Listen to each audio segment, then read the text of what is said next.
AMSCO 2026 US Scaleauto GT Sprint Championship. It's race day, Steve. Yes, it is. Everybody's very excited. We just completed racing action very shortly. Absolutely. We have got 2 tracks running. We're going to do our best to guide you through the process of the day, let you know who's racing, who's winning, who's losing. Because ultimately we're here to win a race, aren't we? At the end of the day, we're going to have a podium. But at the same time, everybody that's participating is going to have a great time. Yes. Lots of new friends, good names and faces, and the overall atmosphere here is just delightful. So we're at Norcar Raceway in Burbank, Ohio, USA. Joining us in the booth today, we've got Steve Swartell and George. We're here. From 3A3D Slot Cars. Right, so full disclosure, Ian, co-owner of Magnetic Racing. Steve from Slot Car Corner. I've also got my fingers in Quick Slicks and 3D. There we go. Glad to be here. Glad to be your host today. Marty will be running us on the bonus.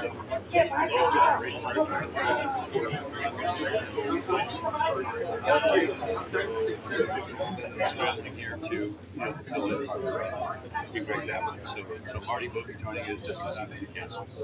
Absolutely. So should we have a look to see who is on track number 1? It looks like they're about to start. So let's bring up their names. There we go. So we're going to be running Euro rotation. So in practice, every time they finish, they would move to the lane next to them. So we'll use track 1. If somebody starts in lane 1, they'll rotate to lane 3, lane 5, Yep. lane 7, there is no lane 9, so they'll go from 7 to 8, and they'll work their way back 8, 6, 4, 2, and track 7. So about to make sure all the drivers, we're going to turn the track live so that we can run a few laps to clean.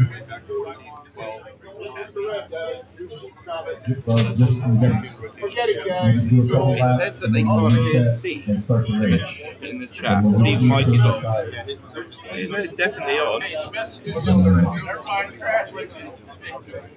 On this one.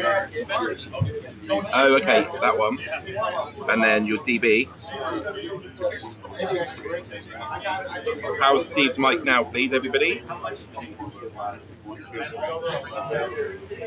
How does that feel? Can you hear him? SPB says, hello, everyone.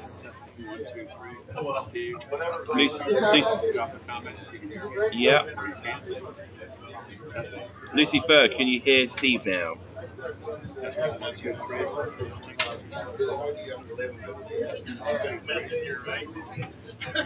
George is listening. Fine.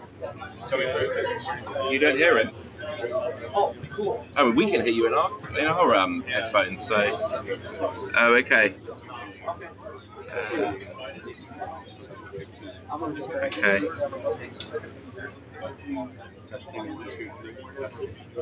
Nope, still nothing on. Okay, let's we'll fix this. Hold on.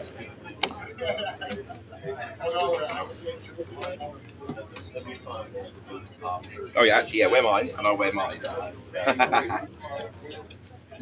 Okay, so testing. Can you hear me and can you hear Steve?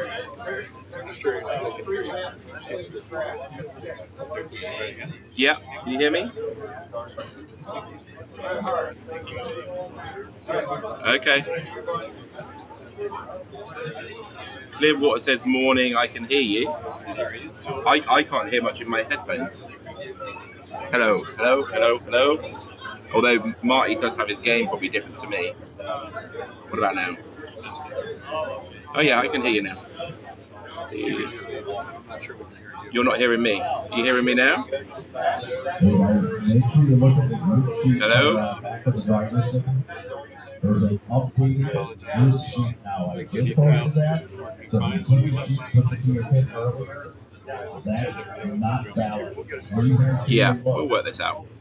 Oh, am I on George? Make sure you have the new one. No, Steve again. How you can? How are they? What? You must be talking too quiet, like you said. It's something that Marty does, isn't it? Yeah. No. Sorry. So you're on to Ian. Ian. Can I keep talking, Steve? That sounds better. Can you hear Steve now? So Big Oak saying, have George say something. So Big Oak. Ian is good.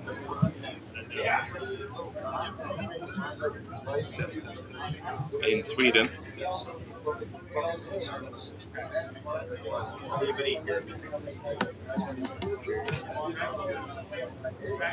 Ian is good, but no Steve still. But I gave.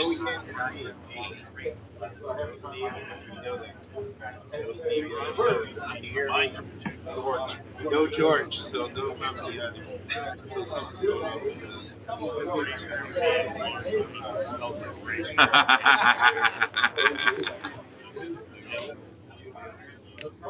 What about? Oh, okay. What about now? Can you hear us all now? Okay, so testing Ian 1 2 3. Test Steve 1 2 3. Test George. How's it sounding now? Are you picking us up now? Sorry about this, guys. No Steve or just only Ian.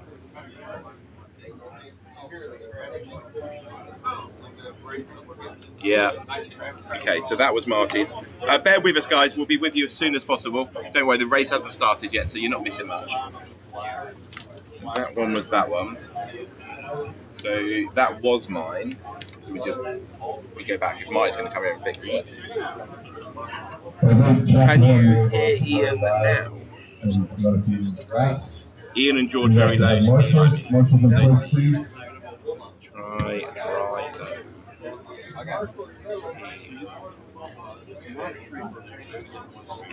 Steve. Oh, here he comes. Oh no, I thought that was mine. The video is crisp and clear. That's good. Just trying to work on the sound. I need in a plastic cup about this big, this round.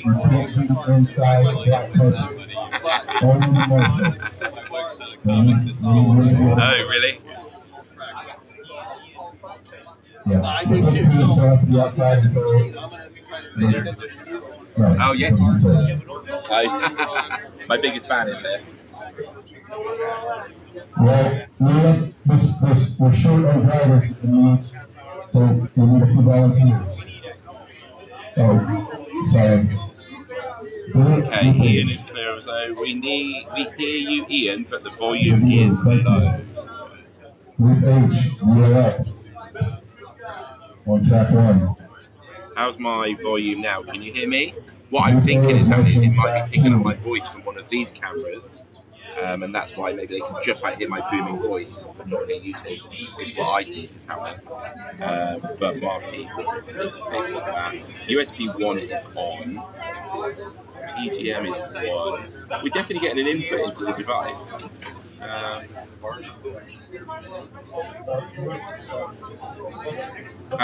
Here. Can you hear me now? Can you hit? Do I do a test one? Testing. Can you hear me? I think this might be better. It says Ian is the same without headset, probably a different mic picking up Ian. No headset works. I think on the sound, unmuted soundboard. Hopefully, and please tell us you can hear us now. And then I'm probably hearing more if you can. Lucifer, please tell us. Tell us if we're good. I know there's probably a bit of a delay. Track background is high. Yeah. Turn Marty's off, turn George's off. And see, I'm watching for Ian. How is testing 1 2 3 Ian? So I need to turn mine down a bit, I think. Steve. Right. Yeah. You're D. You're doing F. 30 seconds. You're D. You're marshalling for F. You're my 30 seconds. That line's on track. Track one. Where's the game?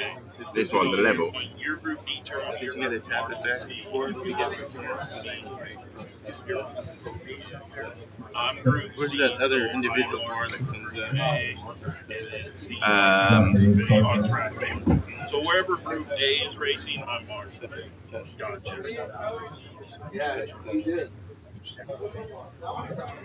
Same as before. Yeah, because I'm group C. Yeah, there's where you can see her. Yeah. Let me turn back on again. Yeah, And racing. then And then I'm doing racing. it says, that's really loud in my ears. Let's take a load of background. So Steve wants to just.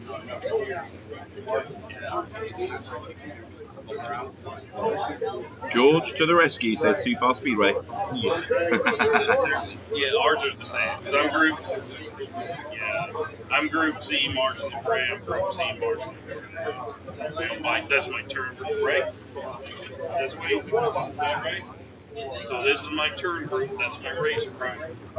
And I'm marshalling race group. Well, I put the racing screen on for you, so we've got the racing starting. If you can hear my voice through one of those other things, Todd Henry is leading the race on 2 laps. We're like done and gone. This is fucking, hey, we get the fucking trophy. It's a shit fucking hell.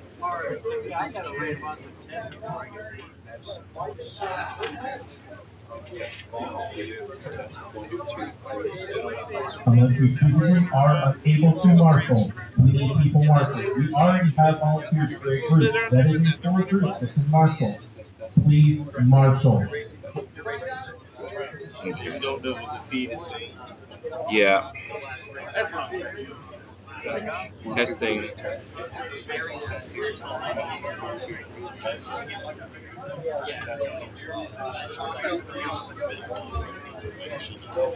Okay, sorry. Bear with us, guys. We will get this sorted shortly.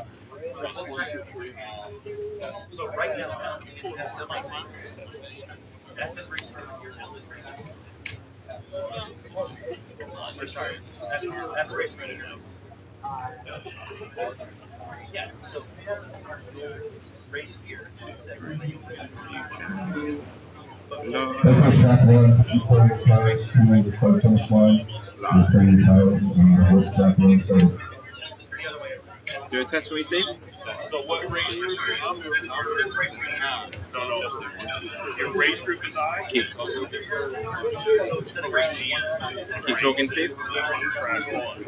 And then over here, I is going to marshal G again, race 2.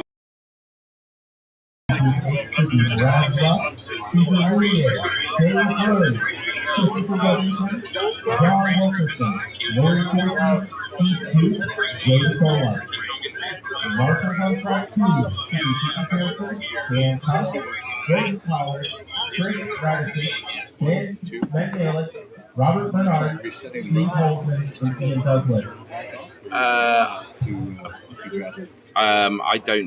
don't know. I'm not so confident with that.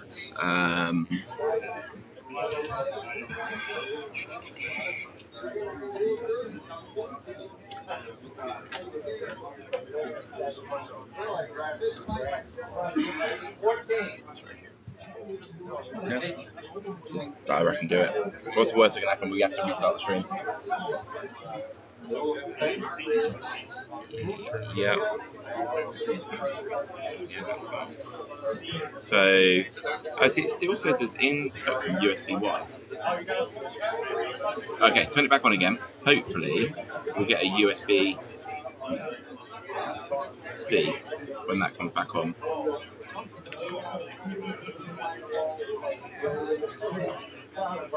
USB 1, so I think that it was definitely a USB C.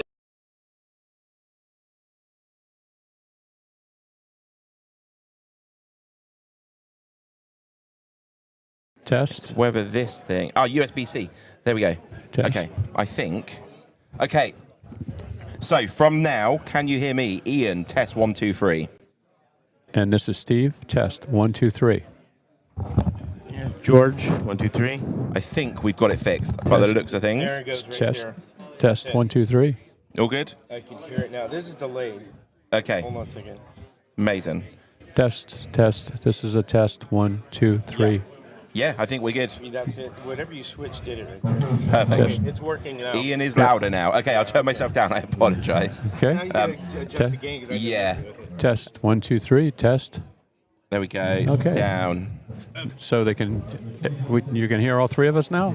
I think so. It says Ian is louder now. Okay. And Steve and George, you can hear us. All right, boys. So, Perfect. Yes, when we all is lose one person, because we lost Greg, so Marty had to fill in, this is what happens. So you have a little domino effect. So, but we had to figure it out. It wasn't a domino effect. So, oh, it wasn't? This was Ian. Ian knew what was going on all along, right? And it was up to you and See, me to to figure get it this to out. right If the we ship. had any chance of joining the stream today, I'll give you a C+ for effort. a C+ for effort. So we do have the racing that's underway here. The first set of heats on both tracks, and we should point out that when you look at the scoreboards here, that not all 8 lanes are filled up, and the reason for that is 8 and 8 we can have 16 racers. So ideally you'd have say 96 racers. We'd have like 92 or 90, 91, I think. 91, type thing. So as a result, in this first set of heats, one of the tracks has 5 racers, and the other track has 5 as well, or something less than 8, I think. Before we go too far, though, Steve, because we didn't have the start very well, Right. let's go from the beginning, shall we? Yeah, let's try that again. Okay, so welcome to the inaugural AMSCO 2026 US Scaleauto GT Sprint Championships from Norcar Raceway in Burbank, Ohio. There we go. I am Ian from magneticracing.com. To my right, we have Steve Sawtell from Slot Car Corner, also co-own Quick Slicks and BM Slotworks. George at 383dslotcars.com. And we'll be your host today. Yep. There we go. So we will have Marty in the booth a bit later once everything's up and running. He is the tech man here, but also the tech man for the timing system. Right. He's been doing all the work with Fast Laps. Yep. Do bear with us. We do apologise for the dodgy start. Yep. But we are here now. We're here now. We are back and running. So we're going to review the format here a little bit. So Yes. we're going to be running 3-minute heats for all of the racers that qualified yesterday. And they'll be using a European rotation. So on track number 1, it's lanes 1 through 8. If you start in lane 1, you'll move to lane 3, Yep. then lane 5, lane 7. There is no lane 9, so you'll go to lane 8, and then you'll come back down. 8, 6, 4, 2. Why do we do that, Steve? Why don't we just go lane like we were in practice yesterday? Well, there's different schools of thought on that, but with the European rotation, you're not That's what I racing do. next to the same racer all of the time, right? Okay. You're racing, sometimes you're not always going to be on the inside or the outside of somebody with the European rotation. You have an opportunity to race inside, certain racers outside. You're not just stuck in one place. Yes. Yep. So Awesome. awesome. And then the track 2 is going to be the same rotation, a European rotation, and they'll go from lane, if you start on lane 9, you'll go to 9, 11, 13, 15. Again, there is no 17, so you'll then go to 16 and then come back down 14, 12, and 10. Yes. Right? So we have 2 tracks. On one track, we've got the slowest of the qualifiers, which is the track which I'm going to show you now, this one, with these 5 racers. You will be surprised to see Todd Olry there. If you didn't join us yesterday, what was the gossip yesterday, Steve? Todd was definitely struggling. He was running very well in practice. Not sure exactly what happened. Maybe tweaked something in between or whatever. But he definitely had some problems qualifying. But I think you'll see that he'll do much better now that the actual racing is underway. He's got 15.4 with the best lap. Yeah. Absolutely. So, as we said, on that track, we're going to be starting with the slowest first, Right. all the way up to halfway. On the other track, we've got 8 people racing, and these are the people from the top half, but the slowest 8 of the top half. Yes. And then we'll work our way up to the fastest.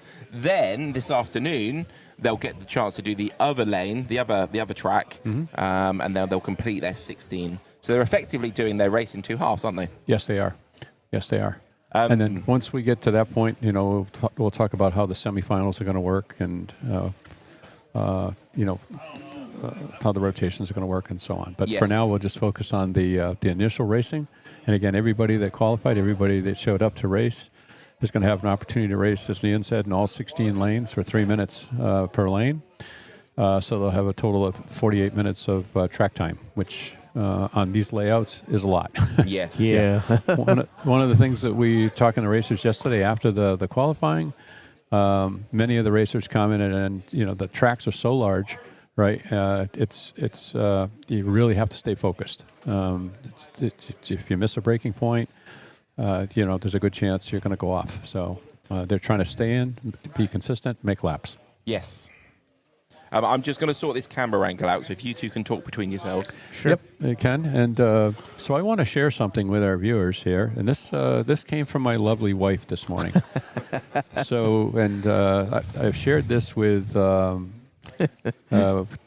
George, but not with Ian.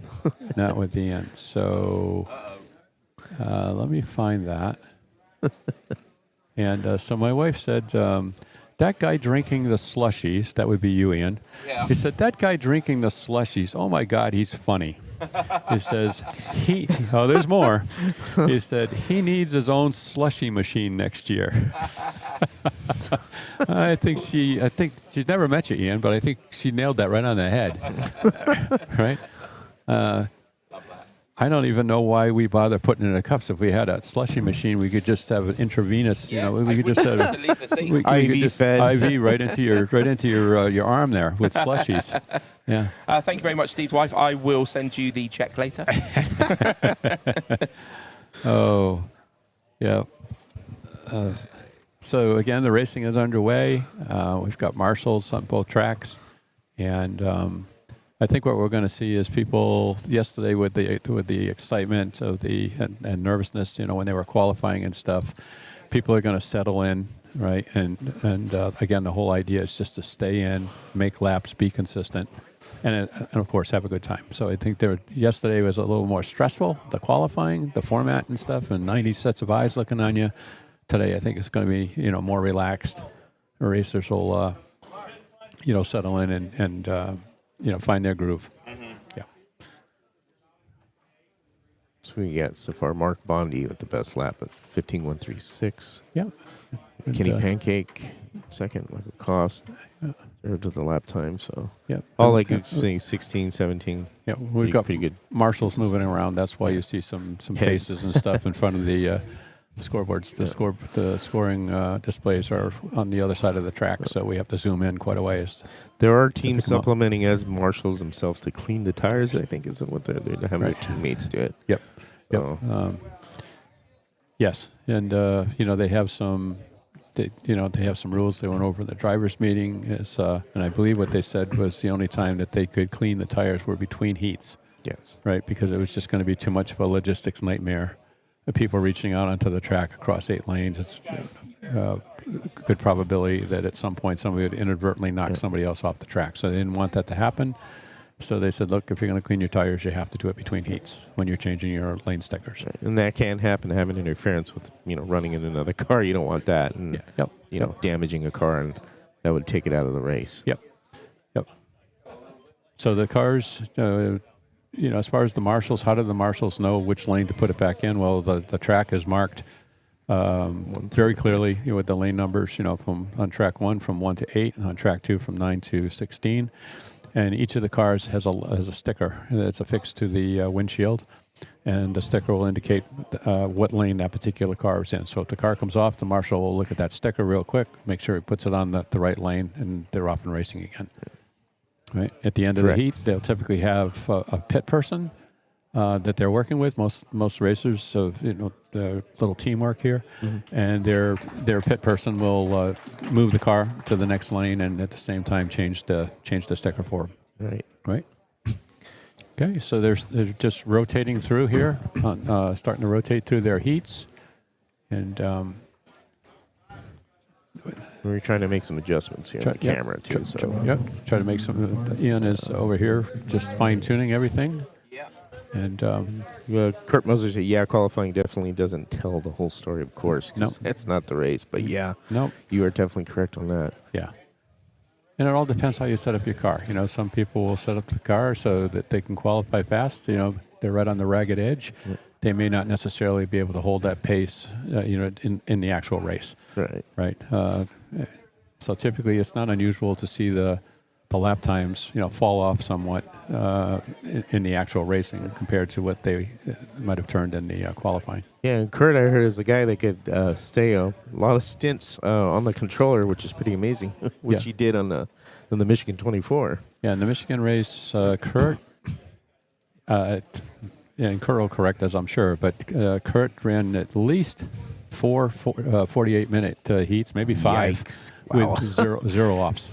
Wow, Zero offs. That's consistency right there for you. That's how you win. That's how you win races. I think people who do these sprints ones should do a 24 hours. So this way they really see how it's about keeping it in the slot. Definitely when you do something like that, because it's a 24-hour race, not like what we have in here. Right.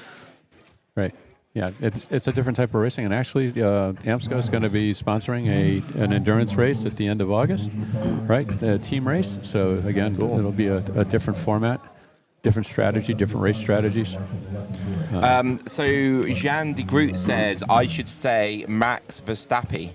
I do struggle with Max Verstappen's name. I really do struggle with that. Ethan, I have done for years, so I do apologise if I'm destroying your national driver's your name there. But yeah, Max Verstappen, I think, is right. Verstappen? That's how I say it. I don't know. We could just call him Max. Yes. Or Max V. Max V. Max V. Right. There we go. Max V. Would that be acceptable? Big Oak Raceway says Todd's issues seem to be the guide/braid problem. Yeah. I actually was very lucky to be given a lift from the hotel back to here.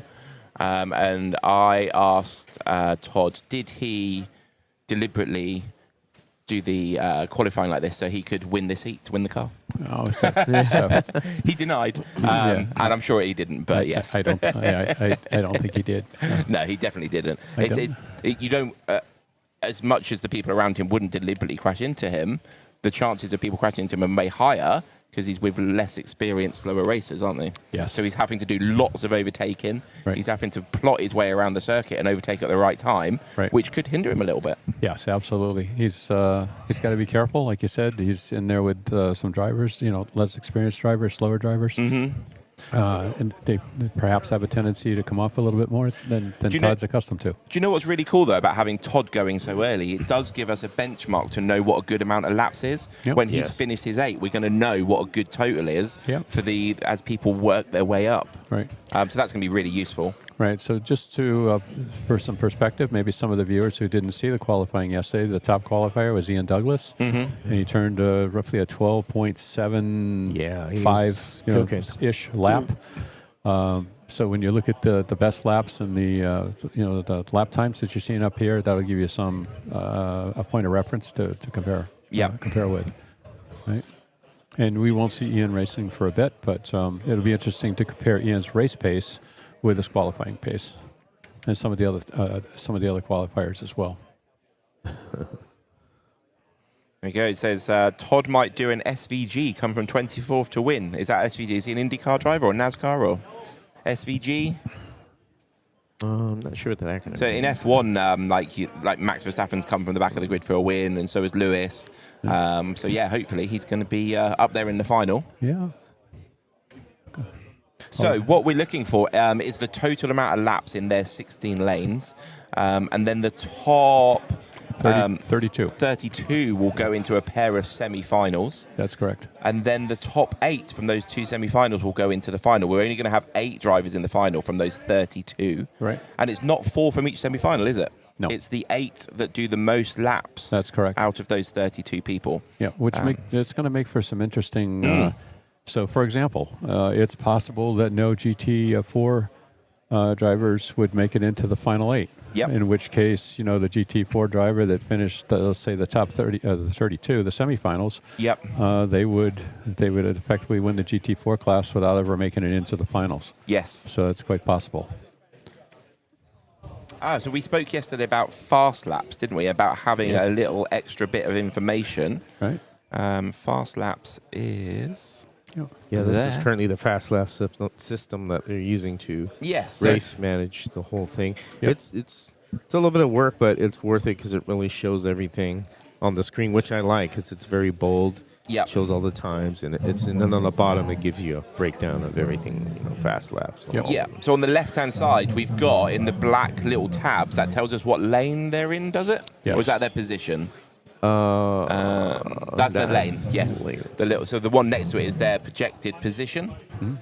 So we've got Kenny in the lead. We've got Michael Cost in second, Daniel Ortiz in third, Mark Bondi in fourth, Mark Pollard fifth, Jim Cunningham sixth, Rick Eichhoff in seventh, and Mark Vernimont. Yeah, Getting that right? Vernimont, Yes. Vernimont, yes. In eighth on that one at the moment. Yeah, very good, Ian. You had some tough names in that there. was a It's tongue not twister like you. Right? That's I not had like to you. give it a try at least once. I figured you'd take Kenny Pancake and throw the rest of them at me. Oh, the pancake's easy when you Yeah, do the that's why pancakes. Ian would take it. I didn't want Breakfast. to fall flat on my face. Yeah, there you go. There we go. There you go. Perfect timing right there. Hey, I'm You're learning. now. I'm learning. And you can see the marshals. One of the marshals jumping out of the chair. They put a car back on the slot, right? So the marshals, the marshaling is tough, right? Because marshaling, you could go a heat, 2 heats, whatever, with no action. You get into a trance. You start thinking about other things. Your mind starts wandering, and all of a sudden, next thing you know, there's a car that's right come there. off, and it's right there, and it's been sitting there, right? So they got to really stay on top of their game. You've got to have your spidey senses about you, don't you? You've got You to do. use your hearing, listening, Yep. Yep. not just the eyeballs. Nope, you got to really pay attention. So I mean, it's the marshals are a big part of any event for sure. Thank you very much, Pistol Pete. Yep. There you go. Oh, we got a rider on one of call. the circuits. Yeah. So let's for those of you not familiar with the term a rider. So if a car comes off, let's say the car in lane 1 deslots and it just happens to slide back in, let's say to lane 2. Right, so now it's on a lane that's being driven, if you will, by the real lane 2 driver in my example, right? So there's a good chance that your car is going to Go for the ride. Go for the ride. Going to incur Go yell the rider. some damage.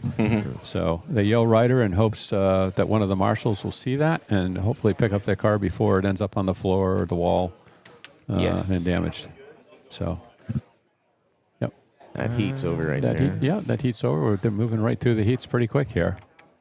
That's it. We're on heat 4 of 96 at the moment. Right. Todd Ory's on 37, 5 laps ahead of second place Randy in that heat over there. Yep.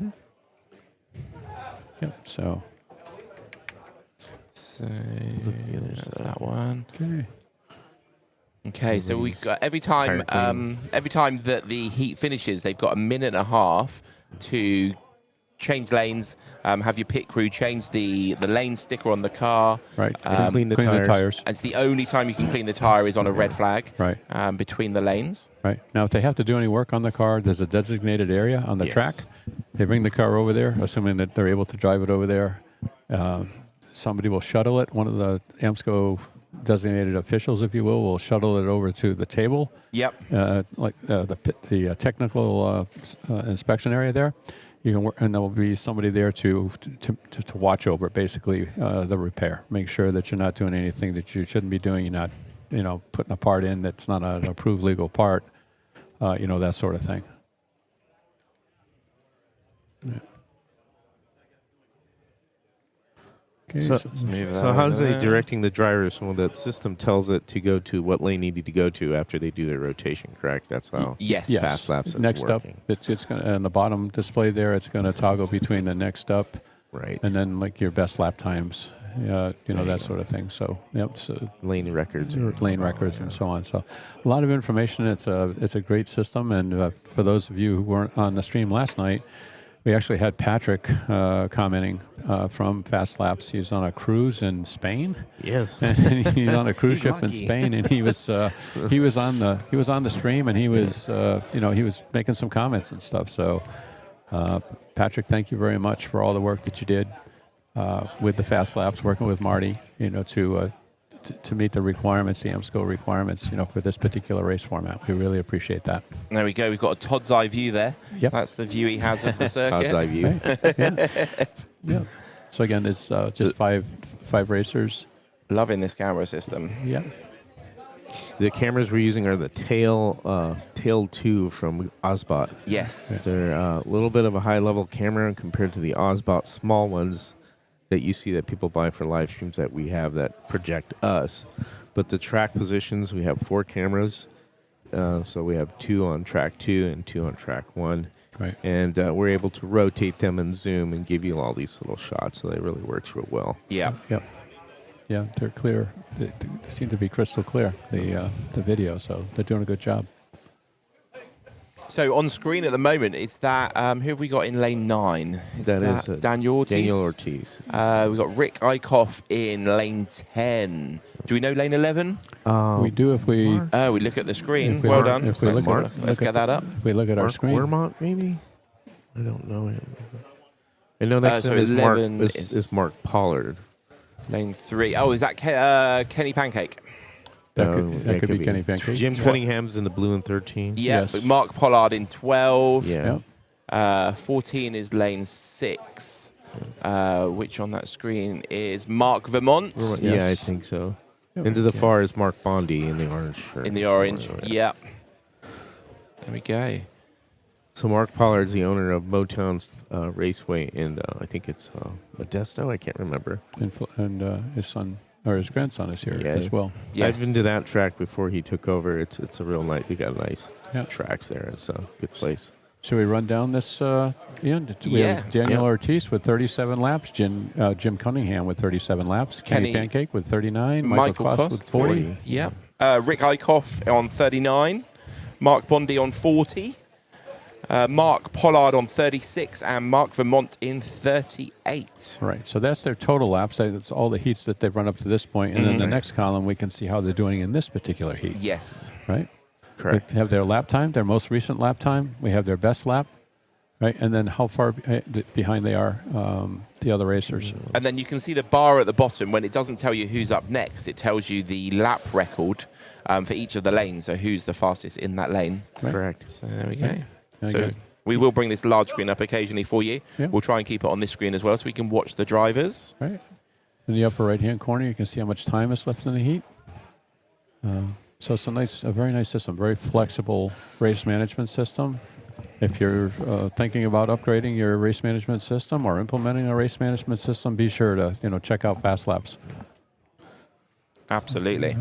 It's got a lot of bells and whistles, so you have to learn a little bit, but it's worth it because you can see the quality of how it puts everything out on here. It's ease of use to see everything. Okay, track 2 is just rotated. And again, they've got their pit people that are cleaning tires and changing the lane stickers. So there, it gives you the overall. So Michael Costa is leading on that one. And we'll go back to the action on Todd Ulrich's track. Let's watch him going around.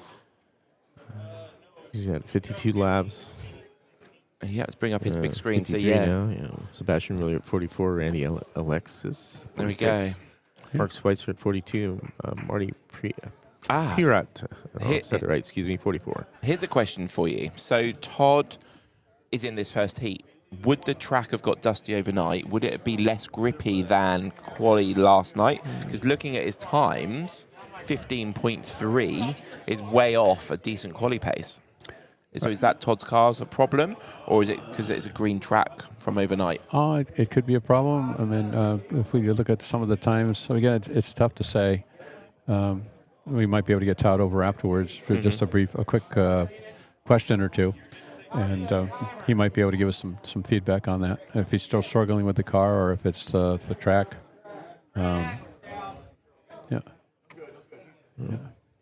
Okay, the other race is about to get started again. Right.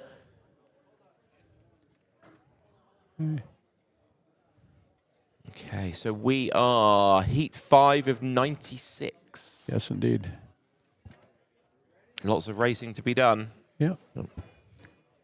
The heats are 3 minutes on each of the ones they're doing. Okay, so they're both pretty much running side by side. Track 1 has just started 10 seconds ago, and now track 2 is running. Yeah, if we can stay on this for just a second. So this will give you an idea of the, from a driver's perspective here, with the straightaway coming down in front of him here, into this hairpin and through some some S curves, right? And then it goes out, past where the camera is currently showing. So these tracks are about 175 feet, the running length. 8-lane tracks. This is Scaleauto track. And it can actually, there are no R1s in these particular layouts. They were designed so that the tightest turn would be an R2. Yep. And so in some corners, it's going to be an R2, R3, R4, R5.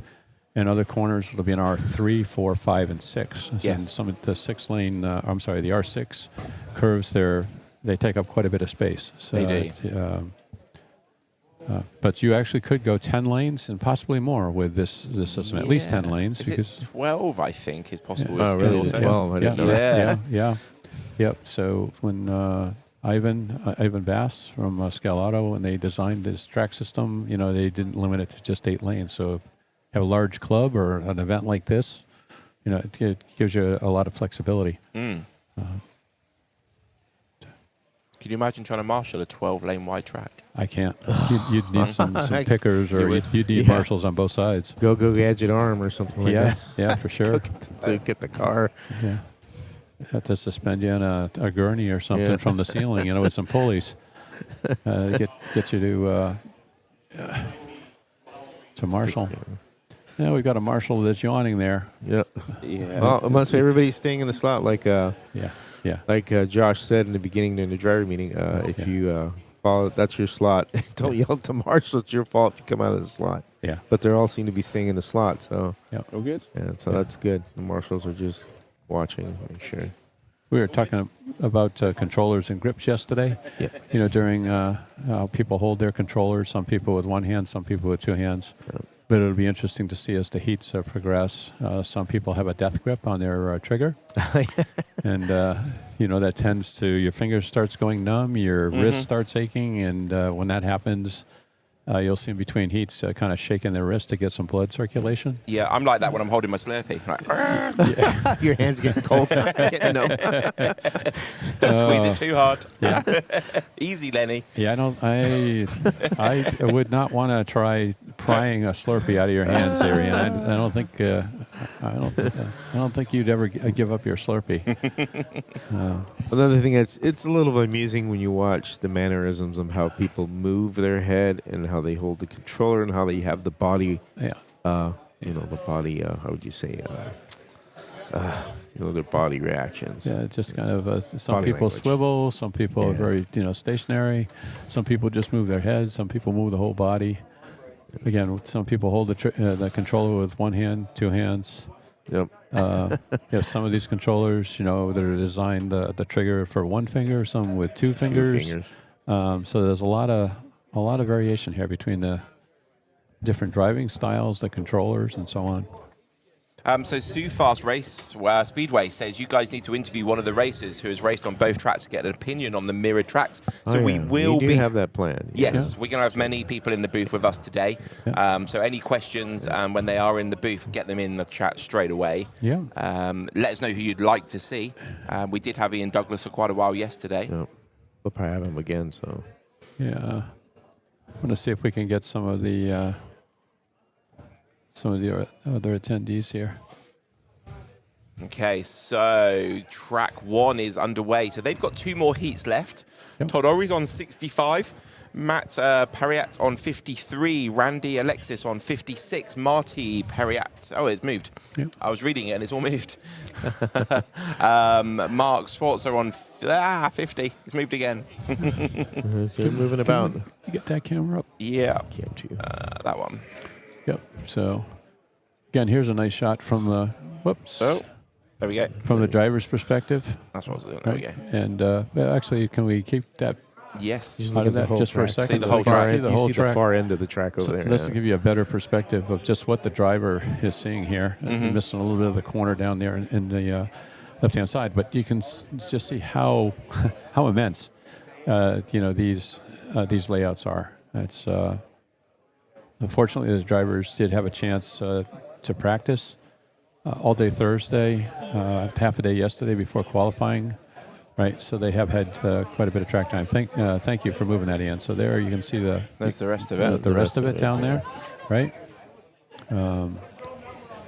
So there's a little bit of everything on this. You know, you've got the hairpins, you've got the S's, right? You have different radiuses, and you know, some straightaways, obviously.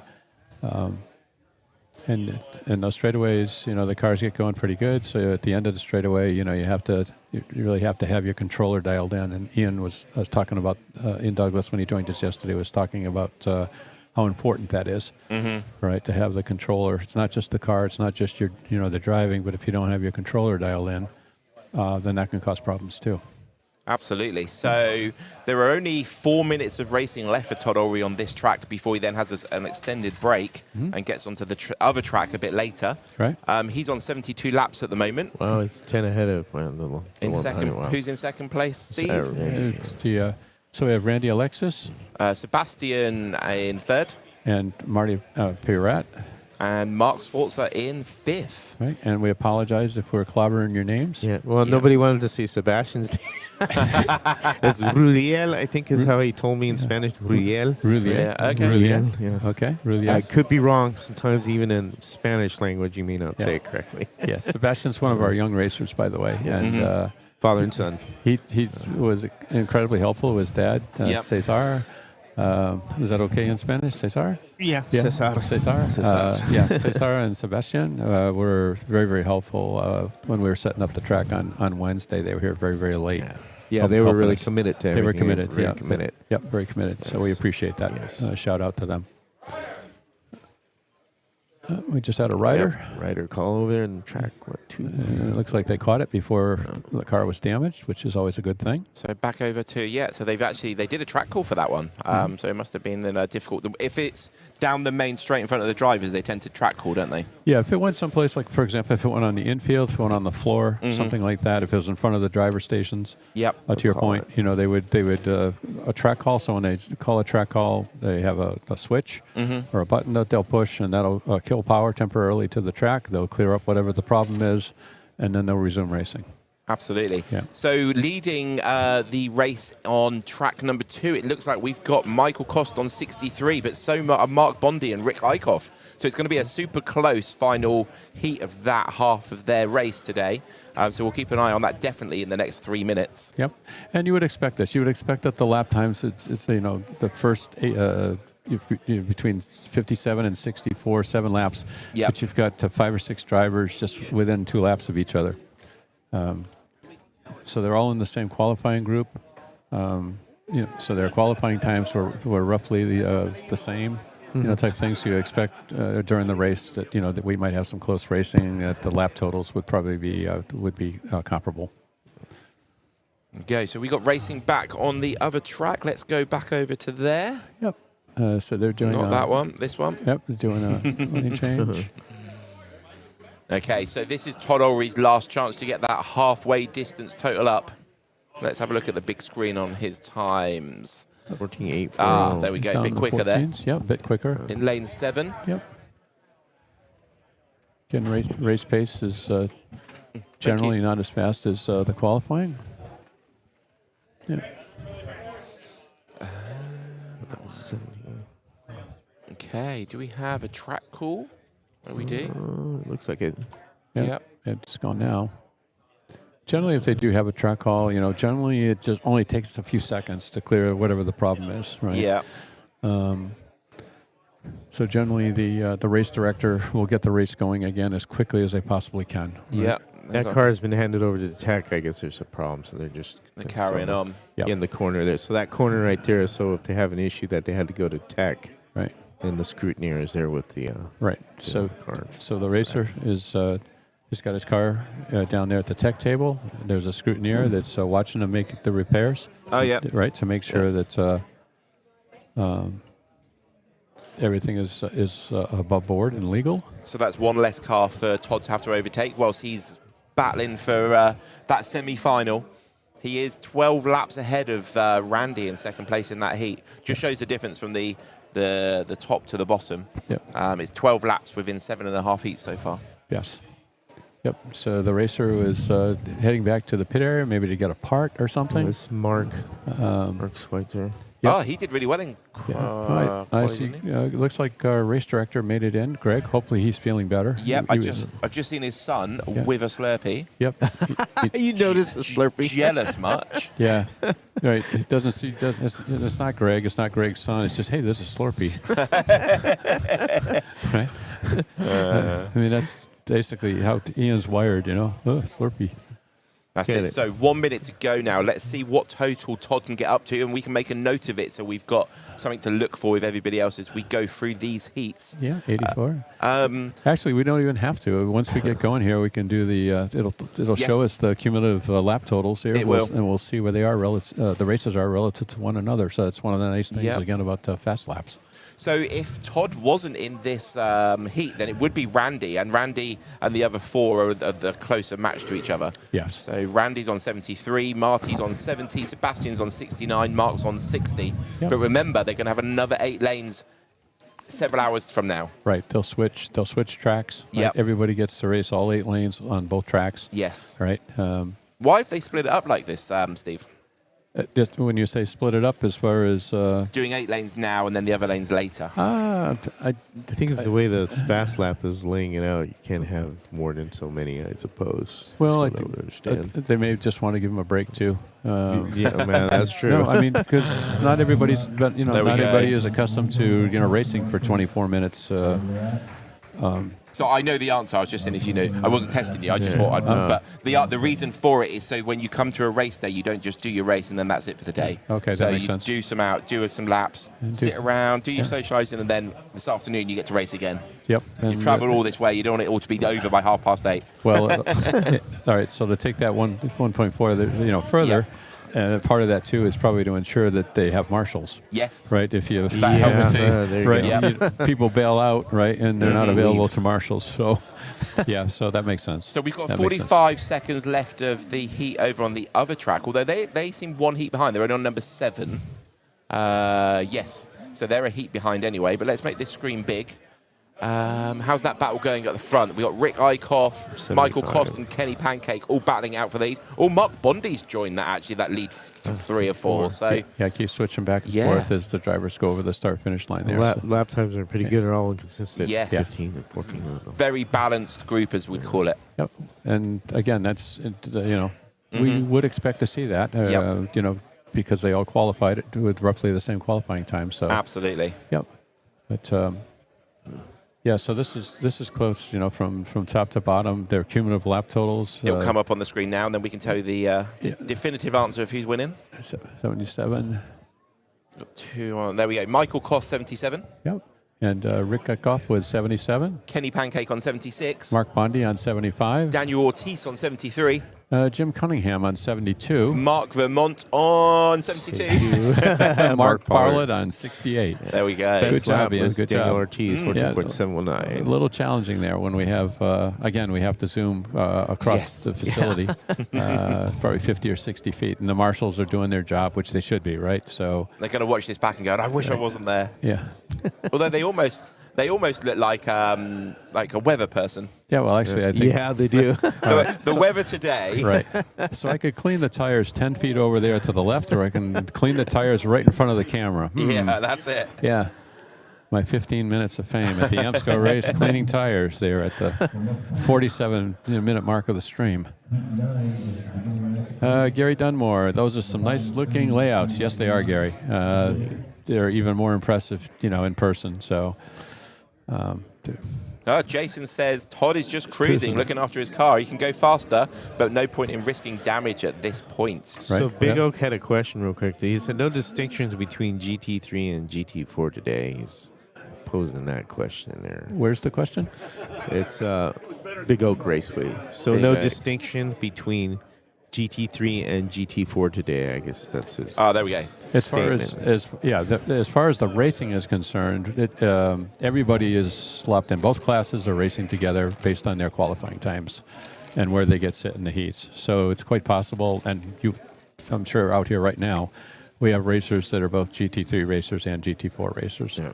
And if you look at their badges, We should try to get one of those badges so that we could Yeah, show it we up need to close. We get a couple of badges. Maybe we could just temporarily borrow a GT4 and a Let GT3 me so we see can them show on people.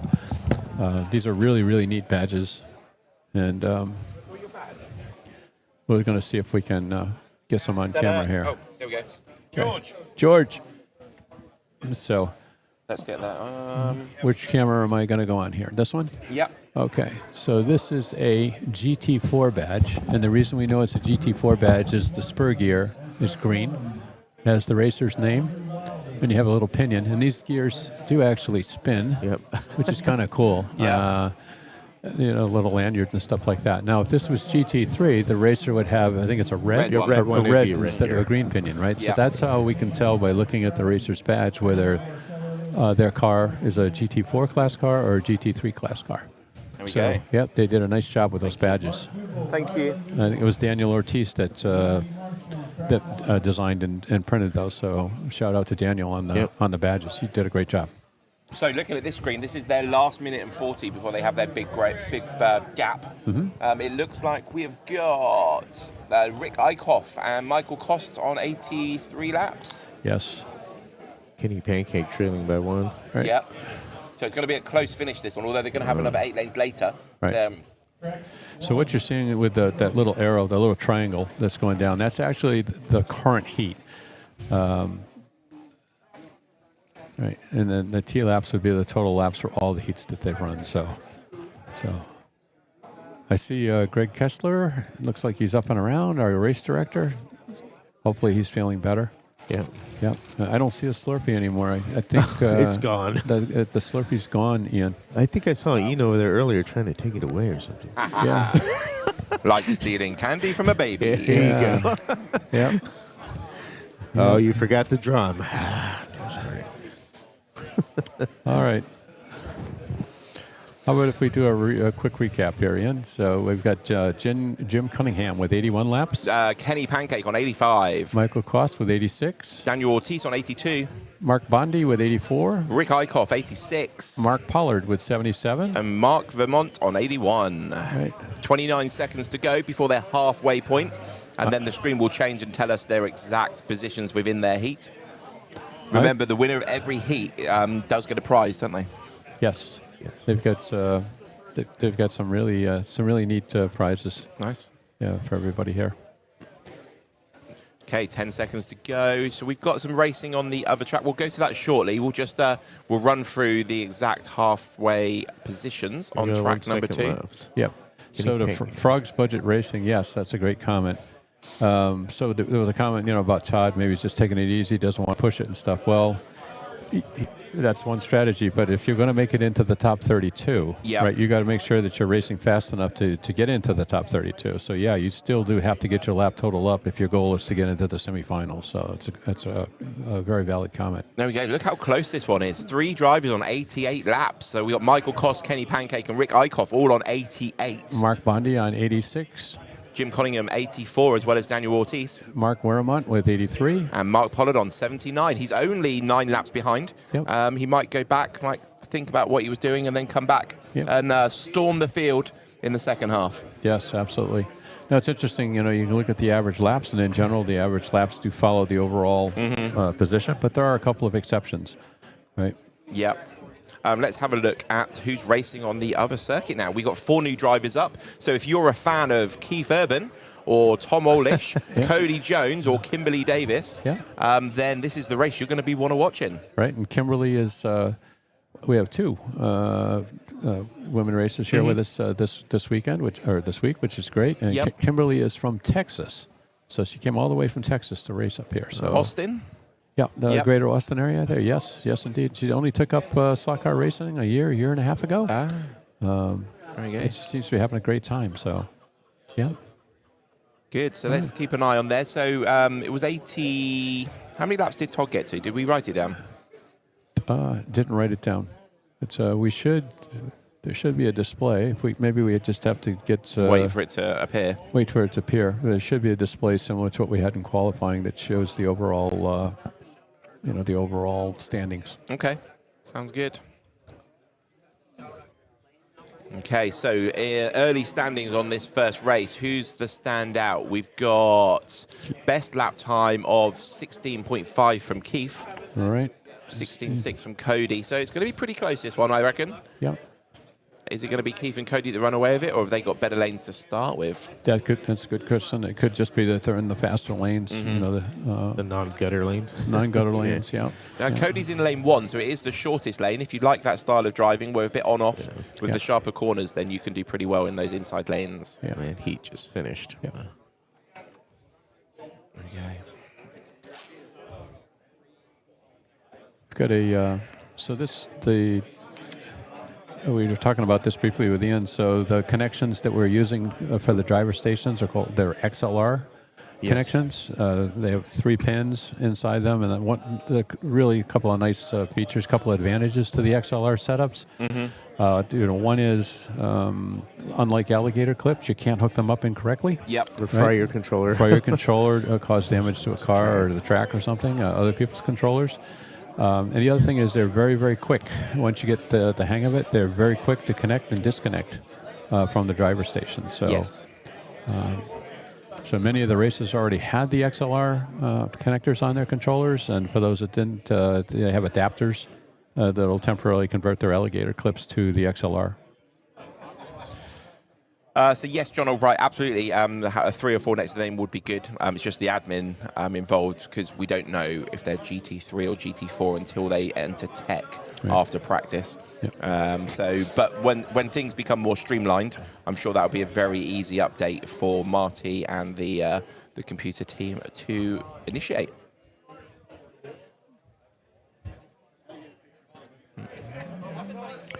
Debrief after the race is going to be great. AMSCO will learn a lot. Great race this year. Even better next. Yep. Trial and error. Trial by fire. So it looks like we've got some activity at the tech table there. Okay. Yeah. Looks like the Austin Slot Car Club is over there. All right, we've got Marty Muehlberger. Oh, yes, if we have a look, Kimberly's car is not moving. She's done no laps compared to the 3 and 2 of the other 3 people. So so I'm sure they're helping her with affecting some sort of repair to the car. So hopefully they get that squared away, because we're just starting this group, this rotation. Yeah. So. Okay, on the other track, we have got 8 new drivers. So if you are a fan of any of these drivers, it's Bob Bellumi in lane 1. We'll get that screen back in a second, and we can run through the rest. And it's red lights and the rest on the lanes there. And lights out, away we go. There we go. We got Jeffrey Grela, Anthony Harris, Mike Shanks, Steve Sweeney, Will Bianchi, Bob Roberts, Will Bianchi, and Brantley Duke. Looks like Brantley is the young lad. Yeah, so keep an eye on Brantley. All those fans of Brantley, let's keep an eye on how well he does. Yeah. Brantley along with Keith Duke is his father, so father-son team again. Yes. A lot of father-son teams. Very nice to have that. There we have some of the drivers on track 2. There we go. Kimberly is up and running again now, getting the laps in. Yep. Still with 1 minute and 10 seconds to go, so not too much time lost. Although, as Steve Olsman said in the driver's debriefing, it is a sprint race. So it's not like an enduro where you take your car off and you can catch that time up. It's going to be very difficult to do that.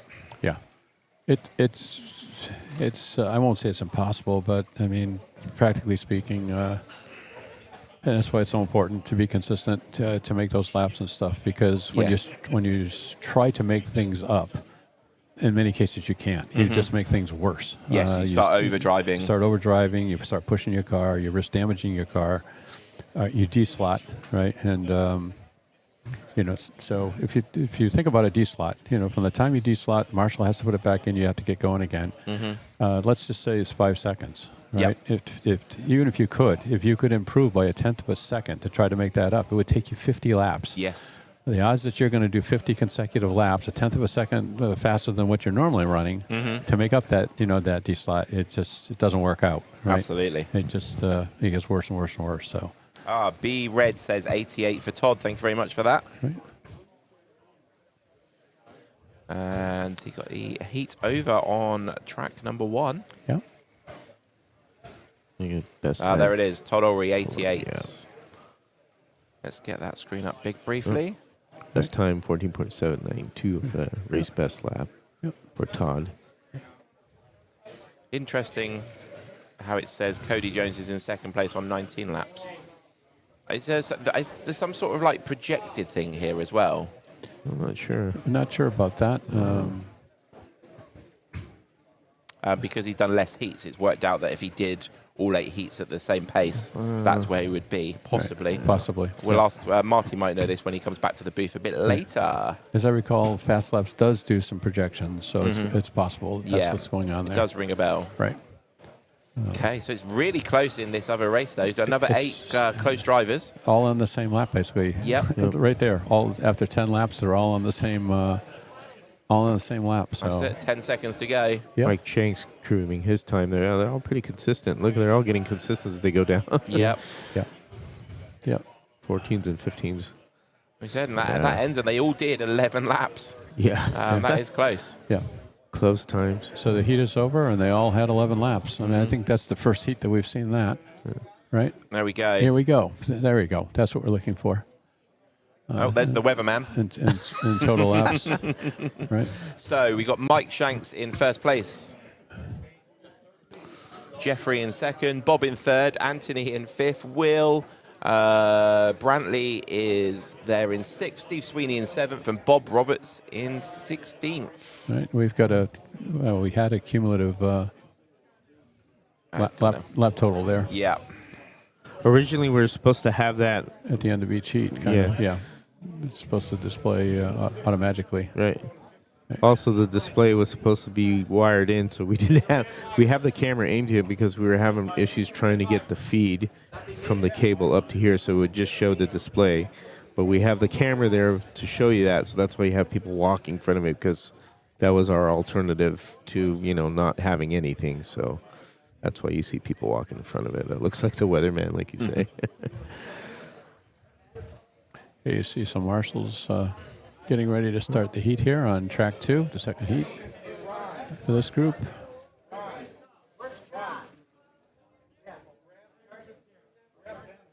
Yep. Okay, let's have a look at the other track with the 4 races on. We have got Keith on 26, Cody and Tom on 25, and Kimberly after that break to fix the car on 12. Minute and 14 to go on that track. Yep, and her times are coming down as well. Yes. She's got a best lap now, 18.4 seconds. You can see how big these corners are. It's almost like a wood track made out of plastic. Yeah. Very sweeping. Yeah. Without those rad ones, it really does allow for the flow to happen. Oh. Yeah, somebody was living dangerously coming through that little kick there. That was a little kick out there. Just about came out on the... See the marshal's reflexes, though. He was moving before the car had even deslotted. Yep. You could see it happening. Yep. Well, if you're a marshal, sometimes, after a while, the car comes in hot. You know it's coming in hot. You know it's coming out. Yeah. So you might as well just, Be ready. Be ready. Just make a note of what lane they're in and get them right back in that lane as quickly as you can. There we go. So Brantley in lane 14 there. He is doing really, he's keeping up with all the older guys around him. Yep, he's doing quite well. Brantley Duke, one of our young racers. Yes. Been racing slot cars for about 3 years, as I recall. That's it. Okay. Oh, the heat is over on the other track. Yeah. So they're going to change their stickers. They're going to have their tyres clean. They're going to move lane for their Euro rotation. Right. So it seems like everybody's kind of got the hang of things now. Yeah. I think it's going pretty smoothly, the rotations and so on. The heats are clicking off the heats. Yes, the system is called Fast Laps. It's this one here. Yeah. There it is. Yeah. Fast, F-A-S, not fast. Yeah. Fast, Fast laps. Yes, Yeah. it's fast laps. They took the T out of it. Oh, how come? Is there a story behind that? Not sure. That's just the way he That would be probably a worded it. question- Marty would know that. Question for Marty or for Patrick at some point. That's just like, hey, how did you guys get your names from so how'd you get the name for Magnetic Racing? So magnetic racing is the cars that basically don't have glides. And there's a little magnet on the steering rack, and the magnet follows an embedded bit of metal in the wood. So it's magnetic racing. The magnet is following the metal in the wood. Oh, okay. So you have an RC controller. You have a very basic steering control. So if you crash, you can get yourself back onto the road, and then the magnet picks up the metal in the road again. So it's basically slotless racing. Okay, A I bit gotcha. like the new Carrera hybrid, really. But yeah, that's where we came from, magnetic racing. Now, do you want to know the real story? That's why you give me that look. Okay, let's hear it. The real story is Slurpee racing was already taken. Slurpee racing. There we go. Slurpee racing is really cool, though. So. You like that? I see he's making notes. He's making notes over there. I can tell. Oh, too funny. Now we got to hear the slot car corner one. There's really nothing. The index cards. There's really nothing to the slot car corner. We just started writing out a bunch of names, And you just potential thought of that names one? and stuff, and we just kind of picked that one. So no.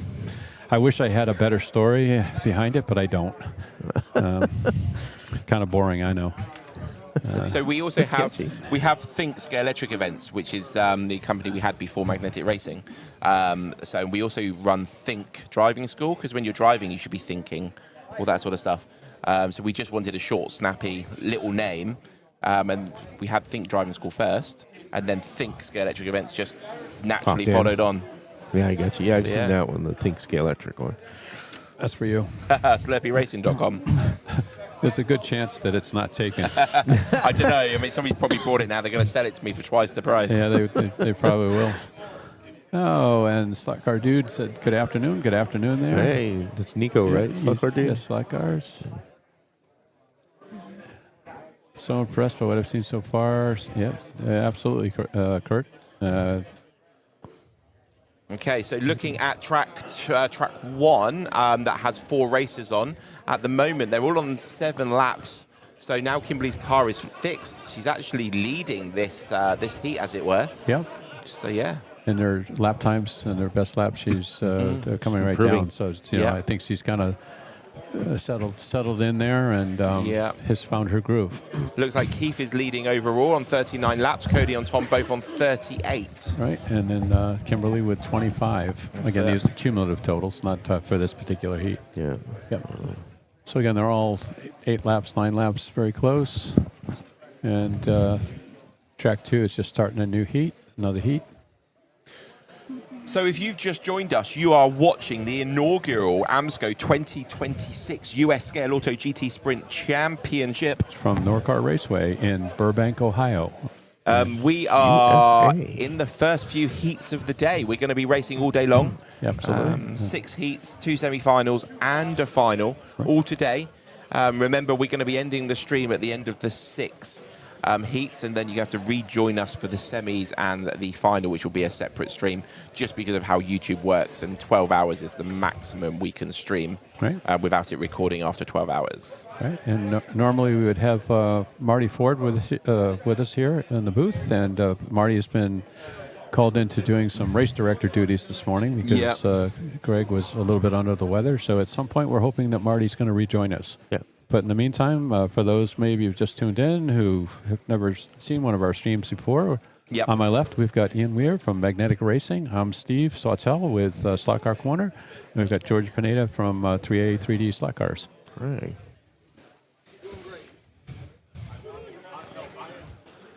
So John Albright has a question there, Steve. Marbles. Speaking of rubber, you notice the amount of tire marbles left on the track after a full day of qualifying.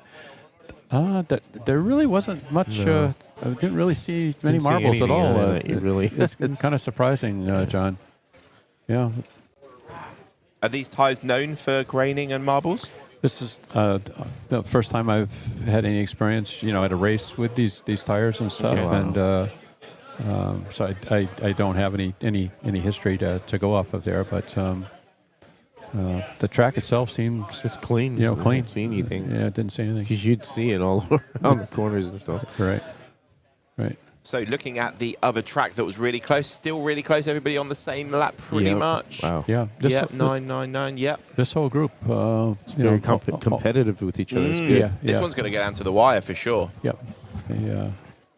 Our young Brantley is 32 laps, so he is in top half of the that heat so far. Yep. Well done. Yep. He's doing quite well. He's having a great time. You can just tell. Yeah. Everybody is. I mean, they're Yeah. talking to a couple of racers before we started the stream, and they just having a blast. Good. So if you were on the fence, if you were procrastinating, whether you should register for this event or not, Get down. Get Yep. down here. It's You even get to meet the famous Steve Swatell in person. don't know about that. He More might like- he more might like- even sign something More for you. like, yeah, I'll sign yours to have you sign your Slurpee. Somebody's asking if you could get an AMSCO T-shirt. That I don't know if that would.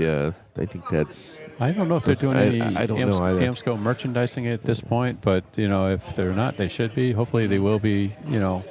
They do have a T-shirt for the event. I know that, right? When you registered for the event, you could purchase a T-shirt at the same time. I'm not sure if they're making those T-shirts available for general purchase or not, but we'll find out. That's a good question. I know they do have their website. AMSCO, was it AMSCO.com? Was it?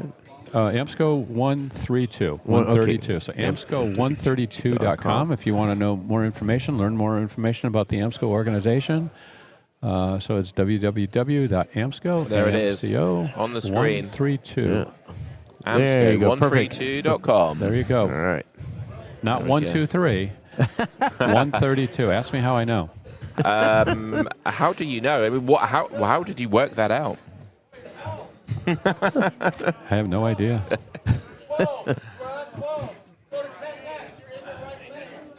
Okay, so Kimberly Davis is winning this heat on 9 laps, but Keith and Cody are both on 9.2.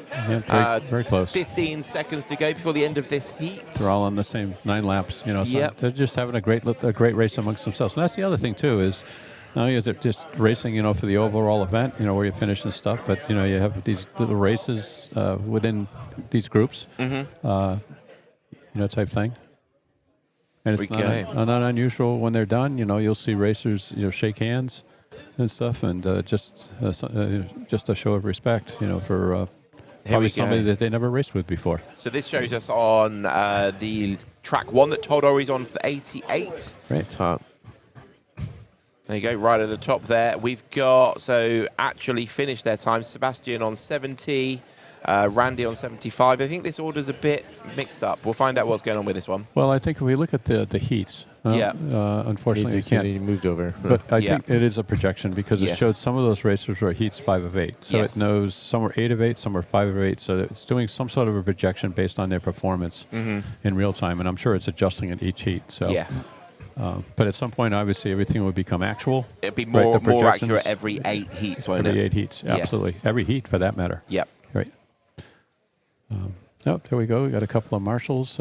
Ray Lego marshalling. So he is mentoring the young lad, isn't he? Yes, Brantley. Brantley. Yep. He's got the Slot Boys logo on there. That's what the big S is. It's Yes. the Slot Boys logo. Yep. So I do believe if you are a bit nervous about doing some sort of racing like this, that AMSCO can point you in the direction of a mentor, somebody that you can contact regularly for advice and be at events with you and help you on the day. Yes. So that's something they're doing as well. Again, trying to to get people into the hobby, particularly young racers into the hobby. Yep. And to want to make sure that those resources are available, that assistance is available if they need it. And again, that's consistent. It's also, again, we talked about this yesterday a little bit. I'll just mention it again briefly. We have the GT3, GT4 class. And some people are like, why do you have two classes? Well, the GT4 class, again, is more like a box stock type of class, right? Where you can change some tires, you can't change gears. It's just a handful of things that you can change. Trying to make it easy for somebody that wants to get started or just doesn't have hours and hours to spend, maybe some budget constraints on parts. That's what the GT4 class is all about, right? GT3, if you, on the other hand, if you like to tune and tinker and twiddle with things, they have the GT3 class. Absolutely. Yeah. It just makes it really, really easy. Even like I don't tune cars much. We do events a lot. We tend to get box stock cars, tune the tires, and just try and have 8 equal cars. Because ultimately, you just need like cars that are similar, don't you? Yes. So we've never really gone to that nth degree like some of these guys. So if I was to race, I'd be GT4 all day long. Yeah, absolutely. 100%. Yeah, and that's what's great about this. You know, if you don't want to, some people just, you know, they just want to come out and they just want to, you know, race the track around, race the car around the track. They're not necessarily, realistically, they know that they're not going to be at the top of the podium at the end of the day, but that's not why they're here. Absolutely. Right? That's not why they're here. There's also the videos that Greg Kessler made for how to set up your car, which that's a real big help because people get intimidated by, you know, not knowing what to do, how to set your axle height, and you know what is best for truing tires and so forth and all that stuff. Yeah, he did a great job with that video. He just went through it step by step, and you know, no secrets. And that's the other thing they're trying to. They want close racing. Is what people enjoy. Yes. Right. They'll come back, you know, for more of that, right? If they're losing by 50 laps or 1,000 laps. Sorry to cut in there, but Brantley, the young lad, is leading this track right now. After 4 heats, he's leading the 7 older guys around him. There we go. Yeah, impressive. How cool is that? He's got the hand-eye coordination. Right. Well, he's the only one that can see the whole track. Yeah. There you go. 47 laps, wow. Without trifocals or something, or binoculars, right? Absolutely. Yeah, he can view it. Good job. Yeah, he's got Love that. Yeah, he's having a ball. You can tell. You can just look at his body language and stuff, and you can just see Comfortable. that he's comfortable, and he's, you know, he's just he's enjoying this. Yes. Yeah. So, and for that matter, so is everybody else. You know, everybody else on the podium there, on the drivers' podiums stations. Oh, I just suddenly remembered as well, the other reason they're doing 8 now and then 8 later is for some people standing up for 16 lanes in a row. Could be. Not so easy. Yeah, it could be difficult. Yeah. Yep. Some of us aren't as young and sprightly as we used to be. No, I'm not. My knees are killing me. Okay, so into the next heat on track number 2 to our left. The one that's on screen is track number 2. So lanes 9 to 16 is track 2. 1 to 8 is track 1.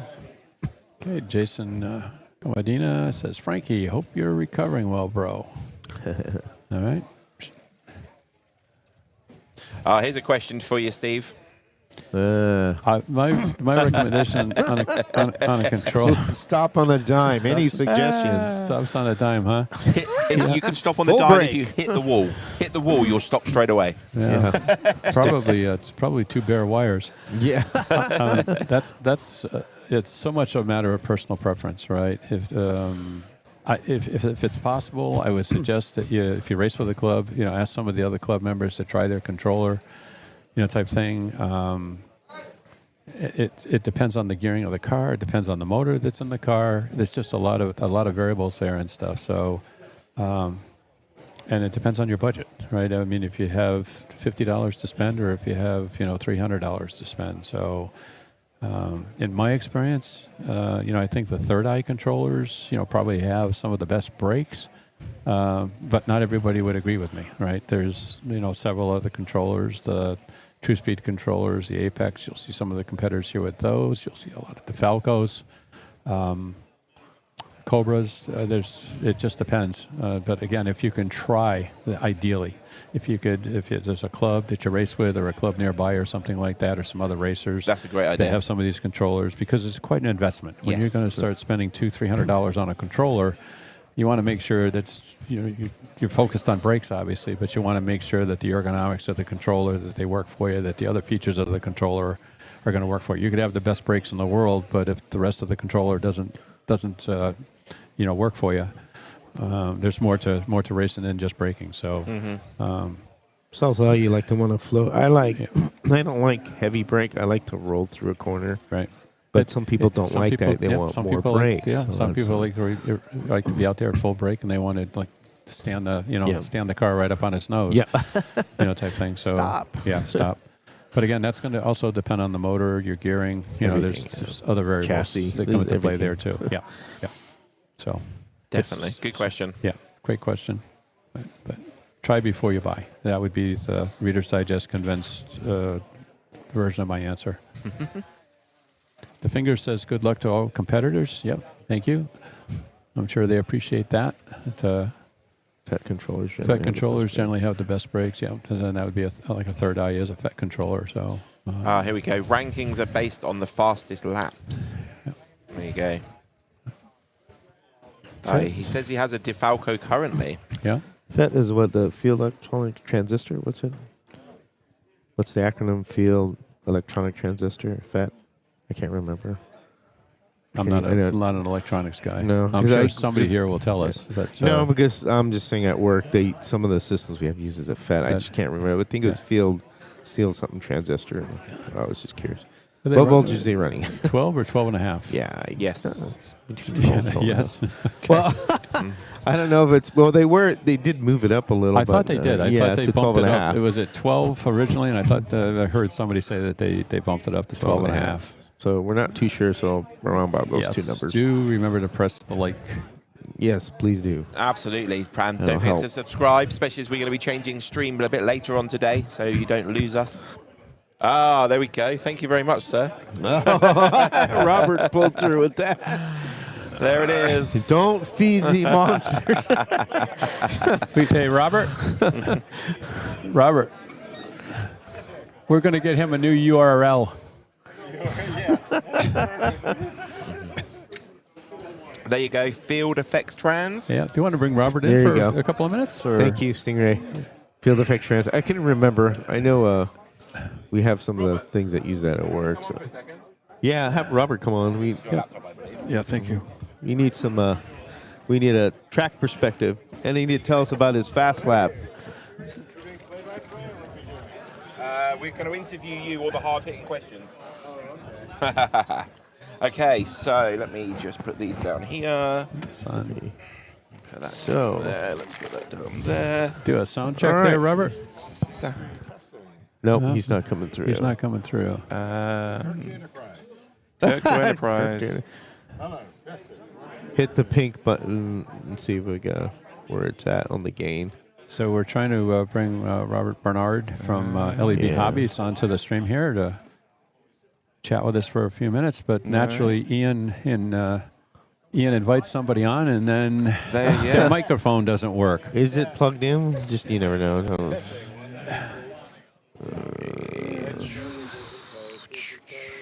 Otherwise, I'll switch over and we'll have Robert come over here, so because we do want to interview him. And Yeah, if he wants to. That's fine. If he wants to come over, we can We do can just that. put the headset over. yeah, that's true. We can do that. We could do that.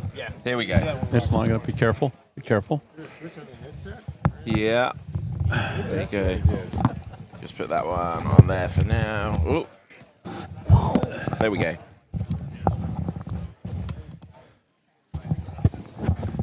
Okay, I think we just about got Robert on. Okay, 1 second. Almost.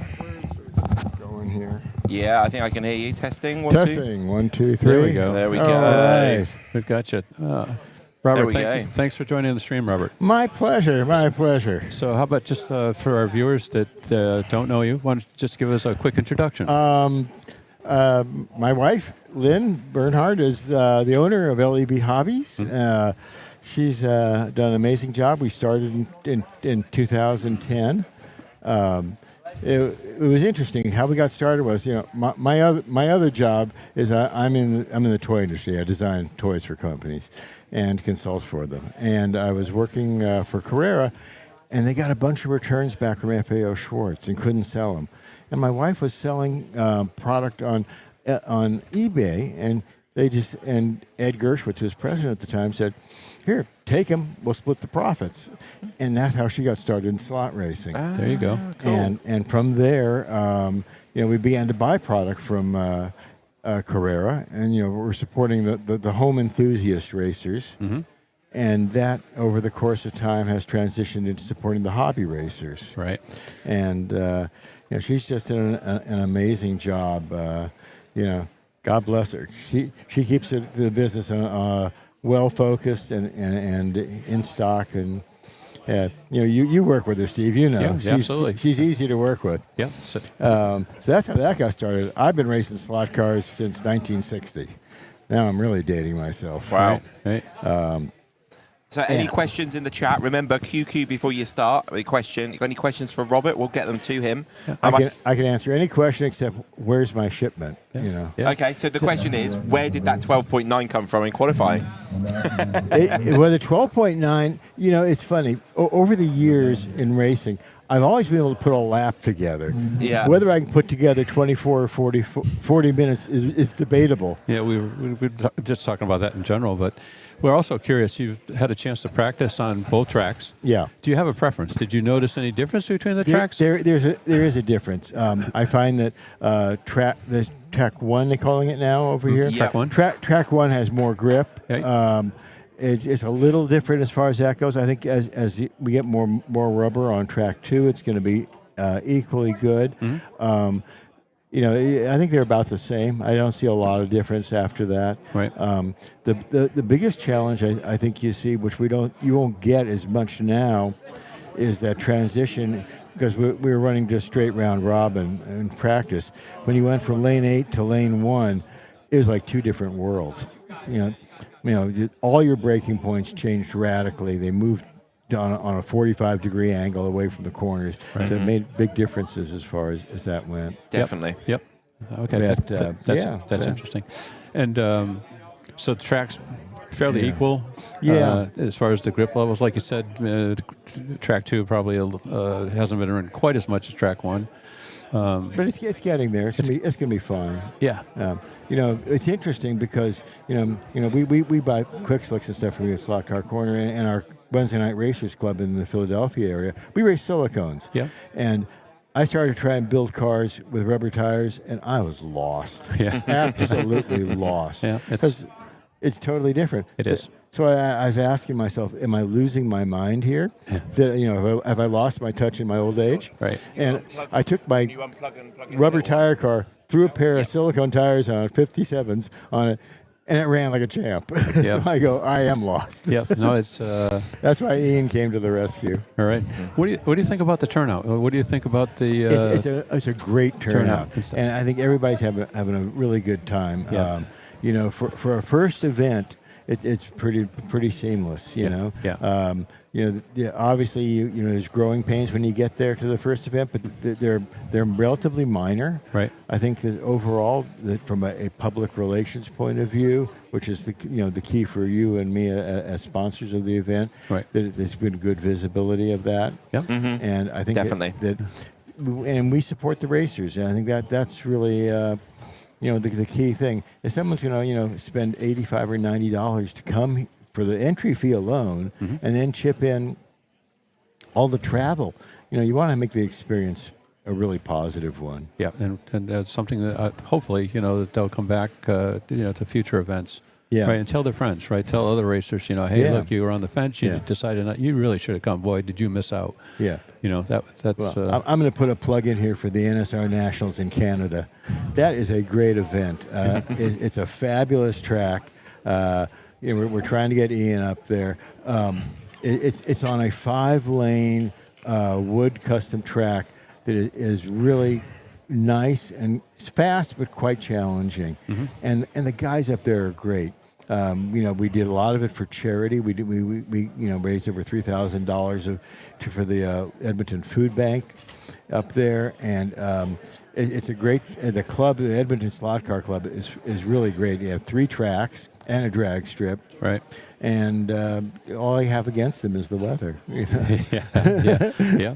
Yeah, so and anybody, you don't have to be Canadian, obviously, to race. And right? Absolutely not. Well, Ian came up there and kind of whomped on everybody. Right. Mm-hmm. Right. And so did Todd. In fact, Todd Ulrich auctioned off his race car, and we got like $800 for the food bank. That's great. That's great. I mean, that's the other thing that Ray Lego, for example, does charity work. We were talking about that. You mentioned the charity there with the NSR Canadian Nationals and stuff. There's a lot of that goes on behind the scenes that doesn't necessarily you get the visibility that maybe it should. Mm-hmm. Because a lot of people too, they're not. That's not why they're doing it. Right? They're not doing it for the publicity or whatever. But it's just the right thing to do. And you look through the lineup of racers here, the 90+ guys that are here, and there's a few of the lunatic fringe that are racing up at the top end, the Steve Holzmans and guys like that, and then there's a lot of just racers who want to come here and just compete. Yeah, and those are the guys that we really support and you support that we like and do all we can to help them. People can always call me for advice on how to set their cars up. Not that it's going to help, but I can I can do the best I can. Yeah, we get a few of those calls too. Yeah, yeah.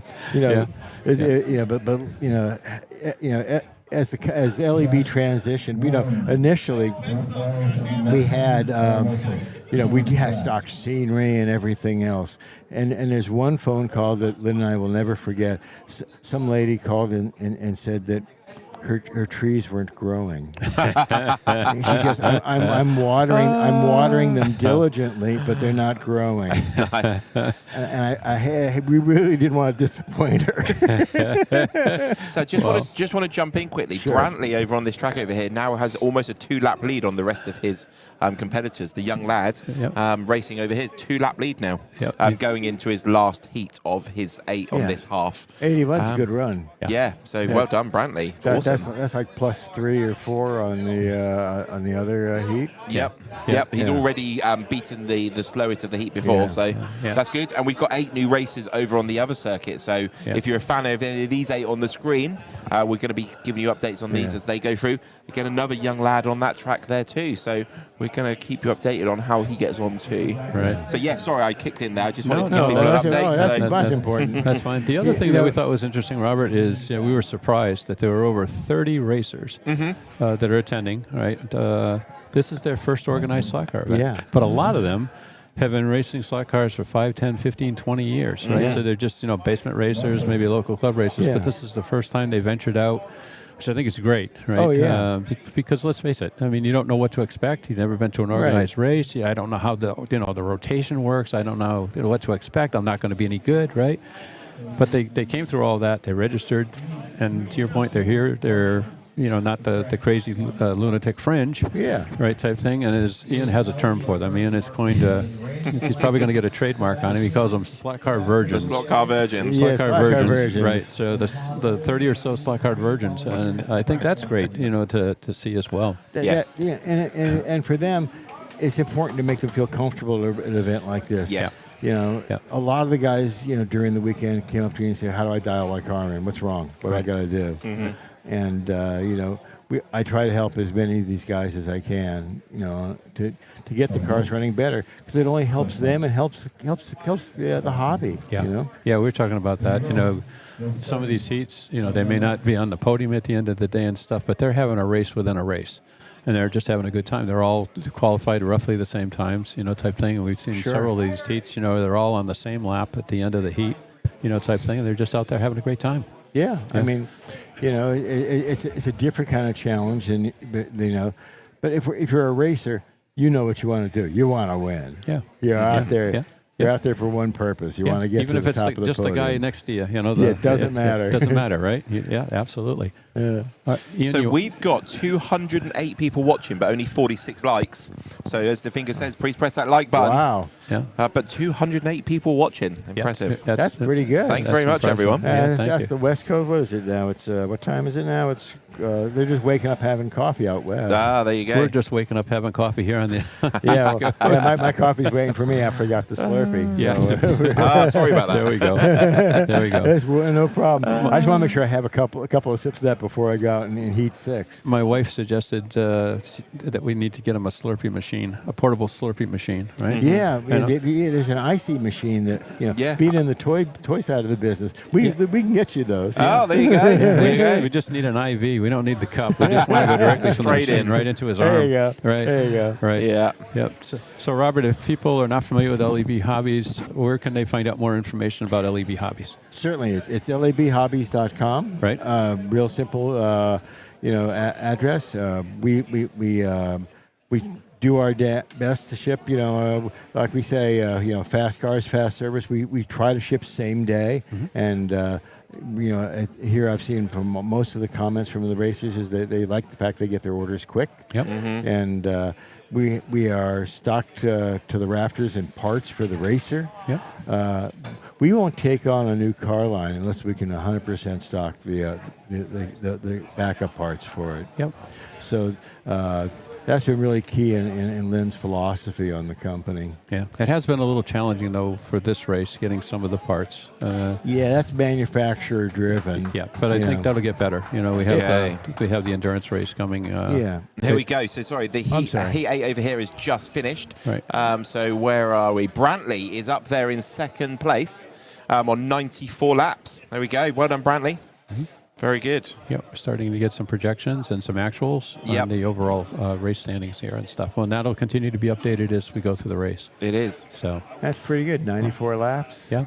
14 lap average. That's 14-second average. Yep. You know, I kind of figure you're going to have to, in the A group, you're going to probably have to run low 13s average to, or better to make it. Yeah. To get second or third place behind Ian. Yeah.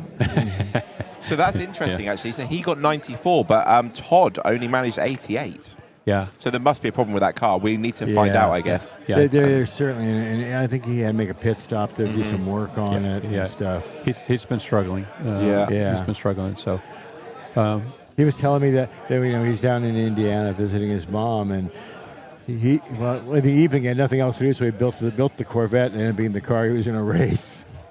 Okay. hi, Mom. I'm gonna go build my car. Yeah.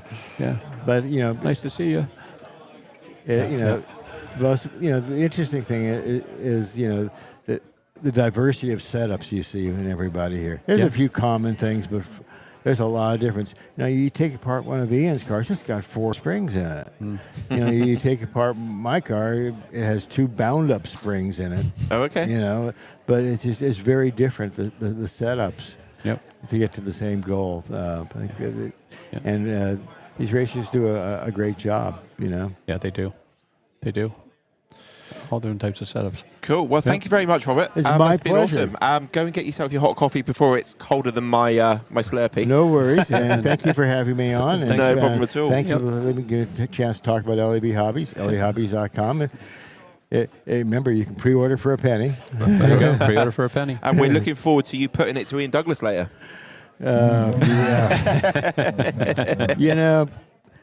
I watch, having raced, for 60 plus years, I can watch a guy and see what the driving style is and where he makes his time. Okay. And he makes his time rolling into the center of the corner.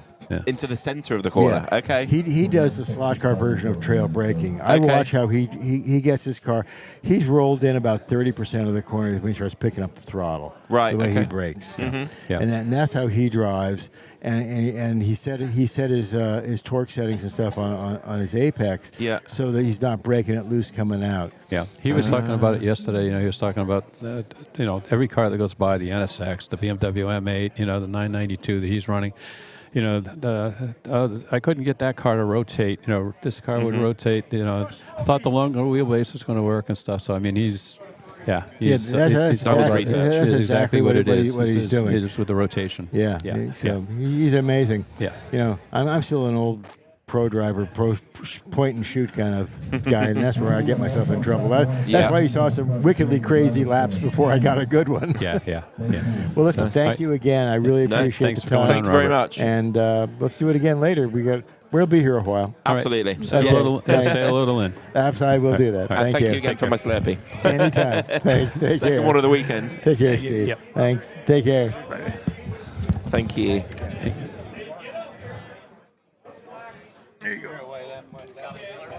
Yeah. Okay, and that was Robert Bernard from LEB Hobbies joined us. All right.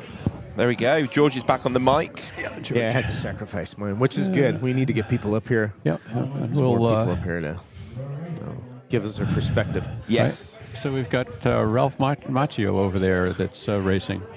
Get Ralph. Did you see Ralph? Oh. I know you're talking about. Well, Over my actually, head. we get to see. you We get to see. The wax on, wax off. Yeah, Ralph Macchio. Nah. Karate Kid. Oh, Karate Kid. No. Karate Kid. Yeah. No. I remember watching it a bit as a kid. over in but- track That's 2. the Karate Kid in track 2. You Track can't really 2. see him Oh, too okay. Smokio. Oh, Smokey. Yeah, he's got his bandana on. He's got his Ralph Macchio bandana on. See, yes. you'll get to witness the I see it. Smokey-O swivel. yeah, We're we gonna were tell you talking what about driving styles. Yeah. Mike has got a very interesting, shall I say, a very interesting driving style. You don't want to be racing next to Mike. You'll go dizzy very quickly. We love Mike, so we're just giving him a hard time. Mike, everybody loves Mike. Okay, so what's going on over on track number 1? Let's go through the races there, because we've neglected them briefly. So Mark Bondi Jr. Brian Doherty. Carl Dorsey. Scott Brown. And 5 red lights. And 5 4 red lights. 3 red lights. 2 red lights. 1 red light. And lights out, and away we go. Okay. Barry Shin. Yeah, okay. John Brown. John Cook, Carl, right? And you can see the rest of the racers on your screen. There Mario Martins. Yeah, there you go. Yeah. Okay, so they are on, that says heat 18. So this is their 3rd heat then. Yeah. No, second heat. 17, 18, second heat. Yeah, we've got another young racer out here, which is great to see. He is on lane number 8. No, lane number 1, isn't he? That's Mark Bondi Jr. Yeah, Mark Bondi Jr. Mark Bondi Jr. Yeah, and Mark Bondi is also racing. Yes. So there were quite the 4 or 5 father and sons here, I think so. Quite a bit. Yeah, quite a few. At least 5. and a couple of the sons managed to beat the dads, didn't they? Yes, they did. Which is good to see. Yeah, You got to put Kurt Moser's comment up. It's going to be a long ride home or a long flight home. Yeah. Okay? I think Andrew Shin was one of those beating his father, Yeah. who's racing now. Yeah. Yeah. Put up Kurt Moser's comment. Yeah. That 2 lines banner behind the announcers is the bomb. It looks like a shower curtain. I think that's actually Marty's shower curtain when he's he's cleaning himself with his suds. He's got himself his 2-line shower curtain there. Yep. Did Mike retrieve his bandana from Mike's basement? Did he retire that bandana? He did retire the bandana. Did he? Supposedly he did, yeah. He tied it up on a water pipe or something. Oh, right. Yeah. That's how he's thinking he got it from every year he tells us he's going to retire. This is his last race, right? And all this. And then, like a month after the race, he's building cars for the next year's race. So nobody believes him. Nobody believes him. So over on track number 2, we've got 8 new racers, including the Karate Kid. Let's go through those, shall we, briefly? Yeah, absolutely. So we've got Dan Stouthammer. Zach Schuckenberger. Right. Mike Smokio Kiokio. Jeff Collins. And Andy Q. Ronald Videk. Ross Bowman. And Steve Ahrens. Steve Ahrens, yes, indeed. Andy Q is for Quartamari. A very difficult name to say. But everybody calls him Andy Q. Andy Q. Yeah. Could be Andy Quartermile. Or just Andy. There we go. Yeah, just Andy. Just Andy. That's all he needs. Yep, absolutely. So, I see Marty Ford is still very busy down there at the race director's table. So, been helping out down there. That's why he's not up here. So He's the FAS lap expert. Yep, FAS lap. He was working very closely with Patrick at Fast Lap because they tested and were developing the Fast Lap software for the event. Okay, we've got a lane rotation here on track 1. Okay, let's get that screen on. We'll have a good look and see where the standings are on that table as it comes up. There we go. Here's the overall. So Todd Ulrey up there on 88. Right.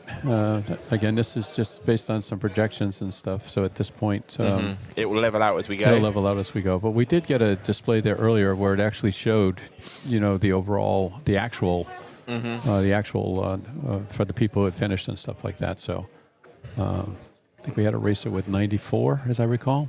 Yes, that's on this lap. On this race, on this track. Okay. Yeah, 2 on 94. Yep. Okay, so looking at the lap times over here, we've got a 14.3 is the quickest so far in this heat. Dan and Jeff and Andy and Zach and Ronald and Ross and Mike and Steve are all on the same lap. Yep.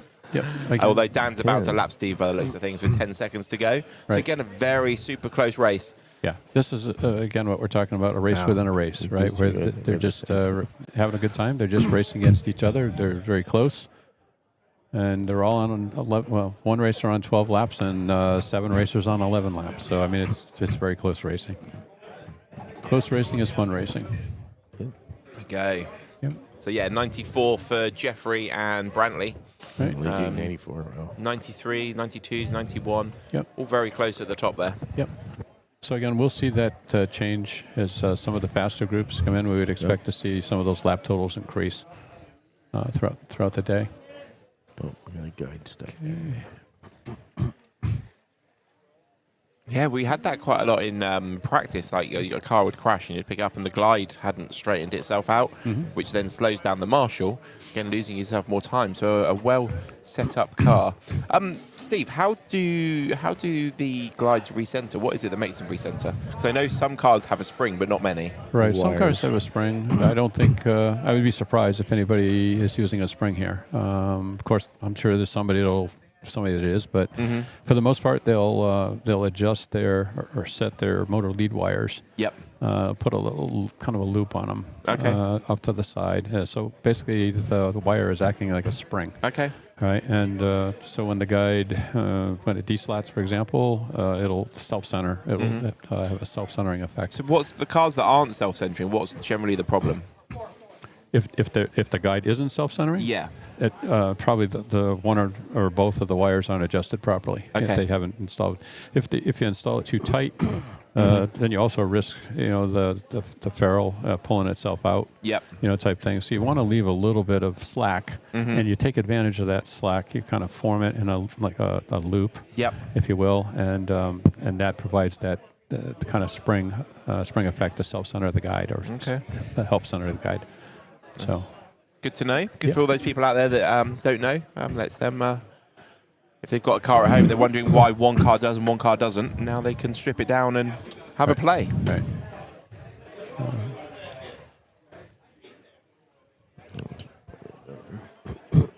Marshall's been busy here.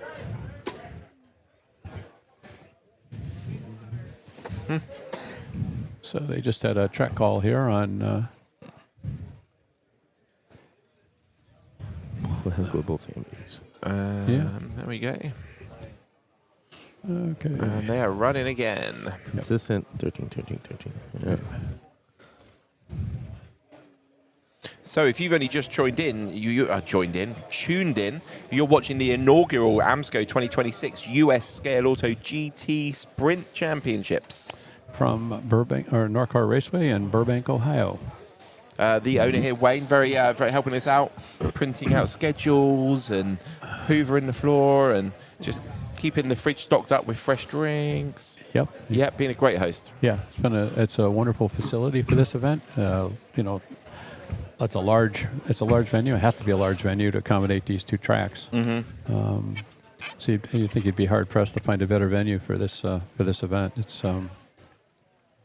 It's worked out really well. There's plenty of pit area, for the racers. And Wayne mentioned to me that for some of the RC events, they have as many as 200 racers, close to 200 racers. 200 racers in here. So they actually have some space that's empty next door that they'll lease for that week. Oh, wow. Temporarily. Wow. Set up tables and chairs. So it's a nice setup. It's actually a nice little park. Crazy. A business park. There's not a whole lot in it right now, but so it looks like on track number 1, it's just coming to the end of their heat. We've got Mark Bondi, Berry Shin, and Mario all on 31 laps, sharing the lead.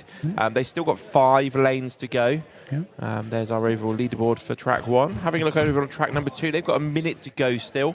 The leader at the moment is Dan. Dan's on 20. Everybody else is on 19. And Smokio's got the fast lap, 14.14 seconds. There we go. 45 seconds to go over there. So not a lot to split that group at the moment as well. So that one could end up going down to the wire. Yep, very, very close racing. They're just... When you're racing in an event like this, are you aware of your position mid-heat, or is it... Do you need to wait till the end of the 3 minutes to have a look at the screen? It depends. Some racers they'll find a spot like a straightaway or something where it doesn't require, they need special concentration or anything, they'll take a quick glance at the monitor to see how they're doing, maybe their lap time or how far behind they are. Some racers like myself, the only time I would look at the screen maybe was on a track call. Right, I just like to stay focused on the racing. The other thing is for events like this where it's based on total laps, distance. You're racing the track. You're racing your lane. That's kind of the mindset, and that's hard for some people, especially if they're racing next to other cars. The natural tendency is you want to race that car, especially if a car passes you, right? Well, if that car passed me, I must not. I just got to pull the trigger harder, right? I can go get that guy. I'm going to pass him back, right? And again, that's where you get in trouble, right? You overdrive. The car starts getting out of shape, and the next thing you know, you deslot, and then again, you have to be careful that you're not going to make that time up, right? You're just going to lose it. But if you race the lane, and it's hard to do, right? If the guy is faster than you are that's coming up, let him go, right? And for some racers, they can't do that. It's not in their DNA, right? And they're going to try to stay with that car, no matter what, right? And more often than not, they're going to deslot, right? Yes. Type thing. So now some racers will come up on you and they'll pace you. They'll stay, right with you. Okay. And is that called pacing? Is it called pacing? And they'll do that for a couple of reasons. Mic is muted. Yeah. Yeah. There you go. There we go. Thank you. Okay. So they'll pace for a couple of reasons. Sometimes they'll pace. They'll stay behind a racer to see if they're going to fall off from the pressure, if you will. And sometimes they'll pace, like if somebody passes you, sometimes they'll just try to stay with them, their brake points, their acceleration points and stuff to increase their pace, right? To pick up their pace type thing. But again, there's downsides, to both those strategies. If you're not careful, you can deslot. If you're too close behind the guy, for lap after lap after lap, if you're pacing with him, if he comes out, he might take you out too. Mm-hmm. So, yeah. That's good information there. I guess it's a good way to learn, trying to see if you can keep up with them as well. Helps you learn your braking points by copying theirs, even though it's marginally different lane by lane, but you've got a rough idea, haven't you? Yeah, where are they a little faster than me? Where are they going a little bit deeper, right? Mm-hmm. Now, if your car will do it, if you're driving, that needs to be adjusted, the car is up to it, then, that's one thing. But sometimes the car's not up to it, right? So even though you pull the trigger a little harder, and the car just says, nope, not happening, not happening, right? And then out you go, right? So it really boils down to just run your race and, focus on your car, what you can control. Yep. And stay on the slot. So it looks like on track number 1, Mark and Berry and Mario are starting to pull away a little bit from the others. So it'll be interesting to see what lanes they're in. Berry's in lane 2, Mario's in lane 8, and Mark's in lane 5. So lane 5 is definitely the best one out of those 3. Yep. But they're having a good race. Yes. And, here we have this group. They're all consistent. Yeah. That's it. All within a lap and a half of each other. Dan's out there in the lead on 33. Yep. Get them on screen. There we go. There's Smokey-O, number 13. Yeah. With the famous head swivel. Yeah. And then you contrast that like in lane 9 with Andy Q. Andy's just, just very little movement. His head's following the car around, type thing. Very little body, rocking, rolling, type thing. Again, different grips. Some racers with a single hand grip. Some like to cradle the controller in their other hand. Mm-hmm. Right? Just whatever they're comfortable with. There we go. Heat over there in 19. Yep. So we'll get the overall timings in a second. Total laps. There we go. There we go. So Dan on 36, Andy and Jeff and Ross and the one below that Jim Cunningham's blocking are all on 35. Jim the weatherman. There we go. Mike. There we go. Oh, Mike Smokey-O. Joint second. Yeah. There we go. Disappeared. Yeah, it disappears just a little too quick, but they got to keep the rotations going, Yeah. you know, so that's why it's doing that. Right. So both tracks are on lane swap and tyre clean moments. Yep. Nothing John between. Hill probably raced next to him, elbows out. Well, yes and no. It depends. But, yeah, I understand where you're coming from, John. Yeah. Okay, racing's about to begin again on track number 1. Yeah. Lights out and away we go. Yeah.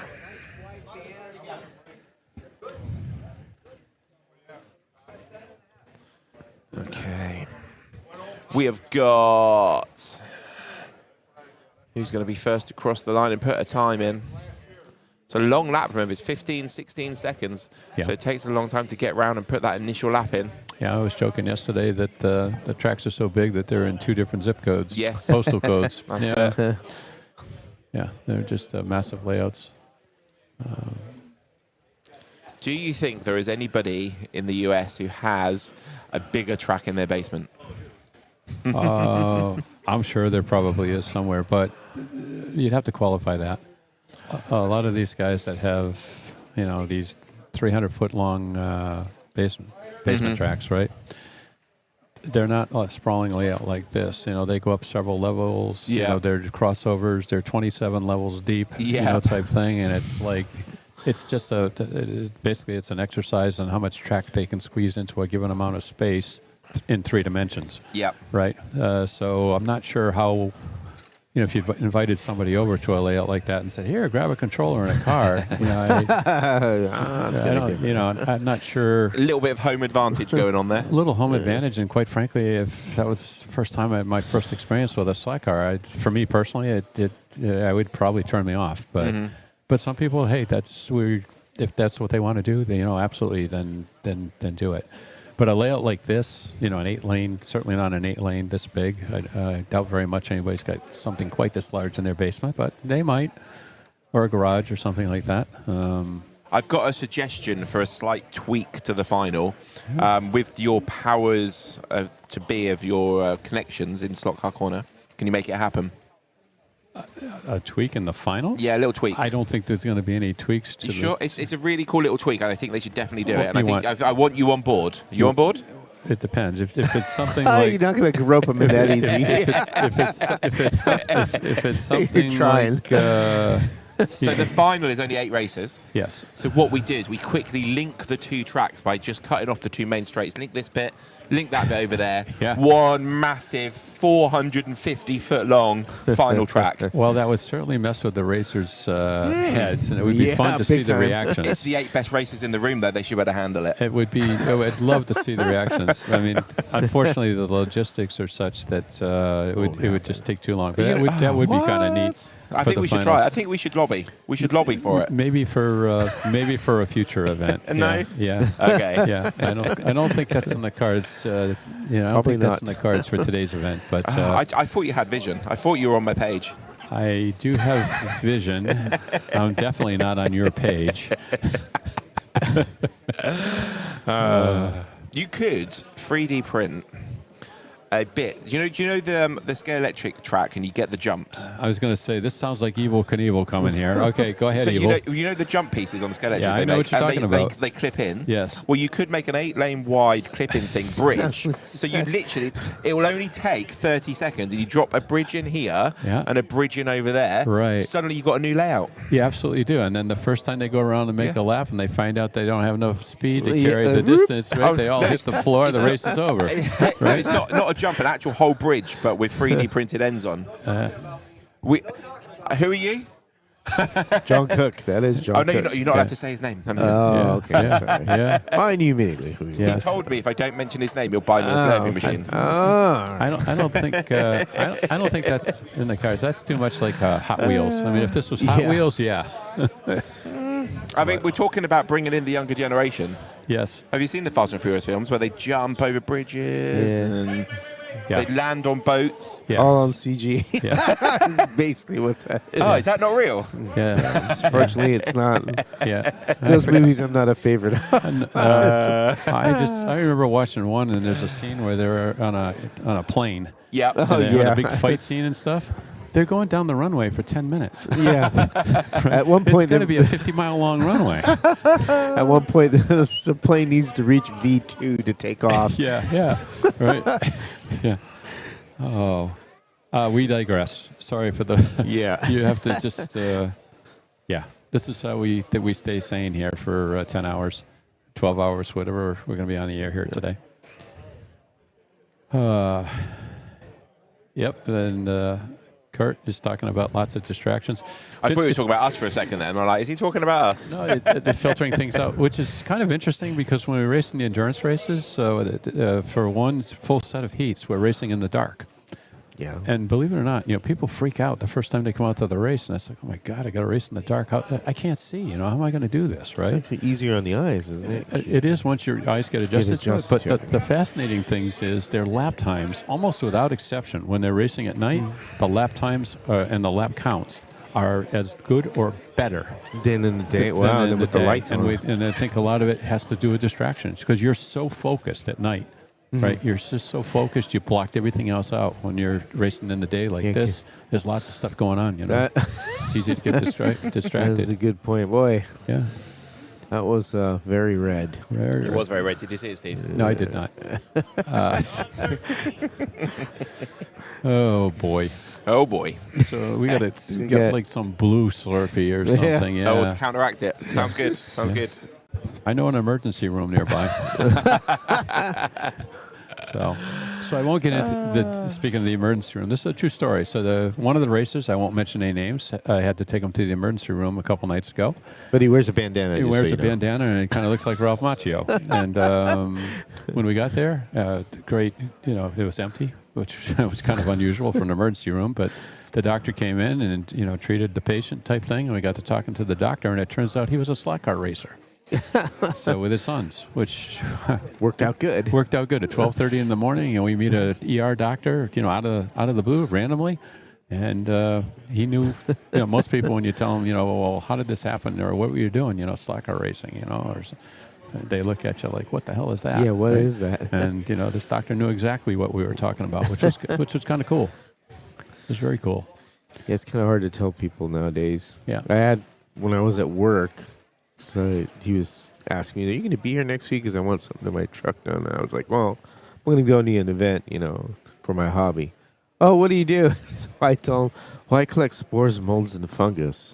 He kind of looked at me, oh, all right, that's cool. I go, I'm kidding, man. It's slot car racing. Right. And it was kind of like, oh, I actually believed you.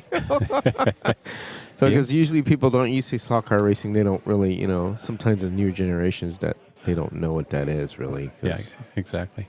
With the world of electronics and social media has kind of taken over everything. Yep. Yep. And, let's see here. We'll do a quick recap here, George. So we've got Ron Finsick, Andy Q, Dan Stouthammer, Mike Smokio, Jeff Collins, Steve Arenz, and Ross Bowman, and Zach Schuttenberg. And they're currently racing on track 2. Yeah. All right, they're all on 5 laps. Yep, on the right? 5th lap. All consistent. Yeah, very consistent. The best lap time is Ronald Vincek at 14.383. So he's down in the low 14s type thing. And, all right, you got a shot right now of the drivers there on track 2. A couple of the marshals. Right, so looks like they're all staying on the slot. They're not coming off a lot, so you don't see the marshals. Yep, we don't. Gonna see if we can get see somebody that I think we want to get up here to interview a little bit here. Yeah, we need to get somebody up here. See if we can get Oliver up here when he gets to a break point. Yeah, Oliver, where he was over there, I don't see him. Right there. Oh. He's right down with Greg. Oh, okay. At the race direction. All right, we have another racer that's heading up to the tech table. Oh. So must have had some sort of a problem with their car. And I'm probably checking some out. Something happened. Jaden. Or getting some clarification, perhaps a question, type thing. All right, let's see, on track 1. I'm sorry, we're on track 2 Track here. 2, yeah. I can't reach any of the controls. So you'd have to tap on each one of camera you want to go on. There you go, the times right there. There we go. Ron Vinzik's 58 laps. Dan Sartmeyer 60. Dan Sartmeyer has the most laps there. Right. And there goes. See if we get this in focus. We've got a couple of marshals, so it's trying to focus on the marshals, unfortunately. But no change at the top so far. Jeff with 94 laps. Bentley Duke with 94. And we apologize again. The marshals are changing lane stickers and cleaning tires on the cars. It just happens to be that the cars stopped in front of the monitor. There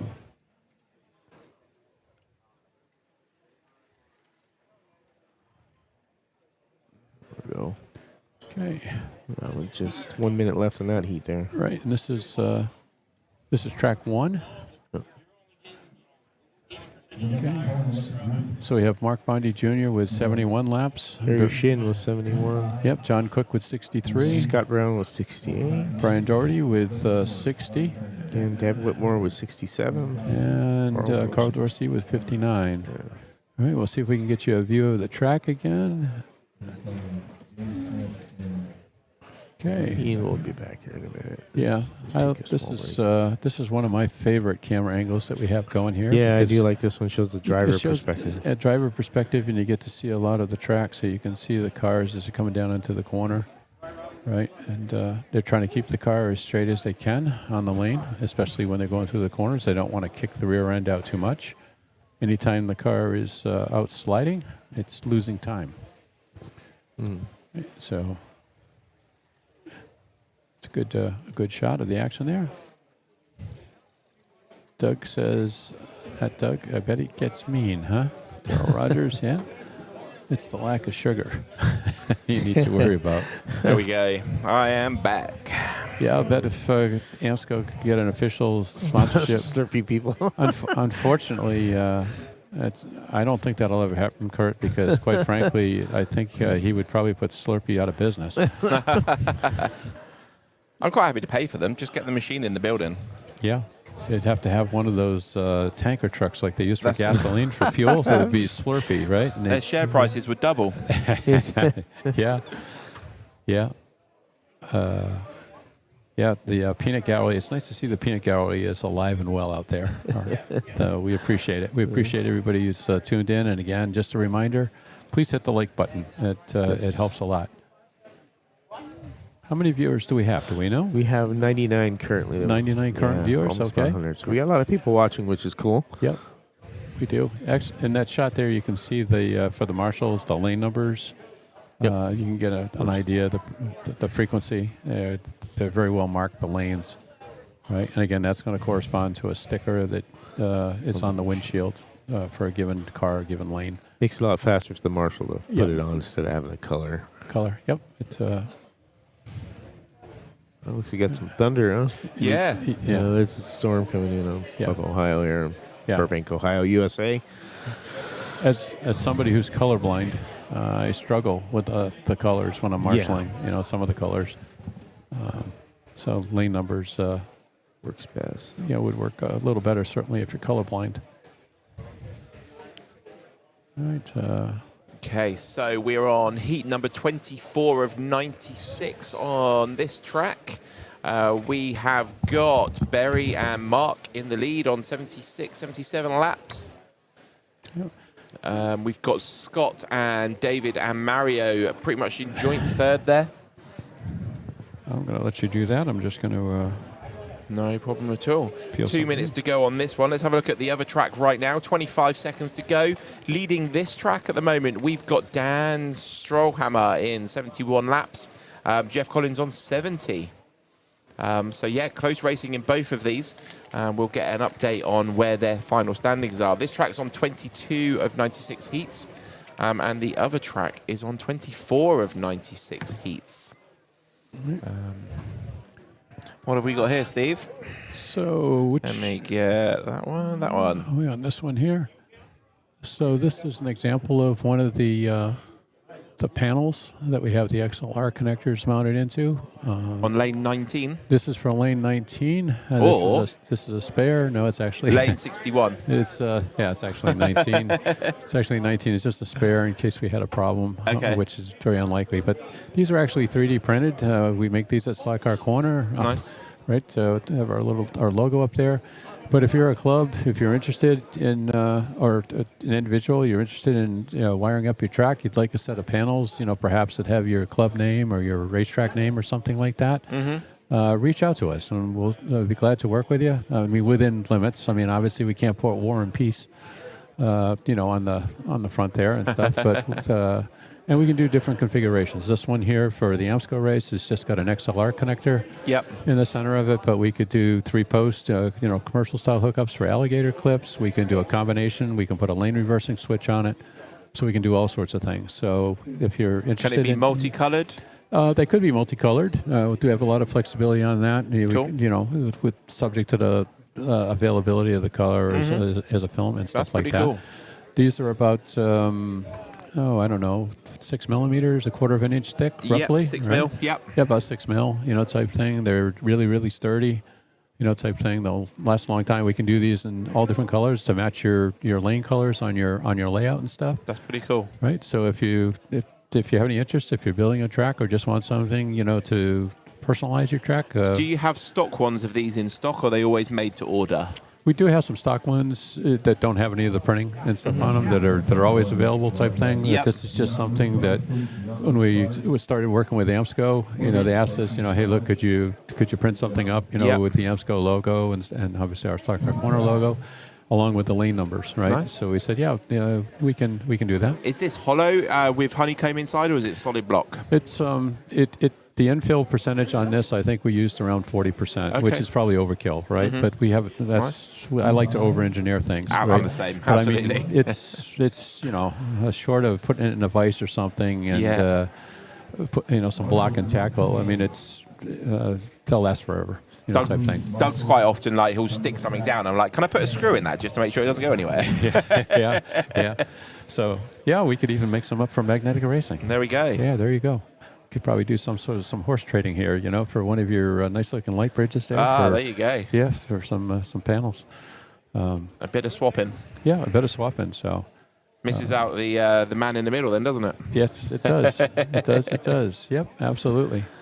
All right, so where are we here? We're at, I'm back. Just to put this in perspective, we're currently in heat number 23. 23 of 96 on this one. We just had a track call. Yeah, one more heat and we'll be 25% of the way through the heats. Yes. Right, so we still have a long ways to go, a lot of racing to go. On this track, we're on 24, so we're on 25 of 96. Yep, they're scooting right along. So the two tracks, they are slightly out of sync, if you will, right? So one track is a little further along with their rotations than the other track, but that's to be expected when you're going to run 96 heats. It depends when they track calls and how long it takes them to rotate and get it to their driver stations, right? Yep. And get going again.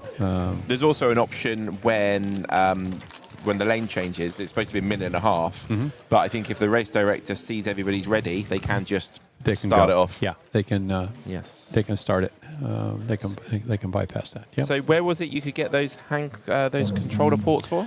You can reach out to us at www.slackcarcorner.com through the contact us up there at the top of the page. Yep. And you can you see our telephone number there. You can just give us a call. And if you have any questions about your track wiring project, we've helped literally hundreds of Slack Car racers, clubs, with their track wiring projects. Give us a call, and if you're interested in some of these 3D printed panels, maybe with your track name or your club name, something like that. We different colors, different options. Just give us a call. Tell us what you got in mind, and we'll see if we can make it work for you. The track wiring is super easy.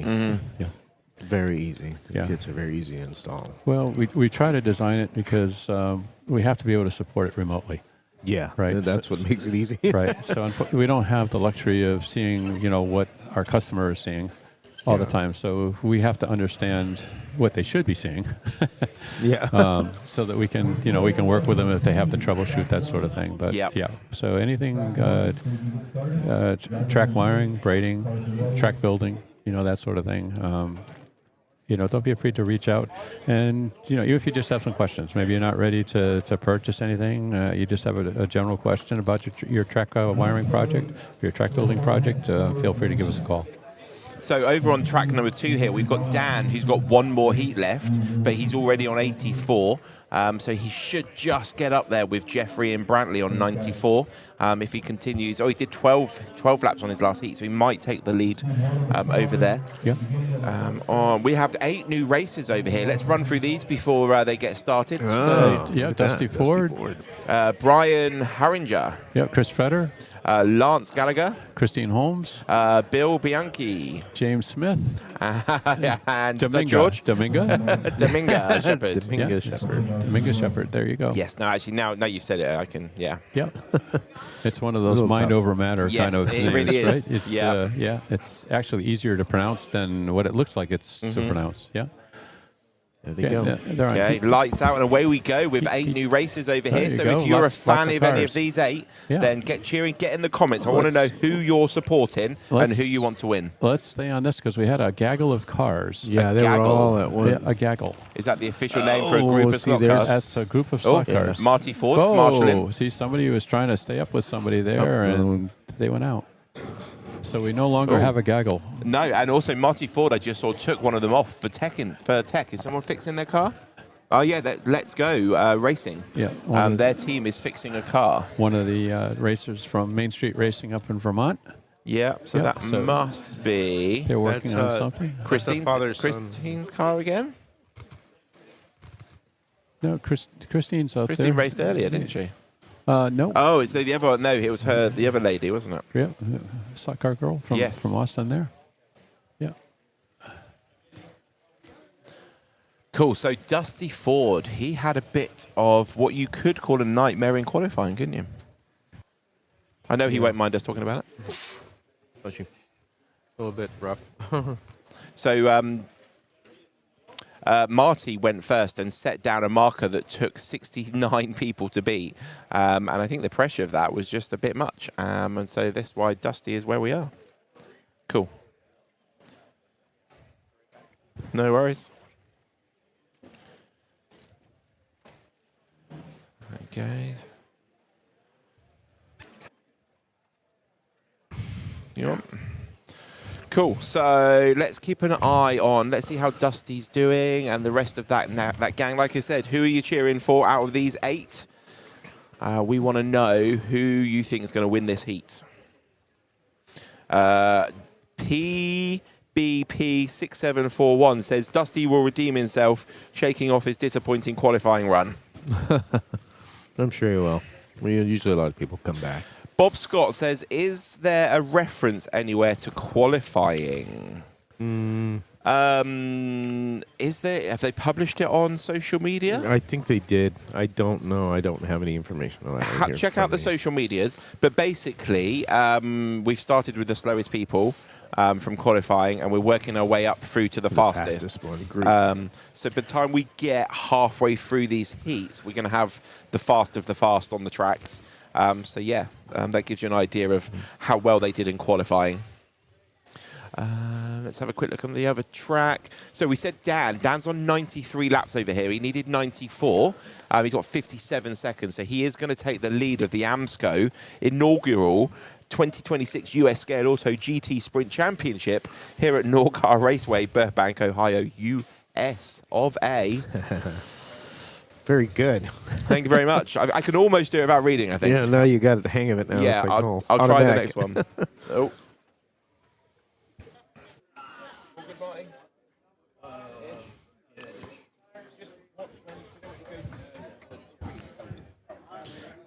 All right, we're Ian's talking to Marty right now. Marty has a little break. So this got less than 25 seconds on this one here coming up. This round, 92 laps, 95. Dan Stoutmaner, Renz 92. Smokey 94. Ron Binzik 92. Jeff Collins 94. Andy Q 92. Ross Bowman 93. And Zach Scuttenberg 85. A few seconds left for this heat ends right here. Sorry, there we just had Marty here, so I used his technical brain for 30 seconds before he disappears again. He's racing soon. That's what's happening. Oh, cool. Try to move across one. What do you need? Oh. All right. Grab yourself the headset. Come on in. Okay, we have got Sebastian in the group, in the booth. How you doing? Good. How was your race earlier? It was nice. Yeah. How did you get on? Do you know what how did you finish in those 8 lanes? I think they were good. Okay.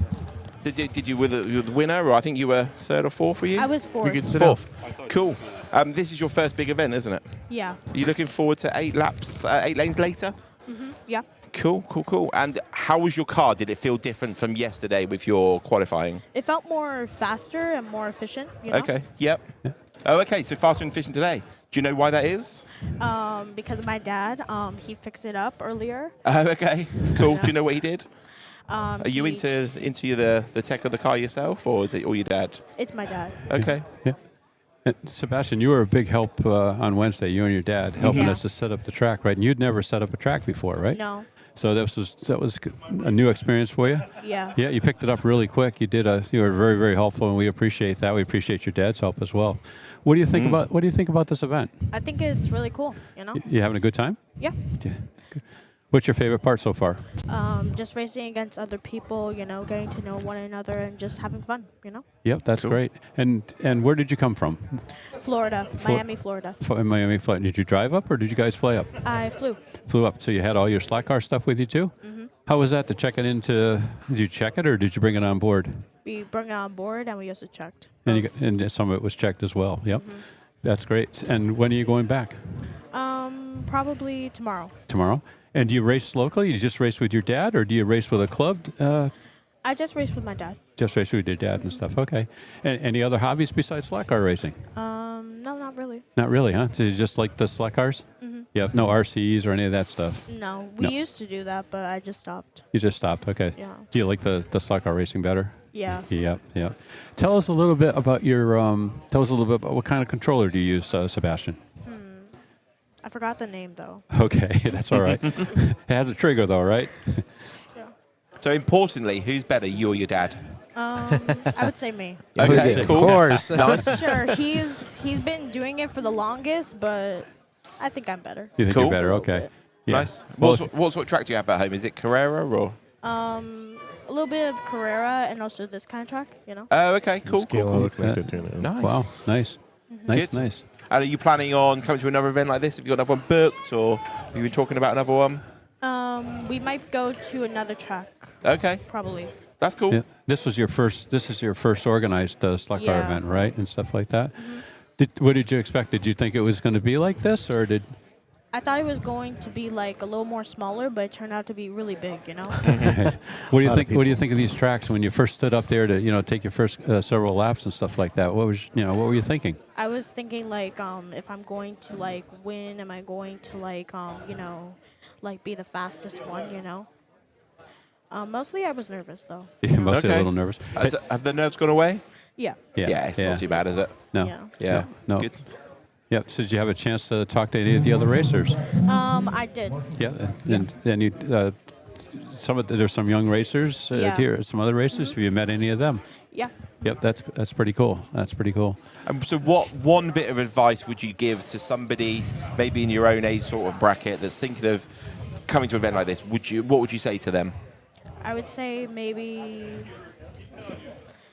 try new things, you know? Mm-hmm. And also try to practice a lot. Okay. Because sometimes this could be a little competitive. Mm-hmm. And if you want to take it to competitive, you may want to practice a little more. Okay. You know? Yeah. So you think it takes lots of practice to get good? Yeah. Cool. Yeah. And what kind of car? I know it's a Scaleauto, obviously, but what kind of car are you racing? Is it a Corvette or a Porsche or? It's a Viper. It's a Viper. Okay. And how do you like that car? I like it a lot. Yep. And is your dad racing the Viper also? Yeah. Okay, so you both got Vipers, and you're the faster of the two. Okay, so we're going to ask your dad the same question, you know. Right? He's probably gonna say he's fast. There you go. That's what we're gonna find out. So. Okay. All right. Any other questions for Sebastian? No, I think so. Thank you very much for joining us. Yeah. It's good to see people like of yourselves coming along. So try and drag some of your friends along next time as well. Okay. Nice one. Yeah. Thank you very much. And thanks for helping out so much there, Sebastian. We really appreciate it. Yeah, All right. thank you. Good job there, buddy. Thank you. Bye. Okay, so that was Sebastian Roulier Yep. from the greater Miami area, I think, right? Yeah. Yep, in Miami, Florida. Florida. And Sebastian is one of our young racers. Like I said, he was helping us out, him and his dad, Cesar, on Wednesday when we were setting up track 1.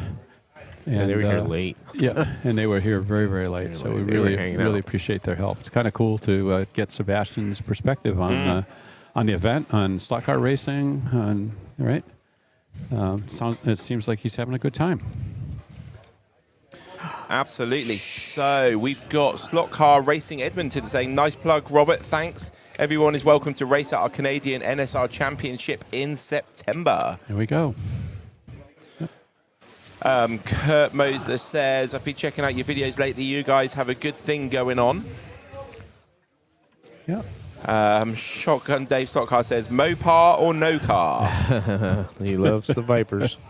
PTB6741 says, good kid. Yeah, he is. He is. Okay, so let's have a look at the standings so far. So over on track 2 over here, we have got 6 new racers on.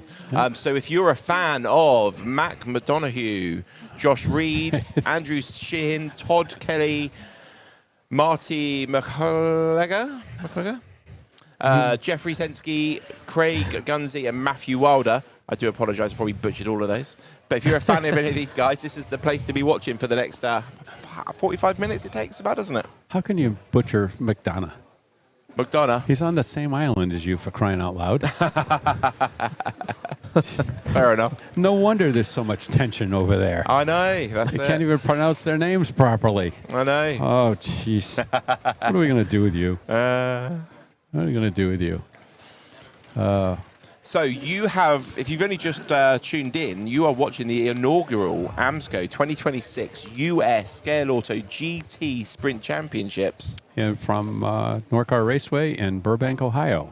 USA. Yeah, so you can do a Google search, a Google Map search. You can actually see the facility that we're in. Do a Google Earth. You can see it from satellite. See it from the satellite. See it from space. We'll wave. Okay, so over on the other track, let's have a look how that one's going. So Dusty Ford, how are you doing? 26 laps. And Lance Gallagher with 28. Dominga Shepherd, 26. Brian Harger with 25. There's one of my names. James Smith, 25. You might want to take the next one too then. Chris Fretta, 27. Bill Bianicani with 28. And Christine Holmes, 22. Well done, Ian. Well done. Thank you. There's hope for you yet. I don't think there is. Oh. Yeah. Oh, we've got some...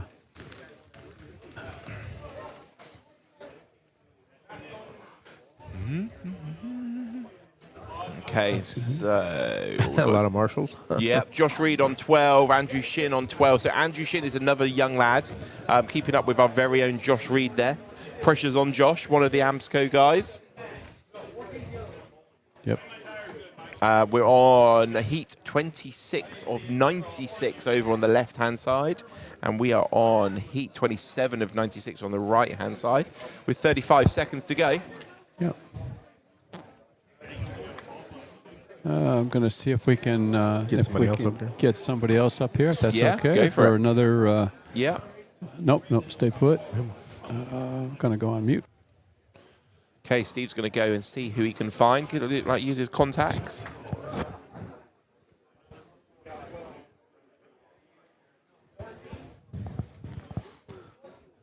Okay, it looks like we're about to get going on the heat on the left-hand side. 5 lights, 4 lights, 3 lights, 2 lights, 1 light, and lights out, and away we go. Okay, so let's see who's going to put in some ripper times here.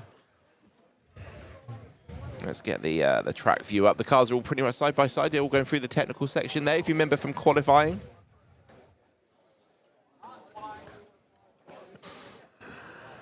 He's not happy.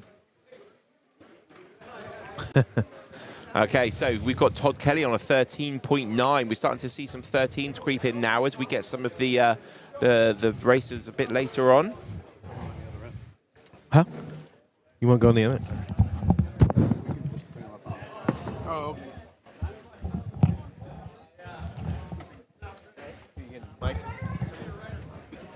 Okay, we're going to get, I think Mike Stott is coming up Mike. into the booth.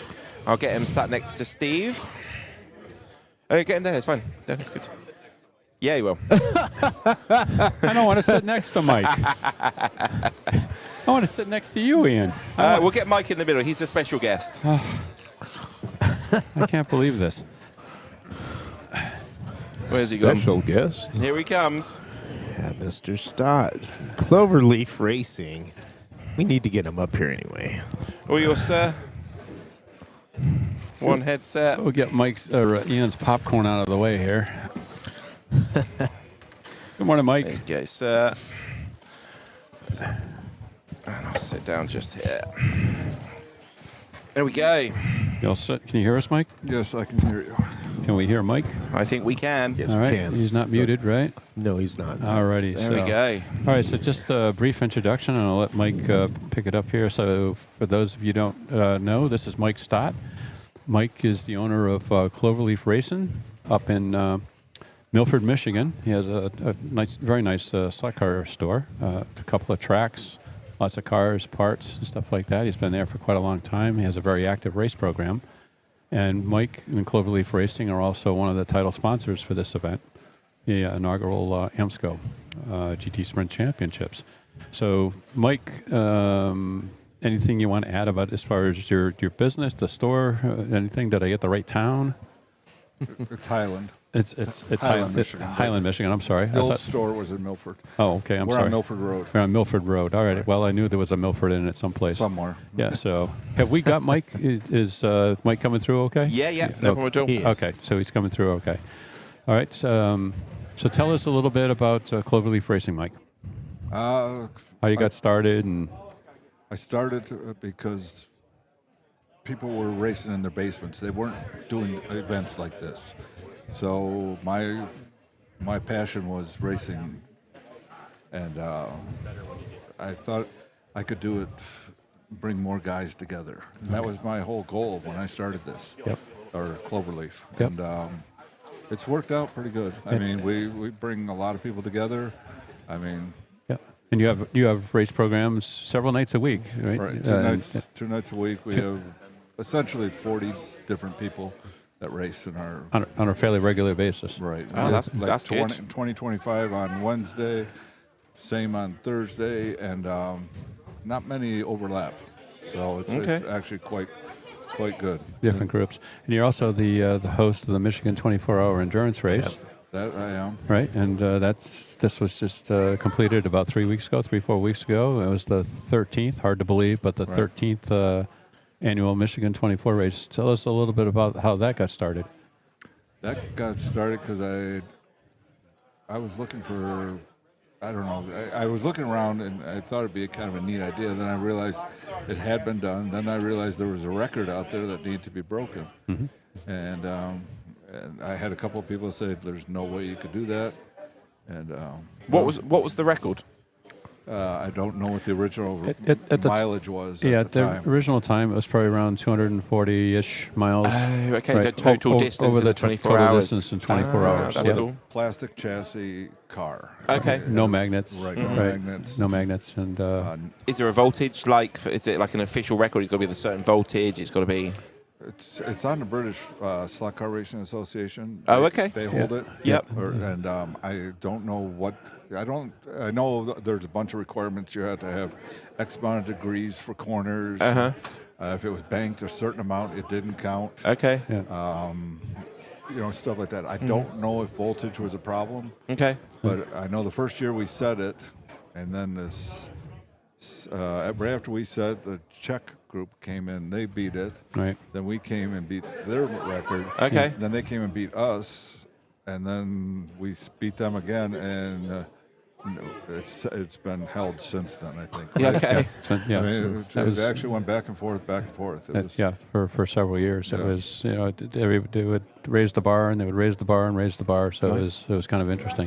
So what made it beaten every year? Was it increase in skill, or was it increase in technology, i.e. controllers, brushless, all that sort of stuff? No, brushless just came into effect, and we haven't been able to beat it with a brushless motor yet. Oh, wow, okay. But I think just knowledge, skill level, Mm-hmm. cars have gotten much better. Cars have gotten better. Yeah. I mean, when we first started, not knocking Slotted, but we were running like Slotted McLarens and Nissans. Yep. And then we went to Moslers. And we had to start putting Mosler every other year because it was like 5 out of 6 teams were running Mosler. Mm-hmm. And now, the last 2 years, one team ran it one last year, and nobody ran one this year. Okay. Yeah. So Scaleauto has become the the brand of choice, for that race. So reliability has made a big difference in being able to beat the record then. Right. Like not having to change motors regularly, less downtime. That's part of it. But the last time that the record was broken, it takes an incredible amount of luck. Okay. Yes. Or, I shouldn't say an incredible amount. It takes some luck.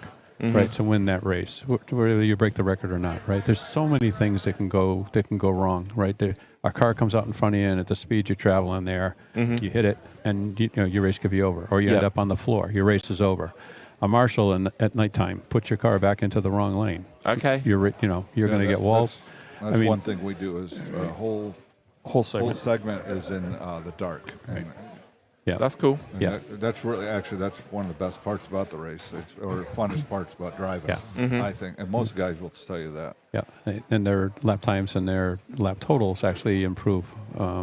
It's not unusual for them to improve during the nighttime compared to the daytime. So if somebody wants to get involved in the Michigan 24, is it easy to enter a team, or is it a bit of you've got to wait for a team to drop out and it's at its capacity? Right now it's at capacity. Okay. And we do, you've always got, last year's group is always first choice. Okay. So they got right of first refusal. Mm-hmm. And so if there's maybe just one person that wants to join it, could they possibly join one of those teams? Is there a maximum amount of players in a team? There is maximum amount is 7 is the most you can have on a team. Okay. And part of that is because it's at my house. Okay. Well, I mean, I've got 50 guys at my house. That's a bit much. So yeah, that's a lot of people. It's a lot of people. And it's an endurance race. It's not supposed to be, each guy comes in and races 140. But I mean, each heat is 48 minutes. Mm-hmm. Right. So to put that in perspective, the first portion of this race, when they go through all 16 lanes at 3 minutes. Yep. That's 48 minutes. They do that in one stint. They do that in one stint. Right. Wow. Right. So one stint, and it's not 48 minutes. Okay, George, I'm 20 minutes into this. You take the next 20, right? Yeah, we're doing, we're doing about 125 feet in 7 seconds. Yeah. Wow. I mean, they are flying. Wow. And it's all wood track. Cool. Silicone tires, no magnets at all. Right. I mean, it's all gravity. Yeah. Nice. So, but I think truing of tires has become really was, the first couple of years that was kind of suspect, and now guys have got truing tires down. Okay. Yeah. That's one of the big ones. Competition is very, very close now across all 6 teams, 5 teams, whoever is competing. Yeah. Right. So I see quite a few young lads wearing your Cloverleaf T-shirts over the weekend so far. Do you have a program, as it were, for the younger drivers to get them involved and to get them to stay in the hobby? Is that something you work on? That was one of my objectives when we first started. I was doing birthday parties and Cub Scouts, Boy Scouts, whatever, and trying to get that in. And I think the hardest thing for getting kids is that they parents don't want to bring them every week or whatever. That's what we need is more, But if I can get a father and a son, then I got them. And, okay. like Andrew there, Andrew and his dad Barry, yep. and his mom. I mean, they come in, they drive 2 hours, come out, sometimes 2-3 weeks in a row. Mm-hmm. It's really, it's a great to see that. You know Yep. what I mean? And now they've got a track at home. Yep. And he's lucky he's able to. They travel around, and usually they go to different places and they find their slot car places. So Yeah, they've That's been good. They've been all over. I mean, Right. they've been to the west, the east, middle. they went up They went up. to Toledo. Toledo. Or not Toledo. I'm sorry, Toronto. Toronto. Yeah. Toronto. Yeah. The Edmonton race. Yep. Yep. Oh, cool. Oh no, that's No, that was that's different in one. British Columbia. No, they just we're Mr. MR slot cars out of. Oh, okay. Yes. Yeah. Near. They went to historic. Yes. In Toronto. Yep. That's in Yeah, Toronto. Ernie Mazzetti and company. Yep. Right. Great. Yep. So, Absolutely. but- So if somebody wants to get involved with your race program or learn more about the race programs and the tracks and the products that you offer, Mike, what's the best way for anybody that might be out there listening to learn more about Cloverleaf Racing? Well, I'd like to say you could go on the website, but we're kind of lazy about that. But it's show up, sign up, and drive. I mean, really, it's we have such a great group of guys that all they want is to make sure they want more people there. You know what I mean? Yeah. And they will teach people how to do it. The Thursday night is a great series we have because it's stock. So I mean, you buy whatever class we're running, you buy the car, you put a set of tires on it, then you put a guide, Deepwood guide if you want, and then you can blueprint it. Put a little weight inside the car. Yep. And you should be competitive. And that's what's great because you can actually walk in the store, buy a car, throw a set of tires on it, And you're going. you're ready to go. You're ready to race. You know. So, sorry. So, for people that don't know, Cloverleaf Racing is a store with a track. People can just turn up and arrive and drive as such, can they? Right. It's what we call a unicorn in Michigan. Okay. Rare as anything. Yeah. Well, I'm probably the only one. You'd have to drive a while to get to one. Okay. Yeah. So unfortunately, I mean, it's a shame. Yeah. Yeah.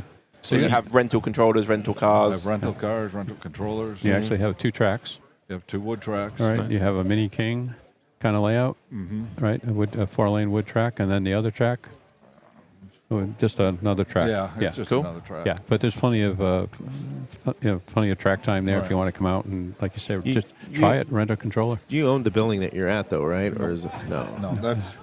I didn't realize I'd be at the building I'm at for so Yeah, long. no. I'm saying I've been there for over 10 years, and I should have looked into buying it. Yeah. But That's what really kills them is because the cost of the rent. I know. Then they start skyrocketing, and then it doesn't become profitable, and that's Yep. what kills all these right, places. right. I got really fortunate with the place I'm Well, at. yeah, that's good. Yeah, got a good, So good they're, landlord. Yeah, I mean, it is what it is, but it works really well for us. Yeah. So That's good. I mean, That's why you're only surviving one. I mean, the other ones probably couldn't deal with what owners that own their building are like increasing the property value. Yeah. right. Well, yeah, I'm sure part of it, and it's you got to get a good group of guys, though. I mean, Yes. and you got to get guys that are not cheating, and they're open to having new people. They're To show them the ropes. right, and help. Help I them mean, out. you need Yeah. guys that show and say, okay, your car's doing that because of this. I mean, too much bad information's on the internet, or too much information that is not applicable to what we do. Right. Yeah. Yes. I mean, we get guys that come in and say, well, I saw this on the internet. Well, where was that guy racing? What's he racing? Is he Yeah. running magnets? Is he running plastic? Is he Yeah. running No. what voltage? And, No, that's a great point. There's so many experts, right. not just with slot car racing, but in general. But in slot car racing, we see some of these, these videos, these tips, tuning tips and stuff like that. And I'm sure Mike, same thing. You just kind of, oh no, shudder, right? I can't tell you how many times I'll read where somebody says, you can't true silicone tires. Yeah. And you can. I can show you Yeah, year you can after do year it. after I year. would say you could do it. It's Right. hard when you do it. You can't sit there and put, hover a car over a track over sandpaper. No. That's not going to work. Right. And people are like, well, it melts or it does this. Yeah, well, if you don't do it right, yes, it right, does. it does. But that's called a learning process. I mean, we learned. Yeah. And most of the guys will teach you how to do it. But we have guys come in the store and say, "Well, will you do it for me?" It's like, no. No, you do it. That's because they're being lazy. Well, Yeah. that or lack of knowledge, but, Yeah. the guys that can do it know it takes time. Yeah. it takes time to do And it. if you get a perfect set of tires, you don't want to give them away. Yeah, you know? exactly. Yeah. He's consistent. Yeah. Kurt has asked a really important question there. Does Cloverleaf have a Slurpee machine? No. Shame. We're working on that. As long as there's a 7-Eleven down the road, it's fine. Yeah. There you go. The things I'd always say is you tune to your track because every track is different. So. Yeah. Yeah. Now, full disclosure, so Mike and I have known each other for quite a long time. We met at the first Michigan 24, I think, was the first time we met each other, right? And since then, we have like a little joint venture going between Cloverleaf Racing and Slack Car Corner, where we make the Quick Slick silicone tires, and you can see Mike with his Quick Slicks shirt there, and he's looking pretty spiffy today, type thing. So we've been doing that since roughly 2014. Yes. Right, the Quick Slicks, and we have quite a following. So if you're a silicone tire, type of racer and stuff like that, you're probably familiar with Quick Slicks. If you're not, then please check us out. If you're on the podium, Quick Slicks. If you're on the podium, you're probably running Quick Slicks. I've got a really hard question for you, and I'll be super impressed if you can answer it. How do you measure what size tire you need? Because when you buy a car for a real car, it's really obvious. Like, you've got the rim size, the width size, the profile size. Is there a uniformity in that in stock car tires? No. Even a little bit. Not even a little bit. Is that because there's so many people making them and there isn't uniformity, or is this not possible? It's the stock car brands. The manufacturers, they get different wheels. Right. European, we'll say the aluminum wheels, those are really close to being universal. Okay. But like a plastic wheels, they're not. Okay. Right. So one of the things that we've done, that Mike and I have done over the years, we've spent a tremendous amount of time fitting Quick Slicks to various cars, right? So we have what we call a Quick Slicks fitment summary database. Okay. Right. You can download it. You can view it online. Type thing. It has several hundred entries in it. So when you purchase a car or you have a car and you want a pair of Quick Slicks, you can just look at this. It's it's organized by manufacturer and by model within manufacturer. Yep. We try to make it as easy as we can, for you to find a Quick Slicks tire that fits, right? And that's on the Quick Slicks website, is it? It's on the Cloverleaf website, and it's on the Slack Car Corner website. Okay. And it's a static link. So as we update it, it's always the same link. So if you go to that link, you'll always get the most updated fitment summary, right? Cool. Now, if there's a car that's not on the fitment summary, then what you'll have to do is we have a worksheet, and the worksheet will show you, and we have a little video that shows you how to take the measurements and so on for the wheel and the tires. Yep. So that we can try to take those measurements and find a Quick Slicks that might fit. Amazing. Right. So, and I call Mike the tire savant. Mike is like a little walking encyclopedia there when it comes to he knows every one of them. the Quick Slicks tires. I mean, it's like I don't know why. Well, because it's you always remember what you're doing and you're doing it consistently, so you're like, you know exactly what to what is what. For example, last weekend in the UK, we had the UK Slot Car Festival. Loads of second-hand slot cars were brought, and some of them need new tires. And they come and they're like, "Where do I get these from?" And I'm like, trial and error. You gotta pull out your micrometer and start figuring out what you need. See if you can fit that one on there. We have we think that we have a theory. Okay. And this is for Carrera, for your Carrera fans out there. Right? So our theory goes something. Our theory goes something like there's an engineer in Carrera land. Yeah. And his or her job is to make sure that that they never introduce a new car that has the same wheel dimensions and tire dimensions as any of their previous cars, right? Yeah. It's terrible. And when they went to that 2 different size halves, that really just man, that was... So there's some challenges. People ask, well, why isn't there an aftermarket tire for this or an aftermarket tire for that? And it's like, well, that's the other thing. If it's a one-off car, and they make 500 of these things, we can't justify the investment. In a mold, to make a tire for 500 cars. And maybe 50 of those people are going to be interested in buying a tire, right? Yeah. So there's some economics there too, but But if you, we also have the chart that tells we break down all the wheels. Oh, that's good point. The aluminum wheels that are out there that. Yeah, So which tires will fit? right, And we're always adding more tires or more cars. More to cars. It, you know. And for the air gap wheels, some people like the air gap, some people don't. Yeah. So we offer tires that'll fill in the air gap. If you don't want the air gap, you know, and it's a standard aluminum wheel, you know, we offer quick slicks tires that fill in that gap. So. So if you don't have a tire size that somebody needs, is it your case of you can introduce that into your range? Is that quite an easy thing to do? I don't know the process of making a new tire mold, etc., etc. Is it quite a difficult process, or? It's not a difficult process, but it's an expensive. It's cost, right? Mm-hmm. If it's only going to be 50 cars, it's no way you can get your money back. You can get your money back, right? But you know, there are some things that we've got in the wings. There's a lot of collaboration that's going on behind the scenes. There's obviously the collaboration I'm talking about with Slot Car Corner and with Mike. There's some stuff that I'm not at liberty to talk to quite yet that's going on with CG Slot Cars and with BM Slot Works. You know, that's kind of in the background there. That's brewing. You know, so we're hoping that we can introduce some of the more unique tires and wheels, shall I say, you know, at some point in the future, near future. Amazing. Not too distant future. So we're working on that. Have you got any questions for us, Mike? No, I'm part of this. I pretty much know what's going on. I know what's going on.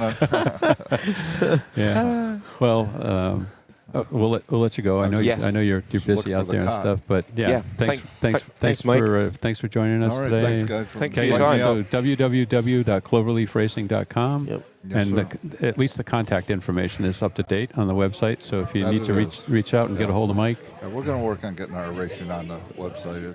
The schedule. It's just like, or as you would say, trouble getting the schedule parts on there. I know there's somebody in this room that does websites. So somebody. Well, I know one thing Mike could do for us right now. He could hunt Oliver down. We need to talk to Oliver. Hunt him down. Tell him to bring his. No, he's running the. Oh, race is he? over there. Oh, okay. He's running the race. Yeah, he's running that track last I looked. Okay, I didn't know that. If I see him, doing nothing, tell him to come over here. Thank you, Mike. All right. Thanks for joining us. Nice talking to you, buddy. Yeah. All right. Okay, again, that was Mike Stott, owner of Cloverleaf Racing. Just good guy. Popping in to join us. Very, very knowledgeable guy. If you want to get started in slot cars, if you're up there in the greater Michigan area, up in Mike's neck of the woods, be sure to check out Cloverleaf Racing. Yep. They have a great race program. And we have another one that is coming to join us. Who's this? I don't recognize him. There he is. Yeah. Hey, what's up? we got to interview Marty? Yeah. So Marty, what's it like being at the event? It's been. Hey, listen. One of the things I knew when I got into this is that I had a good group up here that I could trust enough to let them run my channel. Wait till you watch it back. Okay. Well, you're gonna go. These guys are never doing it again. You might not. You might not say that. So much, right? So I trained Oliver up. He is race directing over there in my spot, and he's doing an awesome job. Greg has got things settled down at the table. Yep. So we're coming around. Good. We just finished on track 2. Yes. Track 1 has 2 more heats, and then I'm in. There we go. So, you ready? 30 seconds on the live stream, and then I'm back to work. No. You can't really call it work, though, can you? No, I can't. It's too much fun. So Dusty Ford has managed 88 laps. That is your target. He's set the bar for you. Well done. And he had the fastest lap on that. He did. He did. He came back. He came back and got that heat. Yeah. 88. Well done. Yeah. I'm proud of him. He recovered well. We had a great conversation last night before we went to bed, and he knew his car was better than his qualifying, and he just proved it. Yeah. Nice. Well done. There you go. I think we were talking about that earlier too, Marty. I think a lot of that, it could be some of that was nerves. I think everybody, well, I won't say everybody, but many of these racers, when they were qualifying yesterday, their heart's beating, the pulse is racing. Oh, yeah. Right? It's a pressure cooker. It's a pressure cooker, right? And it is 90 sets of eyes looking at you, right? Yeah, you're on a stream. Well, maybe that's not so much pressure, but right. But it's different today, It right? has its own it's challenges, different. right. I'm sure there's still some butterflies, the first couple of laps and stuff. But then, once you take a deep breath and you kind of get into your rhythm and you kind of relax, your heartbeat goes back down and you're just out there having fun. Yeah, we had some sickness to deal with this morning. Yeah, so I heard Greg was under the weather. Yeah, well, I think it just lack of sleep caught up with him. Yeah, yeah, his body shut down. He's been just burning the candle from both ends, trying to And run. he's trying to manage his kid, so Yeah, you It's got been to tough take for care of him. But too. he's doing an awesome job now. He's got I'm just looking back there behind race command, and it's pretty organized now. Yeah. Josh and I had it a mess, so thank goodness he showed up. So how's the program holding up as far as just doing what you want it to do? So I messed up setting up. You'll notice on track 1, it's not sorting properly. It's sorting by fastest lap, not most laps. Right. So we'll get that fixed when we do the changeover. Cool. We'll have to put the drivers in order and reorder them. So we'll fix that then. It's just one of those things we missed. It's a checkbox. But everything on track 2 is running great. But it just messes up the leaderboard for people. So Yeah. Well, it's a lot of work to put everybody in because I was helping you do it. Yeah, Josh. And you got to get everything in. You got to communicate with Josh. He has to duplicate that to the next track. So, All right. Do you have any insight, Marty? I know you're down there more in race director mode and with the fast laps and stuff. But we did see a few racers that had some problems and they had to bring their cars up to the tech tables. Do you have any insight into what kind of problems they might have had? Yeah, so we had some tire rub going on. We had an electrical issue, like braid problem with one. And then one, I think, had a gear that they were trying to troubleshoot. It was making some noise. I thought it sounded like a tire rub. They thought it was maybe gear, and I don't know that they ever got it fixed. I think they just ran with it? Yeah. Yeah, okay. All right. But That's good. we haven't had a ton. No, of they really that, haven't so been. It's been good. It's been. We've seen some people that have gone up just to get. I'm assuming to ask some questions before they went on to the track to race and stuff, just to get some clarification or something. But we've tried to keep the traffic behind the drivers to a minimum. Yep. But So is that quite a distraction with the stuff happening behind you? As a racer, I honestly, it can be to some people. For me, I have no idea what's going on around me. For some racers, it definitely is a distraction. Yeah, somebody standing behind them, somebody talking behind them. Yeah. Type But all thing. in all, we haven't really had anybody complaining about it. I think it's worked out okay. That's good. There is a pretty good space between them, so you don't really feel people behind you on the stand. I didn't when I was up there, so we'll find out. Good. Start racing. It looks like Josh is doing really well in the track number 2 over here. He's leading Matthew Wilder by about a lap. Todd Kelly. Oh no, Todd Kelly's on the same lap as him. So it's going to be quite a tight one, but Josh is leading at the moment. Yeah, this is a great heat over here. Andrew Shin's doing great as well. He looks like he's maybe 4th, which is good. It's a good mix of GT3 and GT4, I think. Okay, this is where the crossover is starting to happen, is it? Yeah. Some of these racers are going to break 94 laps, which I think is our current. That's the total we're looking for. The current total that we're looking for. I think you're going to see several racers. Yes. They're already at 84-ish. A couple of them there, and. What have we been seeing from a heat? What's a good lap count? 88 on that one's the highest, and 94 is the highest on this one. That's interesting how the tracks have kind of flipped. Track 1 was really fast all day. We've started with the faster people over here, though, haven't we? This is true. Yeah, right. Apart from Todd, Todd had the issue, didn't he? Yeah. Todd's still, he's at 88. Yes. Yeah, he's still. So what was the issue with Todd's car? Still struggling. Was that the electrical issue? I think that they felt like the braids were. Yeah. But when they inspected it, Todd, he said it's not perfect, but it's going okay. There we go. 96 for Dan, 95 for Mike Smokio and somebody else. Yeah. So yes. So these guys done 84. So there we go. We're back up again. Yeah. Jeff Collins on 95 as well. Yeah. So we're getting closer to that crossover point. Yes. Yeah. So we should start. We'll probably see a 9. We could see a 97 or a 98, I think, here out of this group. Yeah, the cars are pretty tightly bunched on this track here because it's only just started the first heat of these 8 races. So if you are a fan of these 8 races on the screen, let us know you're cheering for them.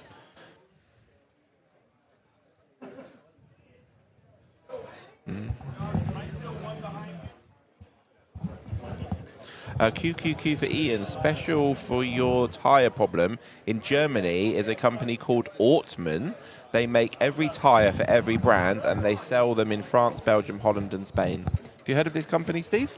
We have. They used to be quite popular over here in the States. So they were kind of the tire of choice, for the proxy racers, many of the proxy racers and so on. But then my understanding is the EU implemented some regulations around VOCs, VOCs. Okay. And evidently the compound, the original Ortmann compound, the new regulations basically prevented them from continuing to make the tires with that particular compound. Okay. So they introduced a new compound. The new compound, the general consensus was it wasn't as grippy as the older compound, the original Ortmann compound. And they kind of, fell away. Fell away. Okay. At least maybe in Europe they still have a big following. I don't know, but in the States here they interesting. When they changed over to the new formula there, they drivers went to other racers went to other tires, brands, compounds, and so on. Yep. Yep.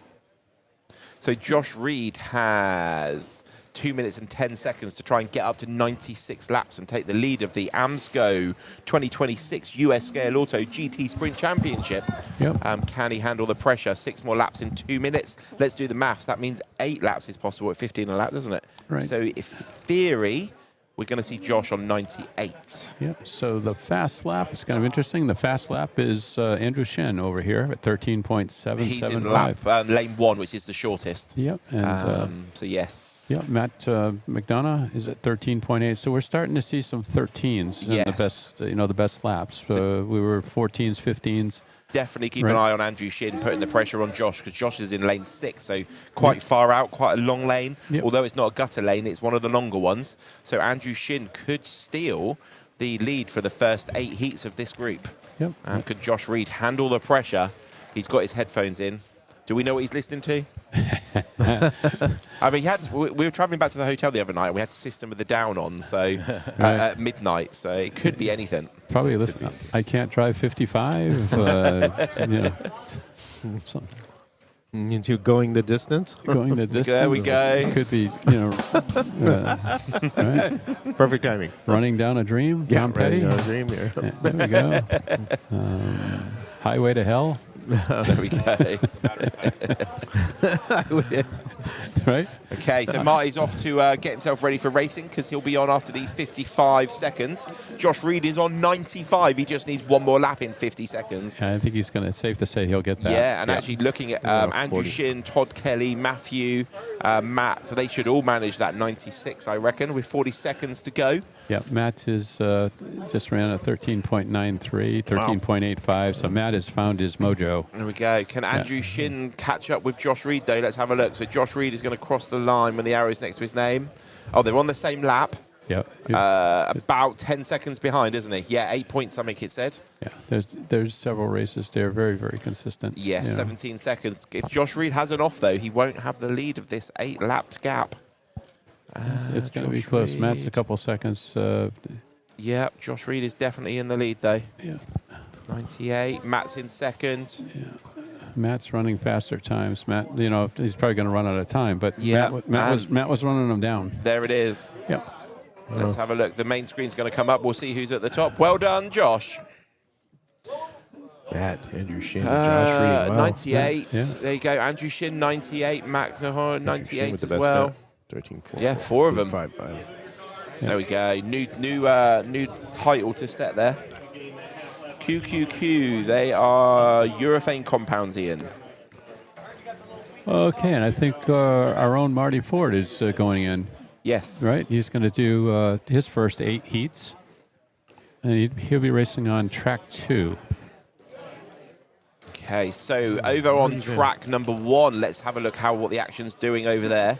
We've got Brad Ruff, Joe DeCola, Larry Kawaki, Keith Duke, John Wilkerson, Dave Rose, Cesar Rudier, and Christopher Wetherington. So leading that track at the moment, it looks like it's John Wilkerson at the moment in the lead. Oh no, Brad Ruff. There we go. Yep, you got a couple of 15. Brad Ruff, Larry Kawicki. Sorry, took that off the screen for you. That's okay. Just checking your eyesight. Check. I'll blink. How's that? There we go. There you go. There's the leaderboard again. Let's get that up. Oh, it's just disappeared again. So our new racers, we've got Marty Ford. It's going to be in lane 1. Who's in lane 2, Steve? Lane 2 is Jaden Lapierre. Lane 3, Andrew Wilder. Scott Doherty in lane 4. Lane 5, Matthew Botos. Michael Lapierre in lane 6. I've got the easy one, 7, Ray Lego. And Dwayne Jarvis in lane 8. Let's see them starting to line up there. So when it says lane 1, that's 9 on this track. You can see Marty's in 9, then it moves up from there. Oh, let's go back to the track action on the other track, as that's racing at the moment. In the lead of the race, we have got Brad Steele in lane 3. Okay. I'm just going to get a new camera angle. It's a new sweeper. Because I want... Is that... No, that's the wrong one. Not that one. That one. Yes, that one. That is camera 4. Let me just load up. Camera 4. Up the other way. There we go. Let me take you to another camera view whilst I do that, just so I'm not making everybody sick by going in, out, and all over the place. Nice shot of some of the drivers there on track 2. So our own Marty Ford is in lane 9.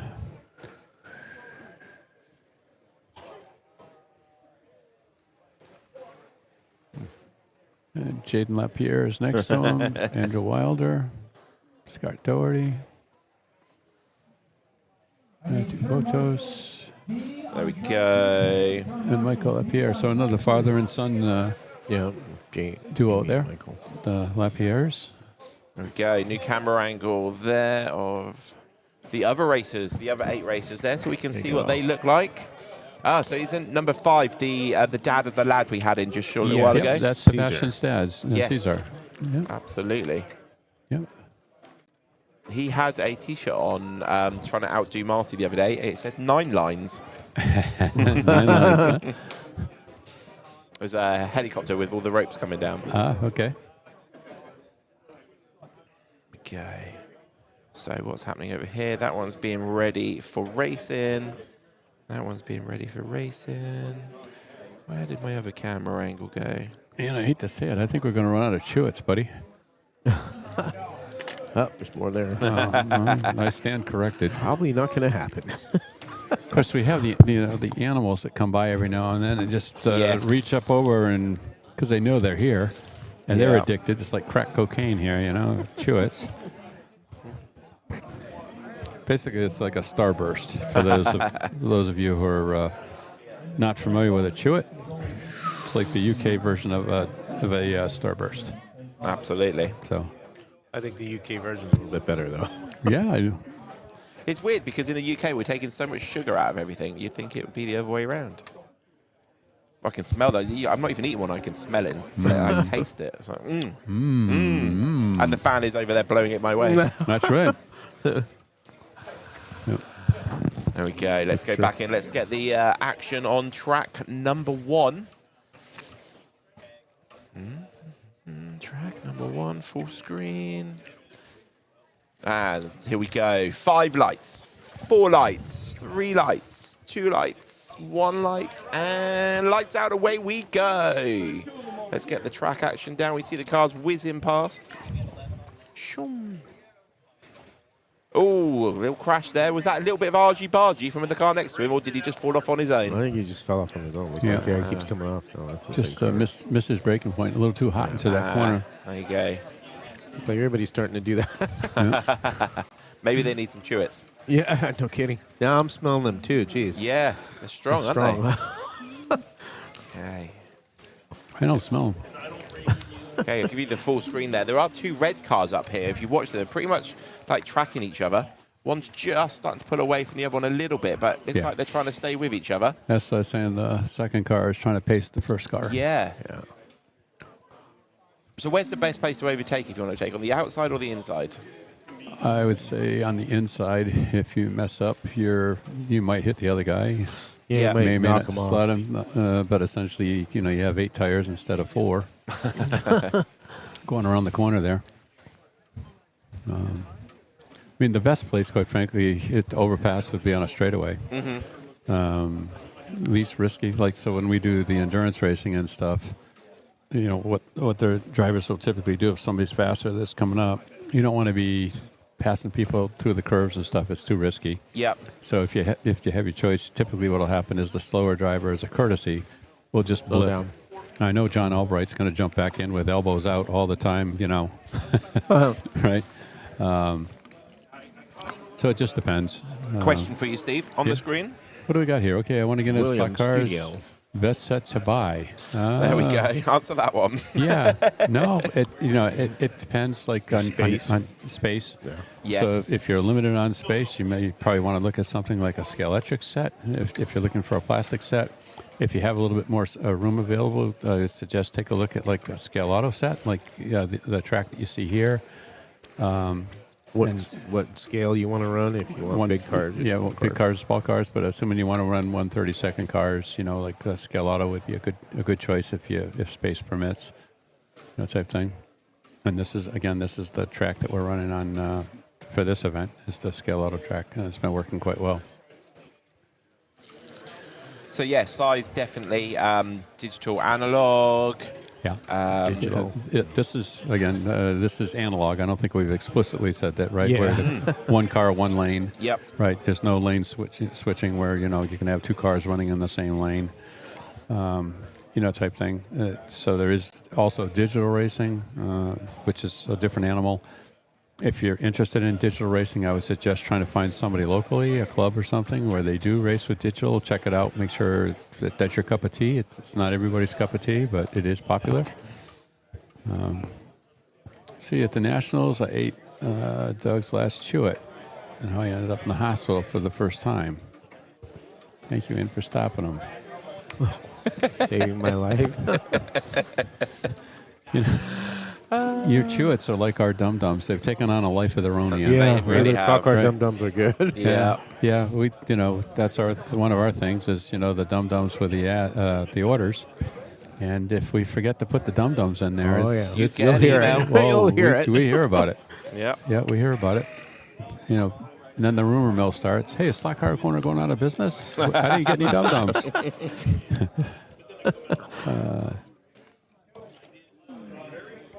So Marty Ford is 5th place at the moment, going into the second heat of his stint. Yep, he's doing well. He's doing well.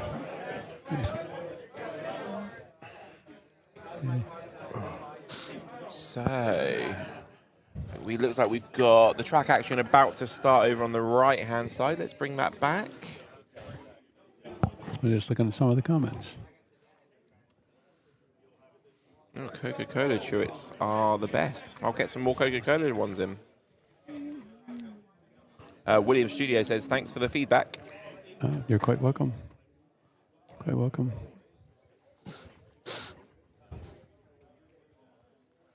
I guess as well, try before you buy if you can. Try and get down to a club or a shop. See what they've got on display, what they've got available for practice, like have a try. Yep. See what you like. Yep. Different textures on the different tracks. I mean, in addition to the size of the tracks, some tracks are smoother. Some brands are smoother than others. Yep. Some have more grain, more texture on the surface. So.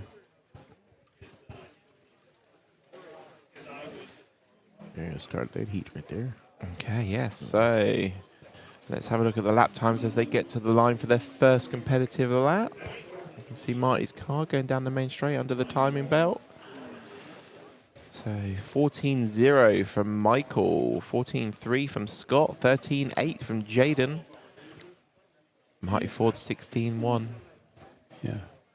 13.7 now from Marty. That 13.6 in his qualifying wasn't a fluke then. Nope. He's right there, where he was in qualifying. Yeah. Yeah. So it's raining outside. The temperature's low. There's moisture in the air. Is that going to affect the grip today, Steve? I don't think so. I mean, it can. My experience, particularly on the wood tracks and stuff, is if there's too much moisture, too much humidity, you get a thin a thin layer of moisture on the track, and that can definitely change the grip of the track. Yep. This seems like it's a pretty well conditioned space, so I don't think the moisture, the humidity is going to be an issue.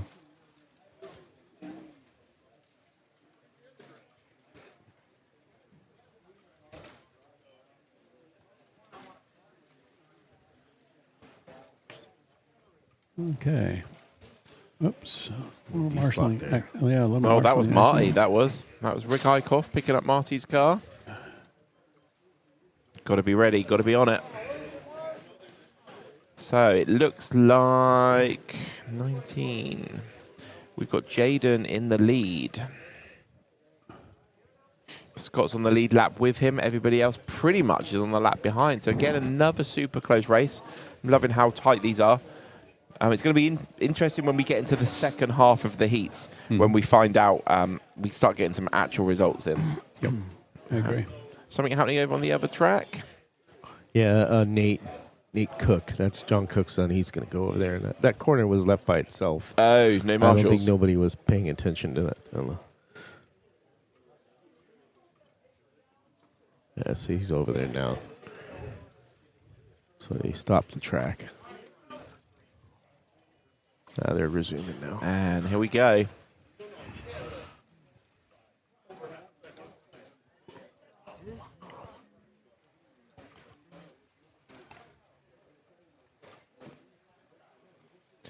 Okay, how is Marty Ford getting on? Ray Lego's racing with him as well. So 13.582. Yeah, Marty's beaten his track his qualifying time. Yeah, So he had more in him. 6.66. He's about a tenth under his qualifying time right now. Oh, got a track call over here. Yeah. What's going on? Can I see? And they're getting ready to race, and they're cracking on. Right. So we had the question if the performance had fallen off overnight on the tracks. Based on Marty is just one data point, but obviously we know his qualifying time. We know what he's running, so he's running a little faster than he qualified. So. Let's see. John Wilkerson's wife checking in. I can't believe I went from making fun of slot cars to actually racing. There you go. Well, that's great. If you're racing, enjoying the hobby, right? Just be careful. John said elbows out. So yeah. Right. If you're racing with your husband, make sure elbows out.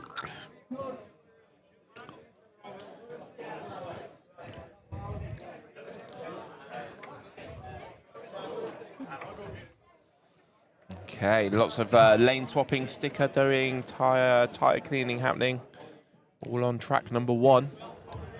We're on heat 35 of 96 over there at the moment. And 35 of 96 on the other one as well. So they pretty much leveled up. Oh no, 37 of 96. Yeah. 35. We still got a long ways to go. We still got 60 heats to go. Yep. Yikes. Is the food wagon turning up today? That's a good question. I don't know if there's a food wagon out there or not. They are cooking something up there in the front. I ordered some. Let me go get it because it was a while ago I did. There you go. You're on pause. So George is going to exit stage right for just a little bit there. Okay, we got racing beginning again on track number 2. So the race, I don't know if anybody just caught that, but the racer in lane 11, he was just shaking his hand. Oh. And I talked about that earlier, where I will bet you dinner that he's got a death grip on that controller, right? And his hand, his trigger finger is going numb, so he's trying to get some blood circulation going there. Yeah. Or cramping or whatever. It's yeah, so that's a tip. If when you're learning how to use your controller, the grip is very important. You want it to be comfortable, obviously, but you don't want to squeeze too hard on that trigger because that will cause problems, particularly in longer races. And you might break the controller. And yeah, that's a problem. It's possible, type thing, but it's not. It's what's the old Spinal Tap video there, where the knobs go up to 11. Yep. Yep. So it doesn't work that way. If you squeeze it a little bit harder, it doesn't go from 10 to 11. So. Chili burger. Little Sloppy Joe, yeah. Is that what it's called, is it? That's what they call that here. Yeah, Okay. Sloppy Joe. I mean, we don't have chili burgers in the UK. I just looked at it and Sloppy put some Joe. words together. It's a close cousin of a Slurpee. A meaty Slurpee. It's sloppy instead of Slurpee. Right, sloppy. Right. And it's the best food around. So Okay. you wanted to say, hey, if you need anything, go over there and eat. So if you are in the venue and you need to eat, there is food available over in the shop of the RC Centre. And apparently it's amazing. So get yourself over there. And what are they? Just Sloppy Joes, or they have other stuff too? No, just the Sloppy Joe and the chips and a drink for And a $5. drink. $5. So that's a great deal. Yeah. So I don't think the truck's back there. Yeah. No, that's a great deal. So good food. Yep. All right, so Okay. let's see what we've got here. We got Marty Ford with 31 laps total. Jaden's still in the lead on 33. Michael Lapierre is on 32. Oh, so father and son racing each other, and Jaden is leading. Yes, indeed. Lane 3 and 2. Let's have a look at them on the screen. 3. Oh, okay. Number So 10 1, and 11 2. Yeah. are standing out there. There we go. All wearing the same shirts there as well. Oh, Yep. is that Dwayne as well? Same shirt? Yeah. Let's Go Racing slot Yep. car. Yeah, that's the Main Street Racing team. That's 9 of them came up from Vermont. Oh, wow. Wow. It's like basically 10% of the racers that are here are from this one. Vermont. Yeah, Wow. from Vermont. You got a bunch of racers here from New Hampshire, right? And The host, is it? Yep. Host. And this is somebody that we want to get up in the booth if we can. Okay. Oh, yeah, one of them. Oliver.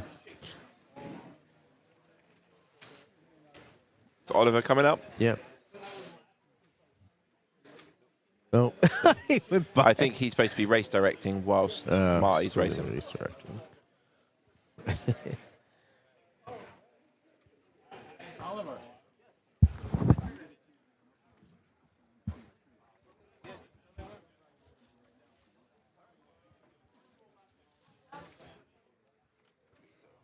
All right. Sorry about that. We're just trying to get somebody up onto the stream here. We're trying to get their attention. So, and I think he is going to join us. Okay, we've got some rotation going here. Oh, I'm going to move. I'll move. I'll come down. Okay. Is yours? Give him mine. I'll be Marty.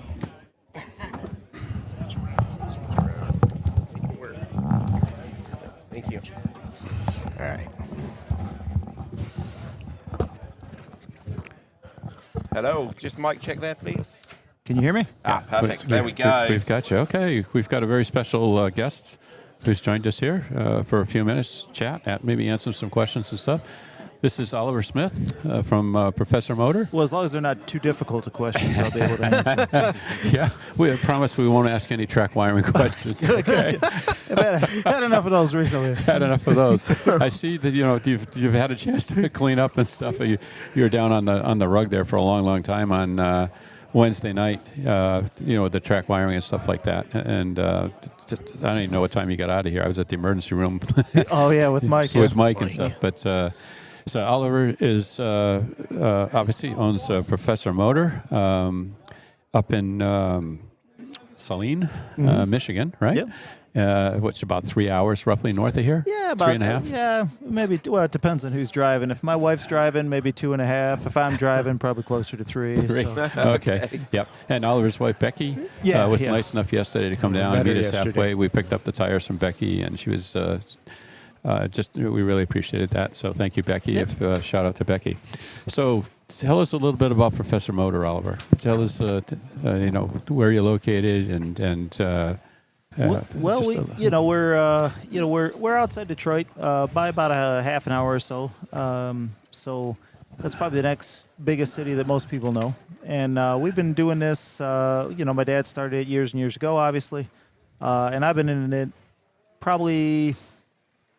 I don't even know. I think we started late 90s. So I've been in it maybe 26, 27 years, something like that. And it just started with controllers. And that was something that he wanted to do. And, next thing we know, we're carrying this, carrying that. And then, here we are today. And now we're able to do, carry up, distribute a bunch of different lines and, Yeah.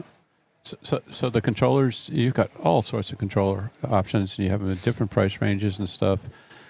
Just tell us a little bit about that. You've got some entry-level controllers, but then you've got all the way up to, the most serious racer type of controllers. Yeah, So what I usually tell people when people ask the question is I usually tell them, I say, listen, for certain applications, what we do is very, very good. But typically when, you see some pretty crazy controllers out here, right? I think when you get to a certain level, I feel like that's when you want to try and transition into a different controller because, again, what we do is a great kind of entry-level system. It's very robust. It works with, some of these home sets and stuff like that. And raceways like them because people can use them as potato mashers, right? So it's, in that arena, right, it's very, very good. And I've told a lot of people, I said, hey, once you get into a certain spot, and certainly like commercial guys that are running group cars and stuff like that, I mean, you're not using one of our controllers to do that, right? Right. But I do want to touch on, you mentioned, if you have home set controllers, if you've got a Scaleauto set or a Carrera set, something like that, polycar set, and you're looking for something that's better, much better actually than the stock, controller, then that's right in your sweet spot. You've got lots of options and. Yeah, that's kind of, well, now that you say that, actually. So on some of these sets, right, Scaleauto and Carrera included, you got some newer bases that they've done, right? So that's something we've been working on is getting controllers to work with some of those type of situations because, with the older bases, where you could turn the power around with Carrera, run the opposite way or whatever, right? We had plug-in controllers for that, but some of their newer stuff, the new bases, we don't have anything for that at the moment. So we're still kind of working on that. Yeah, so we talked earlier about, we were talking about tires and talking about, we used Carrera as an example with their proprietary, or I shouldn't say proprietary, but every car they release has a different tire or different wheel, right? Yep. It's kind of the same thing. They had their power bases. You had the controllers with the 3 pins. Yep. Right. It was simple. It was easy. Now they go with this proprietary plug. Yep. Type thing, and it's like it just created challenges. If you want to upgrade the controllers and stuff, and it's not like they offer an upgraded controller that you can go to, right? No. Which might explain why they would do something like that. But right. but if you do have a home set, but you should definitely check out some of these Professor Motor controllers. They're like Oliver said, they're very durable. Much smoother action, type thing. Just a much better controller than you're going to get a set. Yeah, a lot of the set stuff's just kind of more. I mean, well, they're trying to get the price of the set down, right? So they're going to give you something that'll function, but maybe not last very long, as a result. And not necessarily the best control or the best experience. The thumb plungers, not everybody likes the thumb plunger. Exactly. So. Yeah, exactly. You also mentioned that you distribute, as Professor Motor has grown, you've taken on distribution for more and more brands and stuff. Mm-hmm. Yeah. Maybe just, share with us some of the brands that you do distribute. So actually the biggest one probably that we just did recently, when we had Marty up to talk to us at that time, and Dave as well, was Scaleauto. So that was a deal that we were able to land here recently, and speaking of tires, some of the things that they've done, right? Those guys have tried to kind of mimic some of the aluminum rims, so that you can kind of maybe get more tires to fit easily on those cars, so that you don't have this kind of really bizarre wide range of tires, right? So they've done some things like that, but I was able to talk to the new owner, Mark Brown, just wonderful guy, by the way. Very down to earth, just great guy to talk to, him and his brother Lance. I talked with them the other day. We kind of just chatted a little bit about what they think, what their plan is for the future, where they want to go, what they want to do with the brand. And they really seem like they really want to take the brand and really expand it, right? I mean, they want to really bring that brand back to not only where it was, I feel like, but they even want to go further with it, right? That's good news. That's great news. Good news to hear. So I think we're going to see moving forward. I mean, they're cleaning up some things, I think, on the back end side, first. But I think, starting next year, we're going to see a lot more newer stuff coming from them, and probably have an opportunity to maybe get some more stuff for our market, right? Specifically for this U.S. market. So, which, hey, that's great for us because, the more product we can get that's kind of more U.S. centric, the better. Mm-hmm. Because some of the stuff, might be more tailored towards the U.K. or something, where it, we sell it here, but obviously, not as much. Yeah. So. Yep. Scaleauto is one of the brands that we handle. And that's been a good brand for us as well. NSR has been a brand for us for a long time too. Yep. And having those guys come over for events and stuff is fantastic. I mean, actually being able to meet Andrea from NSR and Ivan from Scaleauto and stuff has been fantastic. He cleaned our clocks a couple of times, the last couple of times we had it there. So I don't know, maybe we shouldn't be inviting him every time, but, Yeah.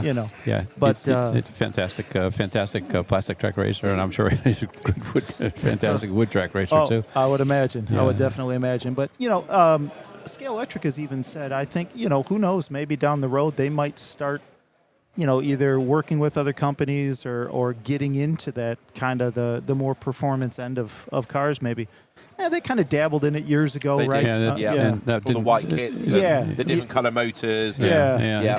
But, so I don't know. Like I said, I think they're really going to hopefully do some things. And NSR's got some, got some great stuff coming with all the, hypercar stuff and everything else. So yeah, the Scaleauto is, they release a lot of new cars. I mean, they just roll out new cars, all the time. And again, just look at this event. Great performing cars. These are GT cars. I think in the late summer they're going to be running a combination of LMP cars with GT cars. Kind of like an endurance. It's an endurance race, an endurance format. One of the questions we had, Oliver, earlier on the stream was they looked at the layouts. We were kind of panning around the layouts and stuff, and the question was something like, "Are we crazy? Is that not the question?" Well, that was. Have we been drinking? There we go. They wanted to know how much Scaleauto track was left in the United States, right? And we said probably not too much. Not a ton at the moment. Right. Yeah, we did clean out a lot of the inventories to get where we were today. But right. These tracks are phenomenal.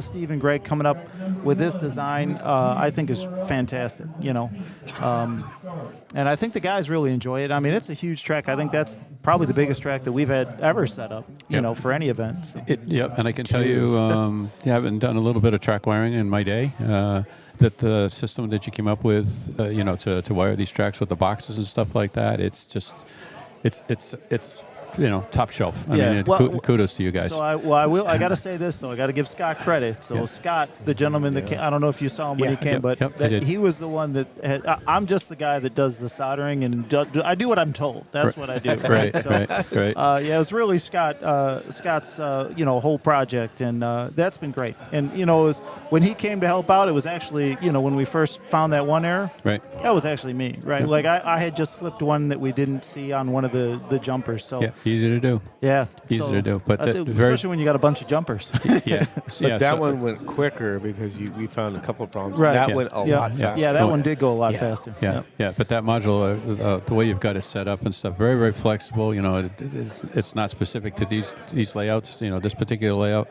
In the future, you could adapt it to virtually any layout. Oh, yeah. Right? And scales and stuff. So, well done. I've actually used it in a digital event. Oh, really? Yeah. Yep. I've used that same system. I just plug in a, instead of having the controller feed, I just plug in a jumper. Yep. So it's just hot all the time, and you can use it in that environment as well. So if somebody wants to get some Scaleauto track, if somebody wants to get a Scaleauto set, after they see this, what's the best way to do that? The best way to do it is go to your local dealer. That's the best way to do it, right? Support your local guys. I don't care where you're at. Always support your local guys first if you can. Yep. Again, if you're out in the middle of nowhere where you don't have somebody, okay, fine. But I always tell people, man, go to your local dealers. We deal with everybody across the country. Anybody that we deal with can get anything we have. Doesn't matter what it is. Yep. So, if you want to get some track or you want to buy a set or something, go to your local dealer and say, hey, listen, go call Oliver over there, Professor Motor. He'll make sure that I get it and I can sell it to you. Right? Okay, there you go. Yeah, I can tell you from personal experience. Obviously, I've been doing business with Professor Motor with your dad before he passed away, and now with you, and it's like a breath of fresh air, when.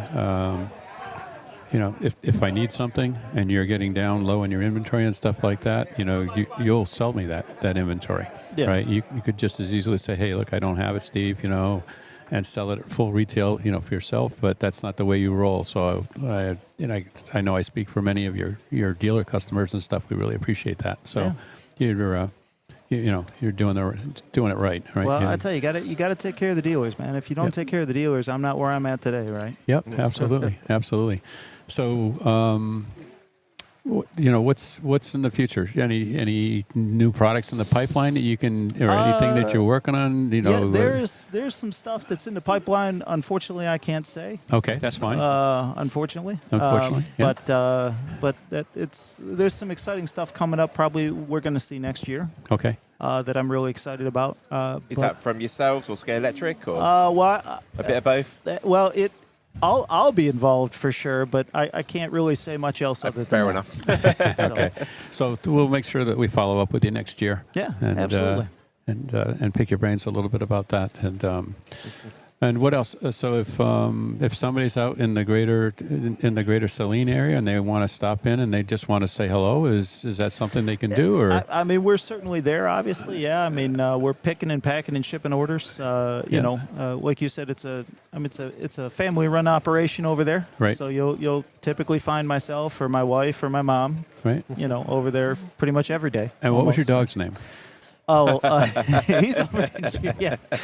Well, he'll greet you at the door when you come. That's for sure. I just remember How big is your dog? It's a big dog, right? Okay, and when I walked in the door, and I'm like, oh boy, this, and then like 2 minutes later, he's on his back with his belly up, just letting you pet him. He's like he's Best a big security system. he's a big marshmallow. He is really.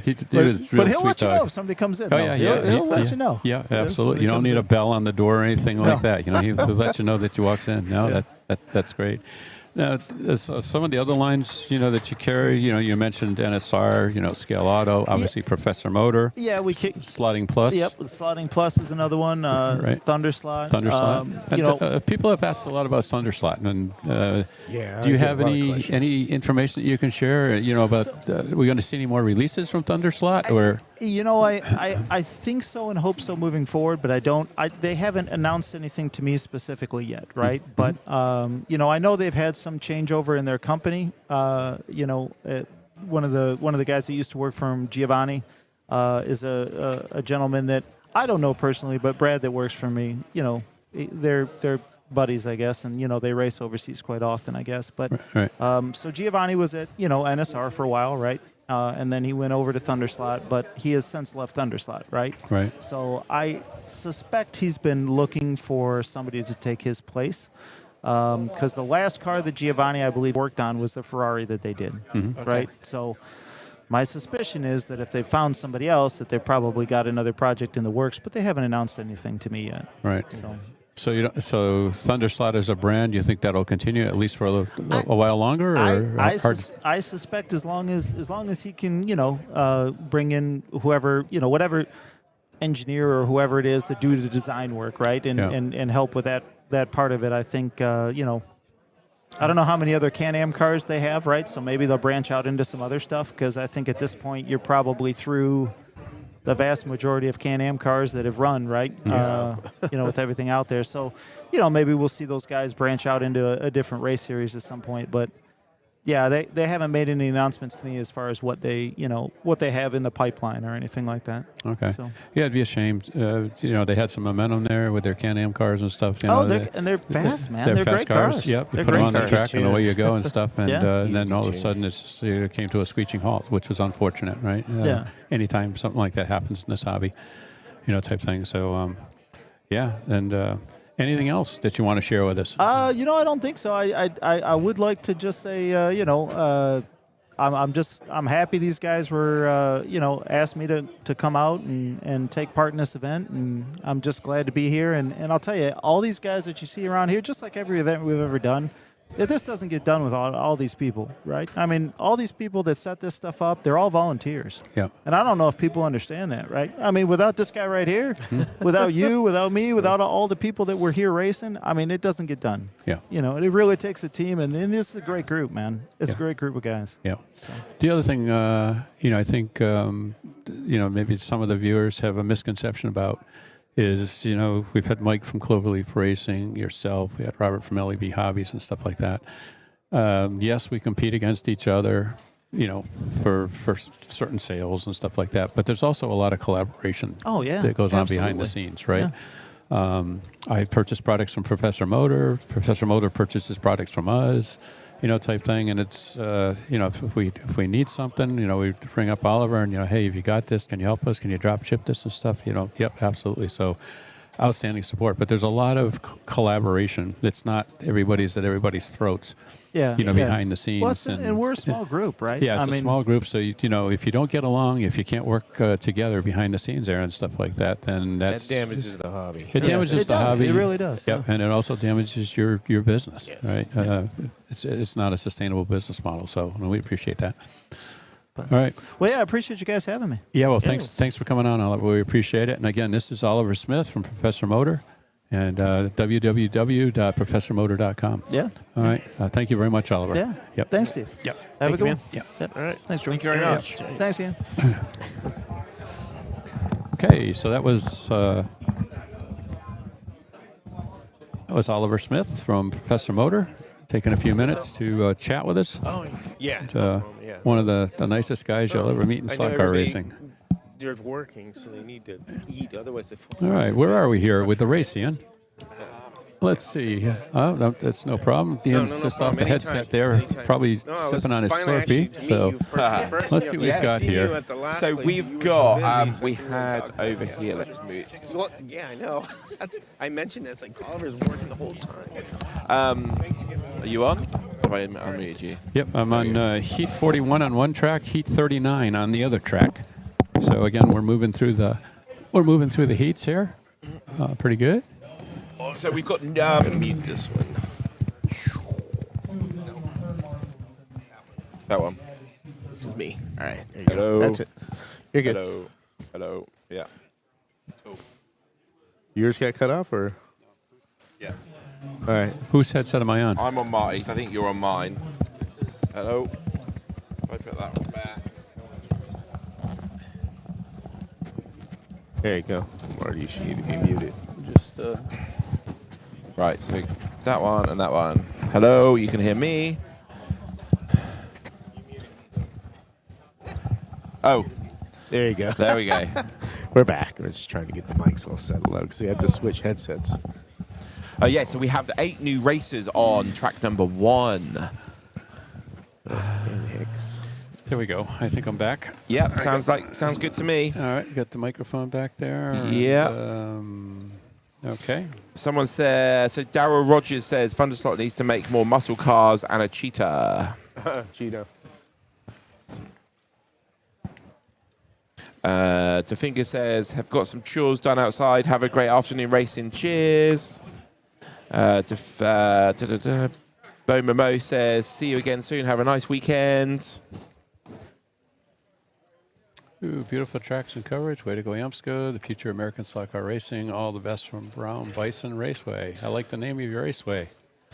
There we go. So on track number 2, we're on heat number 39 of 96. Jaden is on 88 laps leading that one. And we have 8 new racers on track number 1. So we got Brandon Barrichello. I'm sorry, Chuck McMahon. Mike Dubell. Ryland Dubel. Vic Hicks. Van Hicks, sorry. Van Hicks. Stuart Rice. George Kazakis. And Hank Prouty. There we go. They've got 1 minute and 45 seconds of their first heat. Yep. I'm just looking at some of the best laps there, and I don't see 13-second laps in that particular group. No. In the other group. The other group, they are just changing lanes, so we'll find out them in a minute. Okay. So we'll come back to where the racing's at. Okay. 14.615 is the quickest so far. Yep.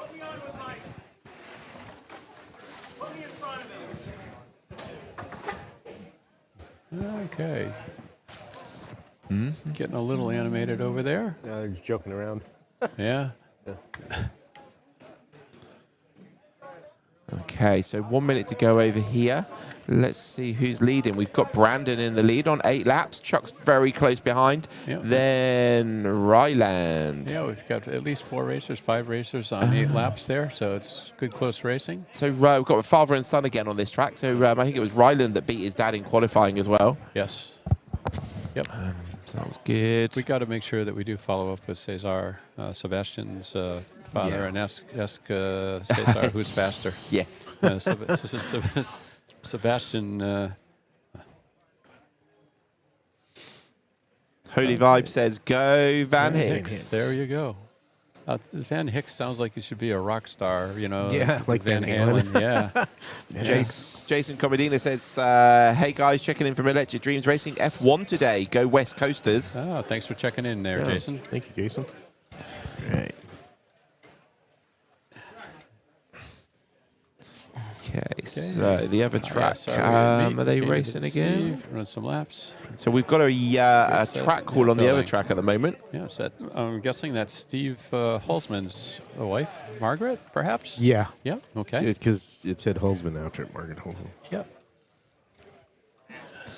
Okay, so getting into, this is going to be the last heat for these 8 drivers on track 2 at the moment. In the lead at the moment, we have got Jaden on 91 laps. Our very own Marty Ford is on 85, trailing. He is in last place, Marty Ford. Who's this Doug Magnetic Racing guy? I've no idea. No idea. We don't know who he is. Just scroll past. Wants to know if Marco's back. Marco piped in yesterday from Italy, didn't he? Or Yes. someplace in Europe? He's been in Europe for like a month. Europe, yeah. Yeah. A month, wow. Yeah. So don't know if unless he came back last night. Yeah, as of yesterday, he said hello from Europe. Just going to mute the mics a second.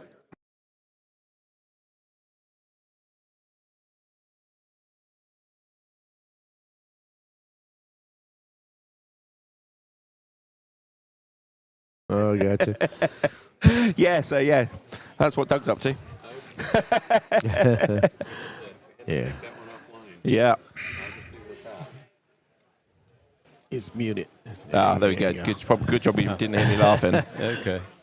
Oh, Josh Reed says, finally got to sneak away to a real restaurant for food. First meal that isn't McDonald's. Oh, what have you got us, Josh? Hopefully it's warm when you bring it back to us. Jason says, no, he's in Maranello. So I guess Oh, Marco okay. is, yeah, lucky Marco.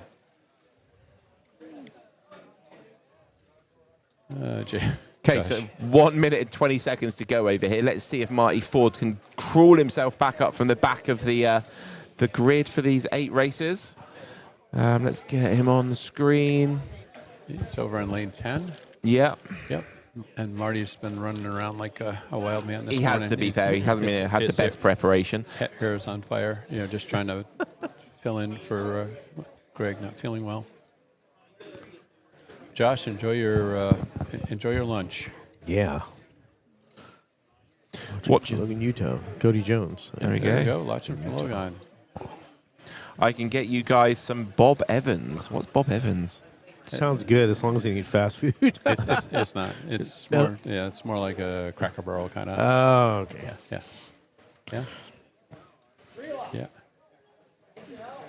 Yeah, that sounds good. Yeah, we got to tell Josh. Yes, that sounds good. Yep. Heard that, Ian. Like, we're not muted. What conditions? That's a good question from White Wolf 8041. So conditions where we'd have a track call out in the race would be if a car goes on the floor. If a car comes off in front of the drivers, you know, the drivers are not supposed to marshal those cars because it would block the vision of the other drivers, so that would be a track call. And if for some reason, like for example, if a car should have come out and maybe it goes in the infield, one of those green areas that a marshal can't reach, right, then that would be a track call, right?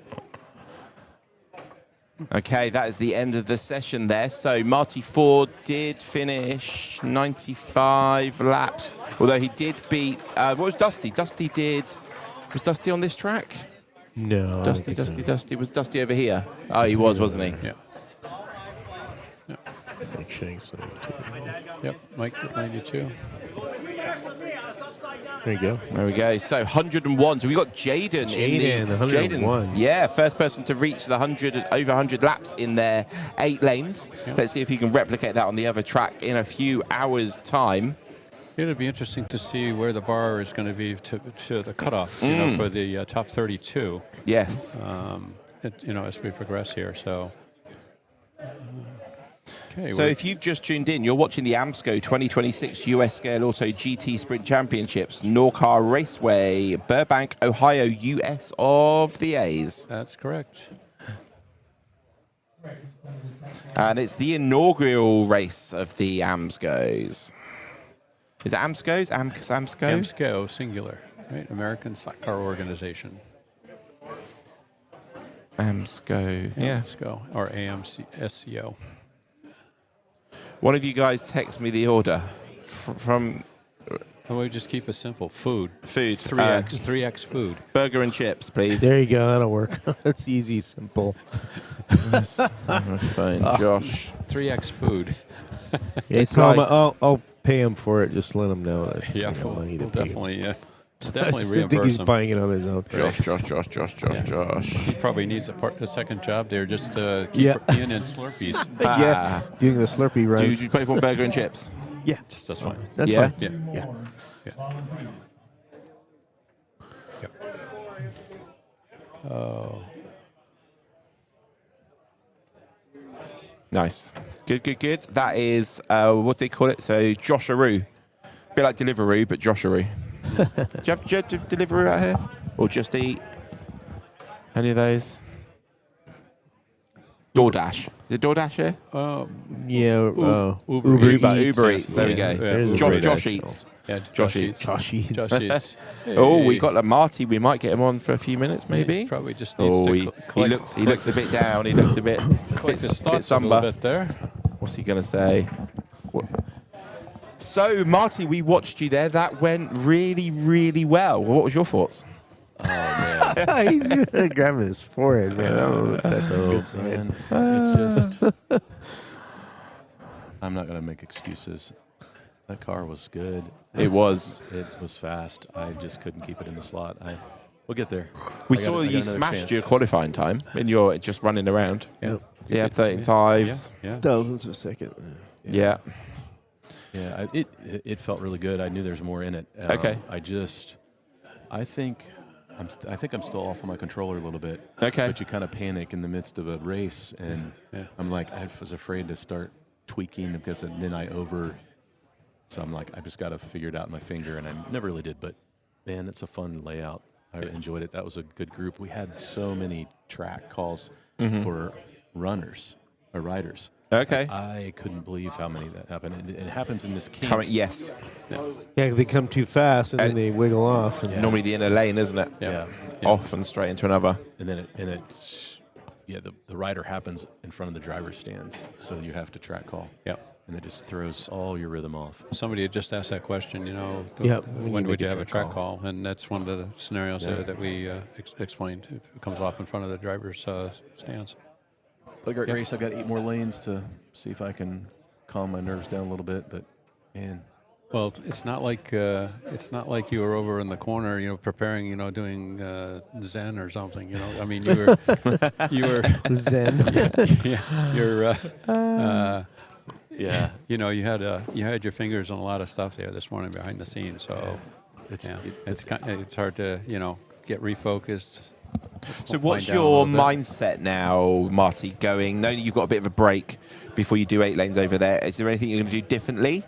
Are you going to go and do some research? What's the plan? I think the bathroom is probably the best place for me. Full transparency. No, I'm joking. Hydrate. Try to just breathe a little bit and calm down, and maybe grab some food. But I mean, I'm looking at what time we started and the few hiccups we had early. We got started a little late, but here we are at 1 o'clock. So how are we on schedule? We're about an hour behind. About an hour behind I think now? they were hoping Okay. around 12:30 they would have But we have shortened the stints from 3.5 to 3, so ideally we'll catch that up, will we? Yeah, we're inching towards it. Actually, yeah, we're probably a little closer. I think maybe 1 o'clock. They were hoping that the next heat was finished. So you're talking about another 24 minutes plus in between. So another 30, 35 minutes. 30 minutes. So maybe we're only about minutes. a half an hour, 35 minutes behind. Right. Oh, that's good. Well, At least we're catching up. Yeah, give her everything, all the chaos there this morning, or I shouldn't say chaos, but the it kind of threw a monkey wrench there.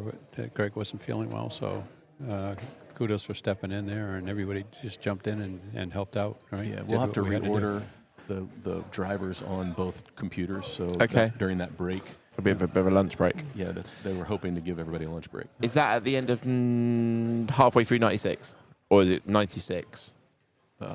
We got 96 heats. 43 of 96. So that whole 96 is all the heats, is it? And then we're at the semis. Correct. Yeah. And that's when you got to reorder it, is it? Yeah. Right. Okay. Yeah, it's right now everybody's in. Yeah. So you're right. At the halfway point, we don't have to do anything. Cool. It just, I think that we just roll through that break and keep going. Yeah. And we'll catch up. We want to change that option on the sort. Instead of sorting by fast lap time, we want to. Don't know if you can do it now, can you? We can't do it until at the end of that race. So it's okay, going to take so some work. 96 heats. I gotcha. And Josh, I think Josh is marshalling. Josh is out running for food right now. Oh, is he? Yeah. I need to talk to Josh. I gave him a job. So. Okay, so we do have Ian Douglas now on the track number 2. Dickey. You got Dickey, Steve Holzman, Braden, Robert Bernard. You got a lot of fast load guys of the big hitters. Yeah, so these Steve Holzman. Laps, you can see 13, 14, 13. So Ian's already down 13.4, 13.18. Dickey is. So we saw a 12.7 in quali from Ian, didn't we? We did. He's inching down toward the 13s. Yeah. Right. But I think at this point, I'm just guessing he's probably not trying to set the lap record here. He's not trying to break his qualifying time. He just wants to get into a groove and be consistent. Yeah. Yep. Definitely. Yep. Now it is, again, this came up with the European rotation. It is a little bit different than when they practiced and they went through sequentially as far as making your adjustments and stuff like that. The adjustments are going to be a little different when you're skipping 2 lanes instead of just going to the next lane over. Rachel CP says, "Let's go, Braden," cheering on from Motown Raceway. There you go. Yeah. David Kovac says the Norcar track is in Burbank, but locals know it as Lodi, Old Lodi Outlet Mall. Lodi. Yeah, Old Lodi. Oh, Lodi. I said Lodi too. Old Lodi. Let's go, Dan. Team Hot Mama's Jam. That's good. Good stuff, that is.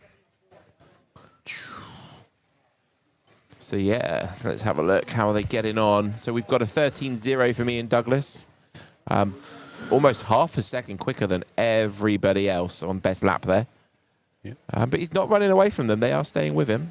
Yeah. He's on lap 10. Who's in second? But I think Braden's in second. Yeah, Braden is 7.480 seconds behind. Yep. Dickie Pearson, 10.552. Yep. Robert Bernard, 12.8. And then that information disappears as Ian Douglas comes around to potentially lap them. Oh, Braden, 7.1 now. 11.1. Yeah. Yeah. Ian's just inching away. He's just 13.0, so he's running his fastest lap, and he's just very consistent. He's in the slot, he's making laps, right?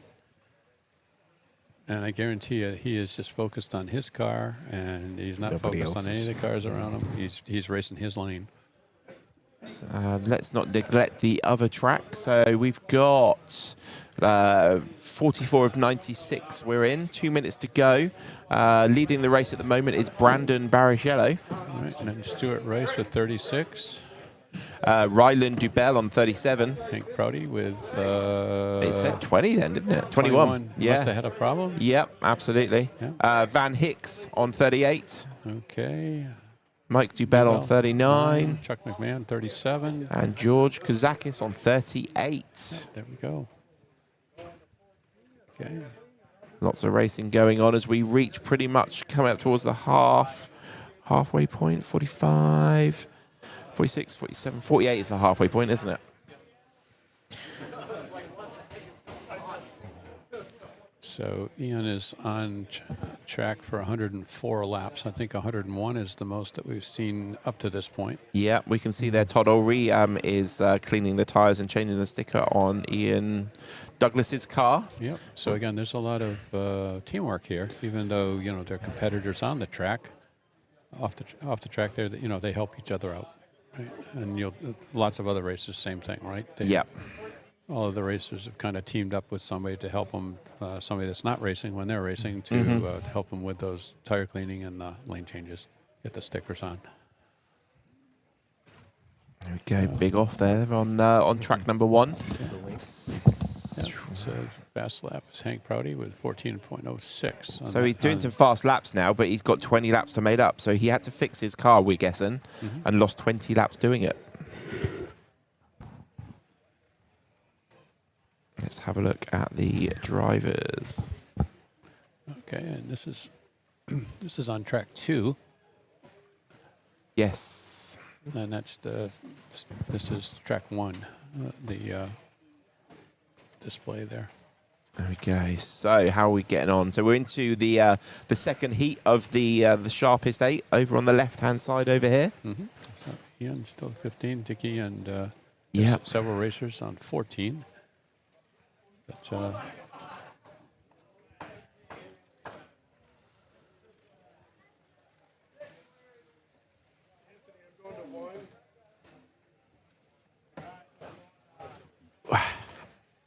so Ian Douglas is on 16 laps. Braden's pretty much one lap behind? Yes. One whole lap. So he's already got a lap lead and we're only in the second heat. we could get a shot on that track. That one, yep. Several of these cars are pretty close together. Oh, yeah, they are. There you go. We got 4 cars right there just going through the frame. So, again, this is where it's so hard. It's so easy to race that guy in the lane next to you. And you have to be cognizant of him, but at the same time, you got to just stay focused on your car. Race your car, your race, your lane. You got some very good drivers there. There we go. Ian Douglas on 20 laps. Yep. 1 minute and 24 seconds to go of this heat. His best lap time is 12.88, so he has dipped into the 12s. He's about a tenth of a second off his qualifying time, so he's he's not afraid to push it. But at the same time, he's not making any mistakes, right? It's so far, knock on wood for Ian. It's been a mistake-free couple of heats for him. And that's what you're going to see, consistency.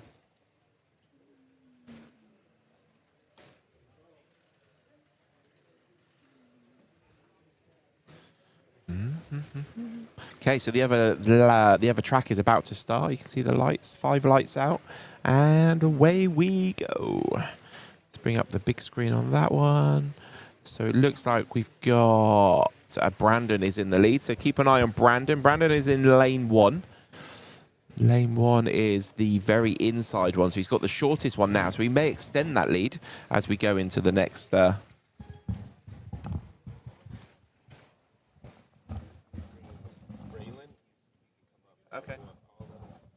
Cool.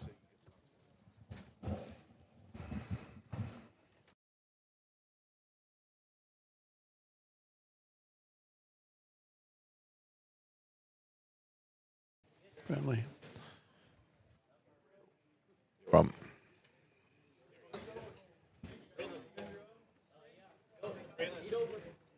Okay, we have got somebody else coming up into the booth now. Another one of our young racers. Yes.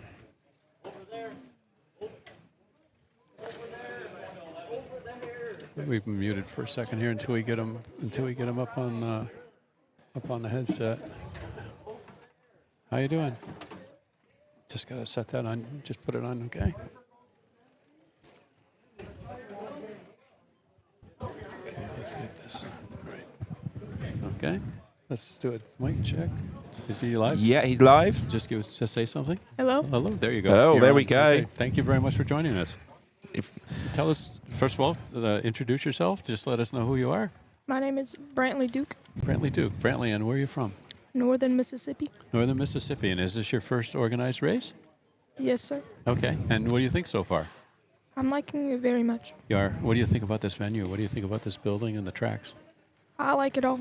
You like it a lot? Yep. And tell us a little bit about your car. What kind of car are you racing? A Corvette C7. A Corvette C7. Okay. Good choice. Good choice. Good choice. And how do you like that? It handles pretty well. Yeah, it sure does. We were watching your race there earlier. What do you think about the layouts and stuff like that? Did you have a hard time learning it, or did it, just took a little bit of practice? It took a little bit of practice. Yeah. Have you ever raced on any tracks like this, quite this large? Not this large. No. Are you able to see the far side of the raceway all right from the driver's stands? Yeah. Yeah. You can see it better than us lot with those young eyes. Yeah. So tell us about when you qualified yesterday. Were you nervous? A little. A little bit. And what about this morning when you went through your heats and stuff? You seemed like you were really relaxed out there this morning. Not really. No? Yeah. Yeah. You did quite well. Yeah, you did quite well. So how long have you been racing slot cars? About 3 years. About 3 years. And any other hobbies like RC or anything like that? Or I drag race and dirt car race RCs. Oh, cool. Oh, really? That's really cool. Yeah, that's really cool. I've never seen RC drags. So that's a lot of fun. with RC drag racing, do you have control of the steering as well, or is that just set and you just got the power? It's a controller. You actually got to steer it. Okay. Cool. Is it going down?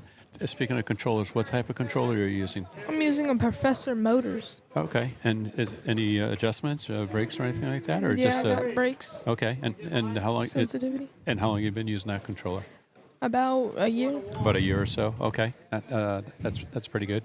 And do you think which of these two tracks do you think are they very similar to race, or do you think there's a difference between the two? Personally, I think I'm faster on 2 than 1, and I don't feel any difference, though. Okay. Okay.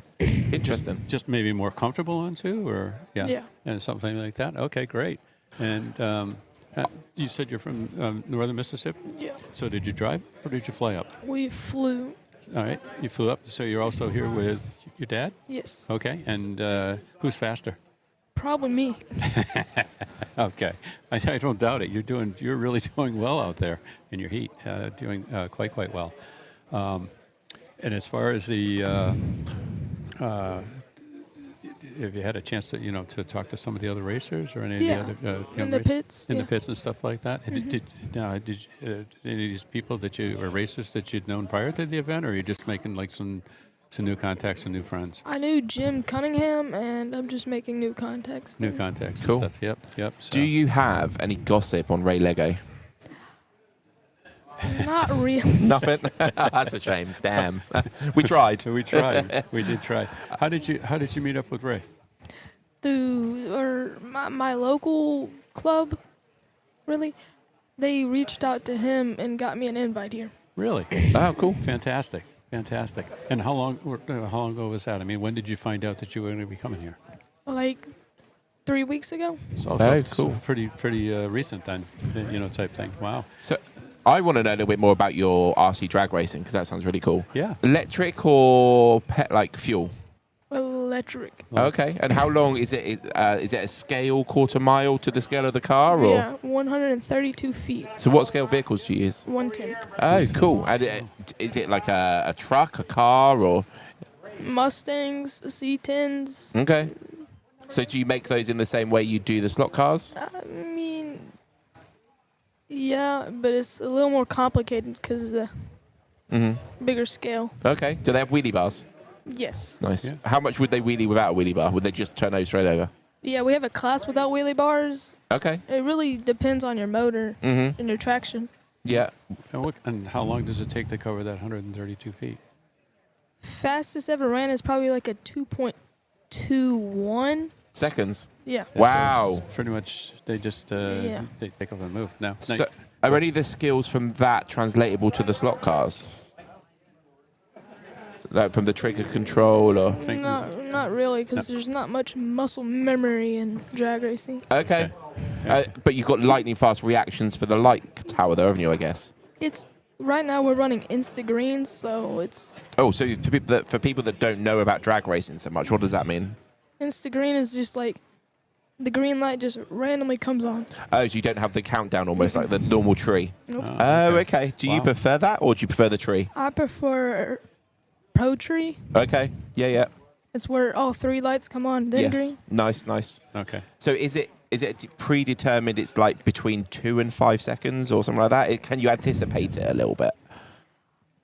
No, because the person clicking the light always clicks it at a different time, really. Okay, so it's manual. It's not like a computer doing it random. Yeah. Okay, cool. Person, that's pretty cool. That's really interesting. That's Yeah. good. Now, do you have a track at home? No. But you do race at a club, or you're involved with a club? Okay. And what kind of track do they race on? Is it wood or is it plastic? They're both, right now, they're both wood tracks, but our road courses, we astroturfed it and put a layout of a digital track on top of it. Okay. Now, do you prefer the plastic track like this, or do you prefer the wood track? I personally like wood tracks more. And why is that? You know, Because they're more, you got to actually drive the cars, and it's more skilled, I would say. okay. So you prefer the wood tracks and stuff like Yes. that? Yep. Okay. And what other types of cars do you race? Like when you go racing at the track at the club there and stuff. What brands of cars, or what kind of cars do they race? We're running H&Rs, Womp chassis, Okay. So the 124 stuff, the bigger cars. and then on the road course, we're running Scaleauto muscle cars and Carrera GTs. Oh, cool. That's fantastic. That's fantastic.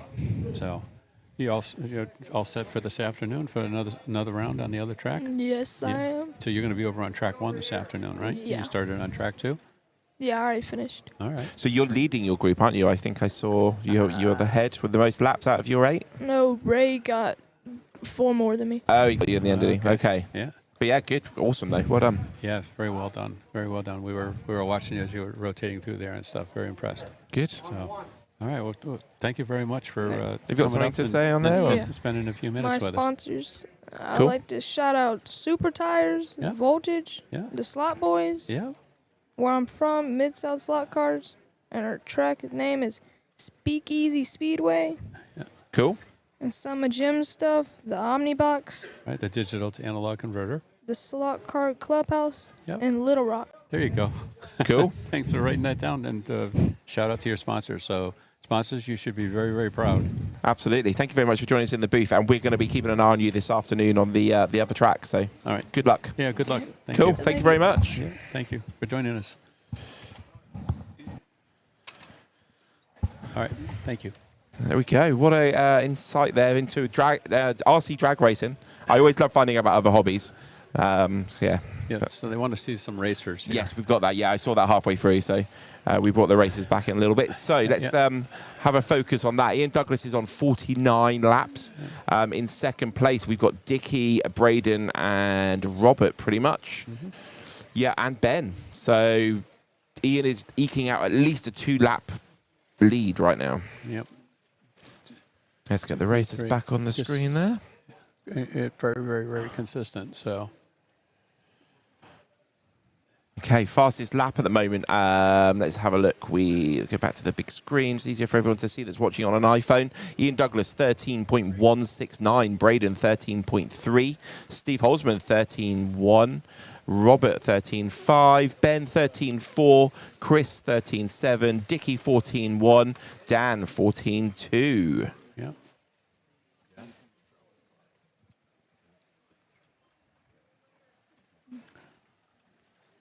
Okay. Gonna So, go on mute for a second here. I think George is on mute. There you go. Now I'm here. Now you're off mute. There you go. I'm going to go on mute for a second. George, you're being called to. Wait. Called to what? Race control. For what? Greg needs your help. Just go find.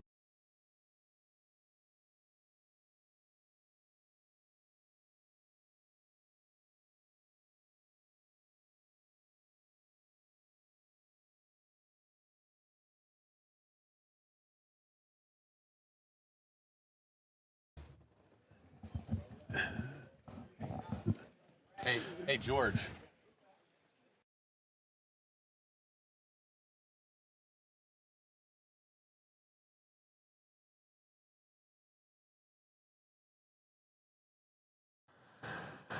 Okay, so we're just sending George down to put some laps on some of the lanes, because when we get over to the second half of the heats, there are a couple of the heats that are lacking drivers. Right. So to keep it fair for the heats afterwards, we're going to keep the lanes clean by having people running, but not people that are racing. Right. That's exactly right. Yeah. Yep. Otherwise, the next heat, the next rotation that comes in on those lanes that haven't been run, Yep. right, they're at a bit of a disadvantage because the lane head's a little bit dirty. Right. Okay, so heading into heat 45 of 96 in track 2. Ian Douglas has the lap record in lane 1, 2, 3, 5. Let's see if he can get the rest of the other 3 as well.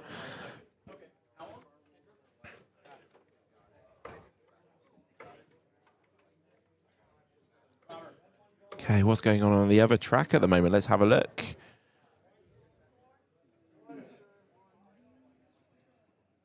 So we're on a lane change on both tracks at the moment. It looks like we're 20 seconds away from racing on the track on the left with the 8 superstars on.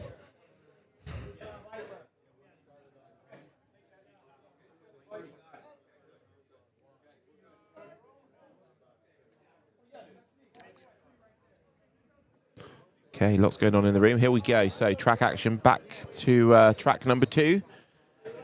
Let's see if Ian Douglas can take the lap record on the next one too.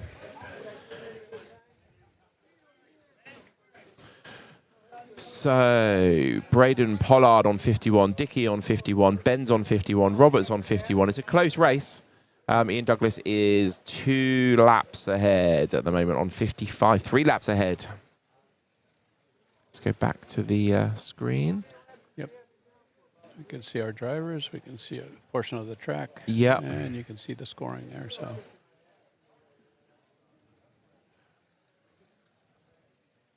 Okay, so the other track's about to begin as well. Let's watch them start off.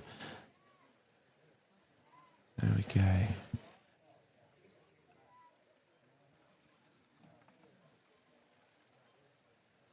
Camera control for a minute.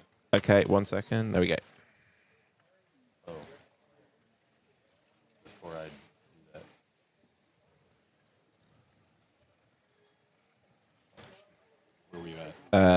This one.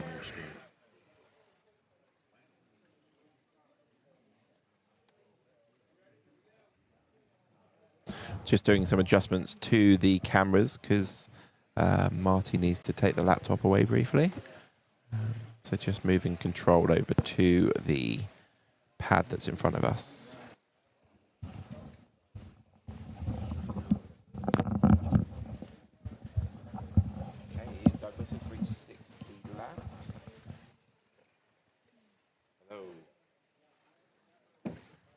Hello. Hello, hello. I am back.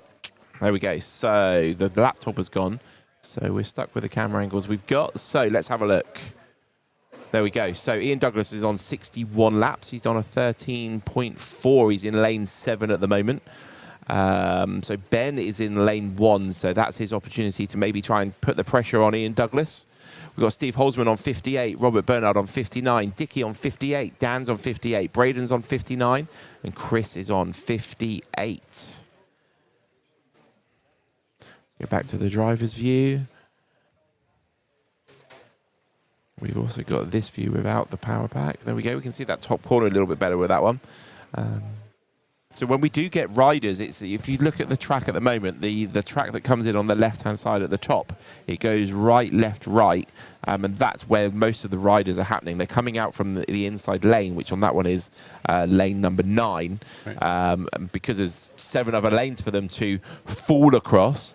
Quite often they are just falling into another lane and causing that rider. Let's bring the timing screen back on there. Right. So it comes to a stop up in front of the drivers. Yes. Yep. Makes it really hard for the marshals. Then they have to do the track call. Yep.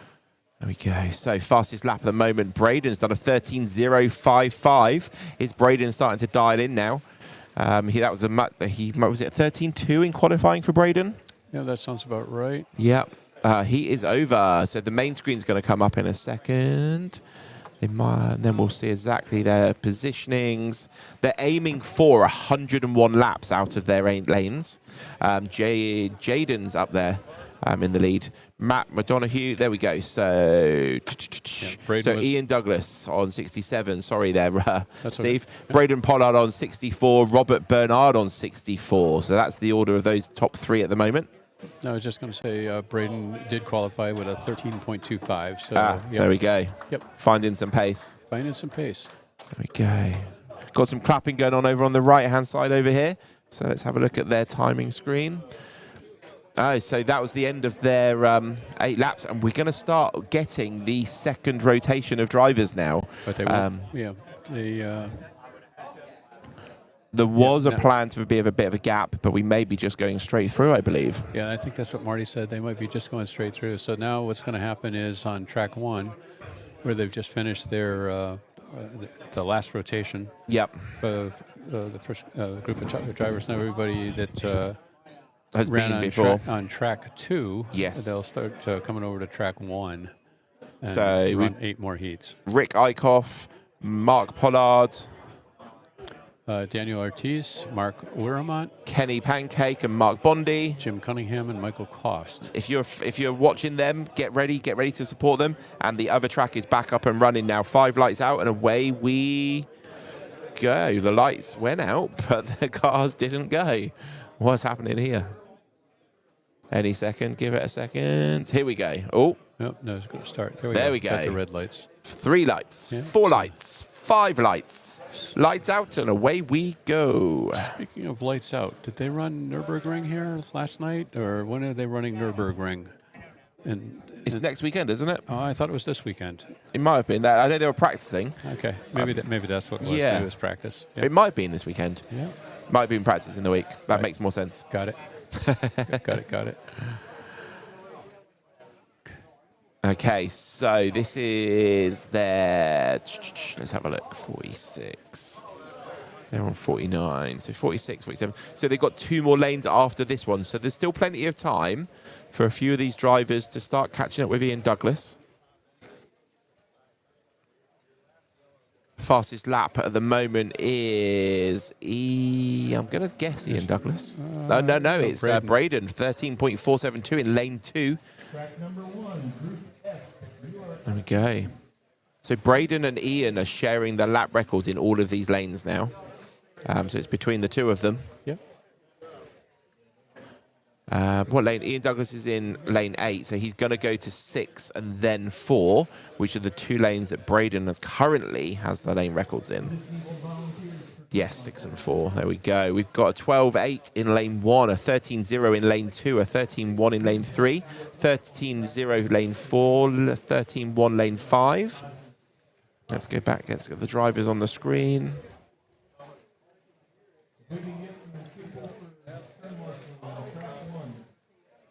So we're on track 2 at the moment, David Kovac.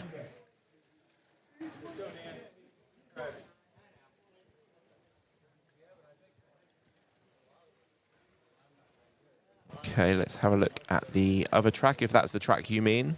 So we're just still waiting for these 8 new drivers to come up. So we'll go back to track 2 at the moment.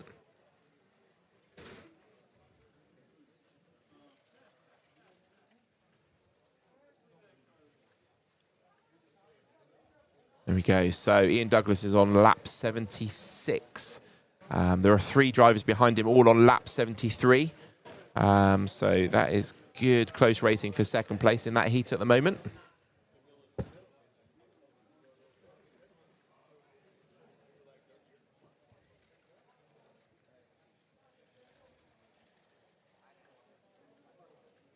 Absolutely, yes. So Marty Ford, he wasn't particularly happy with his racing.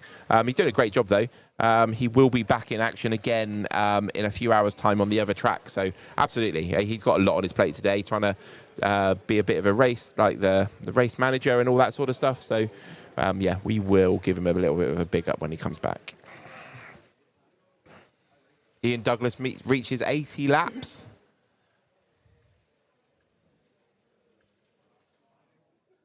Oh, heat over. So 2 more lanes to go.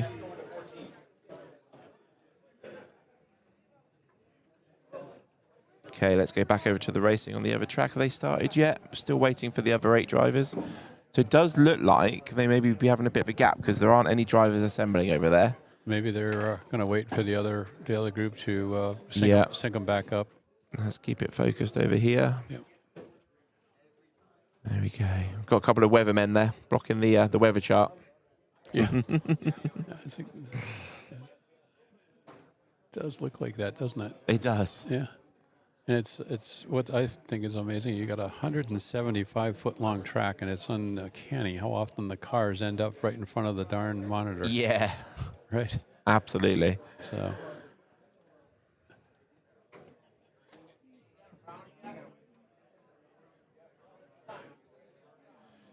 Claudio says, "Come on, Dickie."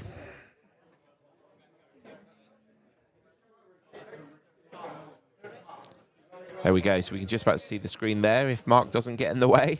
Ian Douglas is on 80 laps in second place. We've got Ben on 76. Oh, no, Braden on 77, then Ben on 76. Unfortunately, we don't have control of that screen. Otherwise, we could change what we could see. We've just got to wait for it to cycle through. So there we go, getting ready for racing. So 6 more minutes, 3 minutes, then a break, then 3 minutes. And then we'll find out who is actually leading the AMSCO 2026 US Scaleauto GT Sprint Championship at the Norcar Raceway, Burbank, Ohio, US of A. Let's get the races on the screen. Okay, you've got Todd Ulrey marshalling in the middle there, Mark Pollard marshalling. Andrew Shin up there next to Ray Lego doing some marshalling in the corner as well.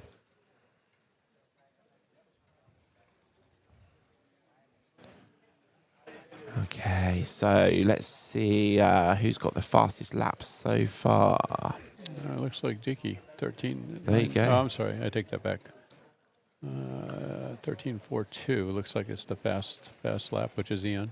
Yeah, so Ian has just moved into what it says there, lane 6. Let's see if he can take the lap record from Braden. He's looking for a 13.3. He's currently on a 13.4.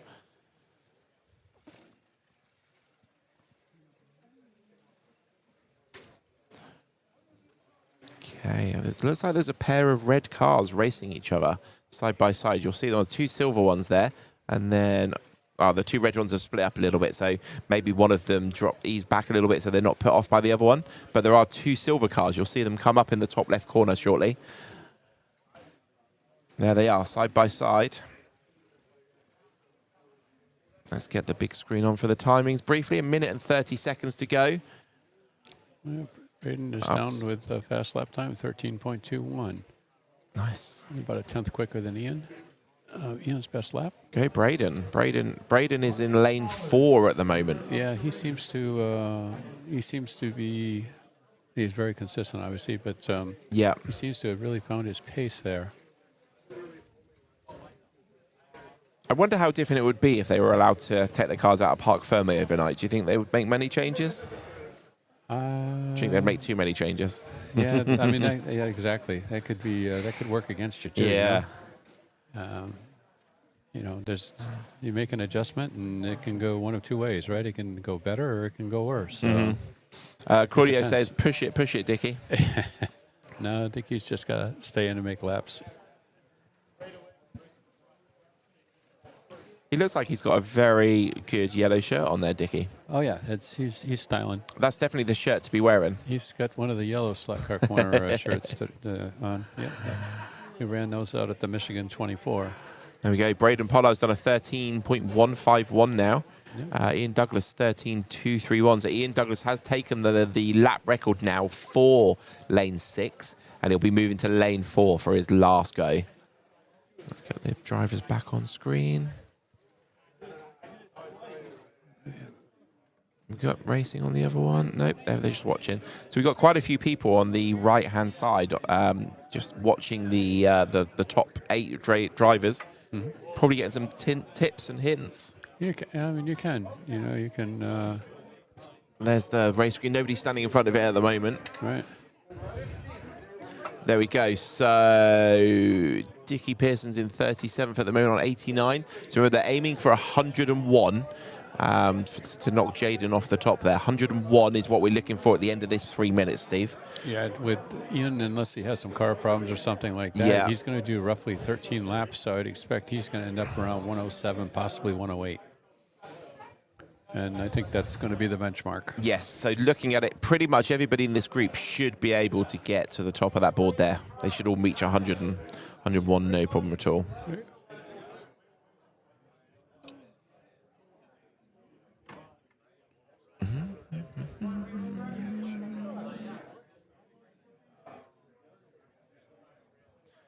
Okay, 35 seconds. You see in the bottom right of that screen. Next heat in 35 seconds.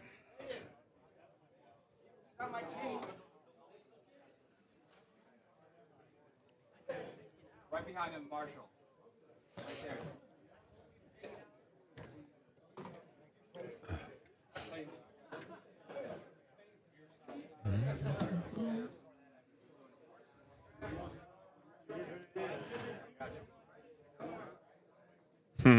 DeFinger says this is much more interesting than yard work.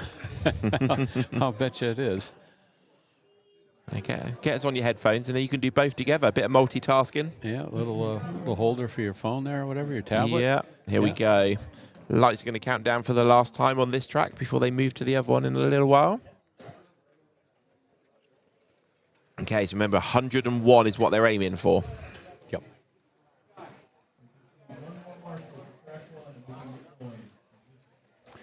All right, sounds like they are going to start track one.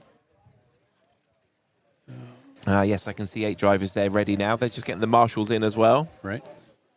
Very important marshalling. The unsung heroes of motorsport, as they say. Without them, no racing would happen.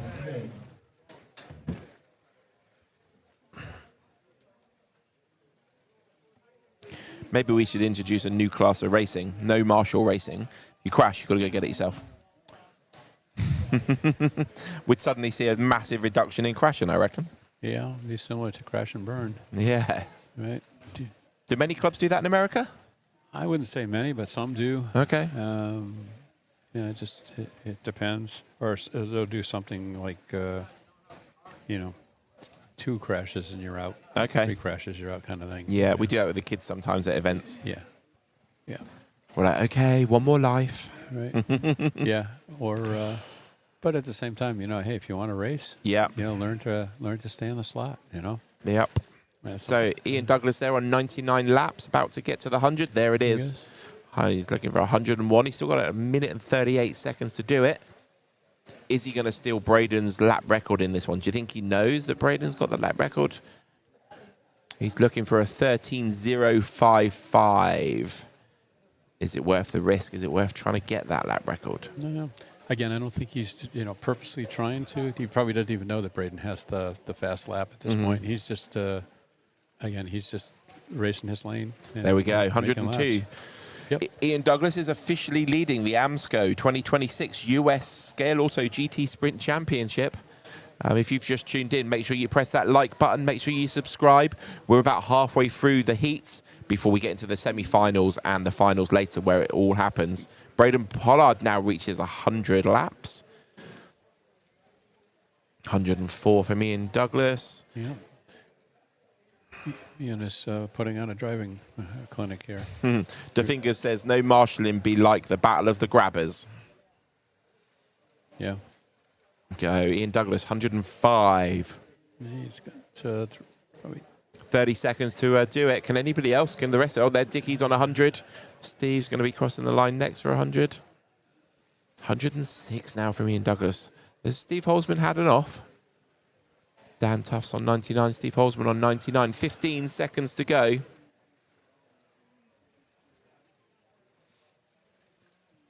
Okay, Dan Tufts is on 100. Steve Holzman on 105 seconds. And Ian Douglas does take the track record for that lane as well. 12.944. Yeah. There we go. He did 13. But although Braden on that did 14 laps compared to Ian Douglas's 13, so he did take a bit back. But there we have it on the screen. Ian Douglas, 107. Braden Pollard, 104. Robert Bernard, 103. Krish Radishish, 102. And the screen changed. But Ian owns that track. Yeah, I would say so. Let's have a look on the other track now. Yeah. Right, looks like our lunches has arrived, so we might take a 10-minute break because the Fast 8 are now off that track. We're going to leave you running on that track. Thank you very much. We'll catch you very shortly. We're just going to have our lunch.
We're still on intermission, guys. Everybody's kind of taking a break, so just hang with us.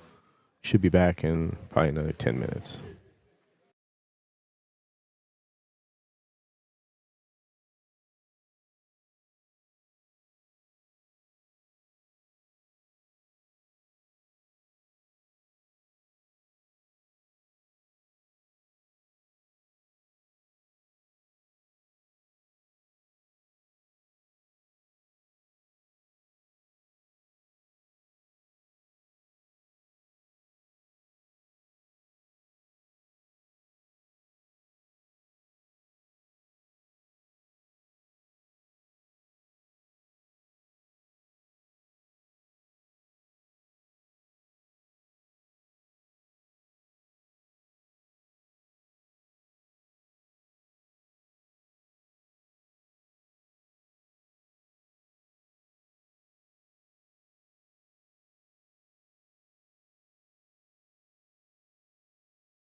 There you go. Yeah, that's it.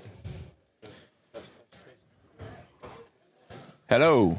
I don't hear his now. I don't hear mine either. Okay, then this is Marty's then. Yeah. Okay, that's why. See, here's his way over there, I guess. Hello, welcome back to the inaugural AMSCO 2026 US Scaleauto GT there's still nothing. Championship. There you go. Oh, there we go. I'll start again. Yeah. Welcome back to the inaugural AMSCO 2026 US Scaleauto GT Sprint Championship. From Norcar Raceway in Burbank, Ohio. So we've just had our lunch. And we are back and ready to keep the action going. So we can see Todd Ulrey is back in action on the track right to our left-hand side. You might notice from the screen there are 8 cars running around. We have Mike Stott, Oliver, and Greg running around in the other 3 lanes to keep them clean, just to keep it fair for everyone else. So yeah, we'll keep an eye on that one. Marty is away with the laptop still, so we've got limited control of the cameras whilst he sorts out the timings and whatnot. Let's get that on big screen so everyone can see what's going on here. So Ian Douglas went to 107 laps in the end. Braden Pollard 104 and Robert Bernard 103. We do have racing over on this other track. We're going to struggle to get the control of being able to see their race screen briefly though. So we'll let you know as soon as we can get that back on the screen. We're probably going to need Marty's laptop to do that. Yeah, he's coming back with it Yeah, right now. coming back. Okay, so we should have that shortly.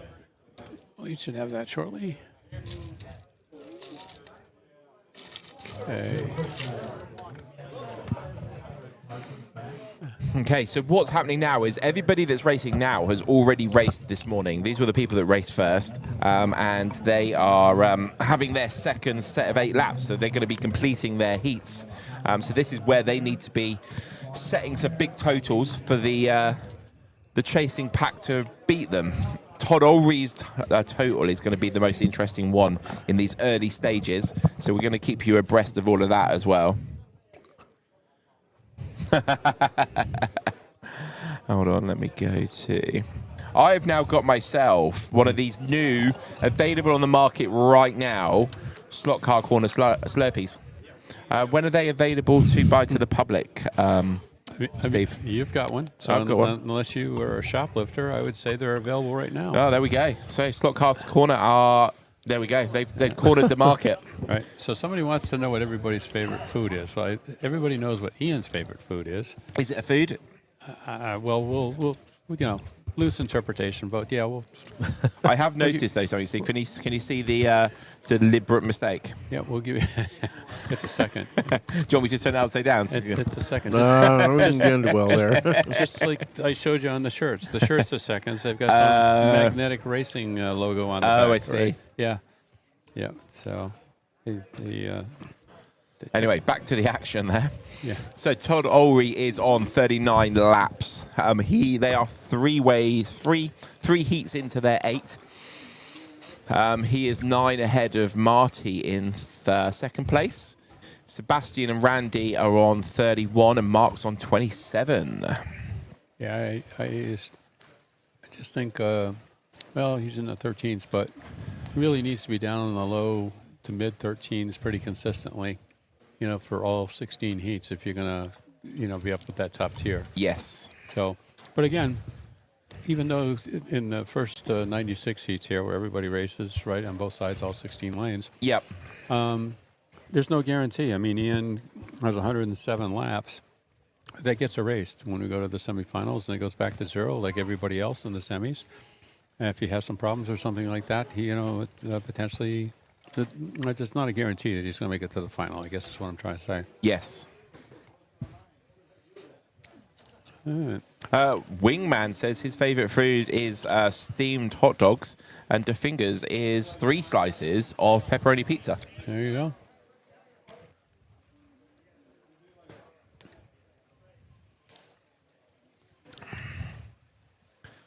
Okay, so Todd Ulry, his lap times are 13. He's done a 13.855. So remember, he's probably going to need, if we look at Ian Douglas, he did 107. Mm-hmm. So if we double that, that's 214. He's probably going to need to be 205 plus to get into that. Well, in semi-finals, all he needs to get to right now, isn't it? Right. He's just got to make it to the top 32. But even the top 32, I think he's going to be 200 plus. No, I think he'd be all right on 195-ish. Yeah. If he does, he's going to just make it in by the skin of his teeth. Yeah, and I think he'll make it to the top 32. I think he's good for the semis. He's got to be. Yeah. He's got to be. But that's something we're going to keep an eye on.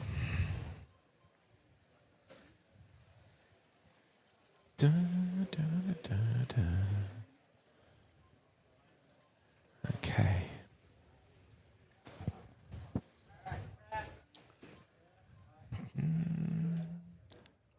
Okay, so once again, the kink. Car comes off, slides in front of the driver's station. Oh, driver's track stands. call. Yep, and we got a track call. The camera over here, we don't have placing on the telly, so we can't get that telly in the toilet. I know it's a bit pain. What's the camera number? 4, cam 4. Cam 4? Yeah. Okay. Track 1, cam 4. Oh, did it? Oh, wait. Hello. There it is. There we go. it is. So then I should be able to go. There we go. Perfect. Went back to its preset. It's because something happened here to the preset. There we go. So we're just resetting the one of the cameras so we can see the timing screen. Okay, there's the end. That looks like we had Rick and Daniel on 95. So how does that? Daniel Ortiz, 95 laps there. Rick's on 70. Rick's 95 as well. So there we go.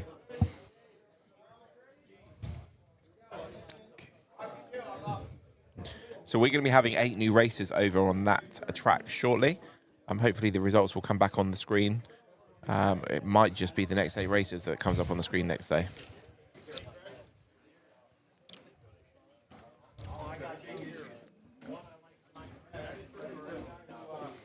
Okay, let's put this screen on briefly. I'll put the other screen back on as soon as we have it. So Todd Ulrich is on 51 laps. They're into their 5th stint. Right.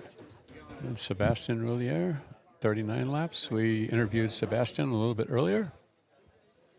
Sebastian is faster than his dad, at least if you ask Sebastian. So on track number 1, Brandon Barrichello managed 99 laps. He was the best of the bottom half of the field.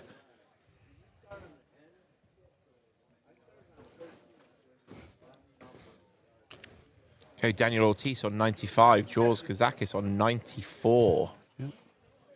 Rick Eifoff, 95.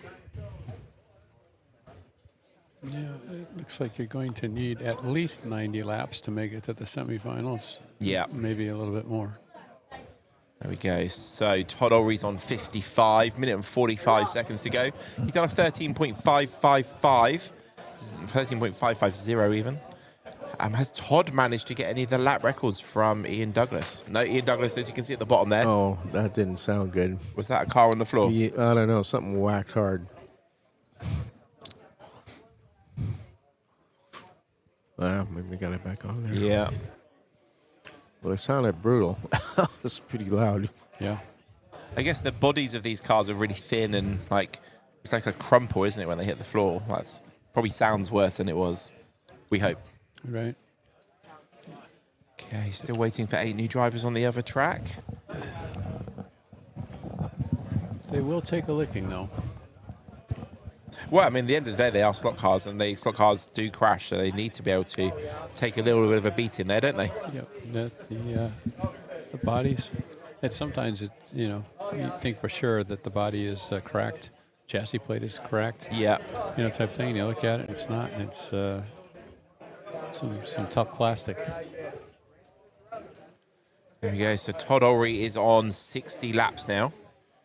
He's got 32 seconds of this heat to go. Yep.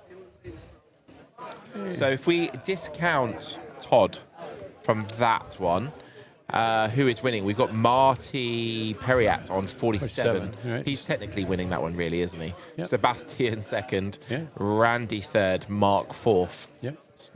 Sebastian's having a good heat. Yeah. And let's go back to that view there. Okay, we got 8 new drivers coming up over there. Oh, there we go. We can see, if I take you over to this track, you can see our very own Josh picking up the cars to put them back in Parc Fermé, writing down their marker points. And then we will have 8 new drivers on there. So this is the standings on that track. 99 laps for Brandon. Yep. Is that the most? Yes. So another rotation. Track 1 has completed 56 heats out of 96. Yes. So, and then we're on 53 heats out of 96 on track 2.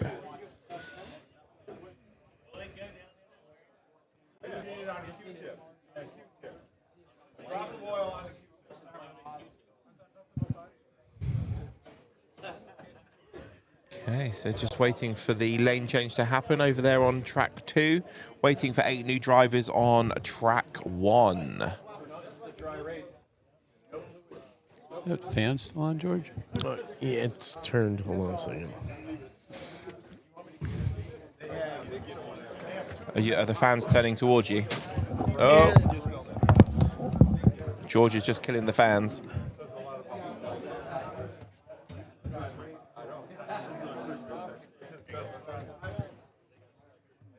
They've definitely burnt some food over there, haven't they? What's that? That okay there? It seems like it's okay. Okay. Just move a little air. Smack down. Here we go. Back to the action on track number 2.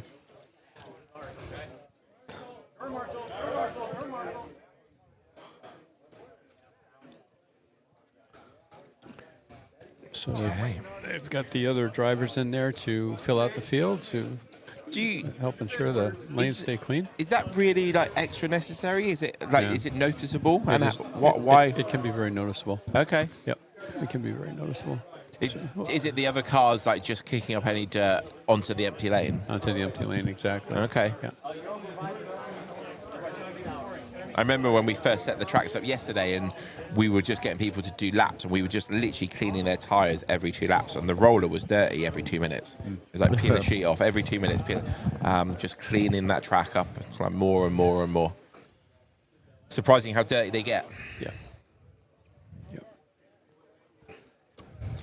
Okay, still waiting for 8 new drivers over on that other track. So let's focus on Todd's total. He's on 67, 2 minutes to go on this segment. 55. You've got three drivers very close. Marty Perriette with 52, Randy Alexis with 50, Sebastian Roulier 50. And we have the names of the next 8 drivers. So if you are a fan of Bob, Jeffrey Greeler in lane 2, Anthony Harris in lane 3, Mike Shanks in lane 4, Steve Sweeney in lane 5, William R. Biaconi in 6, Bob Roberts in 7, and Branley Duke in lane 8. There you go. They'll be taking to the track shortly. They're getting onto the driver stations now. Well, let's head back over to see what Todd's up to. Todd's done a 13.550 again. He likes that time. 71 laps for Todd, 54 for Marty, 52 for Randy, 53 for Sebastian, 48 for Mark.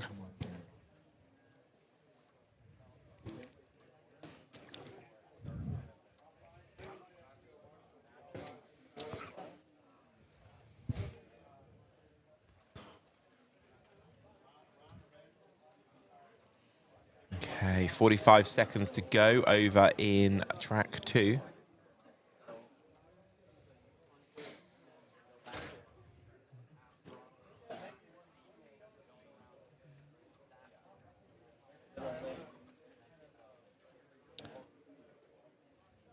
Hello to Fingers, how you doing? He's been on the stream, I think, pretty much from the time we started it up this morning. Do you know what he's doing? Yard work. He's doing Avoiding yard work by He's watching us. He's procrastinating. He is. Yeah. Or propping up a rake. Yeah. Yeah.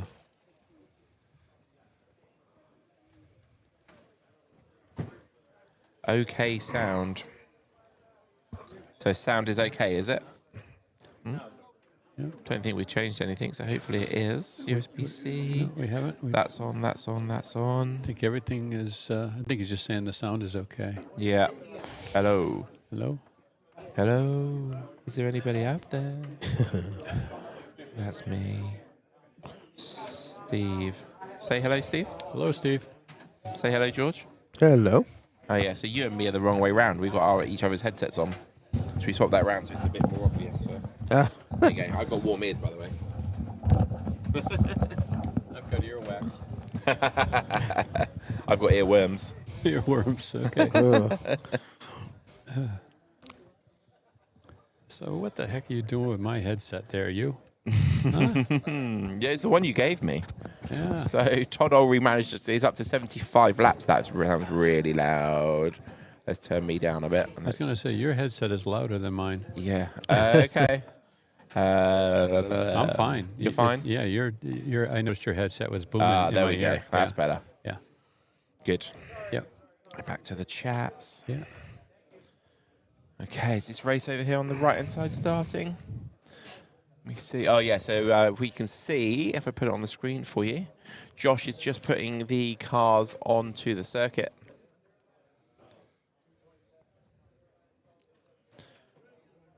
Todd Ory's track is about to get going, is it? 40 seconds away. And once again, our marshals are cleaning a car right in front of the monitor. It's a 6-foot wide monitor. It's a 175-foot long lane length. And yet the cars come to stop in front of that monitor every single time. Here we go. They go in. So track action on track number 2. There we go. So remember, Todd is aiming for the 100 mark. Yeah, well, he did 88 on the first go, didn't he? So he needs 102 to get 190. He's going to be, he'll be right at 100. Going to be pushing it. Yeah, he'll be close to 100. Which, considering where, where he started and he's really had a battle it there. Definitely. Yep, so. Okay, so 77 laps. He's on a 13-second lap already. He must be happier with that car now. He is pumping in regular 13s, which when he was on this morning, he was like, we weren't seeing many 13s at all, were we? So he must have worked something out.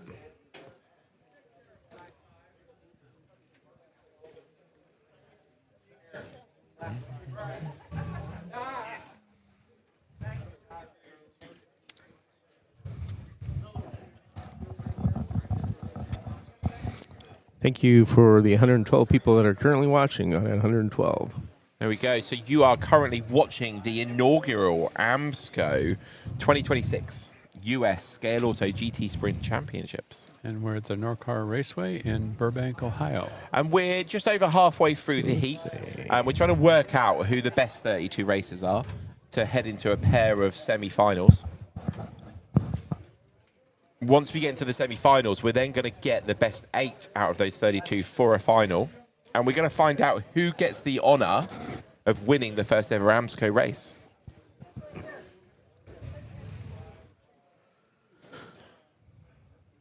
So Todd's on 83 laps. He's still got 1 minute and 14 seconds to go. The race for second place, the real race of this heat. Marty's on 64. Randy and Sebastian both on 62.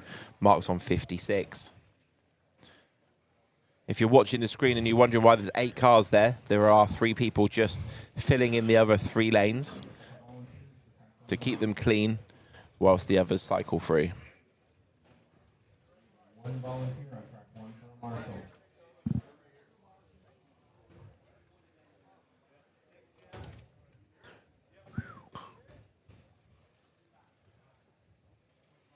Okay, so we're about to get some racing on track number 1.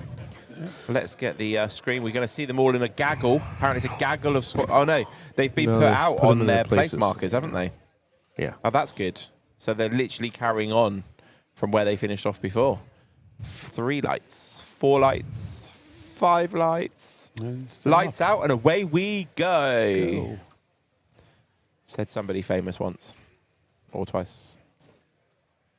Okay, so who's your money on this track 2, Steve? Track 1 or track 2? Track 1. Track 1. The one on the screen. I think Branley is going to win this heat, I reckon. I agree. He did on track 2. Yeah. I think he'll repeat on track 1. He started in lane 8 though, so he's getting that out of the way, which is good. Yep. Yeah, and then from 8 you go to 6 and he'll work his way down. So yeah, I think he's got a good chance. He's obviously having a good time. You know, I wish I could see my driver's face from MSR. Every time I drive is a racing, they're on track or on the wrong track. Frustrating. They seem to spend more time on the smaller races, the 4 races there. It looks like Todd Ory's owns the track at this time. Yes. Do we currently have a camera angle We don't currently have a camera angle of the track with the lanes 1 to 8 looking at the drivers. The laptop's being used for other admin purposes right now. Right. What do you need? We need another view from... We've got it as a preset on this one for the drivers on track 1. I think it might be that preset, maybe. There it is. Okay. Ask and you shall receive. There we go. Right. There you go. Thank you very much. Racing's about to happen again over on track number 2. Let's keep these races on screen for a little bit, though. Got Steve Sweeney there with the coolest beard ever. Branley on the right-hand side, the young lad.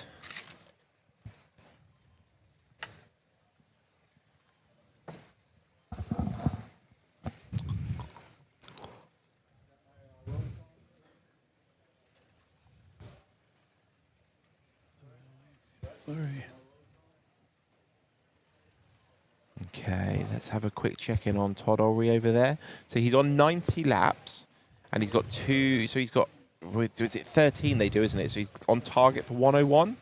100 or 101, yeah. 101, 102, which would take his total to 190-ish. We think that's going to be a bit iffy, but we will see. Let's go back to the drivers over here.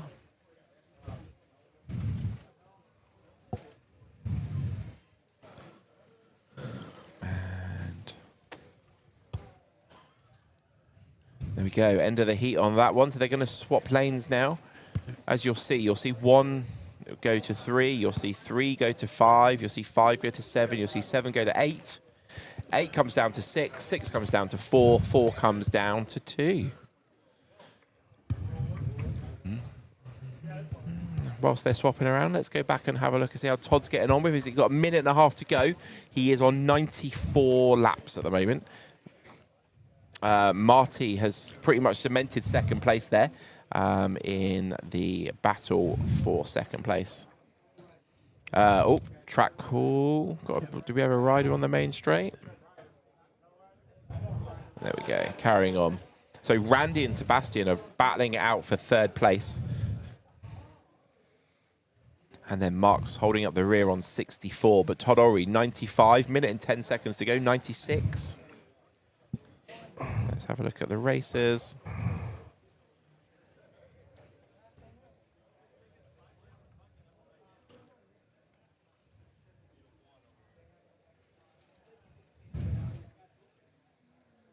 For next year, if you're going to use YouTube, once you have a switch where you can switch from track 1 to track 2. That's what we've been doing. That's what we've been doing the whole time. Yeah, we are. If you look at the numbers on there, I say 9 through 14, or on, that's track 2, and then 1 through, the other numbers is track 1. So do you know what would be really useful actually? The green sections in the middle of the track. They could have a great big 1 and a great big 2 in the middle, so all camera angles pretty much see it the whole time. That would be cool. Have we got notes for that?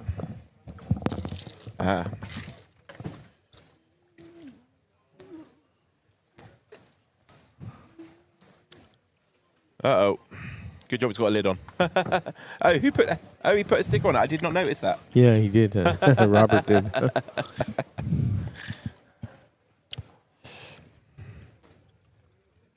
Scott says, thanks, guys. I think Marty's gone off to maybe he's got a poster, I don't know. He suddenly stood up like a light bulb moment, didn't he? Okay, what did Todd Ulrey manage in the end there? So Todd Ulrey got to 101, which will give him a total of 189. Is it going to be enough? Does the Oracle Steve think it's going to be enough? So that's an average of 95. Okay. Right. Yes, so that's pretty good, actually. So that's pretty good. So I think he'll be okay for the 32. He'll get scrape into the semis, hopefully, with that. Let's get back to these races. These guys are racing. He definitely had to work for it. Yeah. Yep, he had to work for it.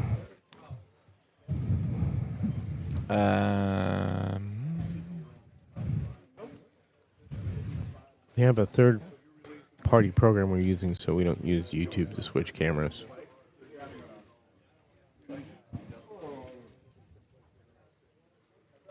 So we have a tablet in front of us, so we have multiple views, so we're able to manually switch between the different parts. So we're trying to just go where the action is as much as possible. Because the tracks look the same, I guess it probably looks like we're looking at the same track the whole time if you don't know what you're looking at. Right. I'm really interested to know what Marty's idea was. Can you see him anywhere? Marty. Our Marty? Yeah. Because I said about putting a big poster on the tracks, and then he went, and stood up. I don't know. Well, he's over there running in the back. He's running in the back. He's probably asking, do you have a piece of paper? I suppose that's what you need. Yeah, we've got bits of paper and a Sharpie. Yeah. Castle Rocket's Fast Laps is the timing program. FAS. Put up the icon there. No T. Fast Laps. Yeah. Fast Laps. There it is, that one. That is our race management program. The one on the screen. And yes, they do have a website. Thank you, Dave. Yeah, Shotgun Dave. It's a subscription-based service.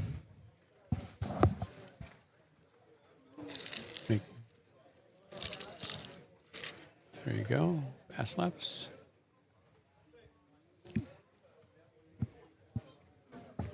Dave must want something. He's saying we're doing a good job. I'm always a little leery when somebody says we're doing a good job. Oh, cool. Oh, there we go. So when we look at these timing screens... Thank you, Dave. I'll make it big. It says track 2 in the top right-hand corner of this one. Okay, cool. And then when we have the view of the other one, we need that preset of the screen.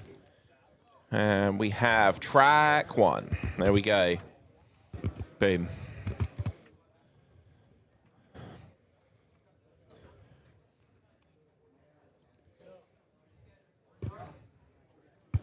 Racers in Group K, you are now driving. Racers in Group G, you are turn marshaling for track 2. Racers in K, you are driving. Racers in G, you are marshaling.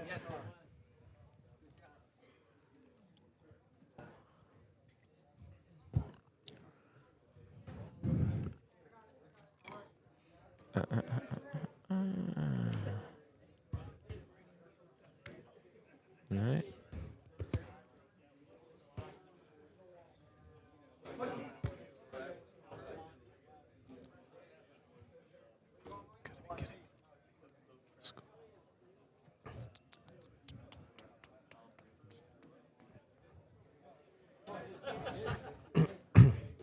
Just making a new screen there. Look at you. I know, learning, eh? Oh. Guys, I apologize. We've had some issues with our compilation. We're running 2 separate races right now from track 1 and track 2. And so you have to accumulate or aggregate the laps. All of it together, yeah. And so I've been working on combining that data so that it's completed quickly after the heat races so we can start with the elimination rounds. Yep, the semifinals. So I apologize that you haven't heard my voice, but most of the people out there probably have appreciated that. Not at all. Not at all, Marty.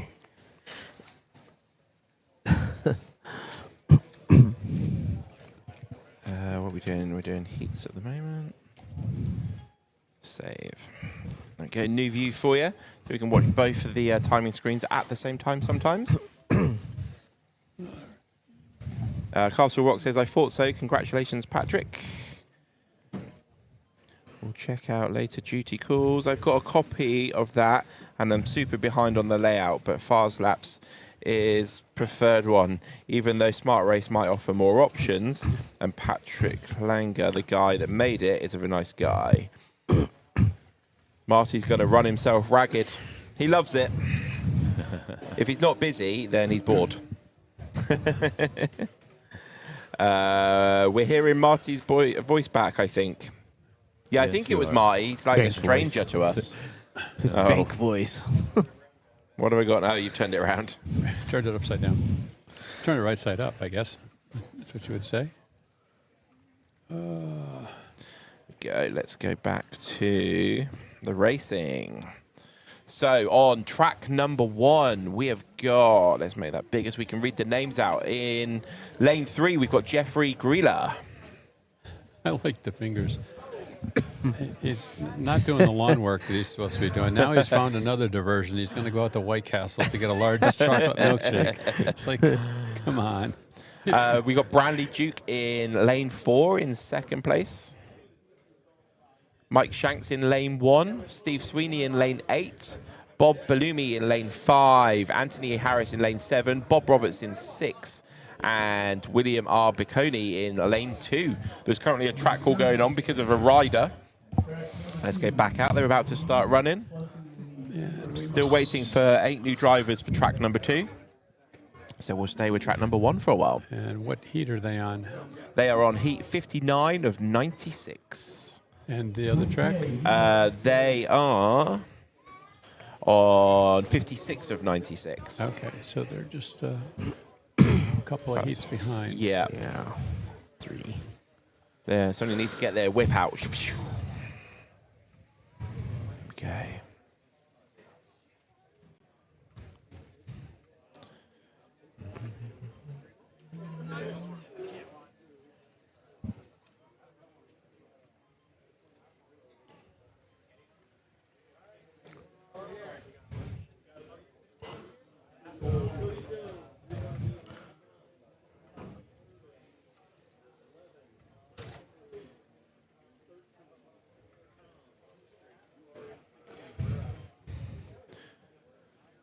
There we go. So with 25 seconds to go, it looks like we have got 35. Loads of people on lap 35. Who's leading? Oh, Brandy is leading at the moment in this track 1, heat 59 of 96. Brandy Duke is leading the race. Anthony Harris in second. Bob Bulami in third. And that's the end of the heat. They've got 1 minute to swap their lanes, clean their tyres, and get racing again. Yeah. Everybody springs into action. Yeah. Let's make the timing screen big. Go back. Let's see the whole screen. We can see what everybody's up to. You see how busy it suddenly gets. Everybody cleans tyres. Everybody changes the sticker. Mike Stott to track 2. Oliver Smith and Mike Stott to track 2. Oliver Smith and Mike Stott. They must need to... So, yeah, I think we've got 4. There we Tire go. I'll cleaners. show you on the screen there. We've got 4 drivers coming on, so we need 4 people cleaning lanes. Yeah. We've got Cody Jones, Keith Urban, Kimberly Davis, and Tom Ulrich getting out on the track. Marty is the hardest working guy in slot cars. I don't know about that, but the fingers it agrees. feels like it today. You think you'll sleep well tonight, Marty? I plan on it. Yes. Actually, I should say, do you think you'll sleep well tomorrow morning? Well, we might still be tearing down tomorrow morning. I was going to say, we're probably not going to get back to the hotel until tomorrow morning. Yep. So, hey, it is what it is, right? Yep. We're here for the... That's right. We're here for the duration. Here for a long time, not a fun time. We're not going anywhere. You're stuck with us. You're stuck with us. Here we go. So we're going to be starting. There we go. The lights are going to come up on the screen. And 3, 4, 5. Are you ready, Steve? Go. Lights out and away we go. Okay. So on track 1, we have William Barconi in lane 1. We have Brantley Duke in lane 2. Mike Shanks in lane 3. Bob Roberts in lane 4. Jeffrey Grela in lane 5. Steve Sweeney in lane 6. Bob Pulamini in lane 7. And in lane 8, we have Anthony Harris.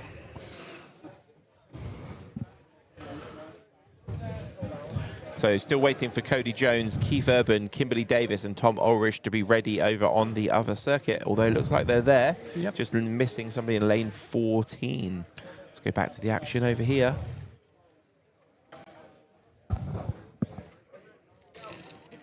Gee, George, we should have wore shorts. Everybody else is wearing shorts. Absolutely.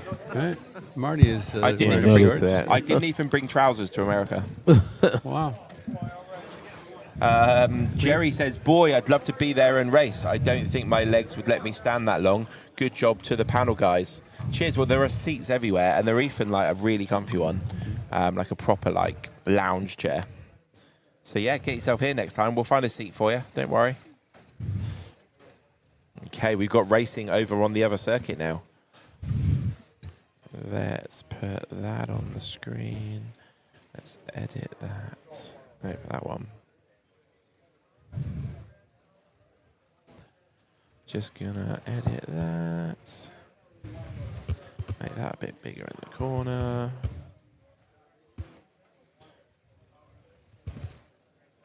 Done. There we go. We'll go back to that screen.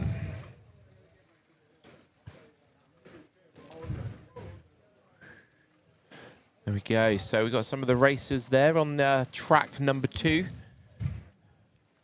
We've got Kimberly is leading the race in lane 13 there. Yep. She's doing quite well. Yeah, beating Cody, Keith, and Tom right now. She was driving one of the BMWs, one of the long wheelbase cars.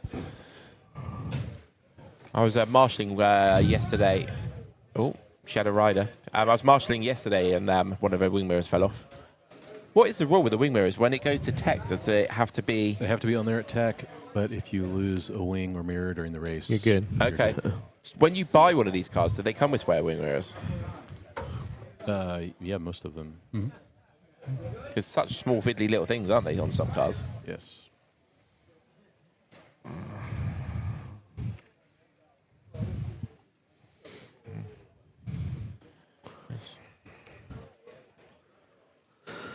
So Shotgun Dave says, I like this layout much better without that hairpin.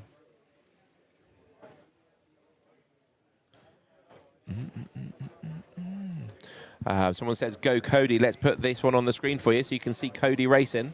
Cody is in lane number 1. Let me make that so you can see Cody.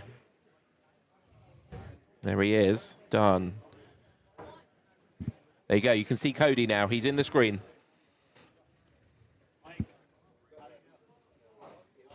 This is very cool. I'll put that in my bag. Okay, so with 56 seconds to go on track number 2, Kimberly's still leading. Cody's on the same lap. Cody's taken the lead of the race. Cody is leading on track number 2. Be proud. Track number 1, let's go back to that one. They are on an interlude at the moment, so we'll stay with track number 2. Is Cody still leading on lap 9? Kimberly is right behind. So Cody has got a really cool grey car. I really like it's like subtle. Like some of these cars are like really in your face, but it's got lots of detail on it, but it's mostly grey. I really actually quite liked it. So Cody's on lap 10, Kimberly's on 9, Tom's on 9, Keith's on 9. So it's a close race. Nobody's running away with it at the moment. 5 seconds to go, and then they'll go into a lane change. So he'll go from lane 9 to lane 11, so you better see him really nicely next time. Is this race about to start? 5 seconds? Yeah, they're about ready. Let me edit that. Make that a bit bigger, just so you can see it a bit better there. Good. Okay, so let's see if Branley can eke out a little bit of lead here. He's in lane 1. It's hypothetically the shortest lane, so he should, in theory, be able to increase his lead from 1 lap to hopefully 2, maybe 3, going into the next heat.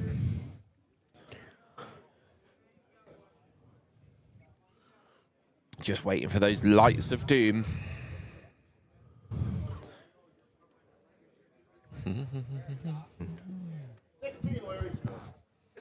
Here we go. There's the lights.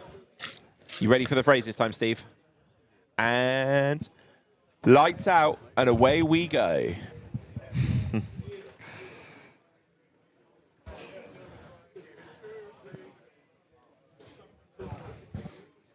Okay. On the second column, you can see the lane numbers that the drivers are currently in. When did that get mooted? When I was eating my munchie bar. Oh, nice. Fair enough. Sorry, we missed the beginning of your sentence then. No, just reminding our viewers, maybe viewers that have tuned in, if you look across this display, the second column in black with the white numbers, that's the lane number that they're currently racing in. Yep. Okay, on track 1, again, it would be lanes 1 through 8, and if it was track 2, it would be 9 through 16.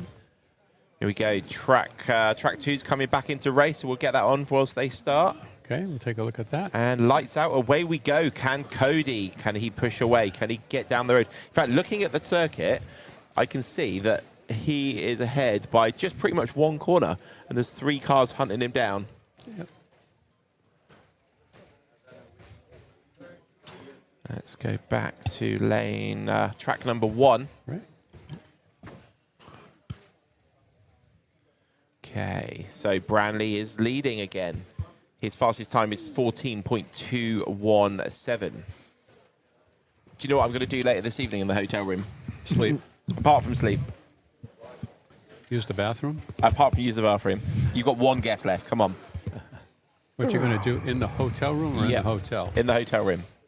In the hotel room. Yeah. You're probably going to rewatch the stream, fast forwarding through any scenes that don't have you in them. How did you know? How did you know? I mean, just you know me too well. No, I'm going to go on YouTube and hunt down RC drag racing. I want to see that in action. Yeah, I'd like that's good. I really want to Oh, see that. you haven't seen that? Yeah.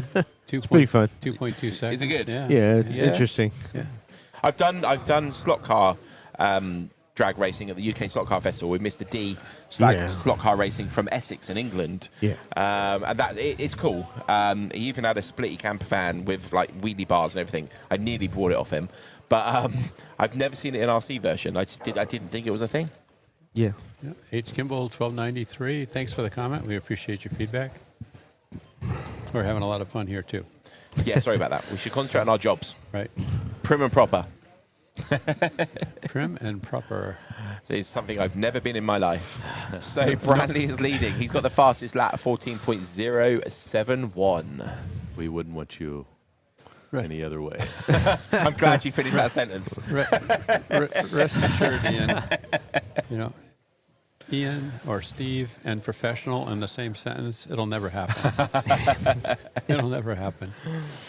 So track 1 has just come to an end there. Branley, I don't know if you saw that, but he gave a little fist.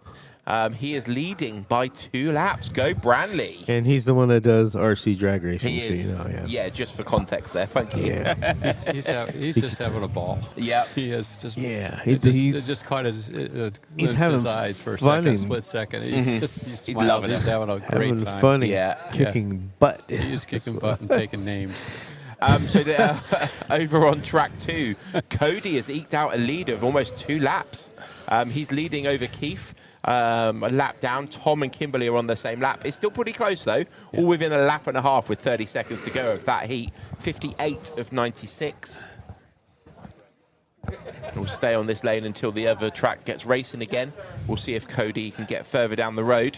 His fastest lap is 0.8 of a second quicker than the next one, so we can see why he is making gains.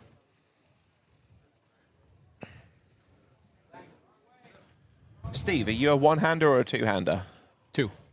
And I use a 2-finger trigger. Okay, yeah, I'm same. When I race. George?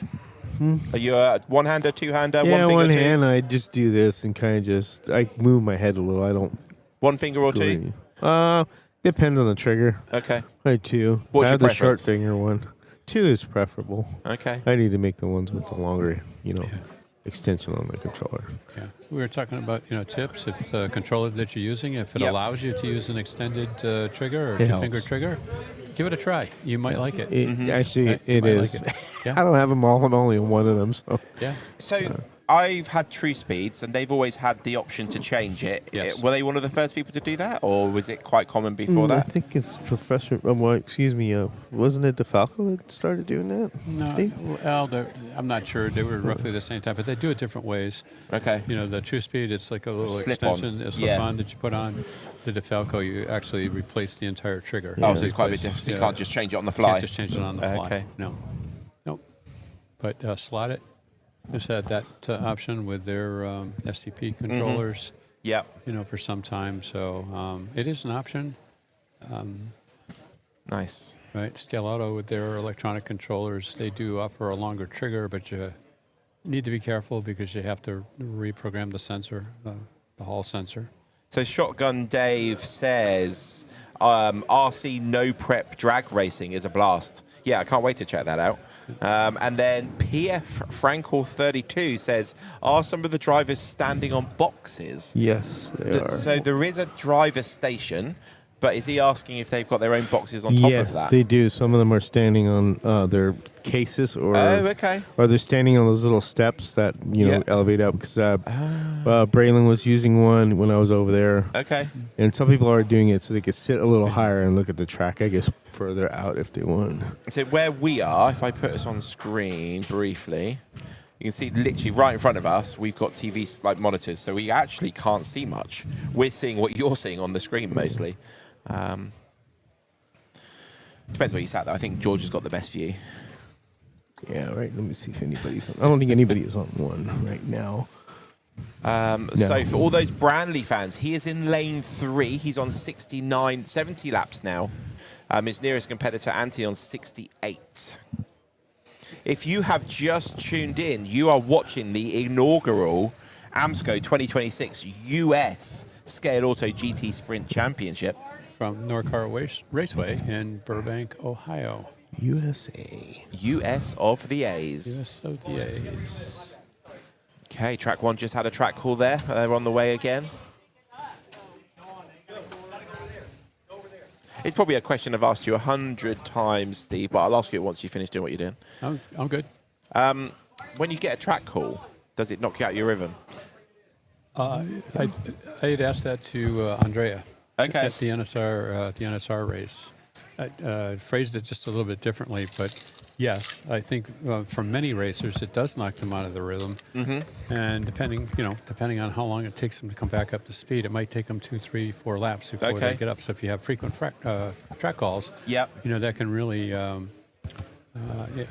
have an adverse effect on their lap times, right? Yep. And it can also possibly cause you to de-slot because you just got into your rhythm, you got your braking points down. Now all of a sudden that's been disrupted. Yep. Now you're braking just a little late, a little early.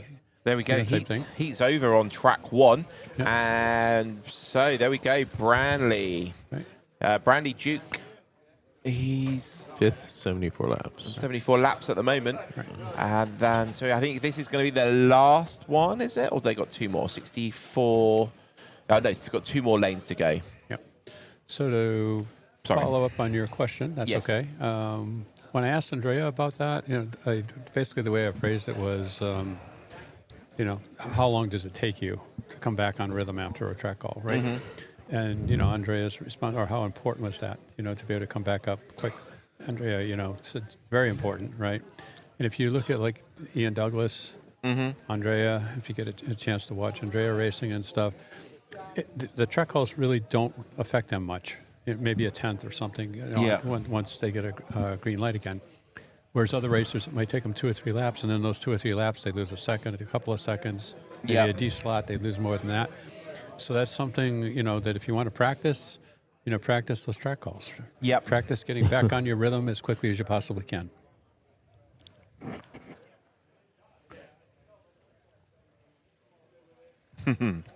So was that Bruce Derrington says, checking in for Michigan, go Cloverleaf.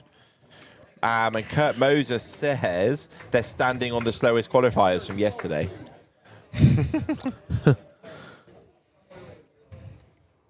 Okay, let's have a look at that timing screen. They're not ready to go yet. We've got the weathermen in front of this screen. 3 weathermen. 3 weathermen. All we need is a green screen, Marty. There we go. And then we could superimpose a weather pattern or something coming in. Well, I was on the driver's stand. We had some weather coming in, it sounded like. Yeah, the thunder and all that. Serious rain and thunder earlier. I stepped out for just a little bit to get some air. That wasn't the toilet block. It was wet. It had definitely rained. It was a shower or something came through. Okay, we are back racing on track number 1. So, for all of you, where has he gone? Branley's in lane 5. So let's keep an eye on Branley. Oh, Branley does have the lap record on lane 1 now in track number 1.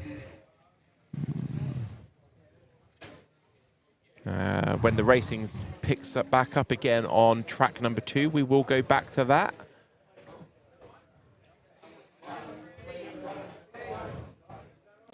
Okay. Okay, so Branley is on 78 laps. Oh, got an off there from lane 2. That was Anthony.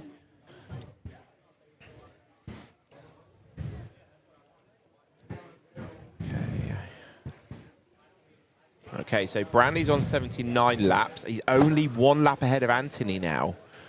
So Anthony must have a... Yeah, Anthony's in lane 2, where Branley's in lane 5. Lane 2 is a much shorter lap, so he does have a little bit of an advantage there.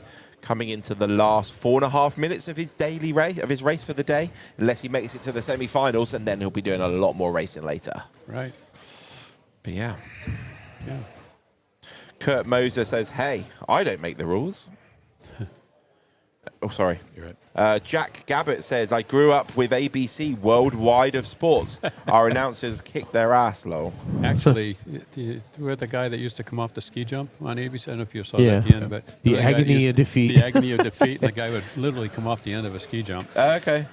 Sideways. Right. Yeah, and he's all helicoptering. Right. That's kind of this broadcast team. Oh, yeah, fair enough. We're the agony of defeat. Right.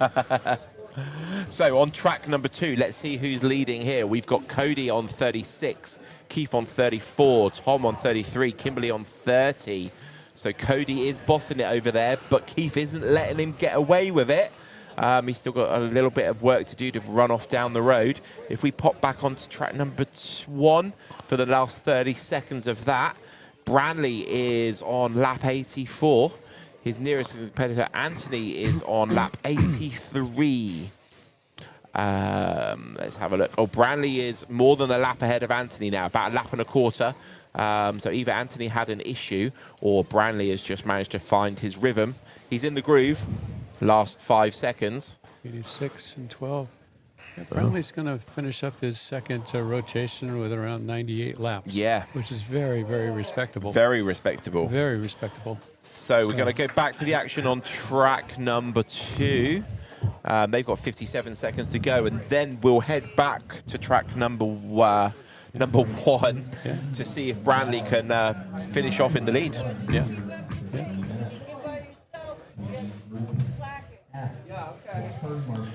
Okay, 40 seconds to go over on Cody's track.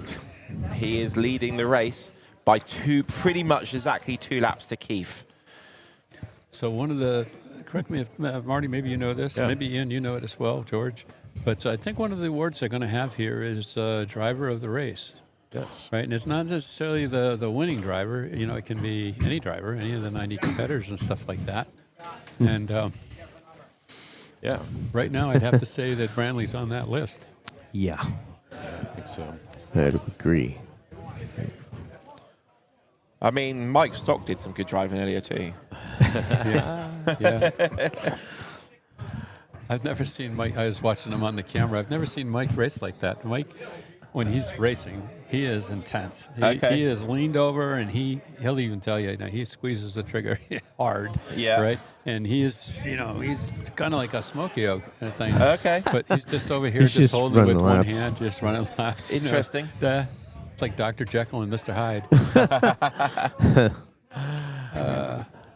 So what's the weather forecast here? Cloudy. Just looking over here on the weather. This is it's gonna rain. Not many slot car screams do the weather for you too. The weather forecast is very blue. Yeah, very blue. Okay, so we are back racing again on track number 1. Branley has moved into lane number 7. This is his final lane. Right. This is the 8th heat. His main competitor. for Interestingly, look, Anthony is in lane 1, so he has got 2.5 minutes to make hay whilst the sun shines. Can he catch up and steal it from Branley? They might have took a quick glance at the monitor, as they were rotating and stuff. The best laps. Yeah, once they're racing. Yeah, Branley's got lane 1 though. Look. Yeah, damn, he's moving. Yeah. Consistently. Yep. Get them laps in. That's what I want to. That's it. Just don't crash. Yeah. I should listen to that. Take that advice. In England, we say don't do a Doug. Don't do a Doug. Oh, we got a car on the floor? No? What happened there? Interesting. Not So sure. we're going to stay mostly with track number 1 because it's their last heat of their day. Just having a look over at Cody quickly. He's got a comfortable lead now. He is 2.5 laps ahead of Keith. Let's go back to track number 1 and keep an eye on Branley. He's on lap 92. His nearest competitor, Bob's on 91. So is Anthony. He's got 2 people within a lap and a half of him. Minute and 20 seconds to go.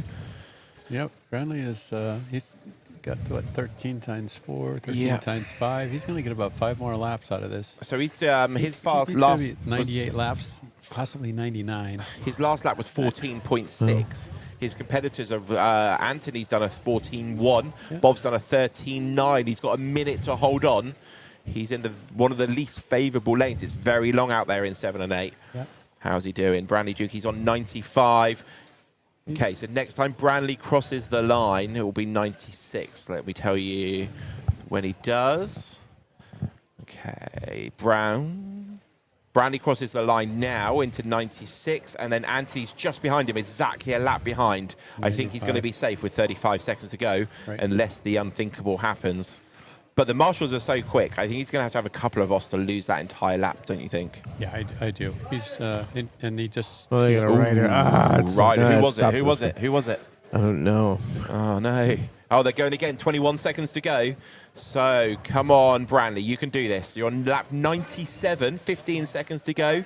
Can you get it up to 98, maybe 99? I think he's got 98. 98. Yeah, won't quite make 99. He's over a lap ahead of Bob now, though. Bob must have been the rider. Track call with 4 seconds to go. There was a wreck 4 over there. seconds. Oh, let me resuming. There you go. 98. And man, that is over. impressive. Go Branley. Branley wins it. That's pretty good job. respectable. Well done. Yeah. Let's give him one of these. Come on. Yeah. Good job, Branley. I even think he's deserving of...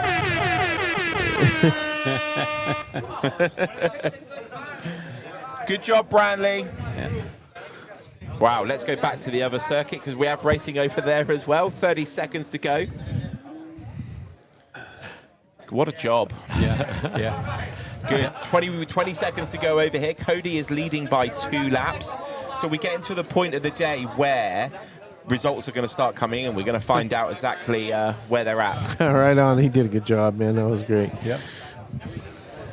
So there we go. Cody, 5 seconds to go. Cody on 53. Keith on 51. Tom on 49. Pleasure. Kimberly on 45. Finally meet you in person there.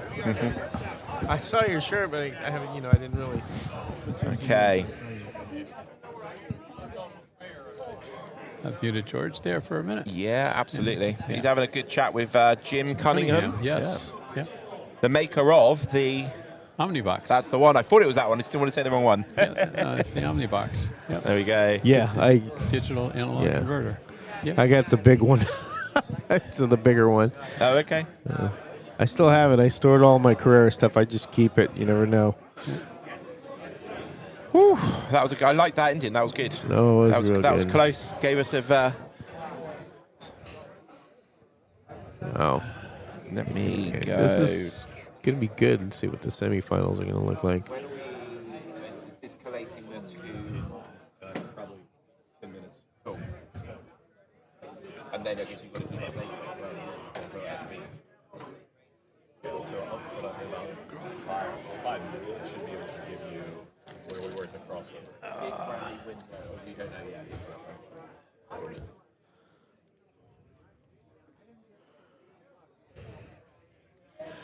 Okay, so we need, I believe, 8 new drivers on track number 1. On track number 2, the drivers are just reloading and they are back on the road. They've just started. Ian Douglas still has the lap record on all 8 of those lanes. So, Cody, we are looking for, let's have a look, 64. We're on 62. So we have got 2.5 more heats left on track number 2 before that one comes to a head. There are several awards today, and we are going to have to work out how to work out who the driver of the day, sponsored by Quick Slicks, is. Maybe we could get some of the folks on the stream to give us their input. Absolutely. Who do you think has been driver of the day so far? Well, who's impressed you? Who hasn't impressed you? I mean, you've got to have an idea of that too. Right. No, I'm only joking. We only want positive energy here. Who's impressed you? Smokey-O and Dickie, how you doing? Hi to CC and Logan. CC and Logan? Say CC and Logan. CC and Logan, okay. Hi to CC and Logan. So we have a request from Mike Chiocchio, a.k.a. Smokio. He wants to say hello to CC and Logan. But we're not going to do it, are we? So, Too late. But CC and Logan, if you're listening, Mike says hello. Smokio says hello. So we've got a rider on track number 2. Cody Jones is winning on 59 laps. Keith on 56. Tom on 55 and Kimberly on 50. Let's get you back so you can see the driver action on that one. Have we got... We got the view without the timing screen, so you can see a little bit better there. There you go. Do you need the timing? I think we should take down No, we're good. timing screen once in a while. And yeah. Yeah. Absolutely. It hides 9 and 10 drivers. So any way we can pan that so we see. Yeah, 15 the other and side 16? of the drivers. yeah, we could probably move that for now.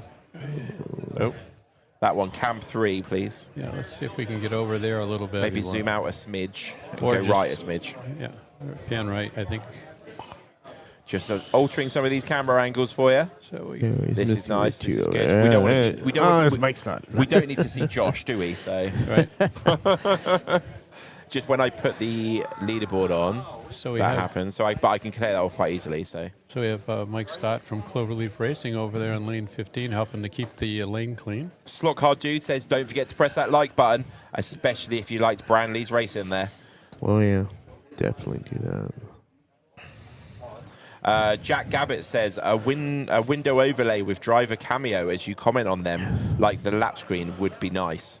That is definitely doable, but that is a big task. If we have a whole production team, it's a lot easier. But that is possible, and I believe it is something that Marty is thinking about for future events. And while we have the track view there, we can see the Scaleauto skirting. Mm-hmm. And it's a good opportunity to shout out to Ivan at Scaleauto for his support. This event wouldn't have been possible without Scaleauto, without Ivan. Absolutely. Working closely with AMSCO. So thank you very much, Ivan. Yep, thank you. Yep. And Ivan, if you can see this, if we got a camera shot here, maybe. There we go. So there you go, Ivan. You've made it in life because you're on Steve's shirt. Right. So I do have a shirt with your Scaleauto logo on there. So Ninja Silk says, great job, guys. Can we see more racing or cameras still working out bugs? Yeah, we're giving you loads of racing. Hopefully we'll try and give you some more. Like we said, Marty's using the laptop that stops us from being able to have more angles, but we are trying to give you as many angles as possible until that point is over. Slightly mad. Slot Car says, hey all, hi Fox and Walls, how you doing? Blue Fox 284 says, good afternoon all. Blue Fox.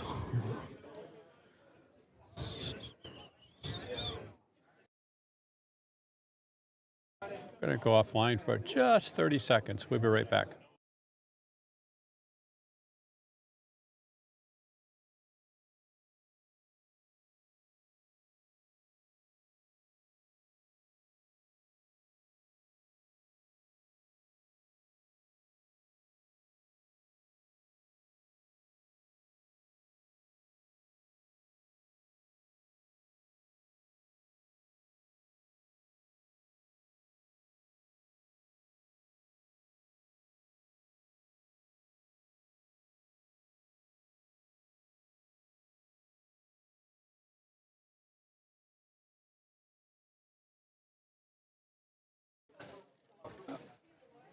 Okay, we're back. Shady's back again. Blue Fox 284 says, good afternoon to all. Good afternoon, Blue Fox. So we have got 8 new drivers coming on to track number 1. Right. So this is the starting lineup. Do you want to go through them, Steve and George? Yeah, so Mike Chiocchio in lane 1. Dan Stouthammer. in lane 2. Zach Stutenberg in lane 3. Andy Quatamari in lane 4. Ron Vincic in lane 5. Jeff Collins in lane 6. Steve Arenz in lane 7. And that was Ross Bowman, I think it was in lane 8. if Very that was good. correct. Before it went off. There you go, Ross Bowman. You win the prize there, George.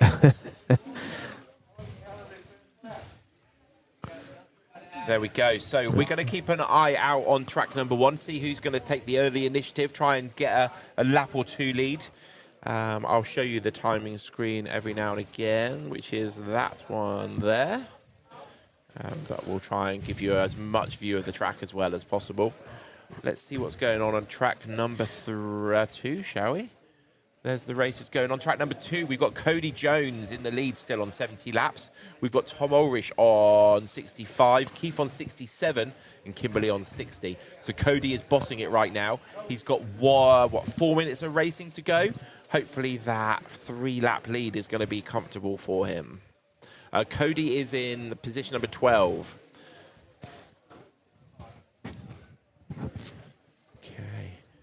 1 minute to go over there. Let's go back to the other track. This is track number 1. And the early leader at the moment looks like Mike.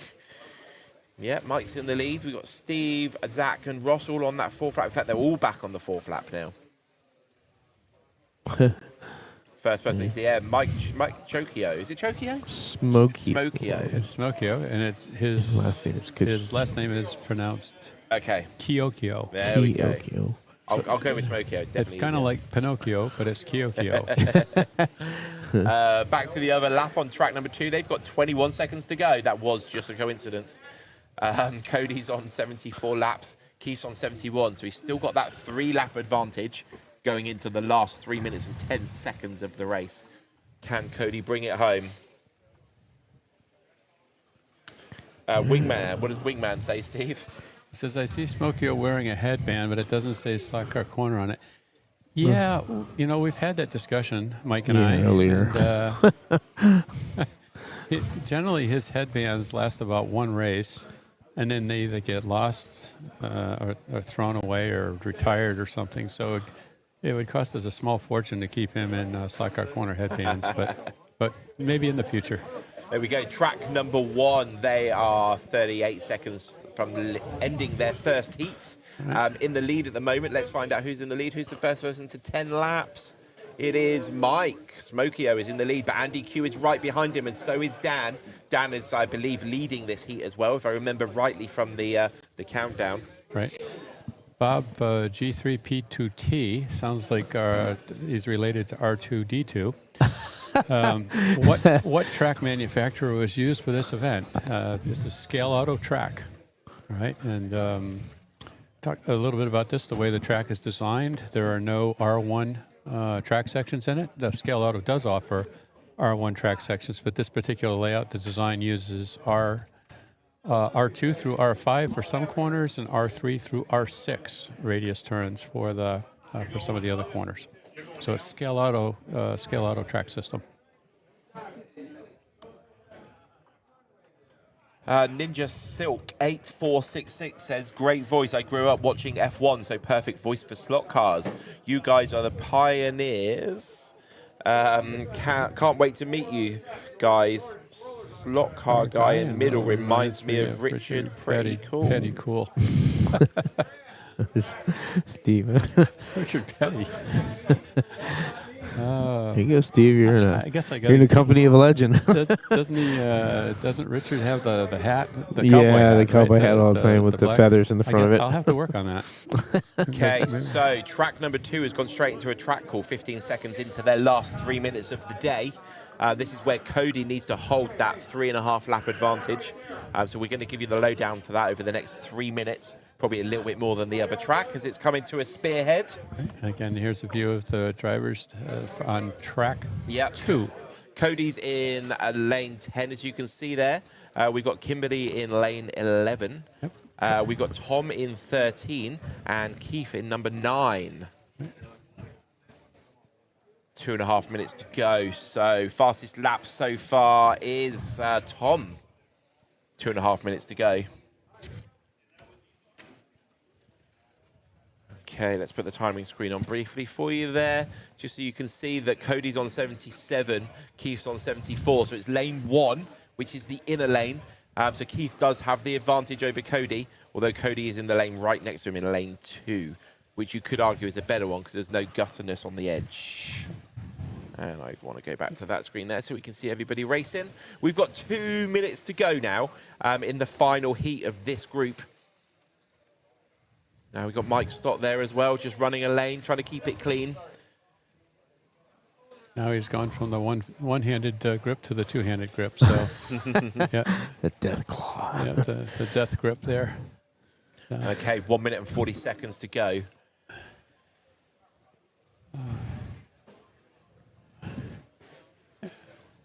So we've got Keith on 76 laps and Tom. So Keith and Tom are battling out for second place.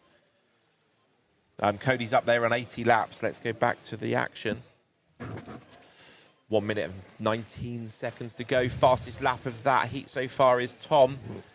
We've also got 3 of the founding members of AMSCO on that shot. Oh, have we? Way to the left, you see with the beard, with the glasses, that's Joshua Reed. In the middle with the American flag AMSCO shirt there, that's Greg Kessler. Yep. Our race director. And standing up is Daniel Ortiz. There we go, 50 seconds to go. How is Cody's gap? He's got 3 laps over Keith.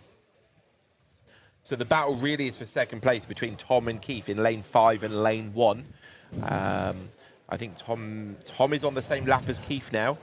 He's about 2/3 of a lap behind him. This looks like it's safe for Cody. I can't see any way of him losing now. 30 seconds to go with a 3-lap advantage. So the battle is second place. Keith or Tom? Who's your money on, Steve?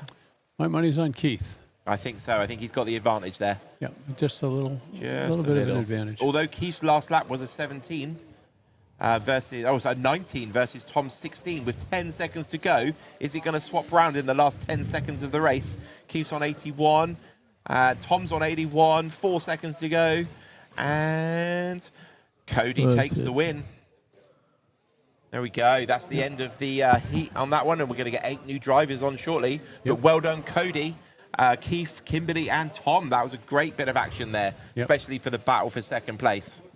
Let's go back over to track number 1. Let's see what's going on there. They are... Are they racing? Yeah, they're very close. They're Everybody's on, within 1 lap. So just run down through the field. We've got Jeff Collins in lane 4 with 22 laps. Jeff's managed a 13.8 as well there. Let's get the cars going around the circuit. There was Jim Cunningham in the middle there, just doing a little bit of marshalling where needed. Right. 8 seconds to go. Dan Stouthammer in the foreground there. And so Dan is leading this heat. 66 of 96. Just 30 heats left to go before we head into the semi-finals. Yep. Race with Dan at the Michigan 24 race.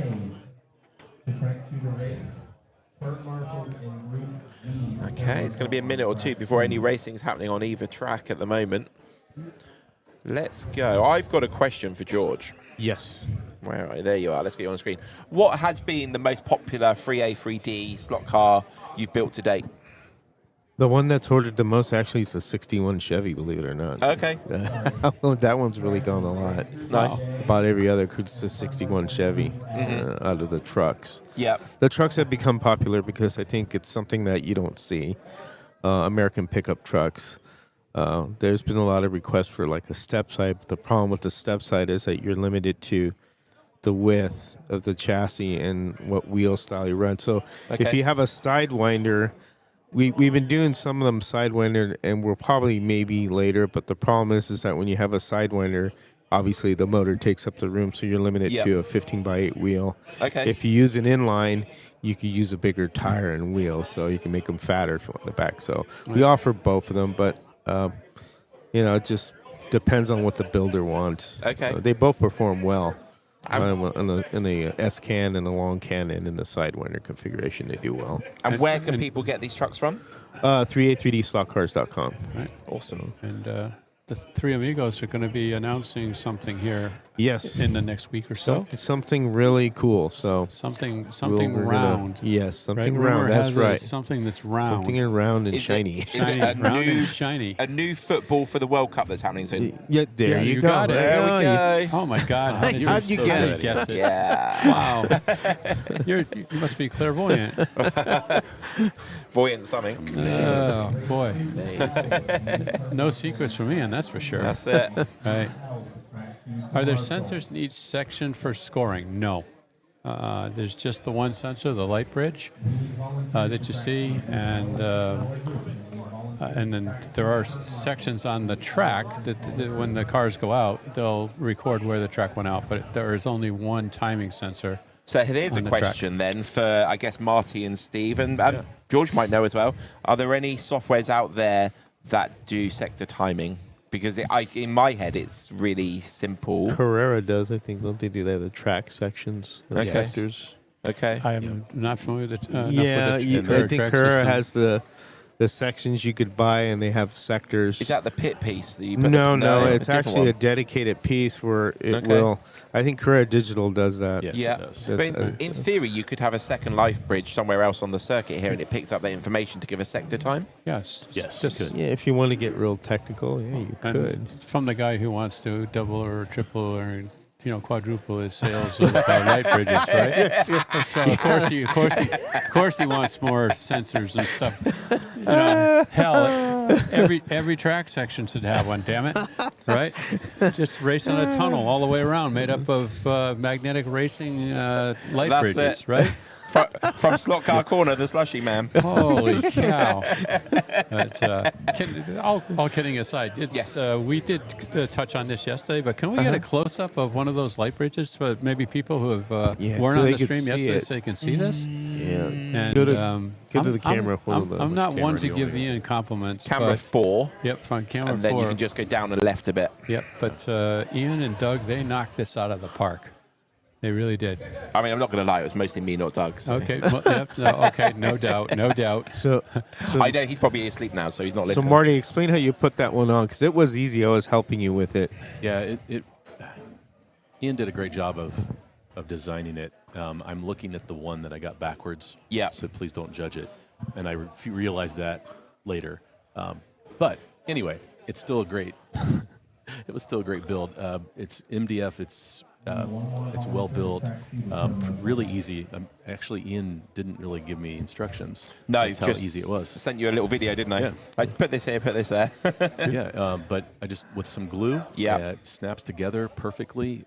Very easy, and then George and I routed the wires through it and down to the track timing. And modular as well, so you can take the ends off, so it's good for travel as well. Right, now you can't see it in this view, but there's a couple of modules that are sitting on the top. Yes. That actually have some logos. Yeah. One is a magnetic racing logo, and the other, not even sure what the other one is, but you can put logos on there. And when we talked to Ian yesterday, if this is something that can be scaled to, let's say, like a 4-lane track or a 2-lane track, right, or a wood track, and the answer is yes. Absolutely, 100%. Right, absolutely, 100%. Yeah, no problem at all. Right, and as far as the logos that are up there, they can be customized. So if you have a club logo or a club name, if you have a name for your track, maybe even if it's a home track, maybe even a logo that you've designed for your home track.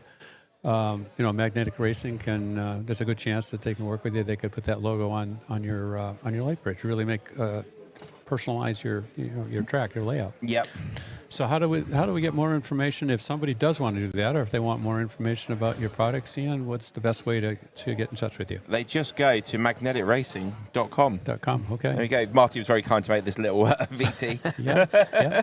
No, and they look amazing. Thank you. Absolutely amazing, and if they wanted to do something, maybe just a slightly different design or something like that, is that possible? 100%. Or is it, yeah. I can make the bridges longer, shorter, taller. Right. Marty said between 10 and 15 centimetres off the track, so I made it about 12 and a half. 12 and a half, okay. Just somewhere in the middle, so yeah, no, it was good. I think it worked out pretty well. And you have a lot of other track accessories like that, not just this light bridge, right? You offer other anything you can think of scenery-wise, pretty much, from famous buildings, grandstands, famous buildings from around racetracks around the world, all that sort of stuff. So yeah, that's billboards, gantries, pit lanes, pit buildings, all that sort of stuff. So just give that your track that feel of a real track. All right, and so again, magneticracing.com. Yes, thank you very much, Ian Steve. and his partner Doug. So, and we want to thank them for sponsoring, helping sponsor this event, and the great work on those 2 light bridges.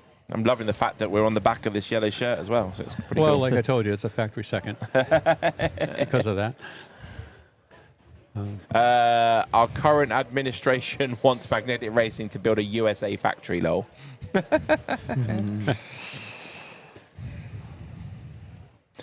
So somebody says, is that felt under the track or a carpet? DJ Patrick. It is green felt. Is there a reason for the green felt apart from aesthetics?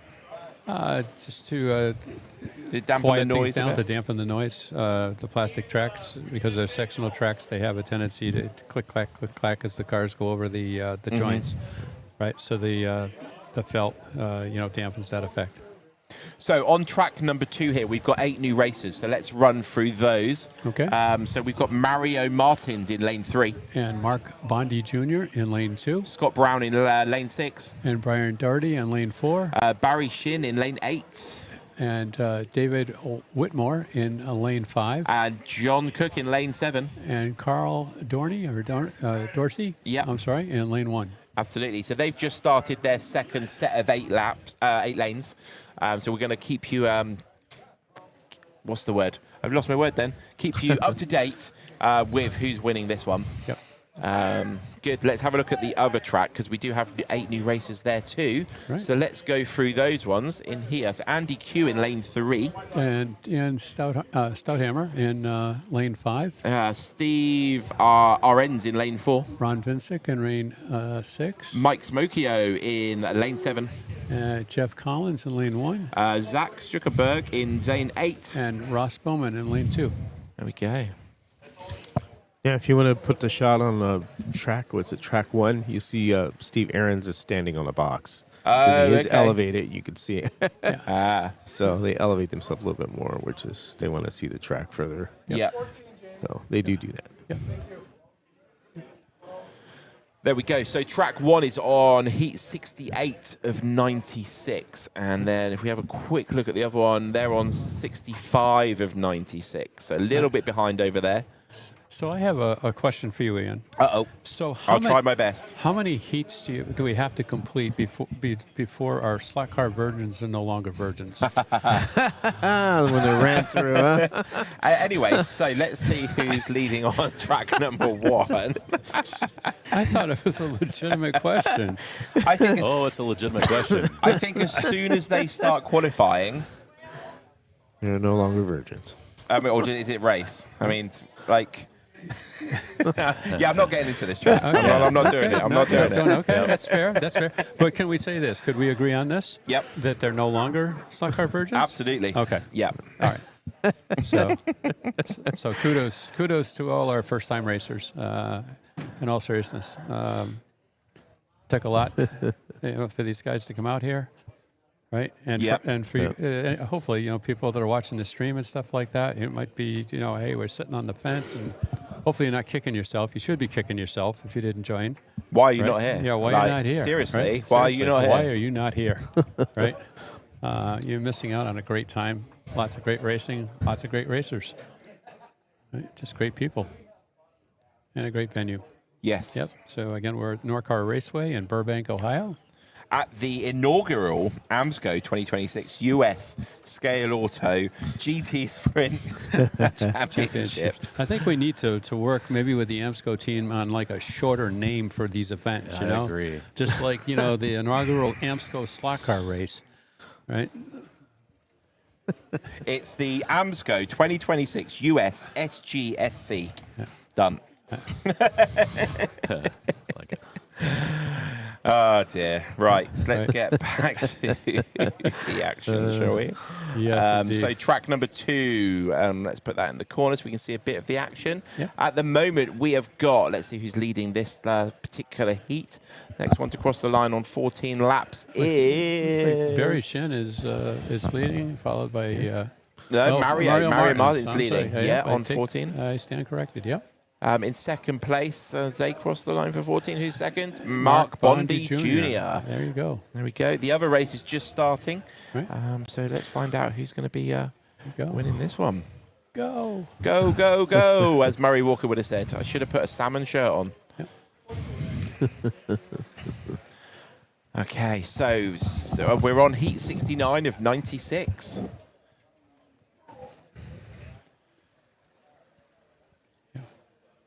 Okay, so we've got Andy Q in the lead of this heat so far. Mike Smokio in second. Ron Vinnick in third. Steve Aranz in fifth. They're all on 2 laps at this point. Yep, let's go. Andy Q just came across, so now they're starting on their 3rd lap. So we've got Rick Eichhoff there, marshalling in the middle there with his Momo hat on. Got Gene Cunningham over there on the left-hand side. That looks like the lesser-known Dusty Ford. He's doing a bit of marshalling there. And then looks like Mark Pollard from Motown marshalling too in the middle. Yep. It was interesting, I thought, that Dusty acknowledged that he is the brother of Marty Ford in his bio, but that was not reciprocal. So, we had a conversation about that last night. Yeah. Yeah. What was the outcome of the conversation? What was the outcome of that? He was a little upset about that. He was a little upset. He was a little miffed, huh? Yeah, he didn't understand that. Right. I can see that. He is the older brother, though, so yeah, he should be teaching you. It's his fault for not teaching you. He's my younger brother. Oh. I thought he was the older one. No. I've got him by like 5 years. Oh, wow. Oh, wow. I mean, it doesn't. I'm not saying that like Dusty looks older or anything like that. I mean, get that. Yes, shh. Okay.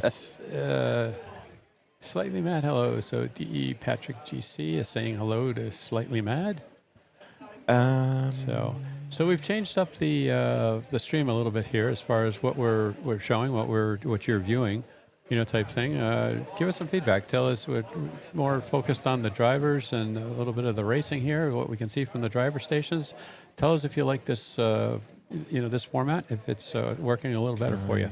Yeah, unfortunately, we lost a couple of it's not touchscreen, is it? Yeah. We lost a few camera angles because we had to use some cameras to cover the race screens because... Yep. Oh, sorry. I'm so used to having a touchscreen one. Yeah, because we had technical difficulties, something that we tested multiple times, but in this room and the computers that we were using here, we had some problems getting the interfaces superimposed on the screen. So, Oh, well, things happen. Yeah. I mean, we do the best we can with what we've got. Absolutely. So these are the drivers on track number 128. They're about to change lanes. You see they're very quickly grabbing their plugs so they can move to the next lane. Let's have a look. Is the other track racing, or are they on a lane change too? They're on a lane change as well. Just getting ready to start a new heat. Okay, and again, it's a European rotation. So if we stay here, lane 1, we'll go to lane 3. We'll go to 5, 7, over to 8, and then come back 6, 4, and 2.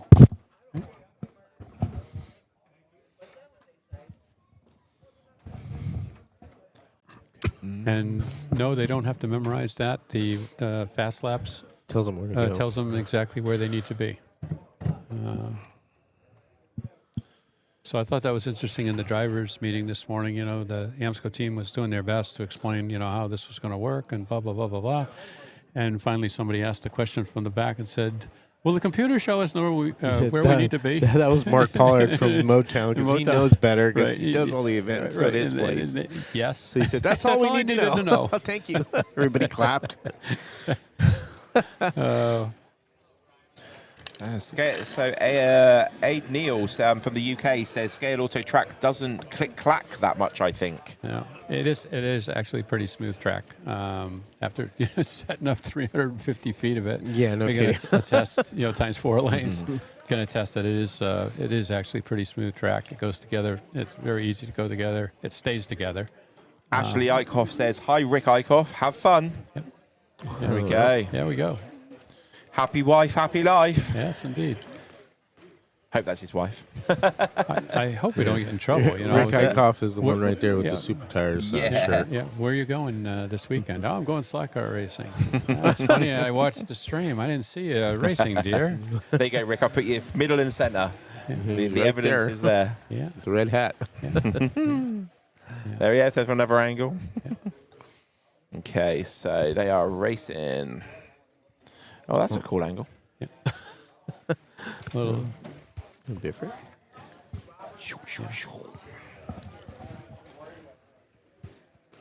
So again, this particular camera angle, you can get an appreciation for just how large these tracks are. Right. From the driver's point of view. Yeah. Type thing.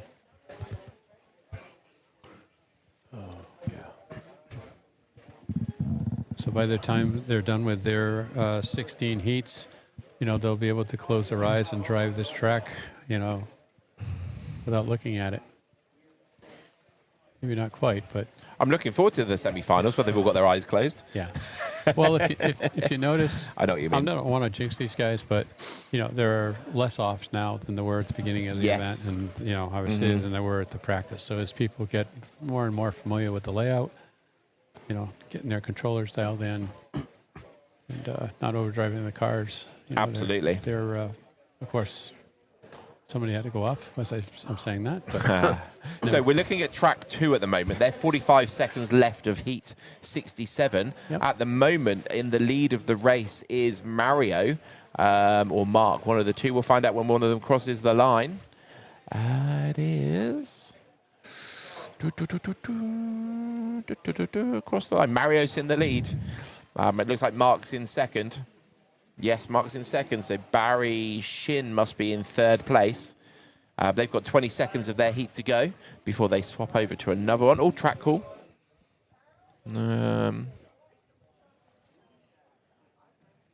If we go back to the other track, this is track number 1. So you see the podium there? In that. So these things right here are 3D printed. These were really easy to put in because I installed these and the holder. And what's really nice about this is that having the 3 alligator pins would take a lot longer to rig up, whereas you have the XLR, you just pop it in and it's screwed in and you just bolt these up with the wire. And then because these didn't take that long to put on there when I did it, and then you're ready to go. You just connect it to your track. So these are really nice 3D printed from Stock Car Corner, and they're really cool. I really like these. These are really nice. Yep. Where'd you get them from? You can get those from stockcarcorner.com. These with the custom printing on them and stuff like that, we don't have them on the website. We will put them on the website, but if somebody's interested, if you want to put your club name on there, if you want to put your home track name, whatever you want to put on there within reason, and space limitations, we'll work with you to make that happen. And they're available in 8 standard colors, or any color that we can get the filament for, quite essentially. Get Braden up here since he's... I'll have him talk to you guys and take over my spot.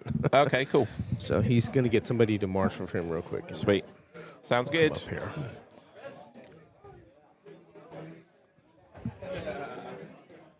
Okay, so if you've just tuned in, you're watching the inaugural AMSCO 2026 US Scaleauto GT Sprint Championship, and we are about to get a Scaleauto champion on the microphone. He won a Scaleauto event up at Electric Dreams just a few months ago.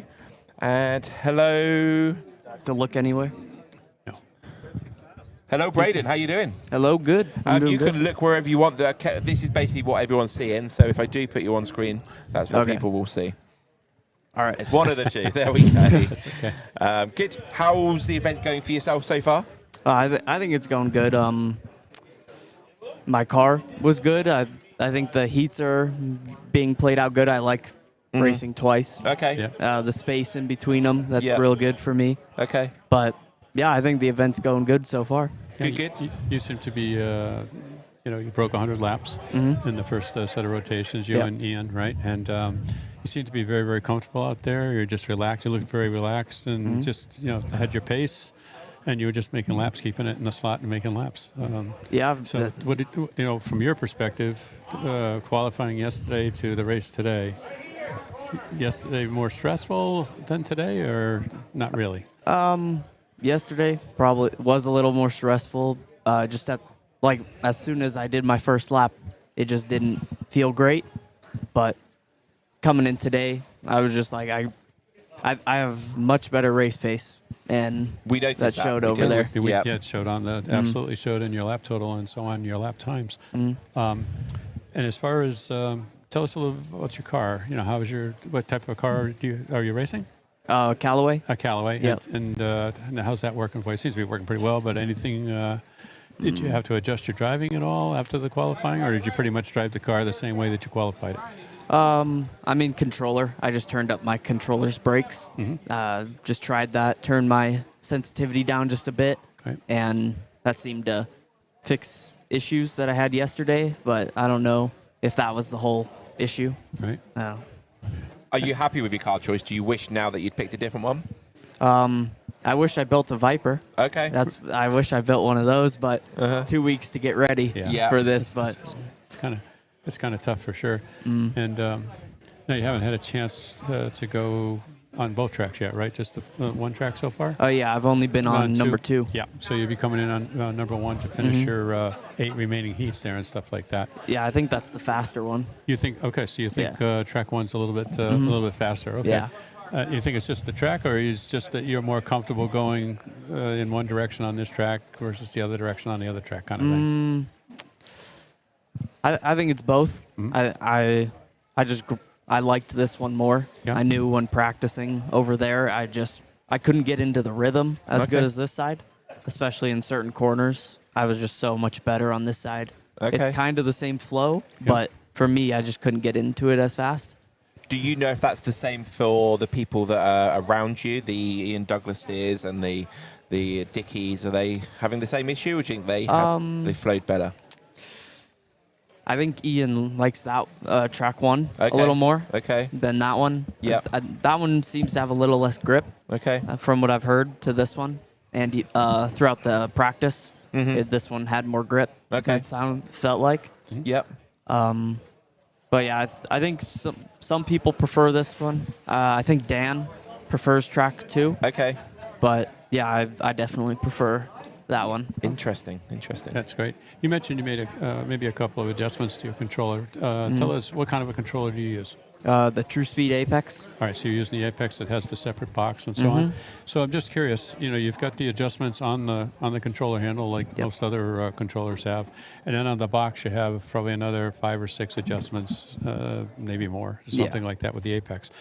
So if you find that, obviously, if you need to make an adjustment on the handle when you're racing, you probably do that pretty easily. Yeah. Are you able to reach down and actually make an adjustment on the box while you're racing, or do you have to wait for a track call to do something like that? You can. I can do that. Right. I just it just throws me off a little bit, so I kind of just deal with it until a track call, and then I just make a quick click it adjustment. over and see if it works. But I can definitely reach down. I just don't like to. Just okay. It just gets me out of the flow. Right, even for a split second or something. So, excuse me. Speaking of the flow, so I won't say when you come out, but if you come out, right? Hypothetical, if you come out, right? How long does it take you to get back up on pace? Good question. We asked Andrea this. We want to know how your answer is similar, or. I'd say maybe a little over like half a lap. Okay. About half a lap, a little over, maybe. And then you're right back in your rhythm. Yeah, I'm close. Yeah. And then as soon as I get like a full lap done, I'm back in it. You're back in it, okay. Yeah, that's one of the things we were talking about when we were talking about with Andrea as well. Yeah. And, some of the racers that we talked to, it takes them several laps, to get back. And then, that's several laps. They're losing time, on their total and stuff, into other competitors and stuff. So we're suggesting that if people want to work on things, to work on the track hauls, simulate a track haul, stop and then see how long it takes you to get back up on pace. Yeah, restarts. Restarts and stuff. Very important, right? And it also depends on where you are. Yeah. So it's sometimes, That's like a on good track point. calls, it's easier on the straight Yeah, that's to a good get point. Yep. going. But if you're halfway through a corner, you kind of have to roll through it, then get on it. Okay. Yeah, absolutely. Interesting. Now, who's helping you out, like with tire cleaning and? My grandpa, he's turn marshaling right over there, but in my heat, he was turn marshaling when he was supposed to be racing. Oh no! So they had to hold up for him for a heat, and then I had someone over there do it. But yeah, he was doing it, and I'm gonna ask him if he can do it again. All right. And as far as the driver stands and stuff, visibility, is the track any particular areas that are difficult to see? Right after the hairpin, going into that corner right over there, that one's pretty hard to see. So is that more just timing, where you just out of from practice and stuff, you just know how to roll the car through the corner or whatever, and then pick it up on visibly as it comes out the other side? Yeah, I did stand on boxes to get up a little higher, and that helped a lot. Okay. Just let me see that even another 2 to 6 inches maybe just of that corner, and that helped a lot. So you're still not going to see the whole car, but you might see like the roof or something where you don't lose sight of it. Better judgment. Better judgment. Okay, on your with your braking and so on. All right. That's, so have we said congratulations for your win a couple of months ago? Yeah, we should congratulate you on that. Yeah, I think you did. Have we done that today? There might be people watching today well that weren't watching. Thank you. Yeah. Has that given you a different insight into this race? Do you feel different now? Not really different. I mean, but I have to back it up now. It's another Scaleauto race, but it is plastic. Yep. But I don't think it makes me feel any different. I feel the same as before the race. Yeah. It's not a life-changing event, right? No, if I win in August, that'll be good. Yeah. Good. I've got a question for you.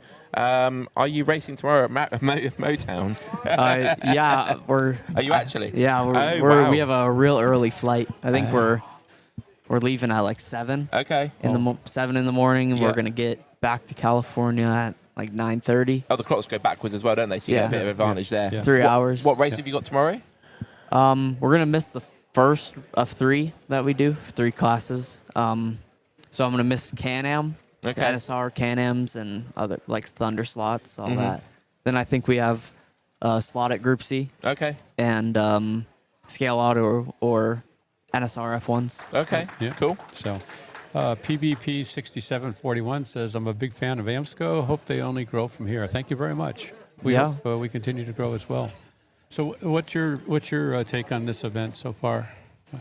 I think it's a good event. I like that you guys held it, and I think it's organized. For your first race, it's organized, I think, as much as it could have been, because there are always going to be questions. Like, since it's your first race, and like at Electric Dreams, they're 4 years in, they know. You know the process, you know all the questions that are going to get asked, you know the format. But this one, first year, still figuring stuff out. Yeah. But I think it's good. Yeah, it's good. And I think the AMSCO team would be the first to acknowledge that. There are some things clearly where there's still some room for improvement and stuff, and I'm sure they'll try to address that for the next race. So you did mention the endurance race. So you're planning to come back out in August? Are you guys putting together a team, or when is that? August? Late August time frame? Probably not that one. Okay. Yeah, probably not that one. Well, who knows? Maybe you never know. Never say never. I signed up for this one 2 weeks before the race. Yeah, so. there you go. There you go. We're glad you can make it, and you're here with your grandfather. How cool is that? It is very cool. Coming here with him. I mean, now that he's racing, it's great having just another person to just talk to about racing and say.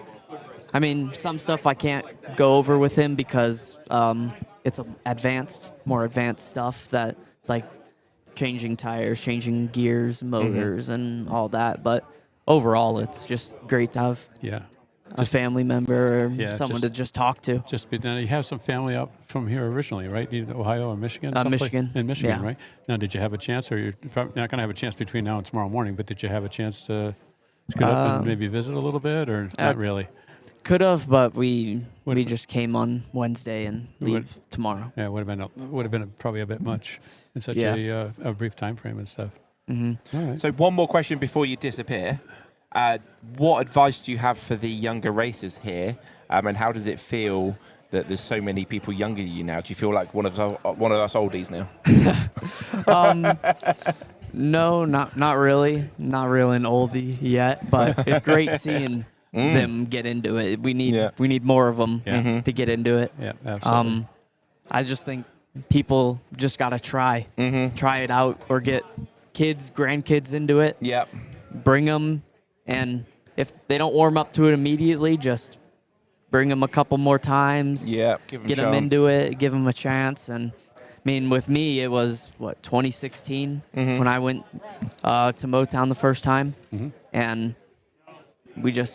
I just grabbed onto it, and now we're 10 years in. Yeah, So yeah, where did the 10 years go? Right? yeah, Look back on it. it flew by. Yeah. Wait till you get a little bit older. 10 years is like that. Yeah. Yeah. So, all right. Any other questions? I think we're good. There's nothing else on here, so we're good. Thank you very much, and good luck with the rest of your racing. Thank you. Yeah, thanks for taking a few minutes out of your time here. We Just appreciate it very much. Thank you. All right. Cool. All right. Okay, so a great little chat there with Braden. Yeah, absolutely. There's a couple other. Let's see. Let's just whilst you're having a look, I'll just see what's going on in the racing. So we got Sebastian's. Nice. So we've got some new racers on both tracks by the looks of things. So, but yeah, let's get this one in. There we go. Just a sound check. Sound check 1, 2, 3. Yeah, there you Perfect. go. We got you. Okay. There we go. So let's introduce this as Cesar. Caesar. Caesar. Either or. Either or. We've got to start with the hard-hitting question. Who's better, you or your son? It's my hit. It is? He's doing so much better than me, and that makes me proud. He said that too. Yeah, I heard him. I heard him, and I was like, really? Yeah. And then when he came, the rubber hit the road. It is true. He's doing much better than me. Okay. Yeah. So fair enough. So he shared with us, and we talked on Wednesday, and you came up, and you and Sebastian were here helping us out with the track setup, and stayed quite late. With that, we really appreciate that. Anytime. And thank you for my lift back to the hotel that night. Oh yeah, you were great company. Yep. So this is first organized event. Yes. Right, and obviously for Sebastian as well. Yep. And now that we're further into the event than we were Wednesday, you're probably wondering like, what the hell did we get ourselves into, right? Yeah, what do you think? What's your reaction to this? So I've been to slot cars back since 2009, 8-ish, and I would see all the European tracks and races in the rally slot, and I would always tell myself, man, I want that. I want that here, Yeah. So when I saw the event and I saw the track, I was all for it. I wanted to come, and it didn't disappoint. I'm really excited. I mean, I've never driven in such a big track. Yeah. This is a big change for me in terms of slot cars. Right. In fact, I'm so worried that when I go back home to my dinky track, I'm going to be, what is this? How do I drive this now?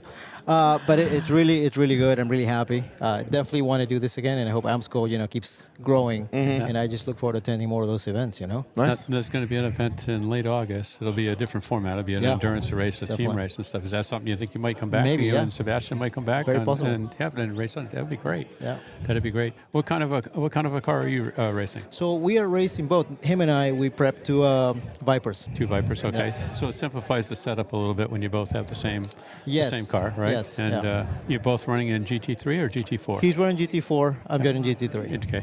And so is it your GT3 car? How does it differ, as far as your setup? What did you do differently with your GT3 car versus Sebastian's GT4 car? So one thing I'm going to tell you right off the bat, he has a better car than I do in terms of setup and the workings of the car. Wait a second. This sounds like, who's faster? Sebastian's faster, but it's because he's got a better car. If I had a better car, I'd be faster than Sebastian. No, I think he's really good. Okay. We're just busting you a little bit. But my car has different gearing, yeah, suspension. Okay. and obviously it's a little bit lower, right? Right. Things that the rule allows. Yep. But in terms of handling, I think his car is more stable than mine. Okay. So it's kind of interesting, you know, the GT3, GT4, some of the, not the top qualifiers, but some of the qualifiers not too far down, you know, were in the GT4 class. Yeah. So sometimes simpler, you know, might be a little better too, Yeah. right? You know. Yep. You can manage that power a little bit better. Yep. And well, sometimes you know, just because you can make an adjustment, you know, that's a two-way street. The adjustment might improve things, but it might not either. You know, so. Very true. Yep, absolutely. And you came up from Florida, outside of Miami? Yeah, Miramar. Miramar. Okay. And how long did it take you to get up here? Many hours. It was a 3-hour flight. Yeah. Okay. All right. So we just flew. Direct? Yeah. Yeah, and into Cleveland or Okay, Cleveland. and then came down to this area here. And Yeah. so you mentioned the tracks, the size of the tracks, you know, type thing. You have a preference on track 1 or track 2? Which one you're more comfortable at, or You know, not really? I think that track. It's I think the grip's a little bit different than this one for obvious reasons. But I think they're both great. You know, they just it's just reversing in your mind those breaking points. You know, Okay. and then going to town. So I think they're both fine. All right. And you mentioned the breaking points and stuff. Tell us a little bit about your controller. What kind of a controller are you running? So we're both running slotted SCP-3s. Okay. With a high amperage cartridge. Okay. And I like them. They're good. Yep. And as far as like your braking, do you both set up your controllers the same way, or do you have different driving styles? And Sebastian, you know, has more brake, less brake than you generally do? Or? We usually have a pretty similar setup. Okay. In fact, he was driving with an SCP-1 during practice. Okay. And there are some nuances with those controllers. So I came and I switched out an SCP-2, and I made some adjustments, choke basically, and I gave it to him, and he improved a whole second and a half. Oh, wow. Okay. So, so his setup is very similar to mine on the controller, and as he grows and learns more, he'll start making adjustments, you know? So we've been talking about that too, just controllers in general, and being able to dial in that controller, you know, to just because you've got those knobs, it doesn't necessarily mean it's going to make things better. It can actually make things worse, right? So you have to practice and practice and practice to figure out what those knobs And do. understand, and right, understand, exactly. you know, when and how to adjust, those adjustments and stuff like that. Absolutely. All right, so slide. And what kind of a track do you have at home? Is it? So we have polycar. You have a polycar Yeah. track. Okay, so that has a More- a grain. more grip Yeah, here. and Yep. Yep. So you find you run rubber tires on it, or? Yes, rubber. Okay. So what I found is that I can be a lot more aggressive on that track. Yep. So with the first times around here, I was very aggressive, if you will. So I had to dial back quite a bit on my throttle inputs. In my braking zones, a little bit more delayed because I'm lacking that mechanical grip. Yep. You Okay. know? Yep. So, but I do have to say, I really love this surface. Okay. Yeah. So, Yeah. No. in fact, I think we're going to buy a little track from Scaleauto. They've done a nice job with it, and that polycar track is actually quite nice too. Yeah. Yep. Yeah. And the polycar, as I recall, you have the ability to adjust the voltage on the adapter. Yeah, I think Yeah. so. I mean, I've revamped the whole track Yep. with a proper power supply and, Okay. and setup stations and so forth. Yep. And so you have nice clean power and stuff. Yeah. I guess polycar's slightly narrower, isn't it? It's slightly narrower. It's actually thicker, so you have a Okay. deeper guide for that, which I thought was interesting. Yep. So do you have any other hobbies apart from slot car racing? So I do cycling, road cycling. Yeah. A lot of gravel cycling lately. Yeah. No batteries on your bike? No. Good. No, we don't do that. The batteries are my leg and my lungs, you know, when I get good sleep. Yeah. And then every once in a while, 128 scale RC. Okay. 128 scale. Yeah. So pretty close to the 130. A little bit bigger, cars. yeah. So just it's, a little bit bigger. Well, like F1 or GT? So basically, imagine a 12 scale pan car. Yeah. Just shrunken down. Okay. LiPo, 3500 kV motors. Yeah. And so forth. Ah, cool. And besides the Scaleauto cars, you know, obviously that you prep for this event, any other types of cars that you like to race on your home track? NSR, they're a favorite. Okay. And then your typical slotted, you know. And then there's other brands that I kind of putz around with. So Scaleauto, NSR, slotted. Yeah, right. the usual suspects. Yeah, the usual suspects. Well, one of the things we didn't really talk about this, you know, we talked about Carrera just briefly with the tires and the wheels a little bit earlier, but one of the nice things about any of those three brands is generally you can get spare parts. If something breaks, for example, you can get the spare part. If you want to tune, like you mentioned, gear ratios, you know, they offer gears and stuff, so you can experiment with that if you like to tune and Absolutely. tinker, right? If you know, the Scaleatrix and the Carrera brands, great looking cars, type thing. But it's a different level of car. You almost have to redo the whole chassis. Yep, if yep. You want something a little bit better. Or if something breaks, you're not necessarily going to be able to readily find a Very spare true. part for it and stuff. So you end up with a shelf queen. Very true. Any other questions for Cesar? No, not really. I do like to when they've got other hobbies. Do you find that helps with this hobby, the RC car racing, or do you find it? No, it hinders it's actually when it comes to throttle control. Yeah. This helps that. Oh, okay. Yeah. Now, when it comes to reflexes, that helps this because Cool. those cars are faster on a track like this. Ah, cool. So it's kind of a mix and match. Yeah. Got it. Interesting. Yeah, that's very interesting. Nice. That's very interesting. Good. Yeah. Well, thank you very much for your Thank time. you. I got to get Thank going. you. All right. Yeah, thank you you very guys. much. Thank you. Thank you. Bye, Ian. Yeah. Bye-bye. There we go. So more information there from the dad of the race, and the son wasn't lying. And no, for the record, Sebastian is faster. That's the consensus, That's right? it, in a slower car. So, yeah. Give it 5 minutes. Yeah, just we can. Okay, so let's see what's happening on track 1 and track 2. We've done a couple of interviews there back to back, so we need to let you know what's going on the track. So track number, let's have a look at track 1 because they're racing at the moment. We have got Todd Kelly in the lead on 17 laps. In second place, we got Jeffrey, Andrew, and Josh. Josh Reed is not leading that one at the moment. I do believe Josh Reed won his first 8 laps this morning.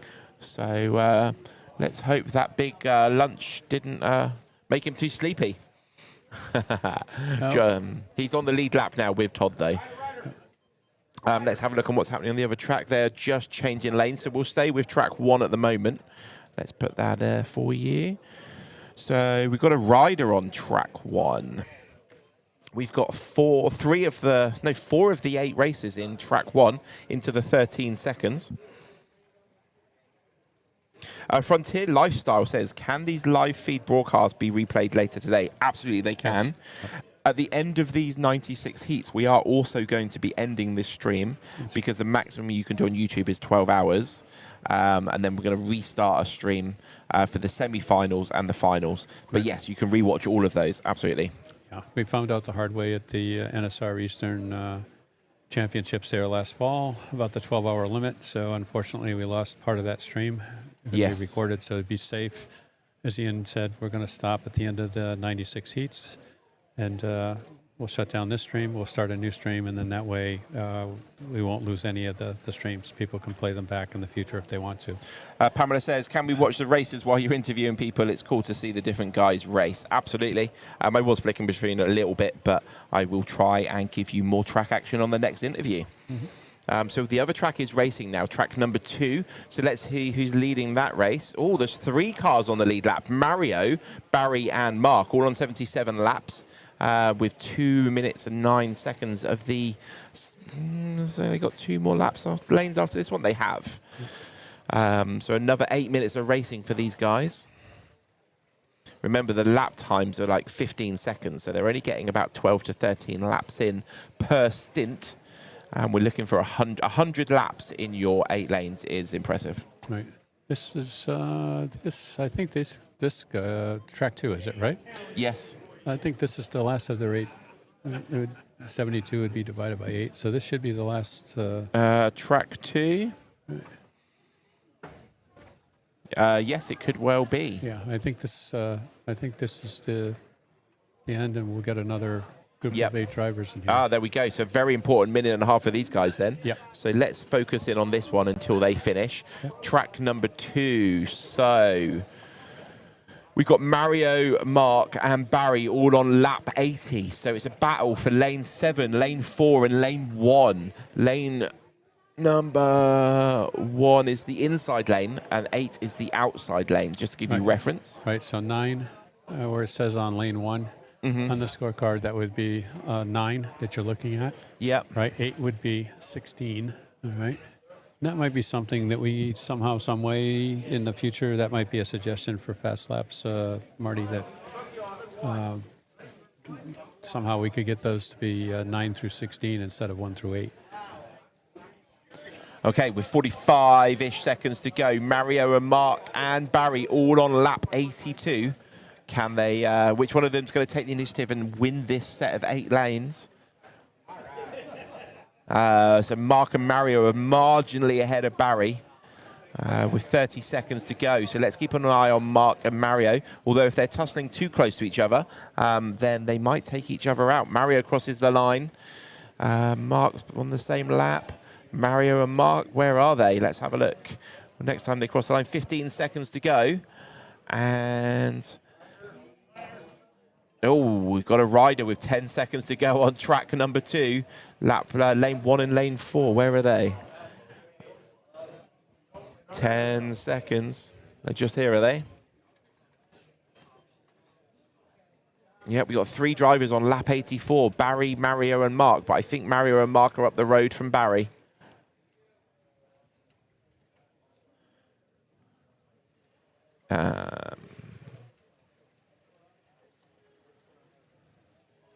We go 4, 3, 2, 1. Who's further ahead? Lane 4, lane 1, or lane 7? Lane 4, lane 7 is there. Lane 4, 8, 7, 6, 5, 4 is there. Lane 1. Lane 1 was ahead. Right, let's go back over to that other track. Okay, so on track number 1, we got 2 minutes left of this current stint. It looks like Josh Reed is leading. Possibly Todd Kelly. We'll find out when they cross the line. 30, 30, 30. No, they're pretty much side by side, Josh and Todd. Let's get them on track. So Josh and Todd, lane 1 and lane 6. There we go. I can see lane 6. There's Josh. Then where's lane 6? Okay, minute and 22 seconds to go on track 1. So remember, track 1 is the inside one. That purple car that just went past is Josh. That's our leader. And then we've got lane 6. Where are you? Just about half a lap behind is lane 6, Matthew Wilder. Let's give you the scores for a little while. 56 seconds to go. Slot Car Dude says jumping between this live stream and the 24-hour Nürburgring live stream. So they must be racing at Nürburgring. Yeah. Wingman says, are both tracks going in the same direction? No, they are not. So track 1, the racers, as they face the track, they are racing counterclockwise. And in track number 2, they're racing clockwise. DeFingers says that was an inspiring interview from that young gun. Absolutely. So 21 seconds to go on heat 75 of 96. Can Josh Reed take it to the end? Let's get that big screen up briefly. So Josh Reed is on 37. Oh, Todd Kelly's in the lead over Josh at the moment. Yeah, 38. There we go. He must have had a little off there. Yeah. Remember, Josh is the purple car on the inside of lane 1. He's now going to move to lane 3, I believe. So they're going to be moving on to 74. Is that their last one? No, 72. It would be 80. Would be the last one. 73. They just started their rotation. 75. That was their first heat. With Dusty, and this is on track 2. So they're just starting on track 1. They're on the 3rd heat, 4th heat. Let's have a look at the races whilst they prepare for their next stint. Mm-hmm.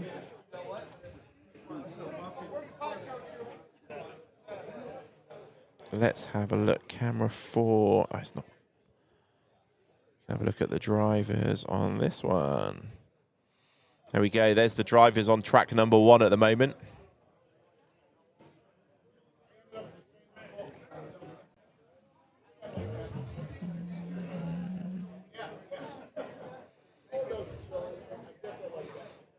Going back to the screen there.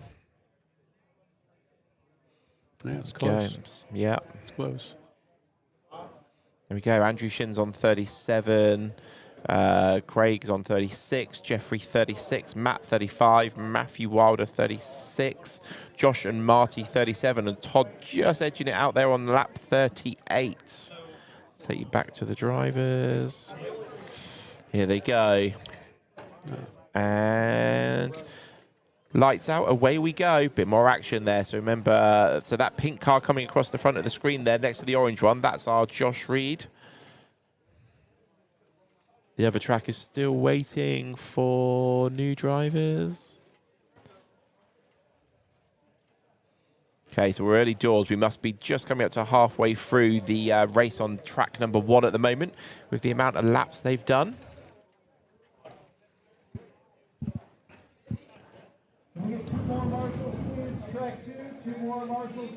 Ed Shore says, have the semis started yet? No. So we are on heat 73 of 96. Then it will be the semi-finals. Right. So the fastest 32 after these 96 heats, the fastest 32 will advance on to the semis.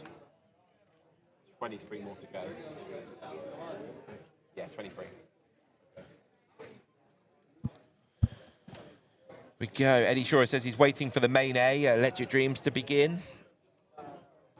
CR3DT says, yeah, we're all living on burgers, pizza, and coffee, putting on some more pounds. Cool.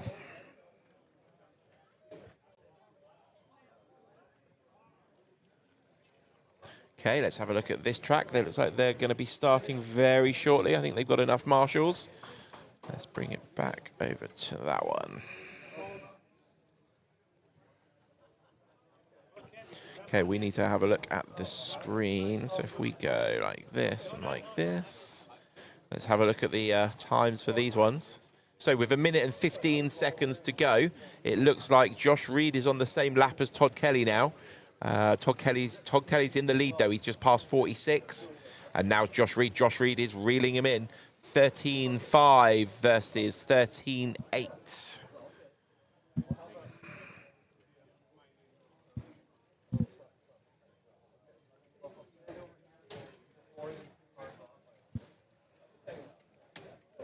Okay, let's bring you back to the driver's stand.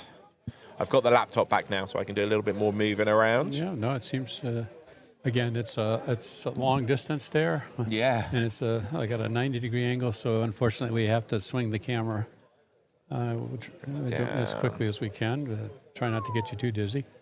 There we go. So, sorry about that. Let's go back. That's pretty good. Down a bit. And then...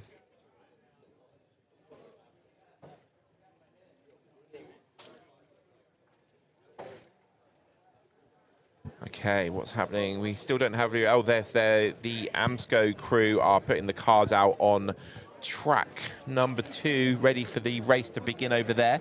Let's have a quick look at the screen over here whilst that race has ended. Okay, so we've still got 4 more heats over here. When the other screen comes back, we'll have a better idea of who's leading.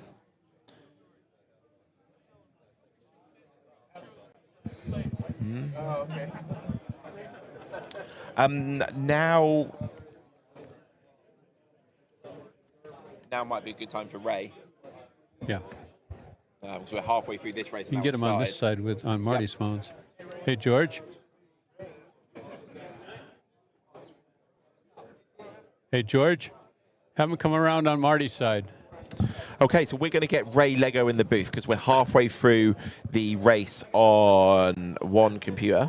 On one computer, one of the races, and the other one is only just starting. So I will try and give you the track as much as possible.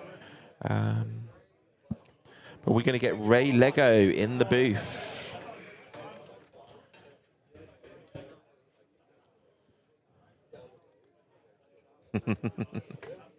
All the merch. I gotta race in a little bit though. Little testing 1, 2, please. I can give you a couple minutes. Yep, it's fine. That's cool. So, how proud are you of the young lad and his race earlier? We're talking about B, right? Yeah. From Mississippi. Absolutely. Yeah, he's insane, right? Yeah, man. It's beyond insane. if you look at the kid, he is so locked in. He's just bam, bam, bam, bam, bam. Yeah. Smooth. I think he did like 7 lanes without coming out once. Yeah. Yeah, Really super cool. He's very, very consistent. He doesn't get rattled. He's not intimidated by the venue and the scope of this thing and all these people. He's just having a ball. Yeah, he's super quiet. Did you guys get him up here? Yeah, we did. Yeah, was he quiet? Yeah. No, we got him talking. Okay, cool. Yeah. So I'm super excited about that kid. He's gonna be really good. Yes. And I'm hopefully he can go back to Mississippi, get 5 or 6 more of his friends. Yep. Build a team, put a team together, and come and race as like a young team. That would be mega. That would be really cool. Would be fantastic. We've never seen that. No. Right? No. A group of like 15-year-olds. Well, Can you imagine a group of 15-year-olds? The race coming up at the end of August. Right. Something Yeah. like It could that. be like that. That would be amazing. Yeah, that would be amazing. I think so. And his dad's really cool at supporting him 100%. So, Yep. they reached out to me through Marty's show, and I just think that's what this hobby needs. Young kids. And he does RC racing, he does digital racing, he does a bunch of club racing in Mississippi and somewhere else around there. So.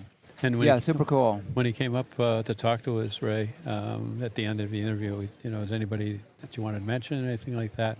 He had his little, little sheet there with his sponsors. Thank the sponsors. It was great. Yeah, there you go. There you go. Media trained already. That's that's what we need. That's what we need. I like to involve everybody. Not try to get like Voltage is a outdoor company from Colorado. They do shirts, socks, the whole 9 yards. So I like to reach out to those guys because they think it's cool. Yeah. And I think if young kids thinks it's cool, then they'll go and want to race. Yeah. Absolutely. So the visual aspect of stock car racing, for me and my perspective on it, is to try to make it look, super cool, hip, fresh, and get all these young kids into it because they're good. Okay. And we'll learn from them. Yeah. Just as much as they learn from us. He's definitely a breath of fresh air. Nice. Yeah. So Auto Enthusiast Network 1473 says Brantley is such a great kid. I'm the one who nominated him. I hope we can get a team together for August. Yeah. There we go. That would be there great. you go. To Race Point. Wouldn't it be amazing if you had a team of 5 or 6 racers, like 15 Brantley? to like 17, something like that. Yeah. Yeah, So that'd be super cool. We've only got a couple of minutes with you, have we? What's that? A couple minutes, sure. Couple minutes. So how's your race going? It was good. My first race, I came in second in my class, in my heat, I guess, and those guys are all really, really good. I think they're the New Hampshire, Vermont guys. Yeah. And there's one, I forgot his name. His father races too. Has a Professor Motors controller. Oh. I forgot his name, but he's young. He's 21. Huh. He's super fast. I think he did like a 101. Yeah. And it felt really good. I mean, during qualifying, I felt my tires were a little bit kind of funky. So my goal, is to first get into the 32, and my goal was to try to true up my tires here at this stint. So I wasn't really trying to blast it, and I was just trying to get some laps on my tires and true them up a little bit. And I think after like the third lap, they started really coming in, and I just drove my race. It's like smooth and a lot of roll ins and roll outs. Nice. Yep. Once I start seeing a lot of offs, then I really go into like just a zen mode of just zipping through, smooth, stay in. Yeah. And those guys were, I think that my whole heat was faster than me, and I beat most of them just because they came out. Yeah. And I tell everybody that, and I told B that too. Stay in, and you're going to beat a lot of people. So. Yeah, beat them all. Yeah. Beat them all, didn't he? Yeah, so it was fun. The track is awesome. The event is awesome. Everybody's great.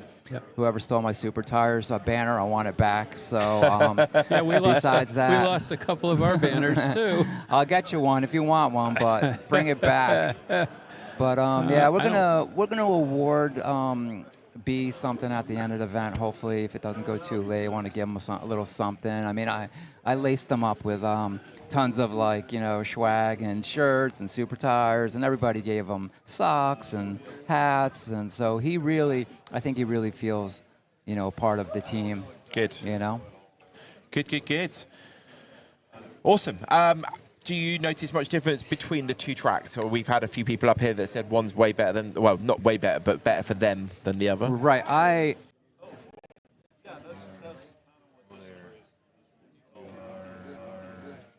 Still live? Yeah. Still live. Can somebody? Cool. Oh, cool. Did it drop out, did it? Oh, cool. Okay, there we go. We're still on the same stream, same comments and stuff. We're still good. Now you're We're good. still good? Now you're live. Yeah, Perfect. we're still Cool. good. Yeah. Sorry. Yeah. Come back in. Yeah, so we just dropped out very briefly there, so thank you for holding on. Yep. We are back, we believe.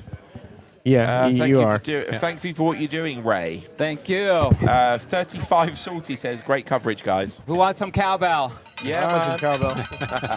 Do you know what's better than a cowbell? I gotta have more cowbell. Nice. It's great, but I just gotta have more cowbell. This is from Voltage, right? How cool, man! Like it's perfect. And in Voltage, stock car racing, perfect, right? This one. This little cowbell. This is what he was making noise with. Well, you got a camera over here too. I got him on that one too. Okay, cool. Yeah.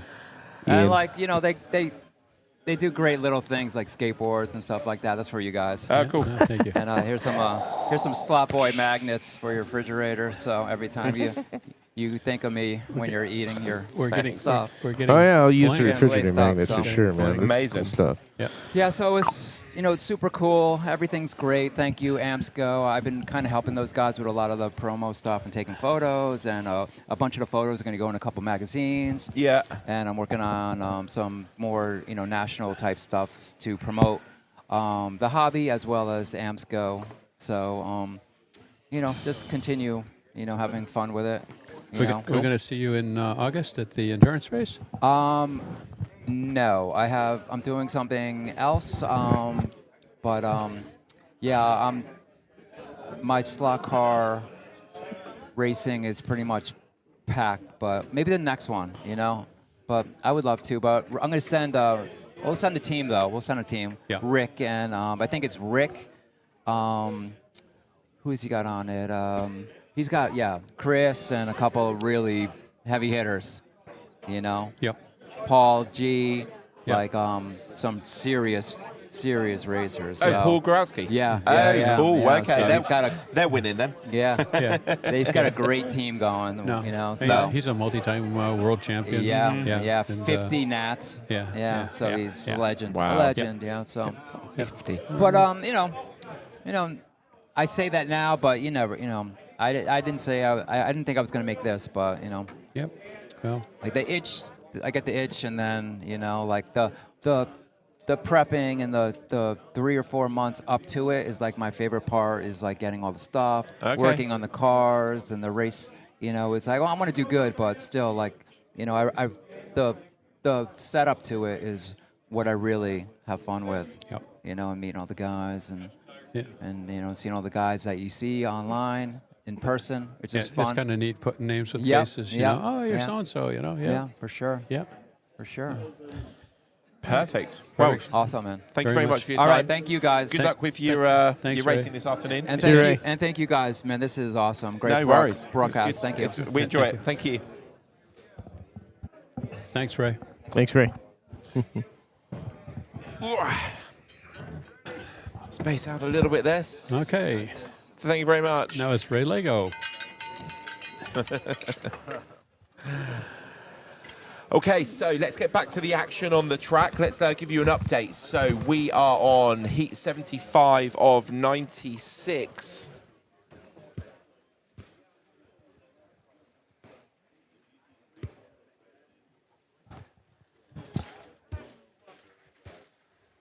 So we're on heat 75 of 96.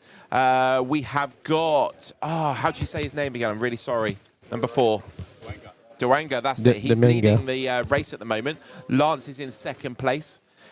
We've got Brian in 3rd place.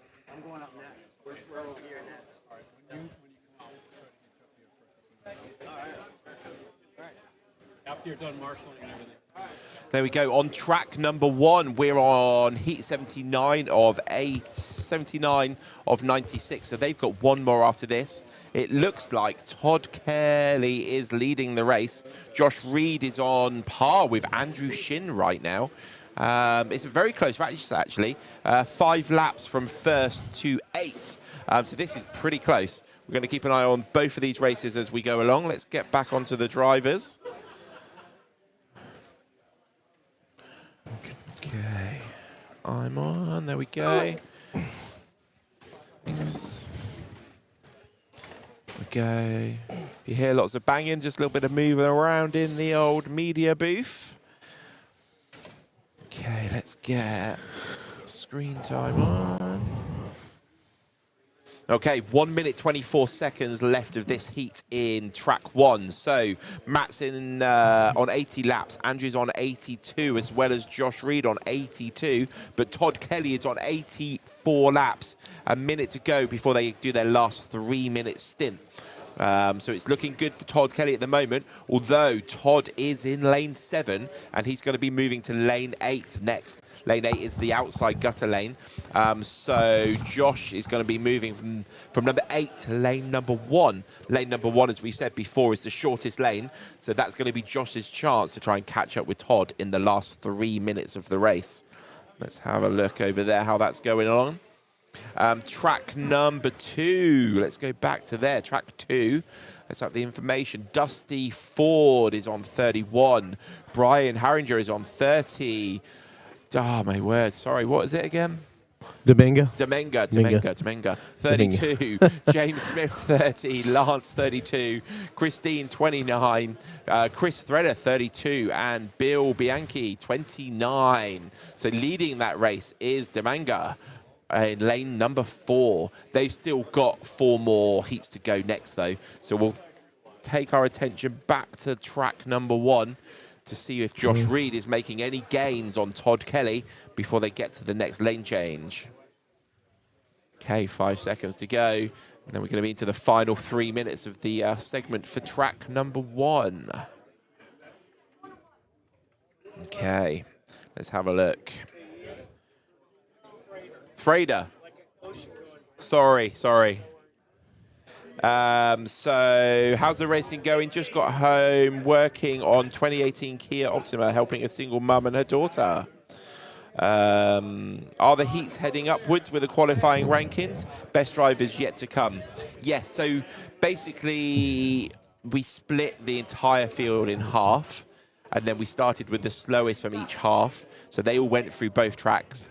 Now we're getting the fastest from each half coming back on the track. So we've got 2 more groups coming up after these ones. Hope that answers your question, Carfron, mostly.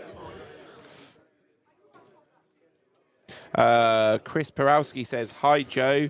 Chat buddies, Fox and Walls, Ernest and Colt, DeFingers, Sean, Daryl, Salty. Both tracks are on a lane change at the moment. We can see everybody's having their tyres cleaned. They're having their lane stickers changed.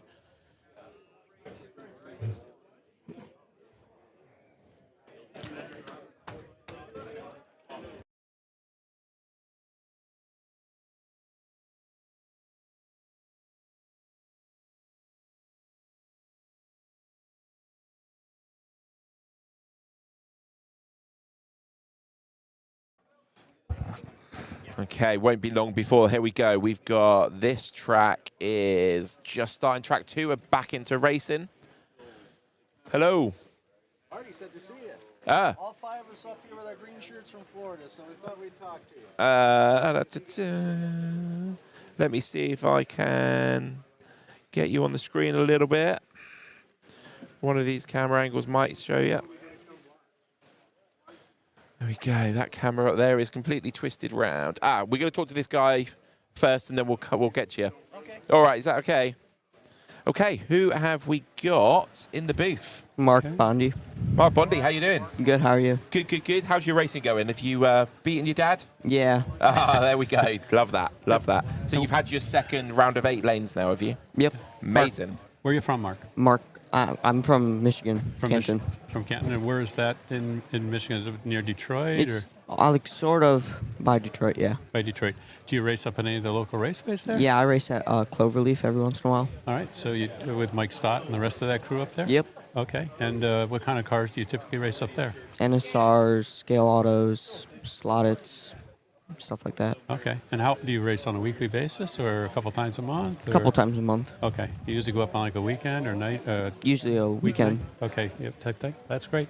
So is this your first big organized event like this, or have you been to other events? I've been to like the NSR Nationals since 2023. Okay. But this is my first one. At Electric Dreams or the one on the eastern? Eastern. On the eastern one. Okay. So you've been like out to the fairgrounds and stuff like that with Professor Motor and Oliver and so on. Yep. So what's your take on this? How do you like this venue? How do you like these tracks? I really like how there's a lot of people here. So like, for instance, I forgot that the original sprocket isn't legal, but then there's people that offer me one to fix it, so I was able to drive and stuff like that. Yeah. So a lot of people just trying to help out. Are you racing in GT3 or GT4? I raced in GT4. GT4. And what kind of a car do you have? I had a Corvette Z7. But then it broke, so a person let me borrow theirs to use. Just going to jump in 1 second. We've got 50 seconds left of Josh Reed's heat here. It's his final heat. Andrew Shin and Josh Reed are about a lap behind Todd Kelly with 40 seconds to go. So let's just run that in, and then we'll carry on if that's okay. We'll just see if Andrew Shin can catch up with Todd Kelly in these last 34 seconds of the lap. We've had an off there. So Todd Kelly's on 99 laps. We'll let you know. He's crossed 100. Andrew Shin is going to cross 100 when I tell you. And he's quite far behind. It's a good half a lap. He's still not crossed it. Oh, this must be Todd's race. He's only got 15 seconds to go. Andrew Shin must have had an off. Can Josh Reed... Oh, there we go. He's second place for Andrew Shin. 8 seconds to go now. And it looks like we've got Todd Kelly, Andrew Shin, Josh Reed as the top 3 on that track, track 1. Let's go back to Mark Bondi Jr. Okay. Sorry about that. So we're talking about your car. It's you had a Corvette. Yeah. But the Corvette it broke, type thing, and then somebody else loaned you a car. Yeah. So what kind of a car are you racing now? It was I forget the name of it. But another Scaleauto car. Yeah, it was another Scaleauto. Not a Corvette. Yeah, it was something other than a Corvette. Group 4 car that I could drive, but I forget the name of it. Is that's what you qualified then with that car yesterday? Yeah, I qualified with that one. Yeah. All right. Had you ever done like a qualification at any of the races? Yeah, probably the NSR races, yeah, the NSR right? Nationals and stuff like thing. that. Yeah. What did you think of the qualifying here? Were you nervous or excited? Well, or it's always nerve-wracking. Yeah. But that track seemed to be a little bit slipperier in comparison to that one over there. Okay, so you prefer track 1, or you find that track 1 has more grip? I'd like track 1. It just seems like my car sticked a little better. Might be the newer tires or something like that, but... Okay. Yep. And, all right, and so, go ahead. Do you have any other hobbies? I like riding my bike. Okay. Playing with, like, Andrew. We are friends, so we play on Andrew Xbox Shin. and stuff. Yeah. Oh, cool. What games do you play?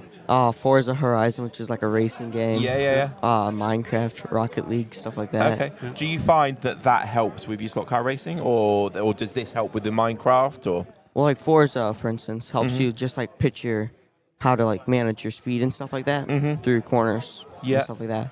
Do you have a sim set up, or are you controller based? Or? Controller. Okay. That's cool. And did you meet Andrew through slot car racing? Yep. That's pretty cool, huh? Yeah, I met him at one of the NSR Nationals. Okay, that's pretty cool. 2 young racers, meeting for the first time there, and stuff. What did you think? You ran through your first heat already. Have you been through the second heat yet? I've been through both. Yeah. Through both. Been on both tracks. Track 1 seems to have a little bit more grip. Yeah, for me at least. You at least there, so maybe a little difference there and stuff like that. As far as driving the tracks, how hard is it? You're racing this track in one direction, you're racing the other track in a different direction. So the braking points, even though they're the same, they're different. Yeah, different. Type thing. How hard was that to make the adjustment when you moved from one track to the other? At the beginning, it was a lot more difficult, but then over time, you sort of just adapt to it. I feel like. Yep. And eventually, you just like, invert it to be able to do it. All right. And besides Andrew, any other friends that have tried slot car racing or that are participate in slot car racing? Yeah, I've been hanging out with the two boys back there, Yeah. and then Andrew for sure. All right. Yep. Any plans maybe to come back? There's going to be an endurance race here, another Scaleauto endurance race, maybe at the end of August. Any plans to maybe We might come try to to get on see a team? it, but I don't know if we're going to be able to like actually come do it, just because of we're doing something else the next day type of thing. Okay. So you got a scheduling conflict there or whatever. Okay. Yeah. Well, maybe we'll get you back to an endurance race in the future. Mhm. Have you ever raced in an endurance race? Nope. No, just the sprint races and like the NSR type races and stuff. Tell us a little bit of what kind of a controller do you use? I use a DeFalco. Okay. And with a brake adjustment and a sensitivity adjustment? Yep. Does it also have the traction control? Or Yeah, it has traction control as well. It has traction control. So tell us about, how do you adjust your controller? What's the process that you go through to get your controller to work, for you and the car and the track? For like the car I was using, my Corvette had more overall top speed, but the car I was using didn't, so I had to adjust the sensitivity up a little bit to get the more immediate power outage from the motor. At the same point, though, you want to not break your tires loose in a turn by accelerating, so you have to adjust the traction control to fit with the other parts. So you want it to match your sensitivity and braking. Okay. All right. And how much brake do you typically run, or have you been running, in this particular race with this car that you're racing? On the one I was using, I think it was an 8.5. Okay, so quite a bit of braking. Yeah. Yeah. So when you get to the corners and stuff, you don't have much roll on Yeah. the car. You're doing that with your finger. Yeah. Kind of rolling the car through the corner and stuff. On these tracks, where did you find was the most difficult part of the track? For this track over here, it was the like little chicane in the back, and then on that one over there, it was the turn that was right before the straights. Right before the straights. Okay. Yeah, it just seemed to be a little bit slipperier for A me. little slipperier for you. Okay. And as far as visibility, do you lose sight of your car at any point on the track, or not really? Not really. Not really. It's all right. And any racers that you've met here that have given you any tips or suggestions on your driving or car setups and stuff like that? Yeah, a lot of people have. Yeah. Just to help me with, like, for instance, I used to run a lot more brake before, and then I backed that off because I was running 10, I think, which was like maxed out. But then I realized it was like just too much, and it was hard to take the turns without stopping. Right. Right. So yeah. All right. Good. Cool. So overall, having a good time then? Yep, having a wonderful time. All right, I'm glad to hear that. That's what we like to hear. So, well, hopefully we can get some more younger racers like yourself involved with the hobby. And enjoy it. And it seems like you're having a great time. You did a great job. We want to thank you for taking a few minutes to come up and talk to us this afternoon. Thank you. All right, thank you very much and good luck. We'll see you Thank you again very in much, the sir. future. Okay? Thank you.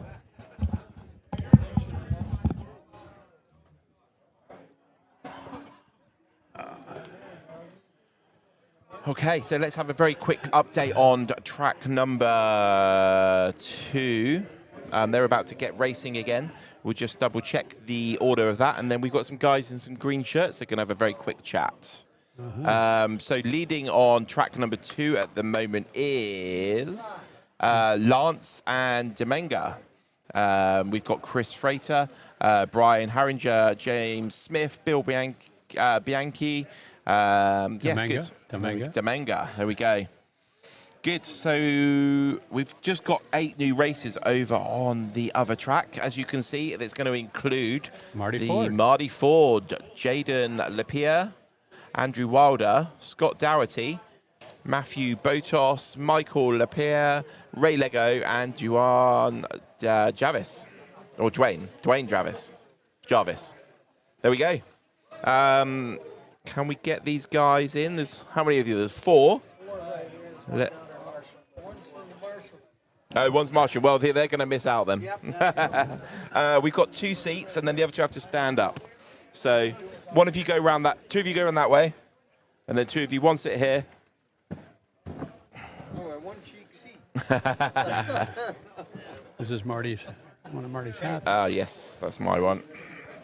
Make this good. We got to pay for our home. Our trip home. I'm good right now.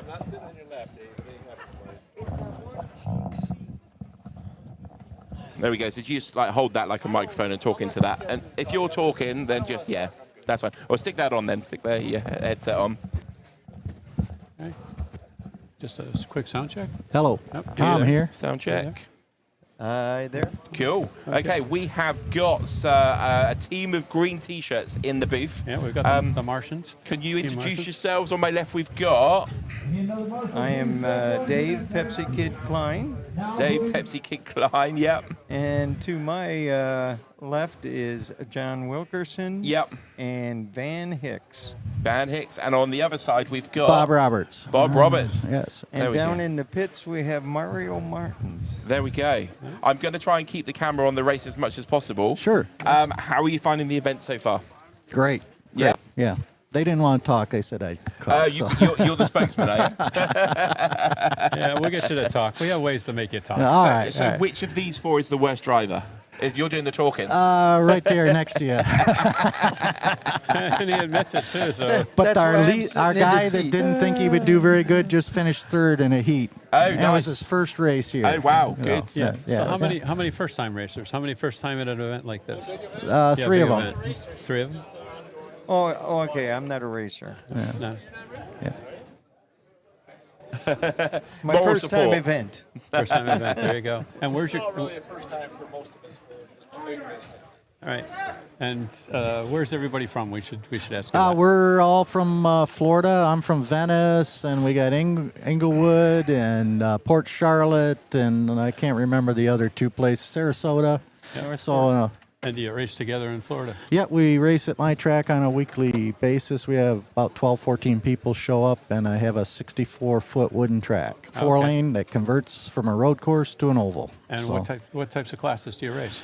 we run Scaleauto Trans Am, we run Carrera Vintage NASCAR, we run NSR, Revo Slot, Scaleauto. We run a lot of different class, C class, GT class. Right. So. And did you guys drive up or fly up? We flew up. Flew up? Okay, Flew up, with all yeah. your gear and stuff? That must have been a lot of fun. Oh, yeah. The airline guys look at you like, Yeah, okay. well, they didn't. This time, the first time I went through, it was kind of crazy. They didn't know what they were looking at, but now they just waved me through. So. Okay, yeah. Here come these grown adults racing these little cars. Just let them go.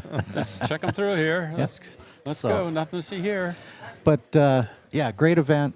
Love it, and we'll be back. So. And what class are you racing in, Bob? I ran GT4. We all ran GT4. GT4. Yeah. Okay. Pros are too fast for us. And what kind of a car are you racing? I have a Corvette. Corvette. And is everybody What else car do you racing have? Corvette? They have NSX Honda. Cool.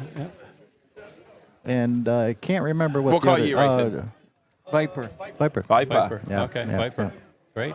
Did you not think as a team maybe to all get the same car so you could set up? No.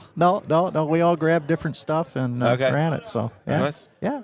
And what's your, racing on a track, these tracks like this, they're massive tracks. Oh, right? What was your initial reaction when you saw the Well, tracks? I thought, wow, this is the biggest track I've ever raced on. Usually, I think the biggest track I ever raced on was 125 feet, and I believe these are 175 About feet. 175, So yeah. it's quite a ways to look over there. Yeah, it is. But it's awesome. It's once you get a few laps on, you adjust pretty quick and you can go. So it's nice.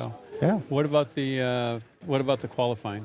How did you guys, when you step up to that podium, to the driver's stand there, they put your car on the track, nervous, excited, sweaty palms? Tell you the truth, I look at everybody and I can't believe that all these people got that much guts. That is a terrible thing. You got 92 competitors looking at you. Mm-hmm.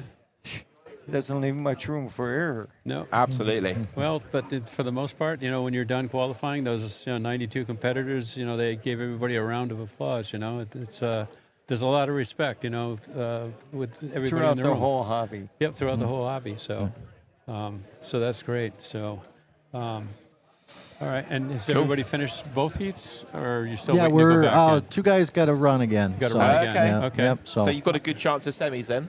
yeah, it's possible. Yeah. So we'll see. Yeah? We'll see. Cool. Yeah. Nice. And as far as your preference, track 1 or track 2? Preference? Do you have a preference, one track or the other track? I think I like 2. 2? And Okay. Yeah. Yeah.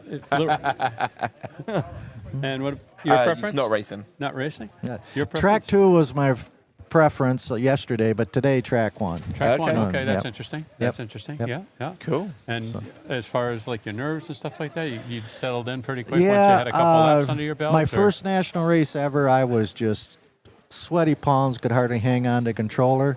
The second race, I was a cool cucumber, but here, the whole weekend until after I got done with my last race, I was just shaking for whatever reason. I don't know, but it's good. It's good. All right, Yeah. that's good. And Brilliant. Well, thank you very much. Holly Vibe says hi, everyone at Gulf Coast Speedway. Yes, yeah. There you Holly go. is John's wife. He's sitting down there at the there end. you So go. she's one of our racers, new racers. She so. can see you. She can see you. Yeah. Hi, Holly. Yeah. Nice. Oh, Good. That's great. Well, That's thank you great. very much for your Well, time. thank you. Good luck with Thank the you rest of your guys. racing, We sir. appreciate it. Yeah. No Thank worries. you. Thanks. Have a good day, a better tomorrow, and remember, Thanks, Bob. Yeah. Stay in the slot. a day Cheers. without Thank you. Pepsi's like a day without sunshine. Absolutely. Thank you. Right, so let's have a look at track 2. Track 2 is coming to the end of their racing. They've got one more 3-minute segment to go. Let's get the timing screen off the screen for you. Let's get rid of that post. Okay, so with 2 seconds to go, we have got, looks like Lance and Durange on 79 laps. They are leading. They've got 3 minutes to go. They're all about to lane change, and then they've got 3 more minutes to see if they can make any impact on the semi-final leaderboard. When we get to the end of the 96 heats, we will let you know exactly who's in the semi-final and then how that's all going to work. So on track 1 at the moment, we have got Marty Ford on 20 laps. Most of them are on 20 laps. The leader on track 1 is Michael Lapierre, beating Jaden Lapierre. So there's a little bit of family rivalry going on there.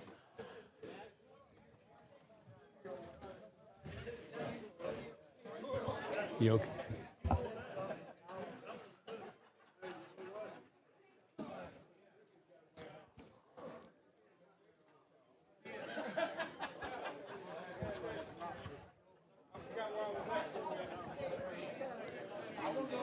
Hey, you still there, Ian? Yeah, I'm still here. Okay, we've got another guest that we're going to bring on to the stream here in just Cool. a second. We're going to do a sound check and just say 1, 2, 3.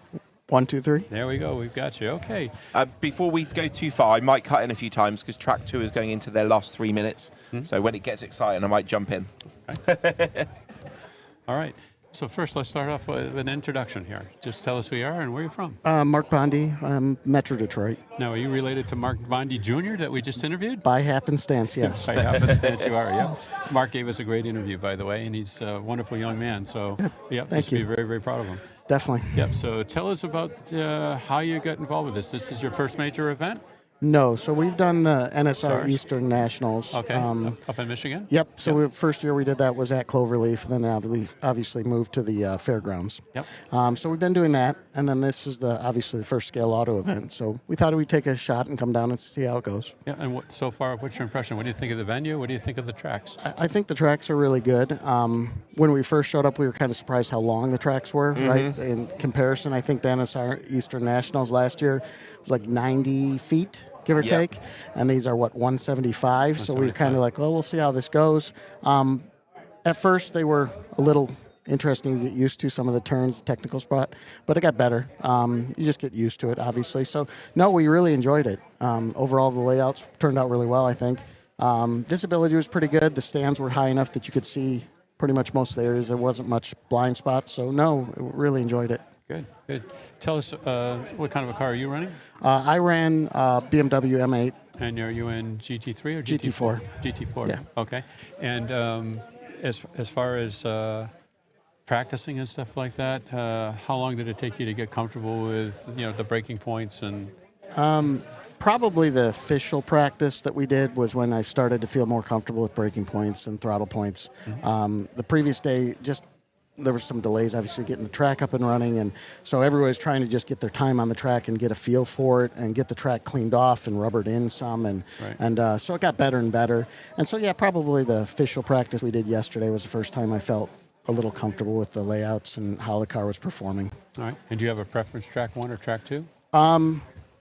Initially, I liked track 2 actually better, but then I felt track 1 was actually better today. Okay, that's interesting. Several other racers have made the same comment. Okay. Type thing. So that's interesting. What's the most difficult part of the layout for you? Well, obviously, the gutter lane isn't fun in general, but the technical spot with where it dives in on both sides can be a little hard when you're in that gutter lane. I had some issues at times with hitting the right braking point, that I was rolling through the corner correctly and didn't have that back end kick out too much. Gotcha. So before we go too much further, we've got 1 minute and 20 seconds to go. We've got 3 drivers on 85 laps. We've got Dusty, Demenge, and Lance all chasing each other down with 1 minute and 10 seconds to go. So this could be a very tight ending to the race here. Is it Demant? I'm really, really bad with his name. Demant? Demenga? Demenga. I'm really sorry, Demenga. I'm really sorry. We've got 1 minute to go. Demenga's on 87. Lance is just going to come around the corner for 87 as well. And Dusty's on 87. Dusty's in second place. Lance is in third. Demenga is leading the race, though, with 45 seconds to go on 88 laps. He's about 2/3 of a lap ahead of Dusty and Lance. Can he handle the pressure? Can he keep it in the groove for the last 34 seconds? Demenga is on 88, coming round to 89. So he's crossed 89 now. Dusty is going to cross for 89 shortly. How far behind is he? He is now. So he's about half a lap behind with 18 seconds to go. I think Demenga might have this tied up, but Dusty is putting it to him. Can Demenga handle the pressure? 10 seconds to go. 9, 7. We're on 90 laps for Demenga. Is anybody going to catch him in the last 3 seconds? Dusty's on the same lap, but Demenga takes it on 90 laps. Dusty in second and Lance in third. Good close race there. 3 people after 8 lanes within less than a lap there. Yeah, there you go. Let's go back to Mark Bondi Sr. Nice close race. I haven't heard anybody call me Domingue. So, I'm so sorry if I got it wrong. Sorry, man. Sorry.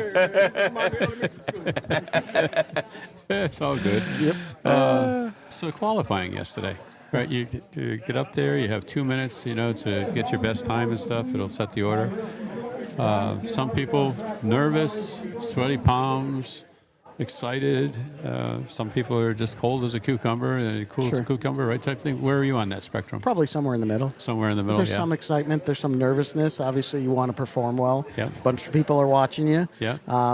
You're also trying to put yourself in a decent position for today, obviously, to put yourself in a decent group to be running for the main races. So, but like same thing I told my son. I said, tomorrow's the important part. You do your best today, but at the end, when it's all said and done, they're looking at number of total lap counts instead of a one-off, really fast lap. So try to balance it both ways. Yep. Now, how did you and your son? How did you get involved with slot car racing?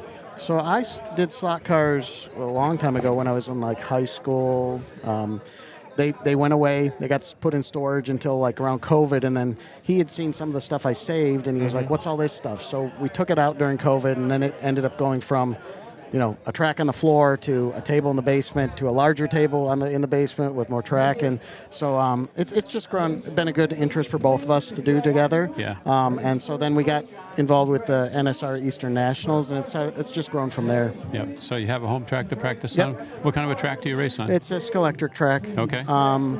It's 50 feet. It's a 2-lane track. We have XLR plugs and alligator plugs. We run an external power supply, and we actually run fast laps at home now.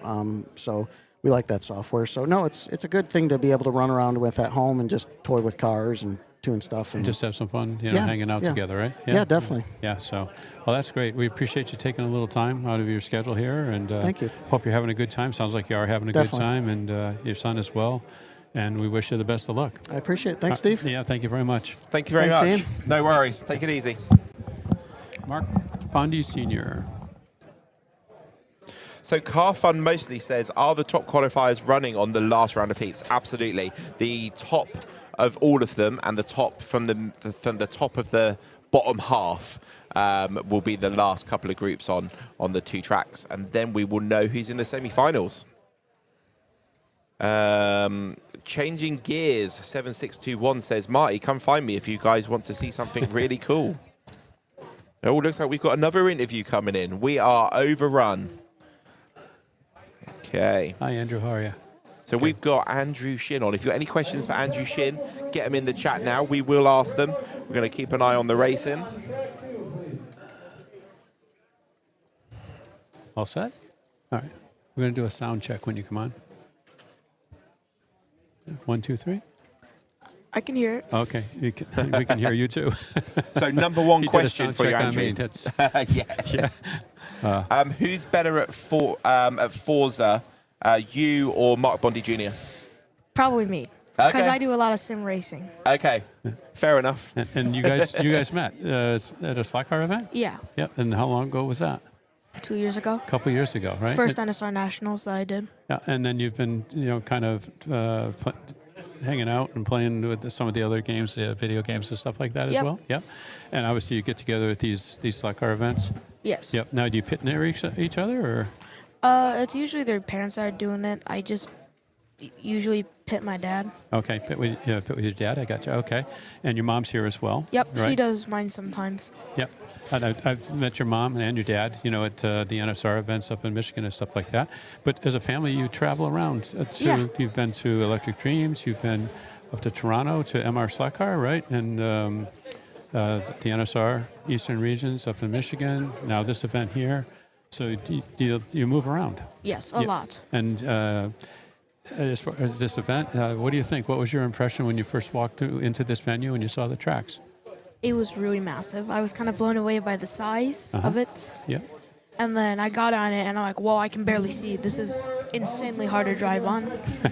And then after I got practice, I started running almost 13.4, 13.5s, which I'm running now. Yeah. And then everything, it just seemed to fall in place. Just seemed to click for you? Yes. Yep. But you've got a lot of experience. I mean, this isn't your first race or anything like that. So you've been to other big events. And Yeah. Yep, It's like we're going to the Slotted this year again. Yep. And then we're going to go to the NSR Eastern. Yep. If this is an annual thing, we're going to go again. Yep. Yeah, it's just big slot car family. I've got a question for you. I think you're going to be on my side with this one. Do you think for the final, Andrew, they should link the 2 tracks and make one massive 400-foot track for the final? Why not? Absolutely. There we go. That's the attitude we like. But what he didn't tell you is he doesn't want to link them like with track. He wants to put ramps, and he wants the cars to fly through the air from one track to the other. Huh? Okay, then I kind of disagree with that. Oh, man. Thought you'd be on my side with that one. Yeah. I'm with you, Andrew. I'm with you. So you have a favorite, you have a preference, one track or the other? Well, it's kind of both, because I feel like the one on the right, it's a lot less power, but it's a lot more easier to control. Okay. But the one on the left, I like better, because I'm faster on it. Even though there's less grip, it's just, I drive better on it. Okay. So on track 2 on the left, Yes. you drive better. This one's easier to drive, though. Yeah, it was easier to drive, but then it took a while to get used to. It almost felt like driving with a magnet and driving without a magnet, kind of like that. Okay. That's a good description there and stuff. What about the qualifying yesterday? When you stepped up to the driver's stand there to run your qualifying laps, right? Nerve-wracking, absolutely nerve-wracking. Does it get easier every time you do it, though? Sometimes yes, sometimes no. Sometimes at the smaller events, it's just like, okay, well, smaller event doesn't mean much, but then when it comes to here, nationals, it just feels so much more important. So it's a lot more nerve-wracking, because compared to the smaller events I've been to, where there's only 50 racers, it's kind of easy if you're in the bottom group. You can probably end up at least 15 or 20. Yeah. Whereas here, if I qualify 100, the best I can probably do is 70. Okay. Yeah. So it means Fair a enough. lot. All right. Nice. So when did you start relaxing a little bit? Were you able to get relaxed as the qualifying session went on, or was it not until you got actually started the race today that you started to, be able to relax a little bit? Definitely after qualifying, I just started to relax. Still a bit nervous for the racing, but wasn't as concerned, because it doesn't really matter about the timing anymore. It matters about consistency. Okay. So consistency, staying in the slot and making laps? I took it easy. I was able to do 100 laps 98 laps on on track 2 and then 100 laps on track 1, which I just took it easy because I was trying to go like crazy fast, but I thought, well, wait, slow down. You'll be faster and more consistent that way. Okay, gotcha. Cool. And tell us a little bit about your controller. What kind of a controller do you use, Andrew? I have a DS, PHN1. Okay, so you're using the Scaleauto or DS Electronics, which is Scaleauto. And how long have you been using that controller? 4 months, 5 months. 4 months, 5 months. And why do you like that controller? Why are you using that controller, say, compared to maybe your previous controller? So when I first had the Defalco, it was really great. But I just felt like some things were too mechanical, and there was very limited adjustment on some settings. Not all, but some. Okay. And I just felt like that. I know you can change a spring, but I just felt like, well, what happens if the bands, if they fail? Then, you can't really do anything. And then and it was really big for my hands because I had to lug around this massive box. And then when I got the DS, there was no box. It was super light. There's absolutely no resistance because there's no actual physical wiper. It's just cameras and magnets. And when you say a box, you're talking about the heat sink on the Defalco? Not the heat sink, like where the voltage, okay. I got you. where all the relays are. And stuff. Okay. Yep. So it sounds like you probably had a 304, a DD304 or something like that? DD306. The 306. Okay, with the voltage readout. Okay, I got you.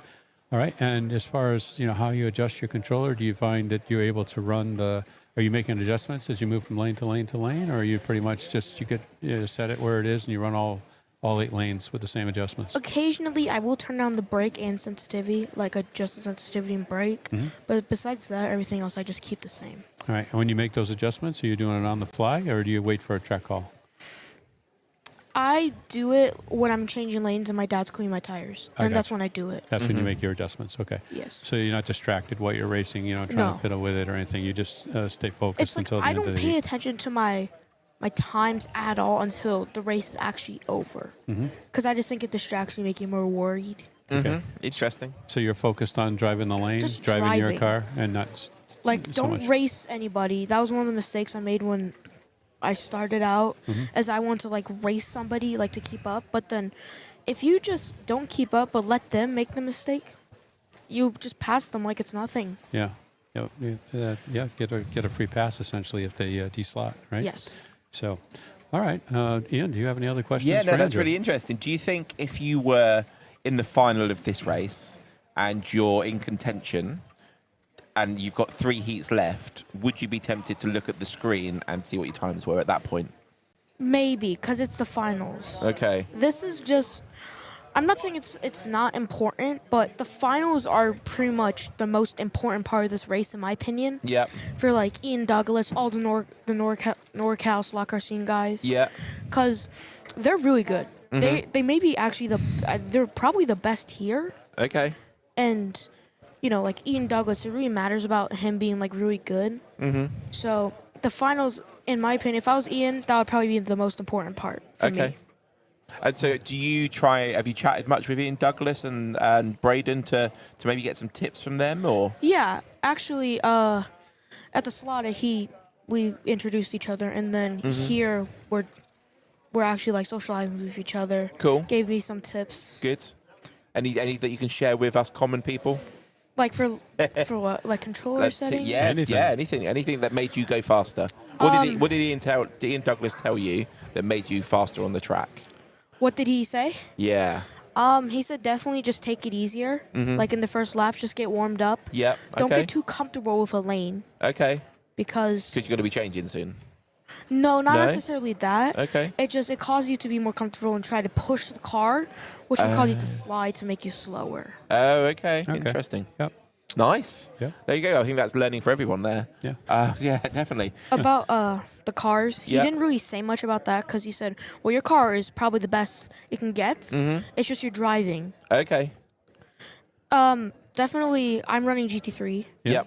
Because I just felt like GT4 didn't have enough adjustments. So I'm obviously I played around with the gearing a little bit. Yeah. Switched to the 25-tooth spur. Yep. And the adjustable pinion. Okay. And I'm running suspension because I think in general, compared to wood, plastic is a lot rougher. Yeah. Yep. So I think the suspension actually does something. Okay. Whereas on wood, I just feel like it doesn't do anything. Yeah. Okay, that's an interesting. Maybe we need to get the car on a slow mo on like the iPhone or something, and see it down the straight and see it if it's actually the bumpy track is doing something. Actually, my friend Mark said he was watching it, not like actually taking video of it, but he saw the wheels bouncing like just a little bit. Yeah. Like he saw suspension moving. It never left the ground, but it was still going smooth because of suspension. Amazing. Interesting. Interesting. Yeah. Very interesting. Apparently, you've got a great head on your shoulders, and they're loving the interview in the chat here. SPB says they're loving it. Chris Borowski. There we go. So very good. Good. Have you got any questions for us? Are you going to be at the slot? Yes, me and Doug and Tim are there. Yes. Is this an annual race? It depends. We hope it will be, but right now I think they're just focused on this race and the endurance race at the end of August, and then from there they'll have to decide what they're going to do. But given the feedback and the response to this race and stuff, I gotta believe that AMSCO will do this again. Yeah. Ian, you should definitely get you and your buddies to race down here. Well, Doug races Electric Dreams, doesn't he? He does the Slottits and the NSRs. Yeah, he does. Yeah. He should. Yeah. I'm just not very good. That's okay. I'm totally up for trying. I mean, I'm totally up for giving it a go, but you gotta take slot cars a bit seriously. But it's just all fun. It's just all fun. It is. It's nothing more than old school video games. If I enter the Slottits, will you set my car up for me? Sure, I will. There we go. As long as I have the time, I will. That's it. If we get you one of those masks like they have in Hollywood, where they make you look like another personality, maybe we could get an Ian mask and you can wear it and you can make believe you're Ian and you could race for him too. And a Robbie suit. Yeah, that's it. So amazing. No, I'm totally up for doing that. So yeah, Doug has suggested we should race, both of us. So yeah, you should race. Yeah, I'll be coming for you for tips. Yeah, there you go. Amazing. I mean, as long as if you have the parts that are needed, I could probably set it up to a way that's easier to drive. Maybe not necessarily the fastest, but the easiest. Easy is good for me. Easy is definitely good. Did you hear, though, I did have the lane record in all 8 lanes on that track the other day. You did? Mm-hmm. Well, okay. I was the first one to drive all 8 lanes. He was the first one to drive all 8 lanes, so yeah. So 27-second laps were the record. Yeah. Ian just kind of destroyed 2 of my records on track 2. Oh, really? I had 13.405 and 13.321. Yeah. And then he just did 12.8, and I'm like, but okay. Still, I saw you the first time I met you, Andrew. Saw you racing was a couple of years ago in Michigan at the NSR event then, and I saw you last year, type thing, and I've seen you this year. And I've seen, today, what I've seen is just remarkable how far you've progressed with your racing and stuff. You're getting better and better and better. So hope to see you again in the future. I think my parents, because they have the dedication to actually do it. Mm-hmm. Most parents would say, like, what the heck are you talking about? Going to Ohio for a slot car race? Yeah. That's just too much. But thanks to my dad liking it, and my mom is surprisingly okay with it. Yeah. She was cleaning the track with us on Tup Yeah, Day. she was. Amazing. She finds something to do every single race. She's awesome. And I've seen her cleaning tires. Yeah, I tried to get your mom to come up on the stream too, just to introduce her and just to say a few words and stuff. But she was just a little too bashful. She wasn't comfortable with that, and that's okay. Type thing. But you got a super parent, super mom, super dad, type thing, and it shows, and in you as well. So, it's great to be here, Andrew. Thank you very much for coming up and talking to us this afternoon. Legend. And we wish you the best of luck here. All right. All right. Thank you. Shout out to all my Cloverleaf friends down there. There you go.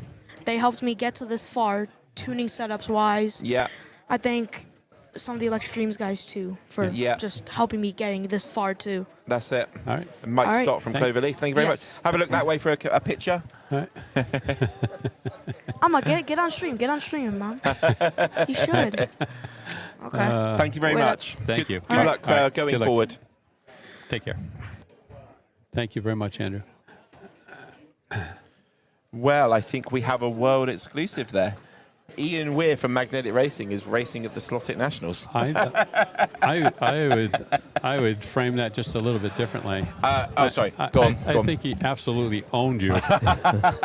He just wiped the floor with you. Yeah. It was great. So I was trying to talk him into. You guys should come back next year and form your own team. Yeah. So those three, and you get a couple. It'd Yeah. make a formidable team. They sure would. The endurance race or something, and like Ray Lego was saying, it would be great to have a team with young guns, type thing. Yeah. How about you shake up the old guys? I think that'd be great. I think they would for sure. As Chris Paraski says there, all the young men have been great in their interviews. They sure have. Yeah, absolutely. Yeah, that's the future of this hobby. So. Okay, so let's have a look. Track 1 is on 87 of 96, which means the next heat is the last of their 8. Let's have a look at the other track. They're on 83 of 96, so they're about halfway through their 8 lanes.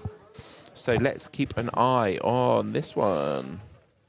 Uh-oh, Smokey-O. Oh.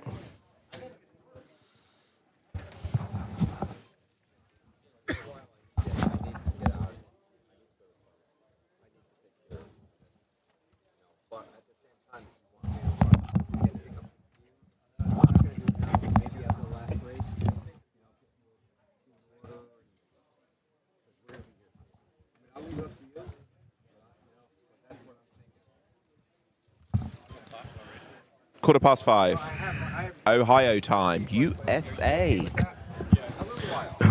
If you've just tuned in, you are watching the inaugural AMSCO 2026 US Scaleauto GT Sprint Championships.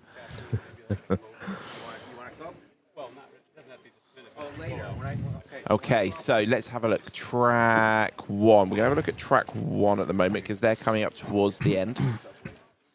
Yeah, Marty's in this one. There we go. Oh, yeah, Marty Ford's on 82 laps. It looks like the leader is on 87, Jaden at the top there.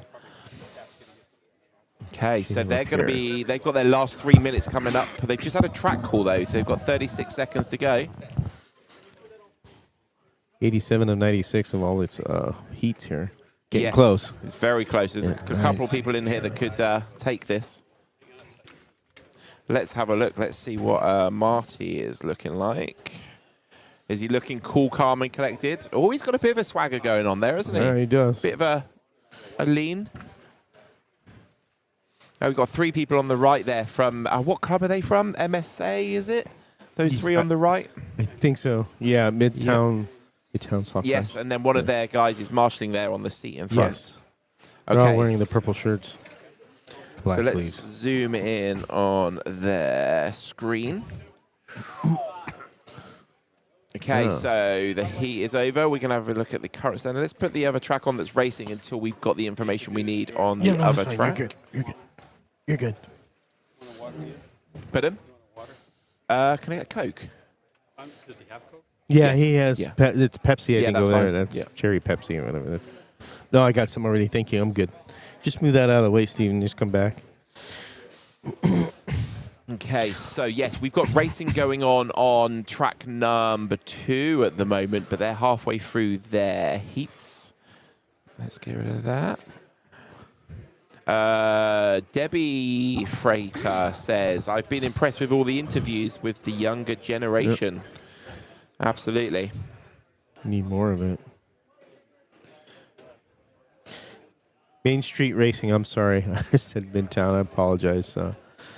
Wingman corrected me. Yeah, you're right. That's exactly what the chat is for, to correct us. Main Street Racing. Like I don't know everybody's, thing here, but I try and get it right. It's fine. There's a lot of clubs here. Way more information than I have. I know there's Host, the one you just mentioned, Main Street Raceway. Is it Gold Coast? Yeah, Gulf Coast. That's what you just interviewed. That's the track that Kevin put together for them. Was a Roval, so it's the oval road course, so they could block it off and make it into oval, and then remove it and make it into a road course. Real nice track. Cool. So he does a lot of races on that. That's Bob down in Florida. Nice. Okay, so we are into the last 3 minutes on Marty's race. So let's see how this is going to pan out. Let's have a super quick look at who's in proper contention.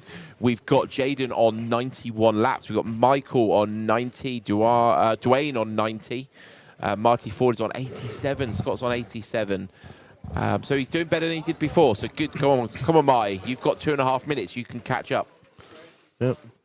Let's get the pictures on screen. There we go. So track 1, 93 laps the leader is on.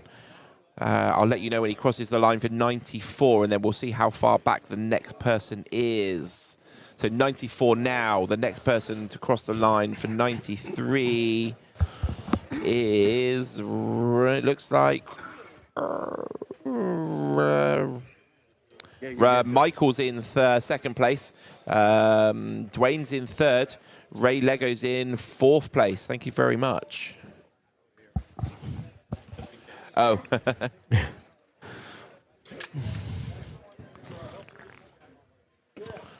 Okay, so we've got the last minute and a half going on track 1 at the moment, Steve. We're on 96 laps, minute and 24 to go. So Jaden should be able to get up to that magic 100. Let's get the track action back on. We're going to have a quick look at the drivers' faces as they come in.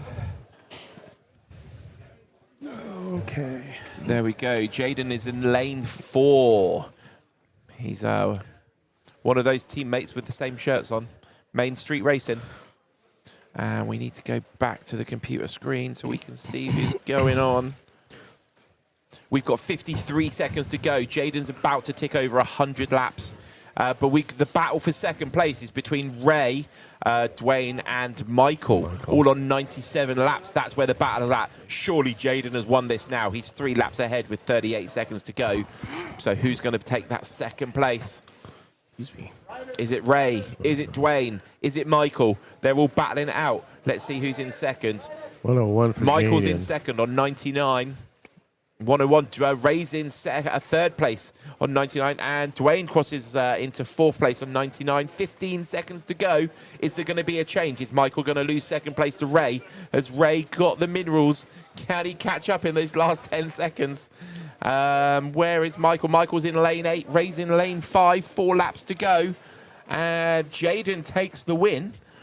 103, wow. There we go. Can we see on the track who was ahead? Lane 8 or lane 5? You're going to have to take that. Let's see. Can't tell. Lane 8. Can we see lane 8 anywhere? The outside lane. lane. 8's there. And lane 5 is back here. So lane 8 took it. So Michael was second. Ray was third. Good job. Let's go back to the racing over on the other track.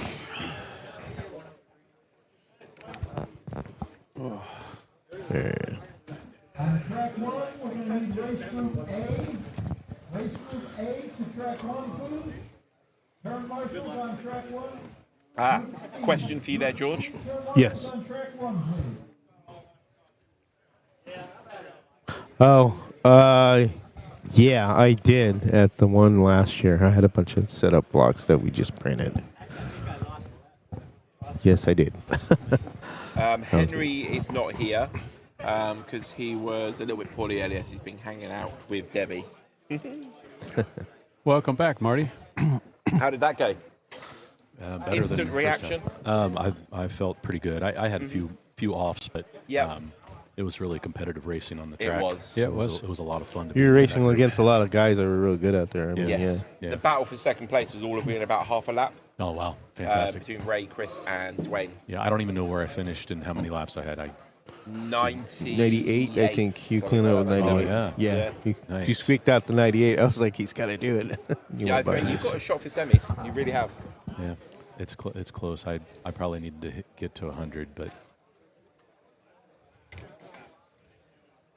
the car was good. It's a good car. I should have done a little better with it, but. So we've got 12 heats remaining on track 2, and we've got 7 heats remaining on track 1. Then we're going to be into the semi-finals, where the action is going to be hotting up. People are going to become less friendly. Only joking. Less friendly. They're going to become mean. Minos. Okay, so we are waiting for track 1 to be loaded up with some new cars. You can see the marshal there with the 8 cars. So we're going to keep an eye on the action on track number 2 for a while. Okay, so we are coming into heat 85 of 96. Leader at the moment is... Oh, there's 4 people on the lead lap on that one. 1, 2, 3... Yeah, 4 people on lap 46. That's a close race. That's halfway through. We have a request for a shout-out to Cece and Logan from Poppy. Poppy says, hello, Cece and Logan. Ah, there you go. If you're watching. So, Marty, going. It's just so thankful you guys are up here taking care of me. We've done so many interviews. We've had so Wait many until people in the booth. you shouldn't say that until after you watch the replay. Well, We've been throwing you under the bus at every That's opportunity. Okay. I appreciate that. But, man, there's just so many jobs to do on a weekend like this. Mhm. And I think that you estimate. And I just felt like apologize to all of our viewers out there part of this most of the day. But hopefully because of those things, the event went off. Absolutely. Yeah, I think better. as we go into the spearhead of the event,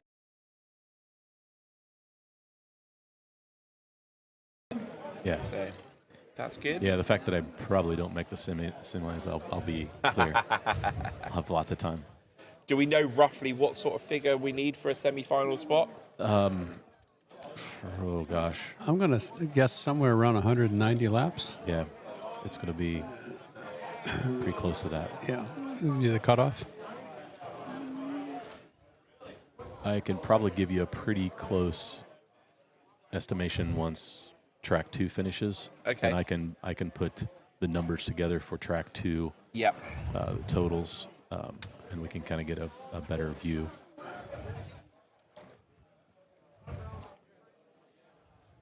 Hey Colt, thanks for tuning in. Ernie, appreciate you guys. Hope you're having a great day. Okay, let's get that screen up. So, minute and 40 of this heat to go.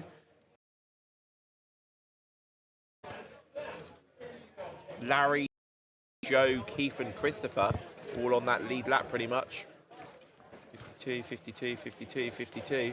But the leader at the moment looks like John Wilkinson. Yeah, he's on 53 laps. Doing great. Fastest lap at the moment is John Wilkinson, 14.784. Right. So on the track. And these are what you might call the best racers in the room. Yeah, this will be a great heat. Starting their eight lane heats. I always get mixed up with what you call them. 8 heats. It's a heat on 8 full different of lanes. GT3 and 1 GT4. Oh, who's in the GT4? It's Ben, isn't it? Yes. Yes. He is the top GT4 in the class, and he had yes. 101 laps the first time around. Yeah, 101. Let's have a look at their faces so we can see the 8 people racing. There we go. So from left to right, I think I can pretty much do this. We've got Dickie in lane 1. We've got Ian Douglas in lane 2. Dan Tufts in lane 3. Steve Holzman in lane 4. Braden Pollard in lane 5. Robert from LEB Hobbies in 6. Somebody's going to have to help me with 7. I know him, but I forgot his name. Is that Ben? No, 8's Ben. 8 is Nailitz, Ben Nailitz, right? There we go. 7 is Joe DeCola. I knew 6 of them. That's not bad, considering I don't live in this country. No, it's not Joe. No, it's not Joe DeCola. It's No? Joe's Joe right here. DeCola's over here. Hey. Who's on the other Am I side? looking at the wrong screen? Maybe. Look at the other one on the right. Almost. I almost got there. Yeah, you almost had it. I'll take that. Of course, so the camera we use to see the drivers on this track is also the camera we have to use to see the screen. There we go. Dan Tufts. Chris. Chris, I got Dan Chris Tufts. Oh, was it Chris? Yeah. I'm sorry, Yeah, Chris. Chris Radisich. Radisich in 7. 8 is Ben. Not Dan Tufts. There we go. Dan Tufts is Hot Mama's Jams. He's got a golden name at Electric Dreams because he's won a final without crashing. That's amazing.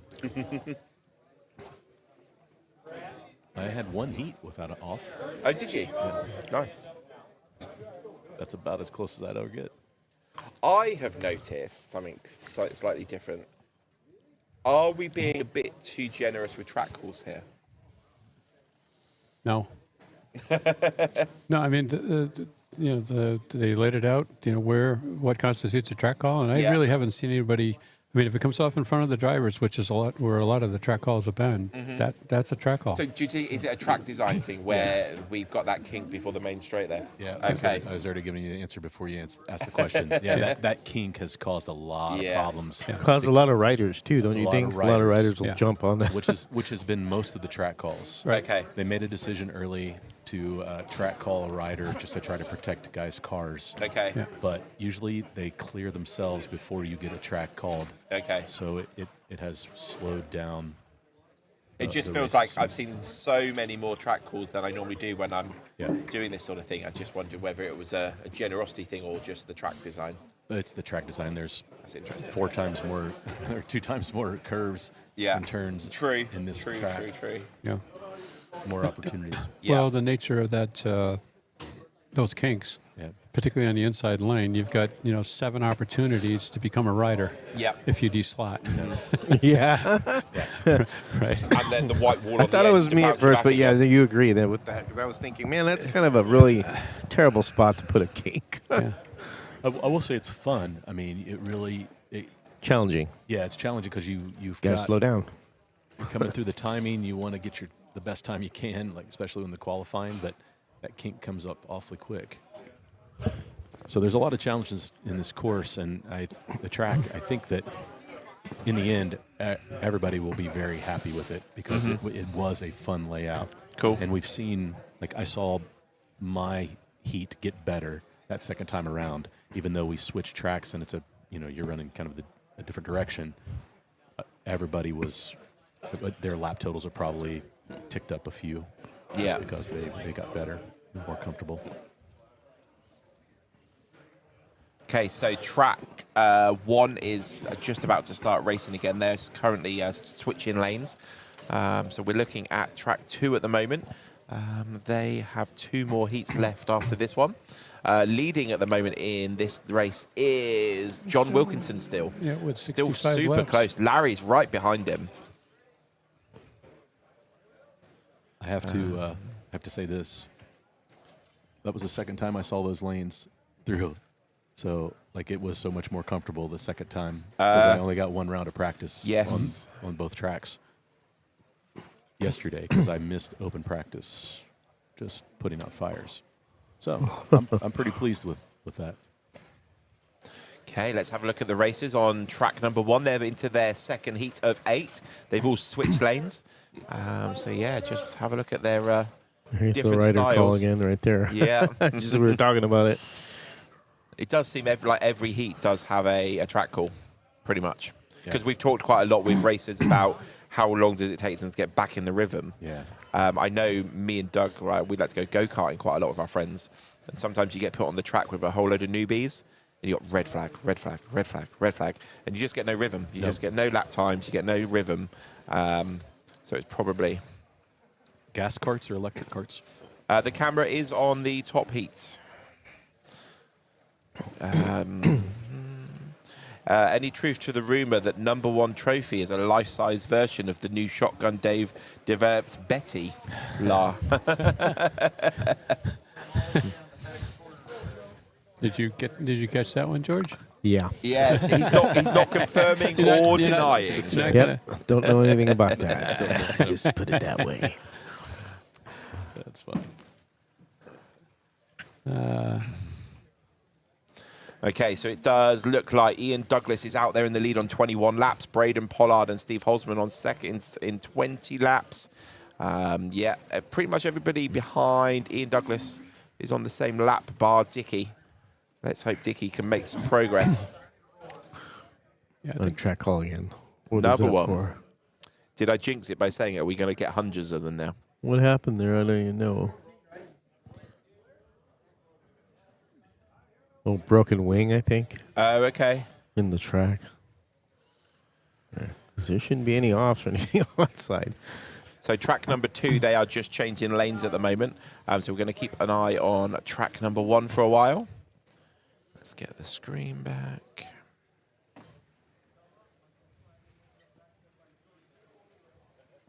Ian, I'm really impressed. You've become very efficient. I love it. I Very want these proficient buds at with home. it's a nice device, isn't it? It's very nice. So we've got 1, 2, 3, 4, 5, at least 4, maybe 5 of the racers here on track 1 or standing on boxes. Standing on boxes. Yeah, See, we were talking about that, how they. Yeah.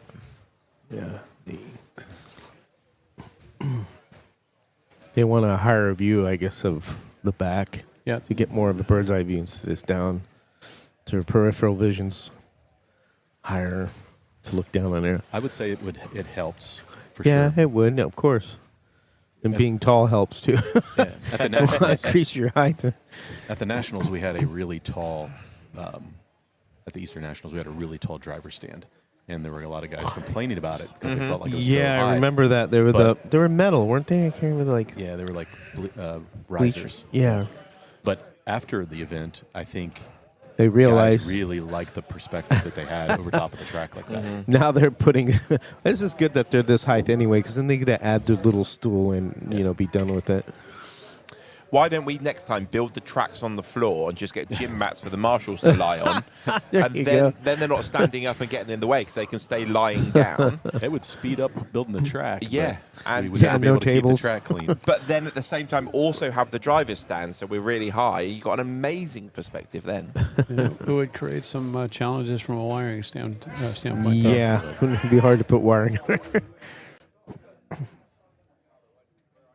Carfa Mosi says, if there are no track calls on track 1, then there's a strong chance they're going straight to the semis, right?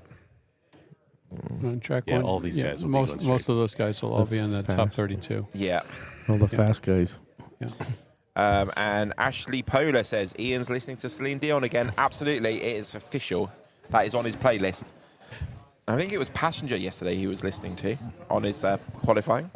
He does jump into the 80s a little bit sometimes. He does. Yeah. Was he even around in the 80s? He's a young dude, isn't he? He's not as young as you think. Yeah. How old is he? 84, I think. No, he's way older than me then. What he's actually doing, he's listening to our stream right now and he's saving it all up to get us back later. That's what I he's doing. remember what you said. That's what he's doing. Yeah. Okay, so if we look at track number 2 right now, they are coming up to the last heat. They've got 45 seconds of this one before they head into their last 3 minutes. Yeah. At the moment, we've got, it looks like... John Wilkinson. John Wilkinson is still in the lead there. By a lap over Larry Kowicki. Yeah. Someone's burning some food again. Yeah, that thing won't go away, that smell. They burn a crock pot or something. It's just reeking. Okay, so track number 1, where the 8 superstars are racing, is back in action. Excuse me. Let's get a close-up on that screen so we can just double-check who's in the lead. Not that we need to. Ian Douglas is on 29 laps. Everybody else is 27 or above. Dickie's on 24. Did Dickie have a problem? Dickie's struggling with his car, I think. Okay. Do you know what problem he's having with his car? Just not quite happy with it. He's had quite a few D slots, which is unusual for Dickie. Yeah. Is that... What lane's he in right now? Dickie's 7? in lane 5. Okay, because 7 is coming off a lot. Lane 7 is Dan Tufts. Yeah, it popped off 2 times right there. Okay. Yep, it is popping off in the same spot, too. That's the same car. Is there something in the track? No, it's just the way he's coming around the corner. It's just tipping. He's going too fast and it tips. Is it a lack of barriers there? No, I don't think so. He's still power sliding when he gets to the end of that line of barriers. He's slowing down, though. Okay. He was going a little too fast. That's a little better now. Let's get rid of that screen. Okay, so Ian Douglas is on 34 laps. Steve Holzman, 32. Krish on 32. Braden, 32. Ben, 31. Dickie, 29. Robert, 30. Dan, 31. So Ian Douglas has a 2-lap advantage. So AG1 Brooks says, shout out to the Sydney Sizzlers sizzling around the track. Excellent video and sound quality, guys. Thank you. Oh, thank no you. problem. Thank you for the comment. Thank you for watching. Yep, thank you. Chris Borowski says he's listening to Shia Twain. It feels like a woman. And Ashley Polar says it's Ashley, his other half. Yes. Ah, hello, Ashley. How you doing? So actually, you got to tell us how old he is. Oh, yeah. How old is he? How old is he? Because I made that comment. Was he around in the 80s? Okay, so we're back onto track 1 with the top 8, last 40 seconds. Then when we head back to track 2, it's going to be their last heat before we get the other 8 on that track. I told him he needs to drop the Spotify playlist as a spinning pinning extra, or I'll keep putting out remix. Ashley, that's a great idea. We like it. Very good. So 15 seconds to go. Is anybody going to make gains on Ian Douglas? He's done a 13.014.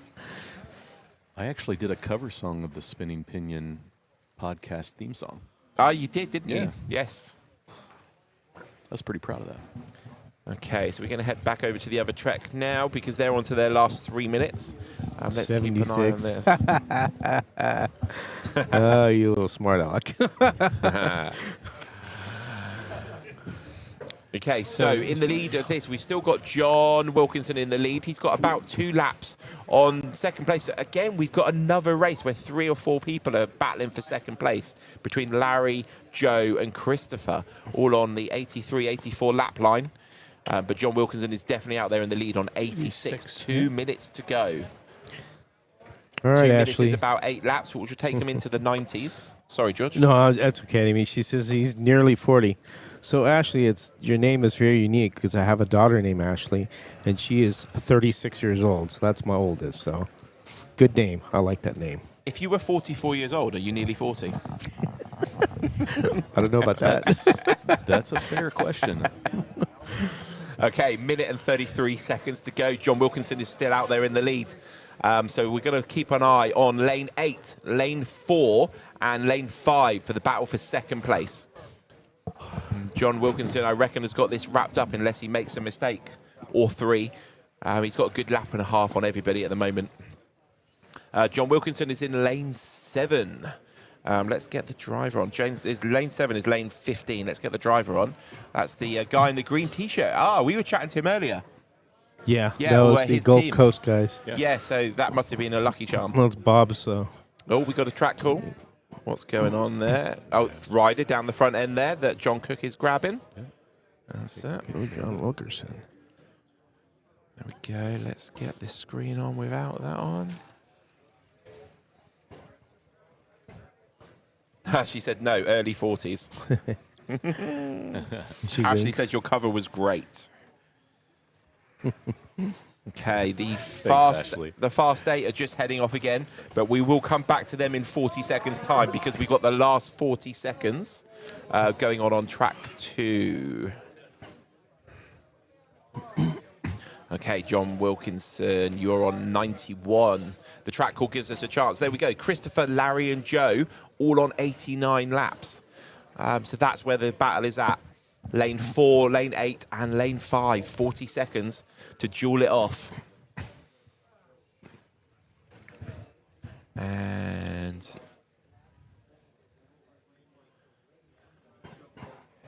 okay, is the track call coming to an end? What are we waiting for?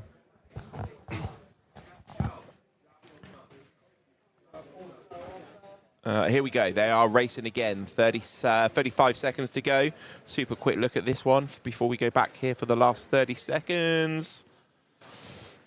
Okay, so John Wilkinson. Let's have a look. So who's going to cross the line first out those top 3 for second place? Joe's in second place with 20 seconds to go. Christopher's in 3rd. Larry's in 4th. So can Christopher catch up with Joe for second place? John's got this sewn up. 10 seconds to go. Joe crosses the line in second place. 7 seconds to go. And we have a winner. John Wilkinson takes it. Joe is second. Christopher third. Larry is fourth on track 2. Let's get ourselves back over to the Super 8 over there. Let's give him a round of applause. Good job. Well done. Yep. It's been a long time since I pressed those buttons. Yeah, it has been. Okay, so we are getting deep into the main heat, the one that's going to give bragging rights going into the semi-final. These guys are all staying in the slot consistent. It's a very good run over here. So Ian Douglas is on 50 laps. We've then got Steve Holzman on 48, Ben's on 48, Chris is on 48, Braden's on 49 in second place, Dickie's on 45, Dan's on 47. 45 seconds to go.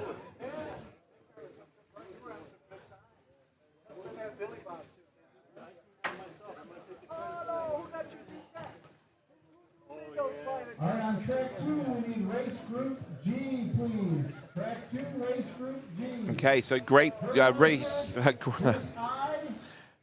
Trying to say exactly what the announcer's saying. So we've got 8 new races coming up on track 2 shortly. But we're going to be keeping an eye on track 1 for the next 12 to 15 minutes as they head towards their semi-final spot. Oh, look at this. We've got the Ray Lego in the corner getting his action shots. And wait to see his photos. He's got some man. good photos. Hey, close and personal with Ray Lego. The camera shot. It's all good. Oh, man. Okay, so both tracks are not racing at the moment. We've got a lane change going on track 1, and we've got 8 new races. Let's see who these new 8 racers are. We've got Van Hicks, Stuart Rice, Jaws Kazakis, Ryland Dubell, Chuck McMahon, Mike Dubell, Hank Prouty, and Brandon Baricello. There we go. Good to hear your voice, Marty. Oh man, it's good to be on the stream. I was having some FOMO. I was like jonesing to be back over here to the stream, but it's been fun. I'm just had a chance to breathe. It's just listening to you guys here. I've been kind of quiet, but yeah, just giving you a chance. I've 5 enjoyed minutes. it. Like today's been really good. We've had some hiccups early, but once we got through that first heat, we sort of got into a rhythm at the tech table, and I feel like it's gone well. You're right. The track calls have really piled up and slowed the Eating heat up races time. down. Yeah. But outside of that, I don't hear anybody complaining about the racing. No, it's good. It's good and tight. We're going to see that as we push the totals out. So we've got another father-son team racing on here. Yeah. I do believe the son beat the father in the qualifying. Yeah, actually, Ryland had a great. That's it. I can see 7 racers at the stand. Can you? Are we still waiting for one more? I can only see 7. Yeah, I think it's Ryland. You can't see. I can only see 7. Where? I can't see. I can only see 7. Move the camera. They didn't hear that. It was a wasted joke. Lane 16's wearing camo. Yeah, Ian can only see 7 out of the 8 racers, so I pointed out to him that one's in camo. I even got Marty standing up to check it out. I was like, what is he Made talking you stand about? up. No, I feel stupid. Car Fun mostly says, are we on target to see 109 plus laps? Could well do. They were saying they prefer that track over there compared to the other one.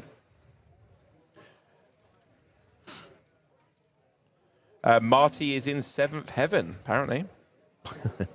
There you go. Let's have a look at the racers' faces. There we go. So these are the sharp edge of the tool.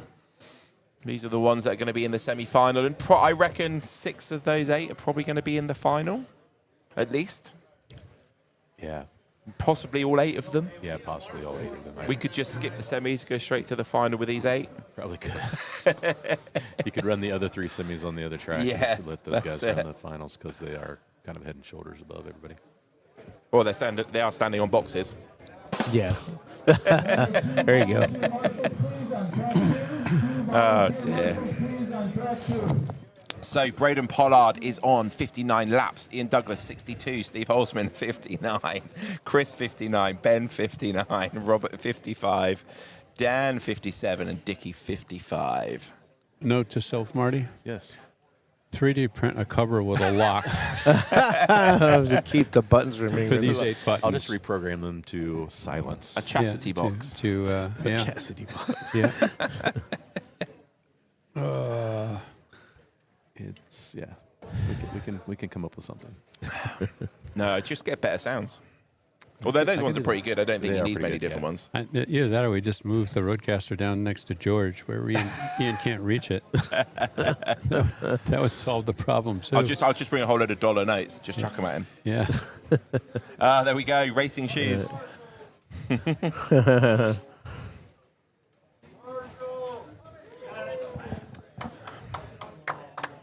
Thanks, guys. Back to the screen. So let's see. We're on heat 93 of 96 on track 1 and heat 89. Yeah. Something like that. So they're a little... 15 seconds to go. Running a little late. Do you know what I have noticed? When I've watched Ian Douglas in the past, he's normally got a bigger lead than this by now. Yeah. So, either the others are good, or he is just being careful right now. Well, I mean, we can take a look at the numbers from the first. Yeah. The first half. Which Sounds we were able good. to talk about. Before we did the crossover, once everyone had done one rotation on one track, in the GT3 class, Ian Douglas had 107 laps. Braden Pollard had 104. It just changed on me. Give me just a second. We can talk about GT4. Ben Nailitz 101 in the GT4 class. Brandon had 98. Todd Kelly had 97. Those are your top 3. And then Robert Bernard, 103. Dickie Pearson, 102. Chris Radicius, 102. Jaden LaPierre? Yeah, LaPierre, yeah. LaPierre. And Dan Tufts, 100. 100. And we had a few at 100. Steve Holzman is at 100 as well. Okay.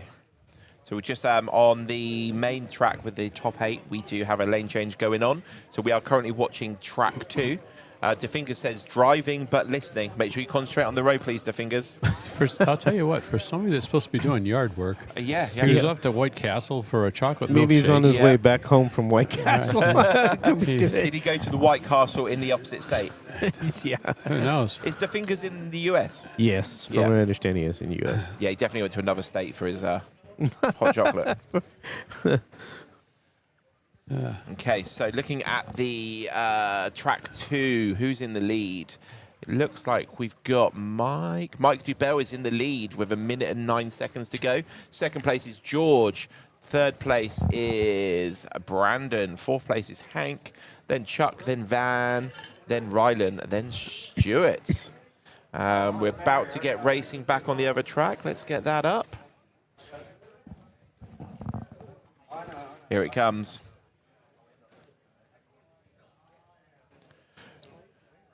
Have you, Marty, learned anything from watching these Super 8 or these top 8, or whatever name we give them? Do you stand there and watch the way they use the controller, the way they enter corners, exit corners? Do you find that useful? Yeah, I mean, everybody's got a different technique, how they hold their controller, how they can relax their hand. I think that the guys that are super smooth on the track, they just have this relaxed grip, and that's something I struggle with. So I think that I see that. Really, the acceleration does not happen until that car is straightened up. Okay. And so if you can get that timing right, it comes back to flow and you're hitting the brake points and things like that and having your controller set up right. But I really, the guys that I enjoy watching, and they just never miss their brake points. Like Ian, that's just something he's so good at. So consistent with that trigger hand. So I'm really always fascinated with how they control the controller. So track 1 has just come to the end of their first heat. Let's get the right screen on. The screen has just changed. We'll come back to that shortly.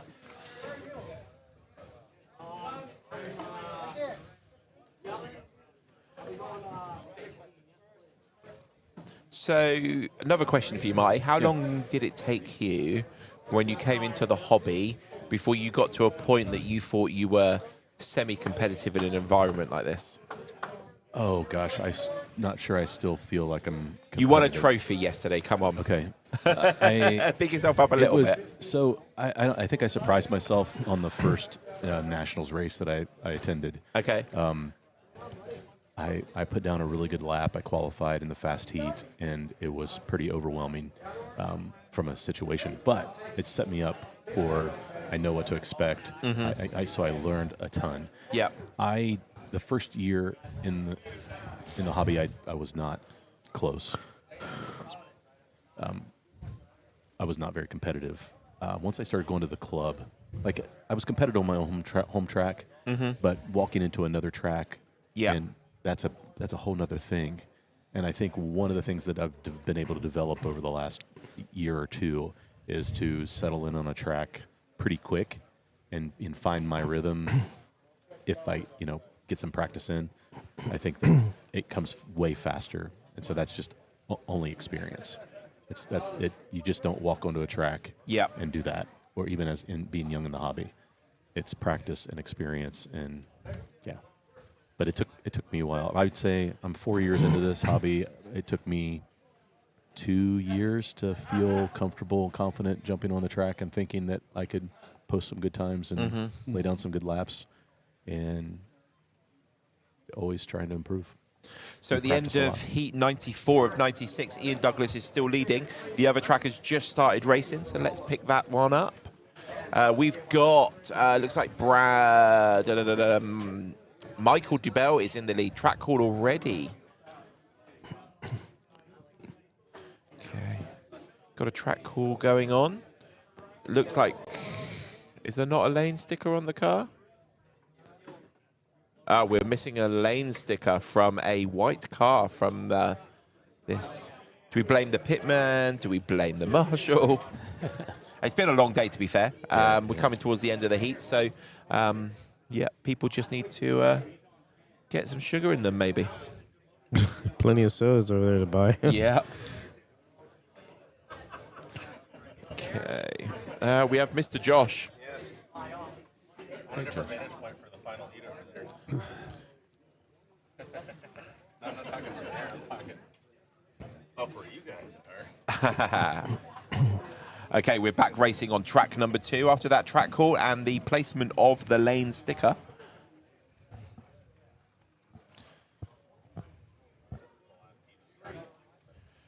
Sorry, second. Josh, why are there only 7 races on this track? Somebody must There's 8. You just can't see Rylan.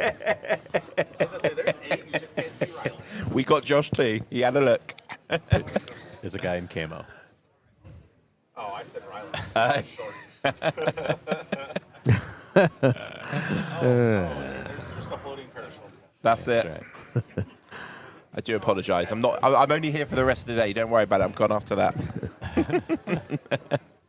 Okay, looks like the track with the top 8 is about to start again. They're all ready to go. Braden, I see him looking down at his apex box, checking his dials or where he wants them. He's having another look now. He's double thinking it. Oh, he's checking his feet on his box. Don't want to be losing balance and falling off that. Okay, let's go back to the other track whilst they get ready for that. Okay, here they come. Steve, are we insured for people standing on boxes Boxes on boxes. I haven't seen that yet, but I've seen boxes. Well, they're on the driver's stand, which is a box, and they're standing on a box on a box. Oh, I see what you're saying. Are we insured for that? That's a box squared, I guess. So Ian Douglas is on 83 laps. He is 3.5 laps ahead of Braden on 80 in second place. In third place, we've got Ben. In fourth place, we've got Steve Holzman. In fifth place, I'm watching as they cross the line. Looks like Dan Tufts. Then we've got Robert Bernard, and then we've got Dickie Pearson. Remember, this is just heats to get themselves into the semi-final. Norcar slot car scene. Says Ian, cautious, never. He's oh, driving we've hard got out there. Josh with a microphone on. How you doing, Yeah. Josh? I'm doing all right. So doing the best I can, running the event and running in a race. It's a lot of work. How did you feel with your racing in the last race? It was close, wasn't it? I am confident. Yeah. We had a very close heat between You me, did. Todd Kelly, Andrew Shin was up there, Mac McDonough for a little bit. Yep. It was a really, really close heat between the three of us. Yeah. I think Todd got us. Yes. And then I think it was Andrew, then I think it was me. Yes. But I know Andrew and Sounds I about right. believe were on the same lap. The if we ba- include track 2. I think the battle for second place was 3 of you. Yeah, Yeah. It was a really, really hard fought battle. I Yeah. loved every second of it. I remember telling Greg after I came off track 1, I'm like, this is the best I've felt all weekend. Oh, cool. Just running the event and doing that, and I'm like, man, I get to race slot cars now.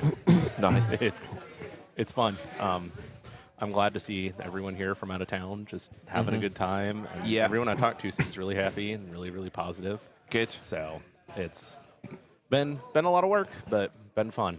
Good.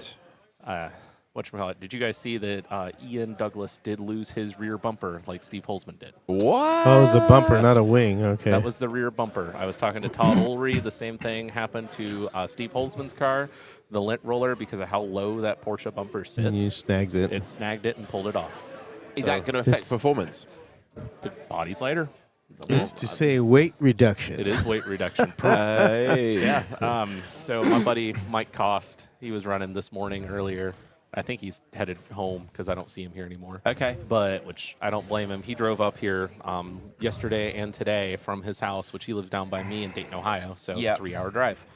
And he was running my Lamborghini that Greg had painted and everything. And the window popped out of it in the first heat. Oh, no. The driver just wanted his window down. Wow.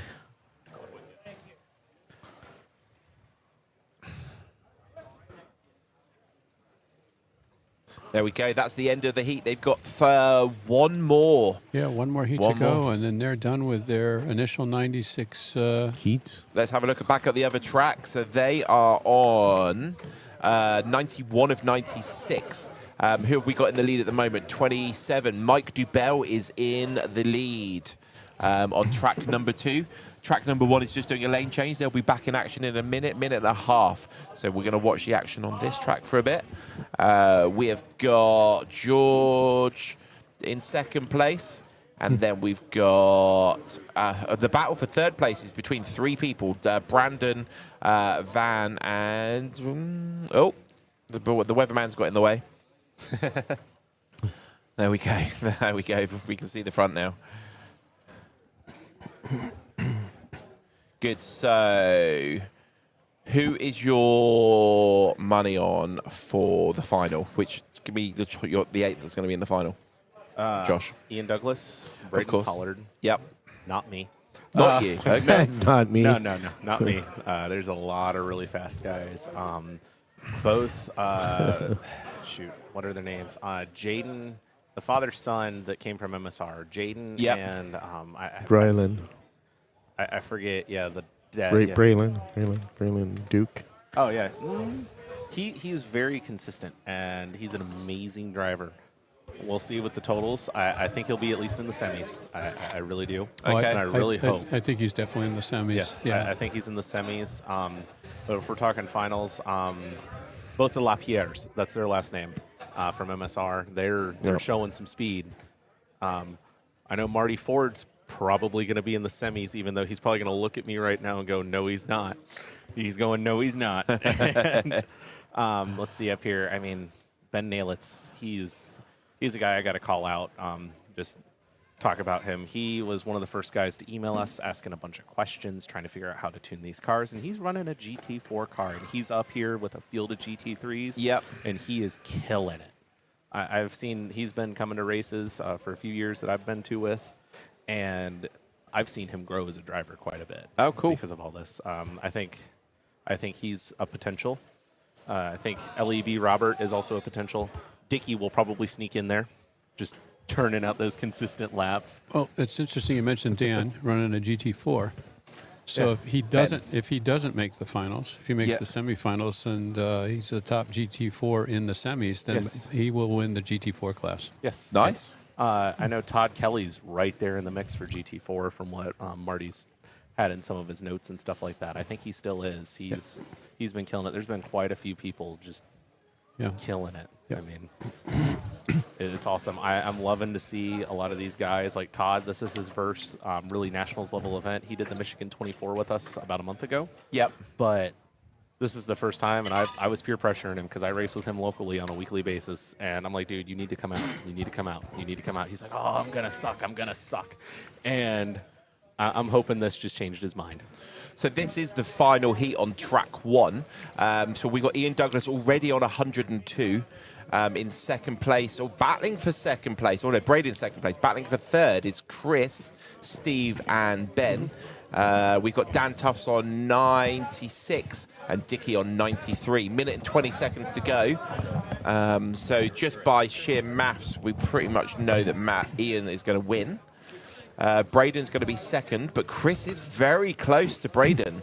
Let's keep an eye on that battle for second place between Braden and Chris, by the looks of things. Can I make a bold prediction? Go, go, go. Ian's going to get 110 laps. Oof, 110? No, Not he's not enough. going to. 109. Impossible. Oh, wait, 55 seconds. He's doing 108. 13s. Yeah, he could. Or more, 108, 109. Yeah. Yeah.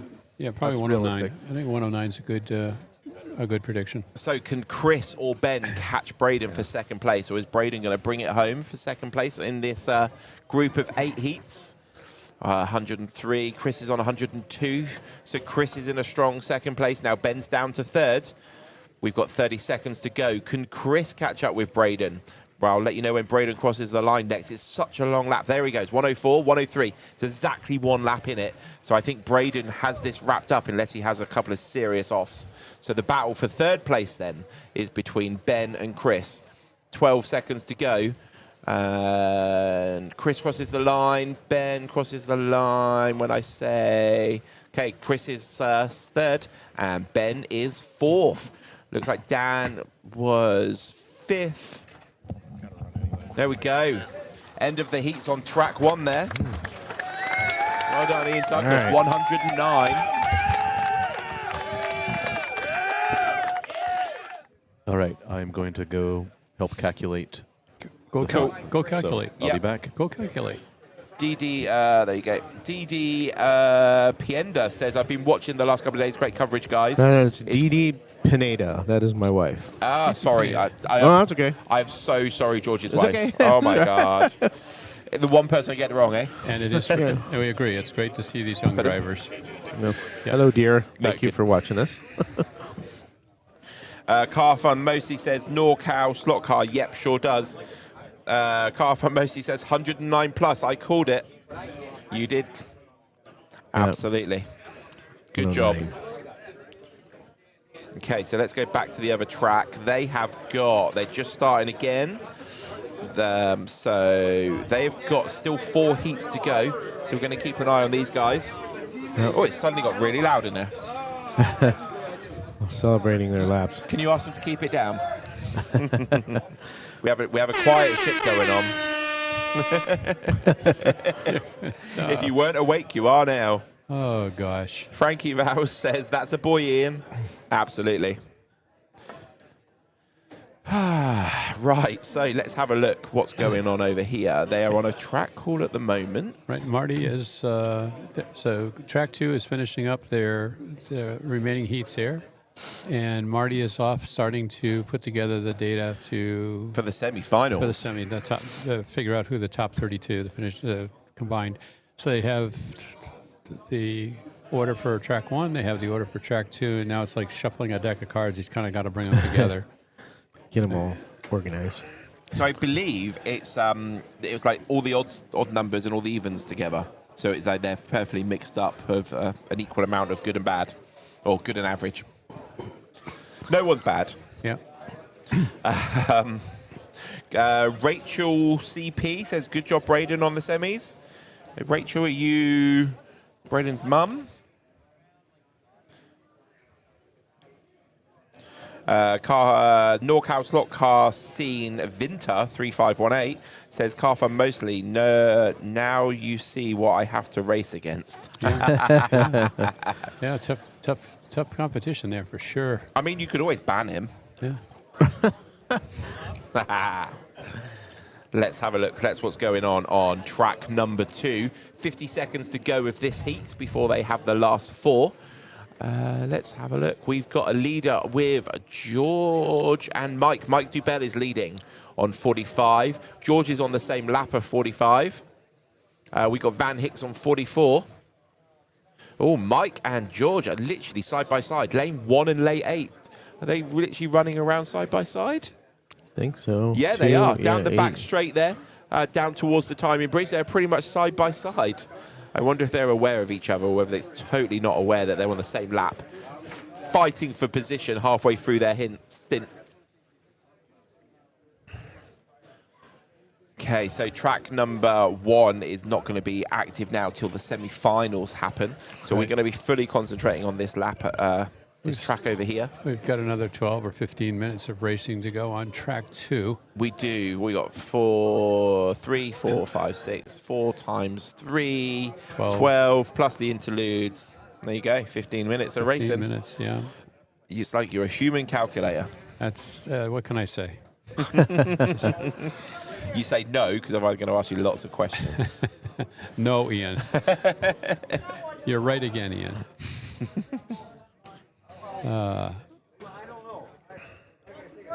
Okay, this is heat 93, so we have 93, 4, 5, and 6 to go. Yep. So we are just plugging through them here. I think we saw no. So good, yeah. At 93. At 93, 4, this 5, is and 6. 93. Yes. Yeah. So nice.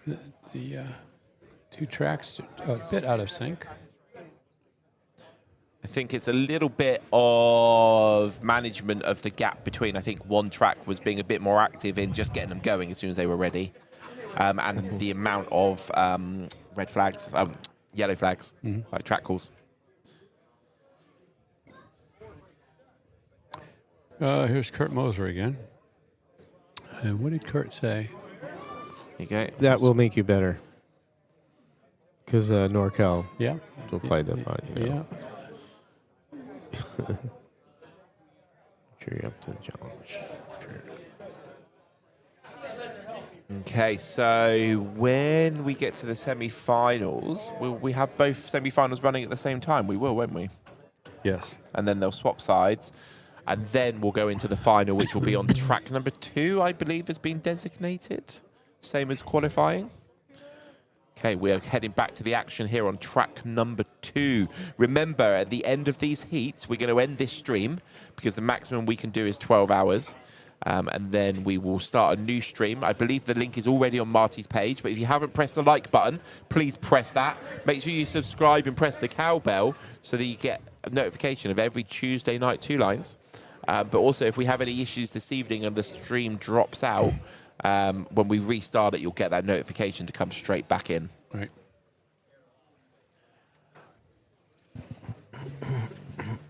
So it looks like we've had some sort of rider issue there.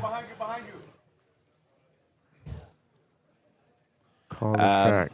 Because on lane 2, somebody's done an 11-second lap. You see down the bottom there, Keith D. So that must have been a rider that he's sorting out in the computer system. Normally you can go back and delete laps, can't you?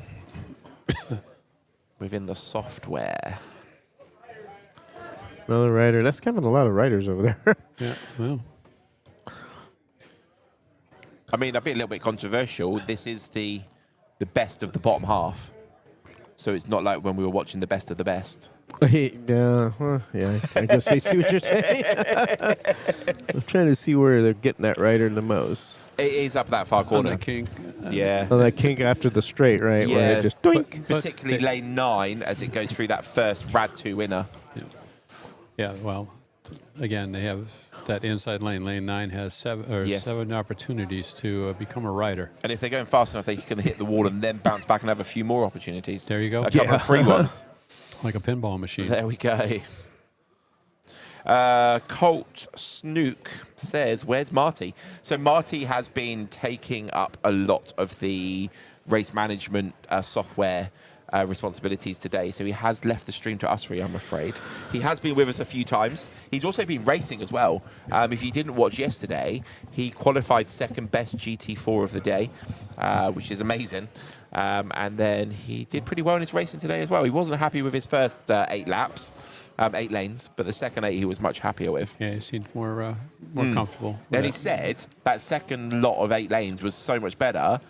So if he'd had an extra round of practice yesterday, he reckons he could have been up there a little bit more. Yeah, that's one of the challenges when you're trying to be part of the organization of the event, in this case the stream and stuff like that. Marty's done a tremendous amount of work leading up to this event, to prepare for this, the infrastructure, and make sure everything that we need, to put on a first-class stream is available to us. So shout out to Marty for doing such a great job. That Marshall's busy. You have to constantly get up and put a car back on.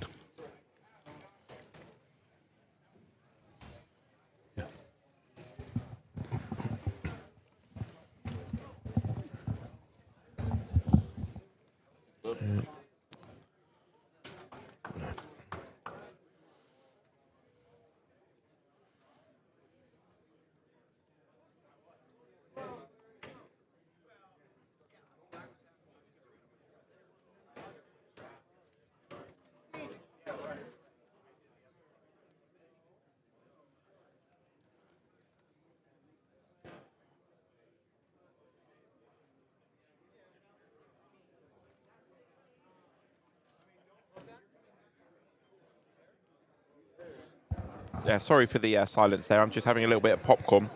Just having a little bit of a break. So I'm going to put myself back on pause and have a few more bits before they start racing again. It smells good, Ian. It's really good popcorn. Angie's Boom Chicka Pop sweet and salty kettle corn. Yeah. Do you know what I've noticed? They're bigger than in England. Way bigger. I don't know how. The popcorn, really? The pieces of popcorn, they're bigger. Yeah. Definitely. Anyway.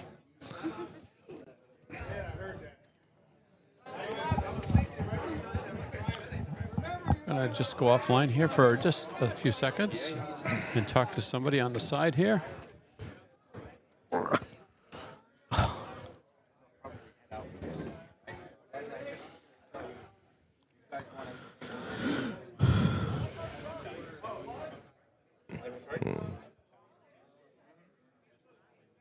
Yeah, no vegetables. Once everything settles down, I'll head out. Make a list.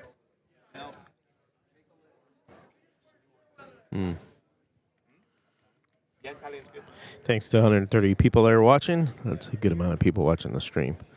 The other guys are getting a little order for some food because sitting up here for quite a few hours as you get hungry. Heat just started. I can't see. There we go. It's got the times up there. Or the laps and the times.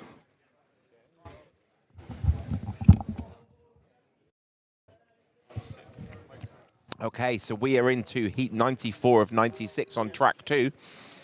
So these are the best of the second half, the bottom half of the group going into their final heats.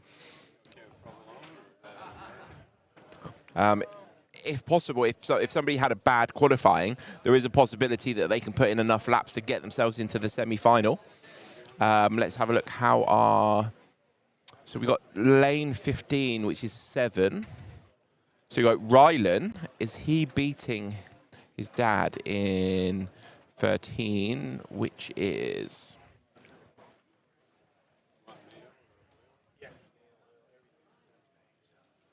lane 5. So Mike Dubell is leading the race, but his son in lane 7 is only 2 laps behind him, doing an awesome job there.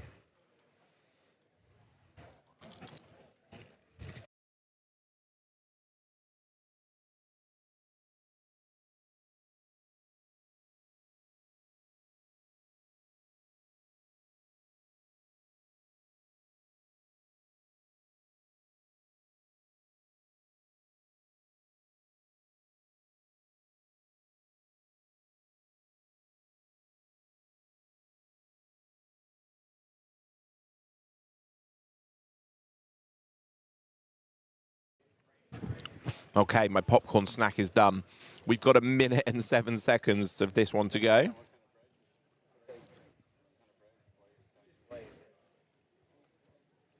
Clearwater 124 says, good Ortman explanation, Steve. I have some and have not been impressed.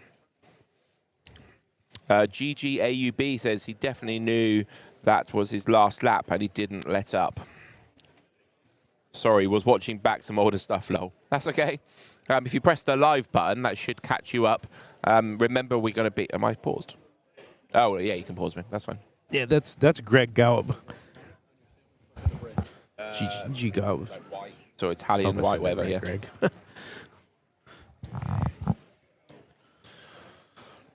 Who's GG, sorry? Greg Gaub. Oh, okay. Yeah, he's been in the hobby a very long time. He's from the hi, Washington area, I believe. Mhm. I'm correct, or the Oregon area. I can't remember, Greg, if you could correct me. There you go. He's not watching live, so he'll correct you in about 20 minutes. Yeah. Yeah, about that long. Okay, so that's the end of that bit. They've still got 2 more heats to go, but we've Washington, got George in the lead. Mikey Yeah. Bell's dropped down to second. George is leading that one with 2 lanes remaining. Greg says WA. Yeah, it's Washington, so it is Washington. I don't know why I was thinking Oregon, but it was Washington. Are they close? Yeah, Oregon and Washington right next to each other. Excuse me. You are excused. Don't do it again. Gonna have to mute it. Okay, So- into the second to last, the penultimate heat of the day before we go into the semi-finals, where Yeah. the important stuff happens. Takes a lot to do to filter night. Was it 93 guys? We've done 90 guys or so. That's a lot.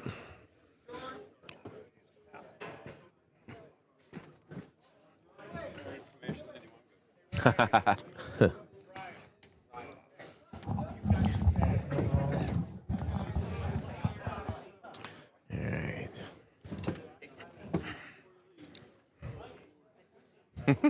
Chewit time. If I had £1 for every chewit you stole. Matt's taking a chew.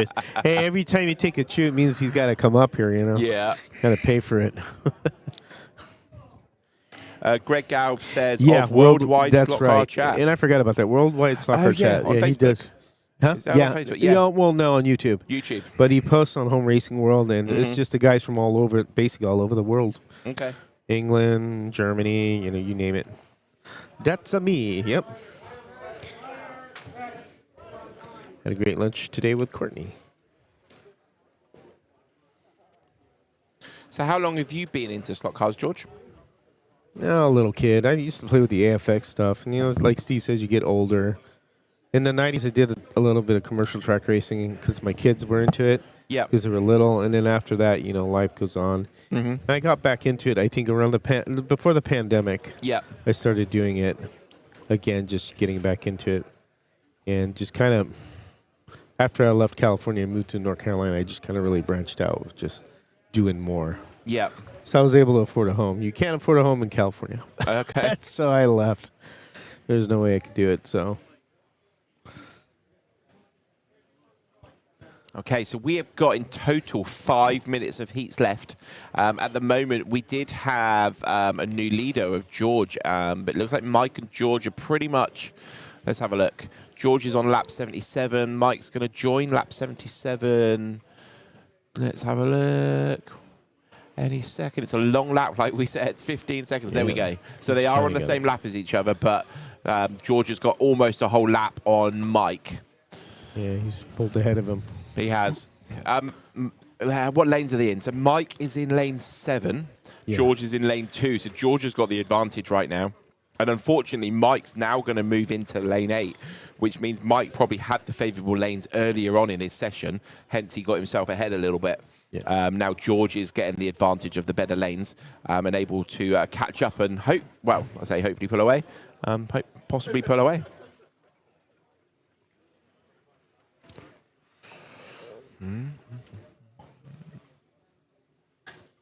Oh, there's a lot of activity in that corner there, or in that curb. He's getting up a lot on that one.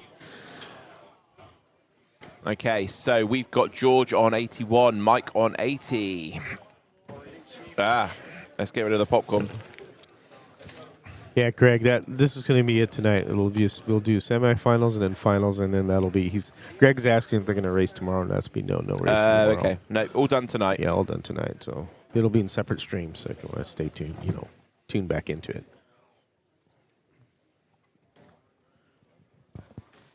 Yeah. Hello. We have, is it Dwayne? Yes, Dwayne. Yes, glad I got that right. I've been butchering names this evening. No problem. How you getting on? I'm doing good. How was your race session? They've been good. Starting out a little rough, but they seem to finish off strong. Do you know what your total was? I believe I've got a 97 and a 101 or 2. Okay, so we're looking good for a semi spot then, I think? I think so. Awesome. And so let the world know where you're from. Let me get you on this camera, possibly.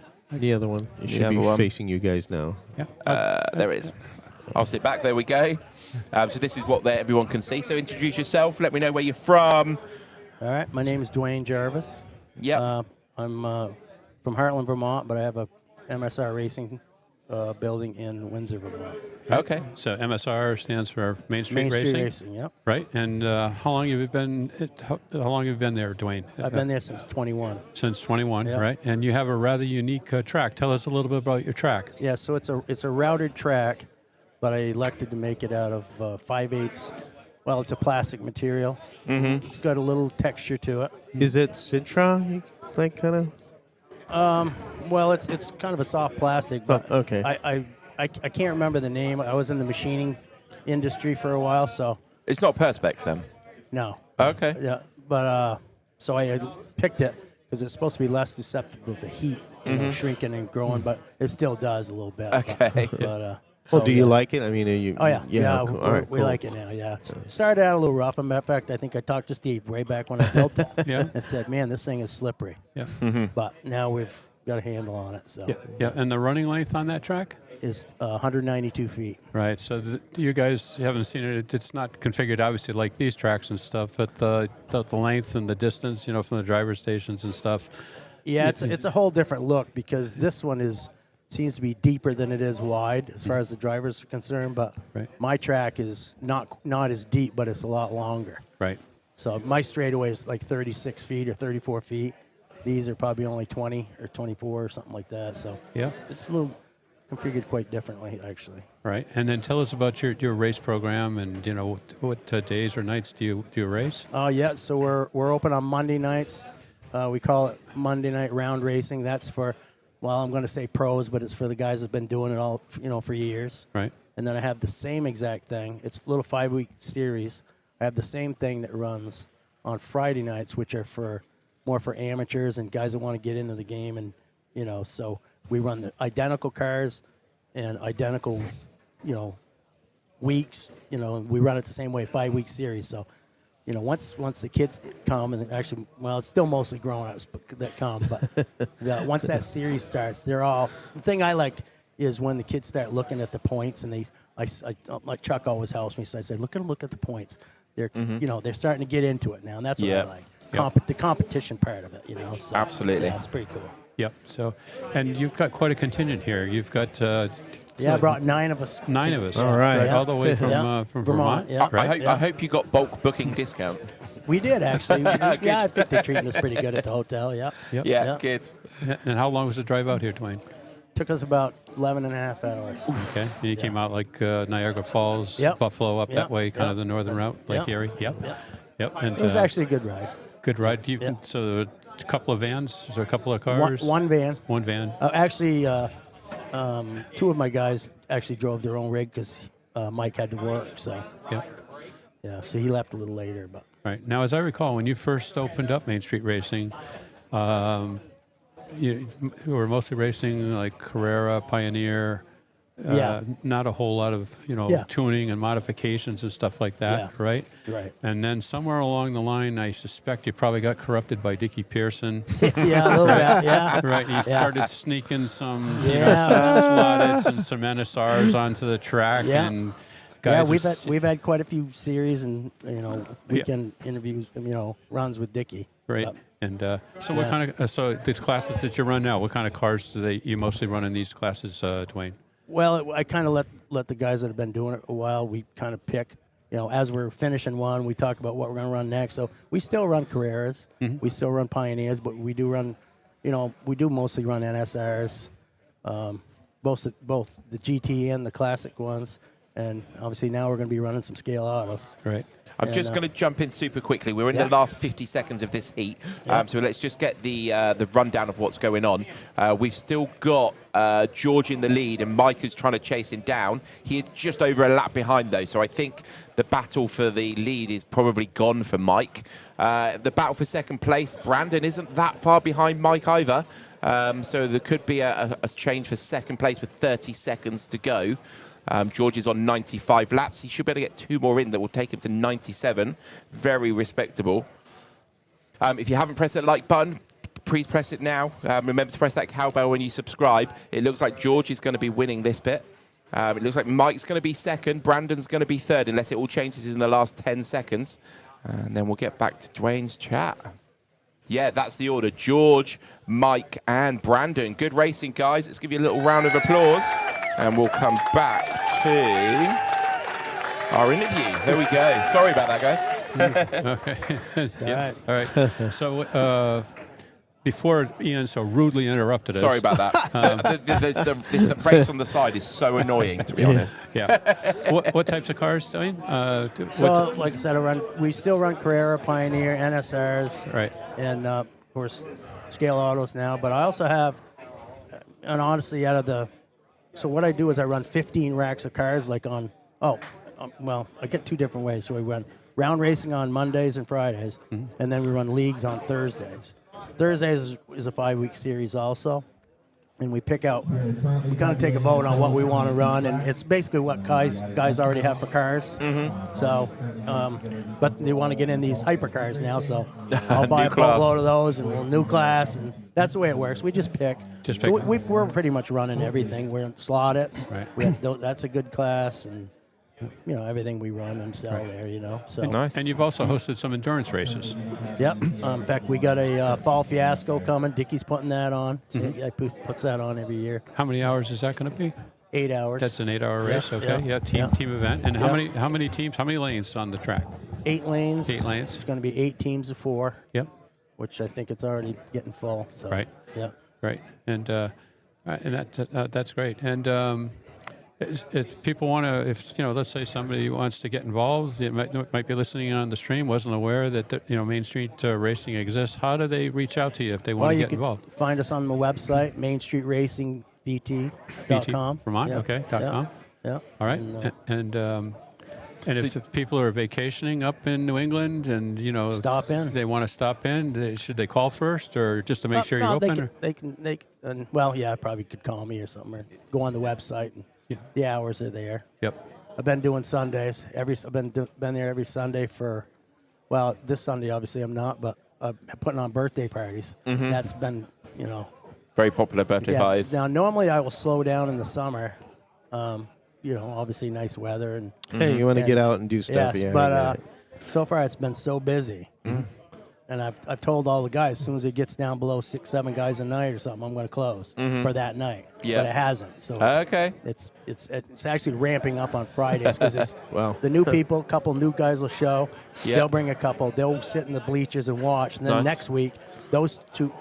Now we got 4, and 2 of my regulars might not be. It's flip-flopping, but it keeps going up. So oh, amazing. I mean, we're really, we're getting 16, 18 people on Fridays. Oh, amazing. So do you mentor people if they're new? Do you really give them as much help as possible? Oh, yeah. We have Chucky, there's a couple of us there. So we're always, usually the newest guy will help because, running around a non-magnetic track with these cars is harder than you think.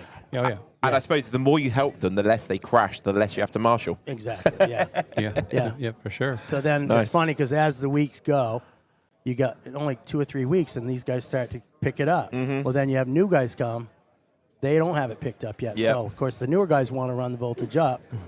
I always have to I want to run the voltage down because I don't want to turn away the new guys. Yeah. You know what I mean? Because you don't trash the cars. Yeah, yeah. So yeah, you know what it's. Yeah, so. That's good. Now, Bustling. is this the first organized event like of this scope that any of your team members, or are they? Yeah, for us. Yeah, for us. I've never been one this big. But Right. And what was the reaction when they walked in and they saw the tracks and the venue and so on?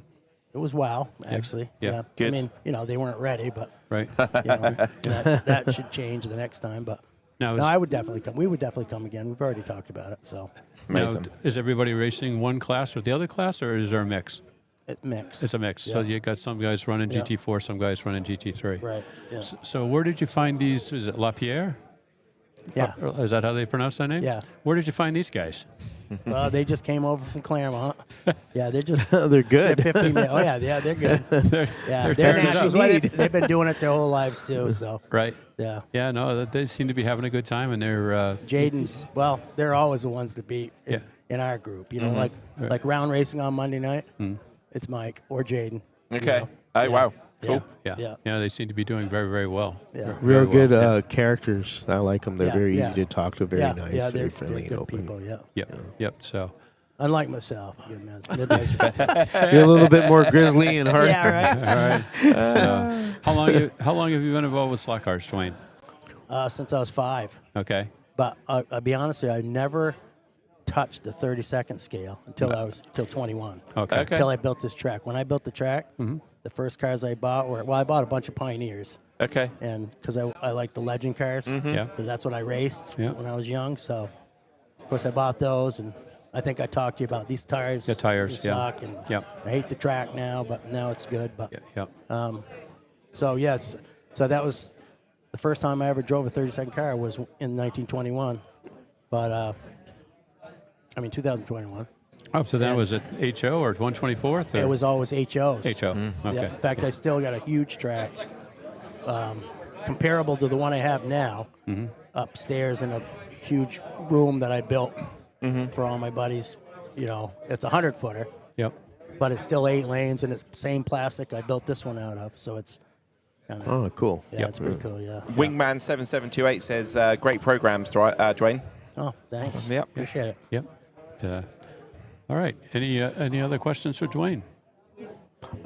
No, I just wish I could. Well, I'm not saying wish. Maybe someday I could go visit when I retire. Yeah, come on down. Come on down. So again. So Saturdays are open too. That's when. So here's another weird story. Even though the weather's getting warm, people are still piling in at noon. Yeah. I open at noon on Saturday. So I'm like, well, as soon as I don't see, there they come, and then There they next go. thing you know, Yeah.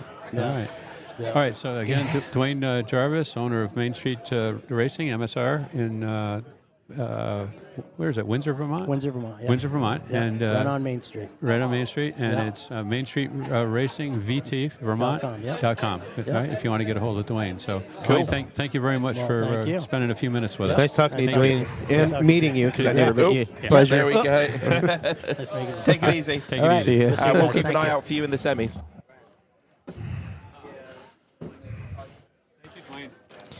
Yeah. That was cool. Yeah. Okay, so we are at the end of the heats. So that's it till we semifinals. Yeah, that's it. So we're going to create a new stream for the semi-finals and the finals when they start soon. All the numbers are being added up. All the computers are being loaded. So thank you for joining us. We got a quick question. When is he opening MSR in? What's that name?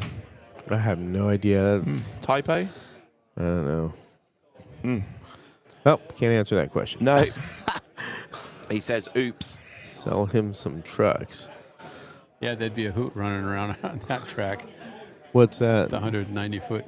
Does he do any kit building? Has he You done mean- anything with 3A3D? Dwayne? No, not that I know of. I mean, I've only met him just here, so I don't, I don't know. Yeah, I had to check out his website because.